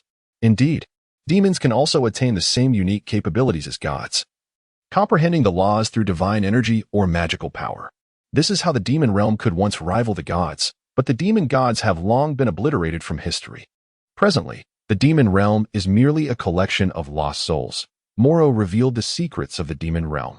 Vegeta understood that only through divine energy could one grasp the laws, but he was astonished that even beings from the demon realm could achieve this. He knew that exceptionally talented mortals could also comprehend the laws, albeit at a painfully slow pace due to their limited lifespans. It is not that grasping divine energy significantly extends one's life. Rather, divine energy nourishes the body, imbuing it with divinity and gradually enhancing its functions. The increase in lifespan is dependent on the realm of divine energy, as each individual's divine essence and origin differ, resulting in varying lifespans. Consequently, comprehending the laws based on divine energy is far easier. Otherwise, it is exceedingly difficult for mortals to achieve such understanding. It seems you have not acquired the powers of a demon god, Vegeta remarked. Aware that a demon god who had comprehended the laws would not be easily dealt with by the Supreme Kai, I inherited the legacy of the demon god Kanmo, whose true form is a chicken. However, he comprehended the law of plunder, hence he refers to himself as Kuin. I fortuitously discovered Kuin's tomb, gaining many opportunities and grasping some essence of the law of plunder. Although I cannot fully comprehend it, should you choose to release me, I am willing to share the law of plunder with you. Vegeta suddenly burst into laughter. With a flick of his finger, the energy within Moro's body erupted uncontrollably, escaping his grasp. A large stream of green energy descended upon Namek, while some grayish-white energy drifted toward unknown realms. What? Moro watched in horror as his hard-earned energy flowed out of him, leaving him incapable of using any powers, and his body began to wither. What have you done? Moro screamed in fear. This technique is called Spirito's Plunder Technique, and it seems to bear a striking resemblance to your law of plunder, Vegeta remarked, stopping his actions as he observed Moro's impending demise. Chapter 75, Ancient Secrets. With a mere flick of his finger, a radiant golden energy erupted from the body of Moro. The sight profoundly unsettled Moro, who, with a face twisted in fury, exclaimed, "What are you planning to do? This must be the dark power you cultivated through the demon god's legacy, isn't it?" Vegeta toyed with the energy in his grasp, marveling at how it remained intact under his control. "You wretched Vegeta, just wait. If I survive this, I will see you executed in the most gruesome manner." Moro's aged visage was a canvas of rage, displaying an unnatural hue of red and white. "Ah, still restless even in confinement?" Vegeta quipped, delivering a swift kick that sent Moro's binding net into a chaotic spin. Fortunately, due to Meru's tight grip, Moro did not escape. Stifling a groan, Moro recognized the gravity of his situation and refrained from provoking Vegeta further, his mind racing with thoughts of escape. At that moment, a spacecraft descended. Meru emerged from the vessel, cradling several Dragon Balls. It was none other than Kuririn's ship. "Vegeta, everything went smoothly. I'll take Moro with me. How about joining me back at the Galactic Patrol headquarters?" Meru cheerfully tossed a Dragon Ball to Vegeta, nodding in agreement. Vegeta indicated his intention to return the Dragon Balls to the Grand Elder of Namek first. Vegeta took to the skies, heading toward a specific direction. En route, he was astonished to witness the Namekians, previously drained of life by Moro, miraculously revived, while those slain by Kuririn remained lifeless. Could it be my doing? The resilience of the Namekians is truly remarkable, Vegeta pondered in awe. After a brief flight, he arrived at the Grand Elder's location, where he presented the Dragon Balls and recounted the events. The Grand Elder expressed profound gratitude toward Vegeta, absolving him of any blame for the previous casualties inflicted upon their kin. Vegeta nodded and, in an instant, vanished from the sight of the Namekians, reappearing directly before Meru's, who then transported Moro and Kuririn to the Galactic Patrol headquarters via Vegeta's instantaneous movement. Meru's directed others to escort Vegeta to the Galactic King while he attended to the imprisonment of Moro and Kuririn. Upon meeting the Galactic King, Vegeta endured a lengthy commendation and a barrage of trivial chatter, prompting him to teleport directly to Meru's side to witness the incarceration of Moro. Meru's confined Moro in the same prison as before, but this time, he added an anti-magic chain, ensuring that Moro would remain imprisoned within the Galactic Patrol's facility for eternity. Observing Meru's complete the task, Vegeta produced the golden energy from Moro and shared with Meru's what Moro had previously disclosed. He then posed 3 pressing inquiries. What exactly is the nature of the demon race? Why do the gods suppress them and prevent their entry into the universe? How does this Bolito deprivation technique manage to extract Moro's plundering power, given that it is merely a unique skill of the Adrat Star? What was the nature of the divine demonic war? Vegeta sensed that Meru's possessed answers to these queries, and he did not hesitate to inquire directly. After a prolonged silence, Meru's finally spoke. "These matters were not meant for you to know, but since you have stumbled upon certain truths, I shall divulge more. Follow me." Meru's led Vegeta to his modest dwelling, securing the door behind them. He gestured for Vegeta to take a seat at the tea table and brewed a pot of tea. Before continuing, firstly, I must inform you that there are 2 types of deities: the primordial gods, who existed before the birth of the universe, and the postnatal gods, who attain divinity through cultivation and divine appointment. The demon race, too, is an ancient and powerful species that has existed since the inception of the universe, albeit with a vastly different cultivation system from that of the gods. Meru sipped his tea and resumed, "The universe's creation is attributed by some to the Omni King, while others claim it formed naturally. Undoubtedly, the Omni King possesses unparalleled power, capable of both creating and annihilating universes, placing him above all existence. Currently, it appears that the Omni King aligns with the gods, yet in truth, he remains indifferent to these affairs.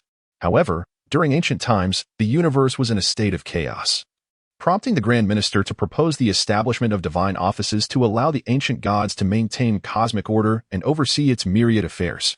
Thus, the structure of the universe was solidified. Witnessing the Omni King establish divine offices while the demon race languished under divine governance, the demon realm convened a council. The ancient demon ascended as the new ruler of the demon realm, leading an appeal to the Omni King for a share of authority. The Omni King remained aloof, ultimately leaving the matter to the Grand Minister. The denizens of the demon realm, being inherently malevolent, did not meet the Grand Minister's criteria for divine positions. Consequently, no agreement was reached, and conflict erupted between gods and demons. This struggle unfolded amidst chaotic currents, resulting in the demise of many ancient gods, culminating in the defeat of the demon race when the Grand Minister intervened, decisively slaying the ancient demon.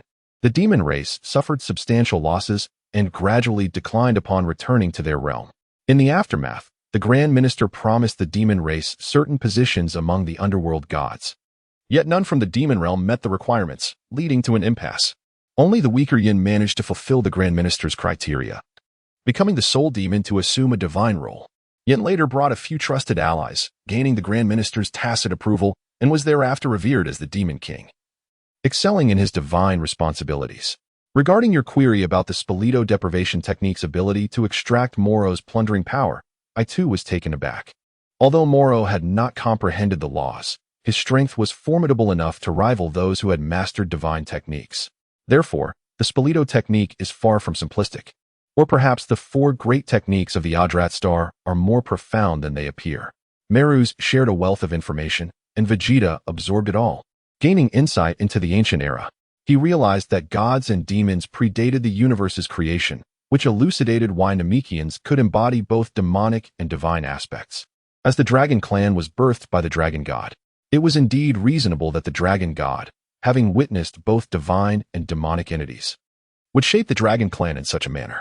Meru's final remarks resonated with Vegeta, prompting contemplation about whether the four great techniques of the Adrat star might represent nascent laws or perhaps formidable divine techniques.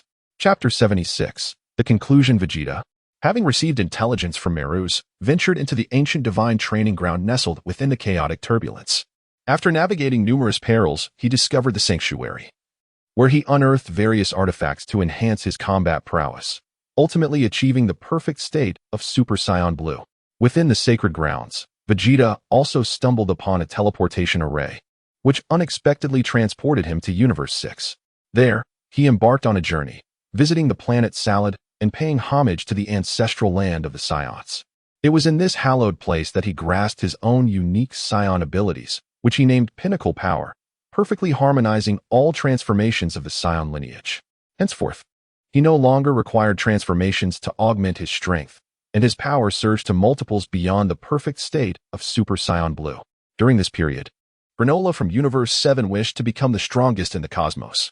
However, Vegeta was absent from Universe 7, while Goku was engaged in the Tree of Might, and Frieza was in another dimension. Only Broly, under Whis' tutelage, grew increasingly formidable. Consequently, Granola acquired powers that surpassed even Broly's perfected Ultra Instinct, though he fell just short of perfect Ultra Instinct, positioning him as nearly equal to Granola, who had become the universe's strongest here, modifying the narrative to state that Granola attained such tremendous power in 1,500 years rather than 150. The Vegeta organization, employing similar tactics as in the previous narrative, sought to instigate Granola against Goku and Vegeta, leading them to Earth. They urged Chi-Chi and Bulma to summon Goku and Vegeta back, but Vegeta remained in Universe 6, which chose not to recall Vegeta, instead releasing Goku, who had successfully mastered perfect Ultra Instinct. Armed with this newfound strength, he ventured to planet Cyril to challenge Granola. Bereft of Vegeta's companionship, Goku became more cautious. He swiftly defeated Granola's illusions, only to be ambushed by Granola's true form. Though he did not succumb, Goku ingested one of his Senzu beans and engaged Granola in a fierce battle, resulting in both sustaining severe injuries.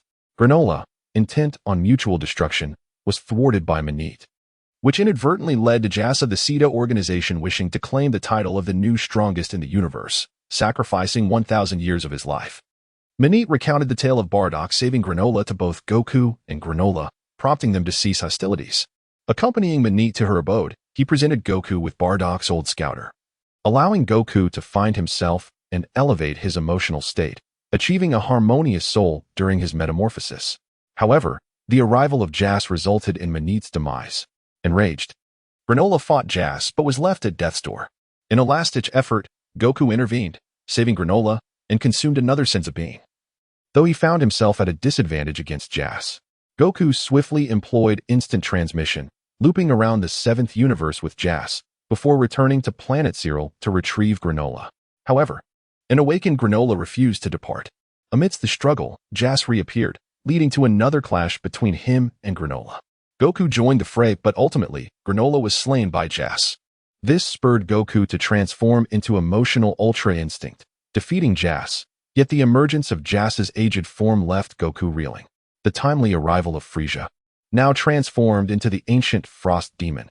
In this context, reinterpreting Frieza's new form as he absorbed the bloodlines of several ancestors through a ritual, achieving a purity akin to the original Frost Demon. Thus his new form, Ancient Frost Demon, appeared more sinister than before. With a slight stature and skin engulfed in translucent black golden flames, allowed him to eliminate Jas instantaneously, concluding the Granola saga. Goku intended to use the Namekian Dragon Balls to resurrect Granola and Manit, but was thwarted by Whis, leaving the matter unresolved. Time passed, and Goku, under the pressure of Frieza's new form, redoubled his training efforts, frequently clashing with Broly. Witnessing Goku's newfound diligence, Beerus felt a sense of relief, as he regarded Goku as a troublemaker, and his busyness eased Beerus's concerns. After a period of rigorous training, Goku mastered Emotional Ultra Instinct, a form that suited him most perfectly. His path now lay in refining this state, aspiring to surpass the pinnacle of Ultra Instinct and carve out his own unique manifestation of it. Meanwhile, Vegeta felt he had sufficiently honed his skills in Universe 6 and sought to return to Universe 7, requesting Kampa's assistance. Kampa, however, refused, even suggesting Vegeta sever ties with Universe 7, which Vegeta vehemently opposed. This disagreement led to a conflict, with Kampa resorting to violence against Vegeta. Vegeta unleashed his full power in their confrontation, yet Kampa, in his ordinary form, found himself unable to subdue Vegeta and resorted to the divine technique of obliteration. This technique, a remnant of Kampa's mastery before grasping the principles of destruction, transformed him into a singular point, causing a collapse that threatened to annihilate everything around him with unfathomable power. Ultimately, Kampa gained a slight advantage in their clash, having not utilized the principles, merely the divine technique, and acknowledged Vegeta's strength. Subsequently, Kampa proposed a deal, wishing for Vegeta to accompany him to Universe 5, which had not participated in the Tournament of Power. However, the god of destruction, Yarok, from Universe 5 had mocked Kampa's universe for allegedly cheating with the Patera earrings, prompting Kampa to seek retribution. He promised to return Vegeta to Universe 7 after their endeavor, and to impart a divine technique to him, one that Kampa had discovered in an ancient ruin but never practiced. Vegeta expressed his concerns, noting that as a member of Universe 7, it would be difficult to represent Universe 6 in confronting Universe 5. Kampa gifted Vegeta a mask, once worn by an ancient deity, which even the gods of destruction and angels could not discern, allowing Vegeta to accompany Kampa to Universe 5, where he decisively defeated numerous formidable opponents.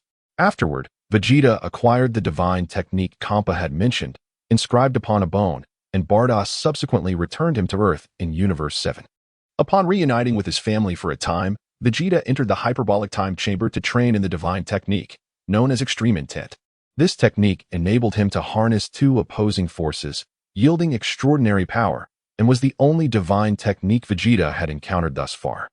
After 2.5 years of training within the chamber, Vegeta finally mastered the powers of Time, Spirito Acceleration Technique, Space, Spirito Instant Transmission, Life, Spirito Restoration Technique, and Death, Spirito Deprivation Technique, culminating in the formidable power of Extreme Intent. Upon exiting, he arrived in Beerus's realm of destruction, where he witnessed Goku and Broly sparring. At this juncture, Goku had attained perfect emotional Ultra Instinct, and Broly had perfectly controlled his own strength, further enhancing his abilities under Whis' guidance and entering the perfected Ultra form, akin to the pinnacle of Super Saiyan 1. while Goku could only barely suppress Broly with emotional Ultra Instinct. Both Goku and Broly were taken aback upon seeing Vegeta, whose aura in his normal state was astonishingly powerful. Goku, brimming with excitement, was eager to spar with Vegeta.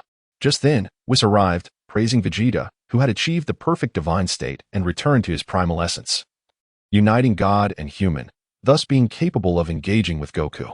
Thus, the fated warriors, Goku and Vegeta, once again engaged in a fierce duel. In this contest of perfect emotional freedom and unrestrained power, Vegeta found himself evenly matched with Goku. However, he halted the battle, fully aware that should he unleash his divine technique, Goku would stand no chance. At that moment, Vegeta was indeed superior to Goku. As they clashed, Beerus arrived. Witnessing the intensity of their combat, he was outwardly dismissive, yet inwardly satisfied with Vegeta's performance. After the battle ceased, they indulged in a sumptuous feast. Goku expressed his admiration for Vegeta's strength while reminiscing about the ancient demonic form of Frieza. Vegeta was taken aback. Frieza's ability to decisively defeat Kakarot indicated a power that surpassed his own, instilling a sense of urgency within him. Consequently, after their meal, Vegeta sought guidance from Whis. But Beerus intervened, offering to train Vegeta himself, provided he could best Beerus in combat, with the stipulation that Beerus would not employ the techniques of destruction or divine power. In a display of their formidable prowess, Beerus and Vegeta engaged, leading Vegeta to struggle under Beerus's destructive techniques. Ultimately, Vegeta tapped into his extreme intent, causing a cataclysmic rupture in the fabric of the God realm, unleashing a cataclysm of life and death that unexpectedly harmed Beerus. Infuriated, Beerus was restrained by Whis, and ultimately, Vegeta honed his destructive abilities. Beerus imparted a profound lesson. One must first destroy before creation can occur, leaving a lasting impression on Vegeta. As Vegeta trained in destruction, he simultaneously explored the principles of creation, seeking to enhance his extreme intent. Time moved forward to the era of Cell Max, where Gohan and Piccolo attained new forms. Golden Piccolo reached a power level akin to that of Super Saiyan Blue, while Beast Gohan surpassed Super Saiyan Blue but had yet to achieve complete mastery of Ultra Instinct. A decade after the conclusion of the Buu saga, the World Martial Arts Tournament commenced. During the match between Ub and Goku, uninvited guests, including Frieza and his minions, arrived to compete. This thrilled Vegeta, Goku, and Broly, as Frieza's might excited them. With a snap of his fingers, Vegeta transported them to the Supreme Kai's realm. Showcasing the fruits of his training in extreme power and spatial manipulation, the Supreme Kai, alarmed, rushed to the God of Destruction's domain. The ensuing battle among the warriors was the true highlight of the tournament. After extensive training, Vegeta had perfected his destructive abilities, while Goku became increasingly attuned to Ultra Instinct. Broly, inspired by Goku and Vegeta's transformations, broke through to a new form with light teal hair and a significantly smaller physique. His teal aura rending the very fabric of space, emanating an unfathomable power and overwhelming presence. Confident in his strength, Frieza boldly challenged them to come at him simultaneously. Broly, unable to contain his eagerness, charged first, transforming into his new form. Realizing something was amiss, Frieza quickly shifted into his ancient demonic form and engaged Broly in fierce combat. Despite Broly's frequent skirmishes with Goku and Vegeta, his lack of experience against others left him at a disadvantage, and he ultimately succumbed to Frieza's superior might. As Goku and Vegeta vied for the next opportunity to fight, the Supreme Kai, having sought assistance from the God of Destruction, arrived with Beerus and Whis. Beerus instructed Whis to restore Frieza's stamina, demanding that Vegeta face Frieza, eager to witness the extent of Vegeta's destructive power. Thus, the battle between Vegeta and Frieza commenced.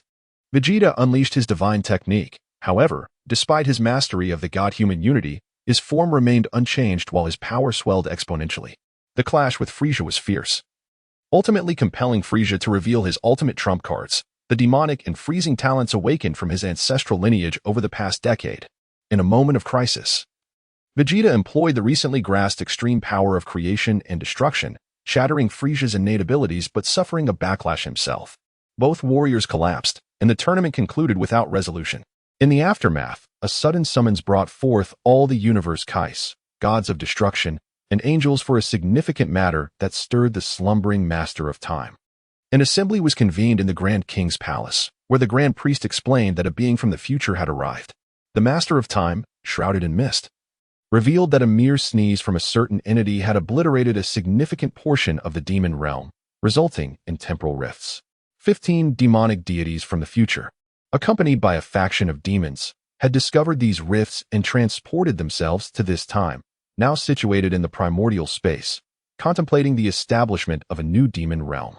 This primordial space was the resting place of the dragon god, Salama. It was Salama's sneeze that precipitated the current dilemma. Due to Salama's presence, the Grand Priest and other supreme beings could not venture into the primordial space directly.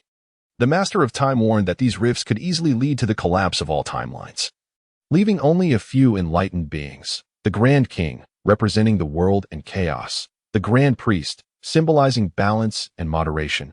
The Master of Time, embodying time and space. The Dragon God Salama, miracles and wishes, and the reincarnation deity, rebirth and nirvana. To illustrate, time could be likened to an ever-extending line, with one end representing the birth of a universe and the other the present moment. As time progresses, this line elongates, with an infinite array of potential future timelines emerging behind the present. The past remains immutable, should future beings attempt to alter it. They would create a tangible future line attempting to connect with the present's endpoint.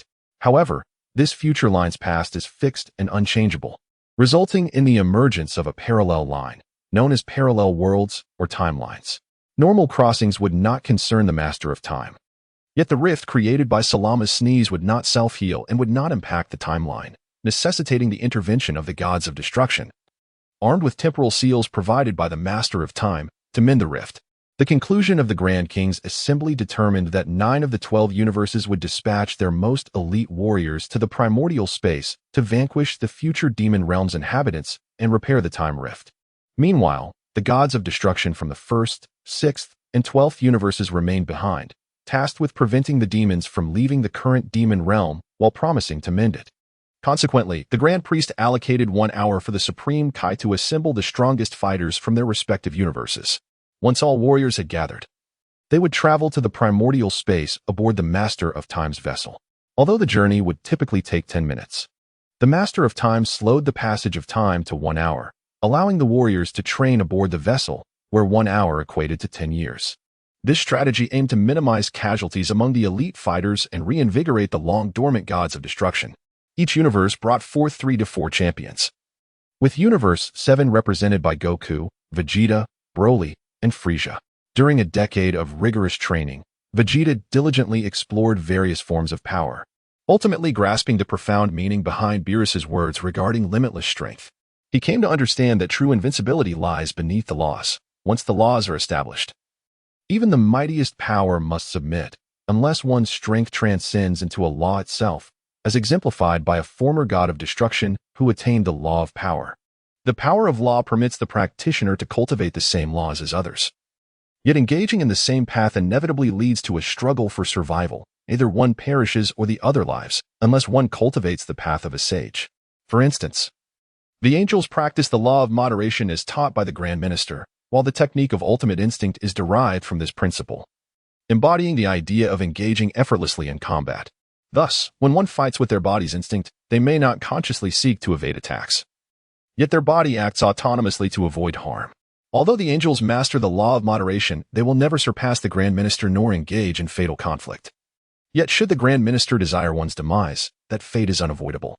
Upon learning all of this, Vegeta meditated in the time-space vessel for 8 years, ultimately discovering the nascent form of his own path, the infinite law.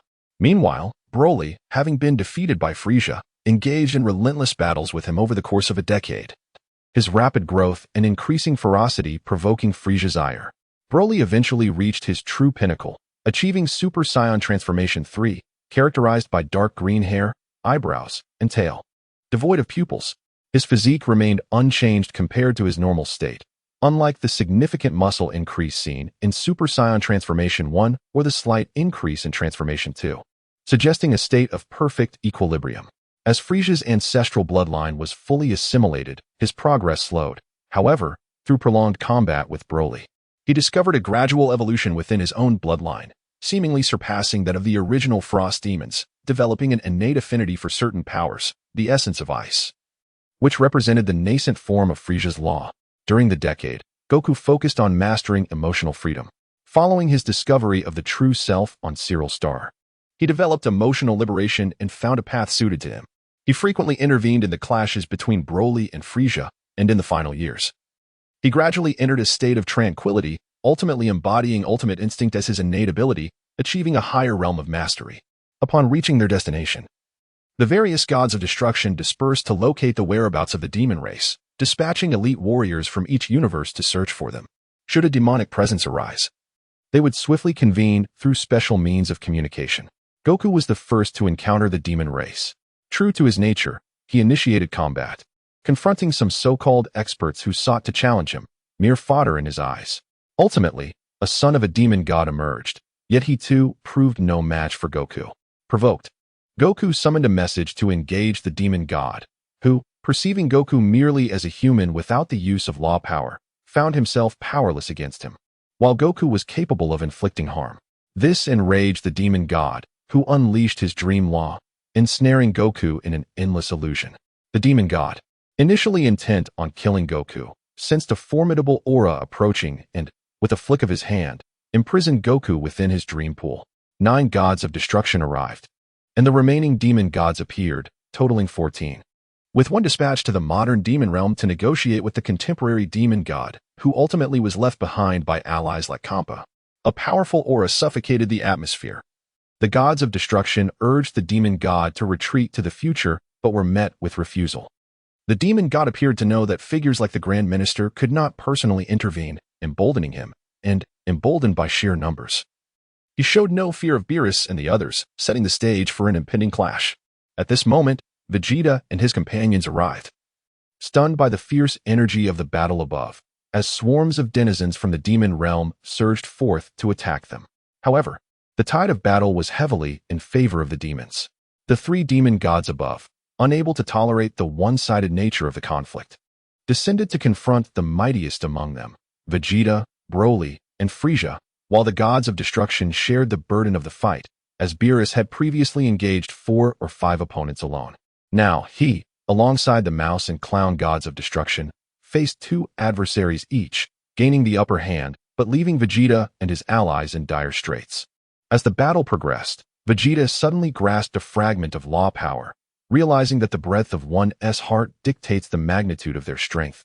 Thus, he entered the realm of infinite law, swiftly reversing the situation and pressuring the opponents.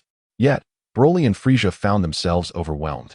At that moment, a surge of power emerged from the dream pool below. Goku, having inadvertently comprehended the law of power, arrived to rescue Broly and Frieza. Goku had endured torment within the dream pool, yet ultimately uncovered his true self, the authentic him, and the genuine world, thus comprehending the law of reality.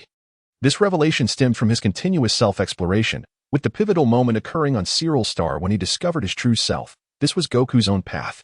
The battle concluded with all demon gods retreating to the future, and the time-space rift was mended. Upon returning to their respective universes, everyone discovered their paths forward. Goku and Vegeta embarked on a new round of training, while the Grand Minister summoned both to reveal the secrets of the universe. In the primordial era of the universe, amidst chaos and a multitude of powerful beings wielding various laws, the Omni King governed the law of chaos, the dragon god Salaman wielded the law of miracles. The Grand Minister mastered the law of balance, and the goddess of rebirth governed the law of nirvana. Countless beings vied for supremacy until the Omni King comprehended the law of the world, integrating it with his law of chaos to forge the path of the universe and create existence itself. The Omni King, desiring all to serve him, fostered an environment where some beings complied while others resisted. Those who resisted faced annihilation, and the neutrals could not survive, opting for self-obliteration, leaving only the compliant behind. Amidst this tumultuous backdrop, Dragon God Salaman emerged, mastering the law of wishes and manifesting miracles to shape destiny. Crafting the super dragon and the dragon race, the Namekians could evolve into deities or demons due to their creation from the divine and demonic essence. Thus, a great battle ensued between Dragon God Salaman and the Omni King, resulting in the Omni King's psyche regressing to the state of primordial chaos. While Dragon God Salaman remains in slumber, one in a state of senility, the other in a vegetative state. The third individual to attain enlightenment was the Grand Minister, who, after mastering the law of balance, comprehended the path of moderation, synthesizing it into the Tao of non-action. The Grand Minister, lamenting the fates of his predecessors, voluntarily aided the Omni King in leading and balancing the world. The fourth was the goddess of rebirth, presiding over the realm of the dead and the cycle of reincarnation. The fifth was the Lord of Time and Space, governing the path of time and space. Thus, the current world order was established, with the Omni King undoubtedly reigning supreme, yet still possessing the innocence of a child, relying on the Grand Minister's long-term support, ensuring the world was not inadvertently destroyed by the Omni King. Ultimately, Goku and Vegeta merged their paths, with Goku mastering the true and false laws, attaining the essence of the Tao, while Vegeta, through the infinite law and the law of zero. Upon mastering the infinite law, Vegeta discovered that amidst all infinite powers lay a midpoint. A zero between positive and negative infinity attained the Tao of origin. Both achieved eternal lifespans. After mastering the ice law, Frieza realized his power was not formidable. After a series of tribulations, he consolidated the demon realm, establishing a new universe 13 and grasping the Emperor's law, becoming a new god of destruction. In the latter stages, Broly, alongside his father, re-established the Scion race in Universe 7 and wed Kale, while Cabba united with Caulifla to form the new Scion monarchy in Universe 6. As time flows inexorably, the multitude upon the Earth ultimately transforms into mere bones.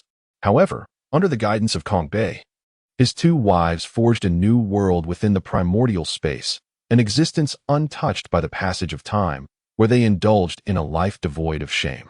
These two fated adversaries, in the end, did not conquer one another. The book concludes here.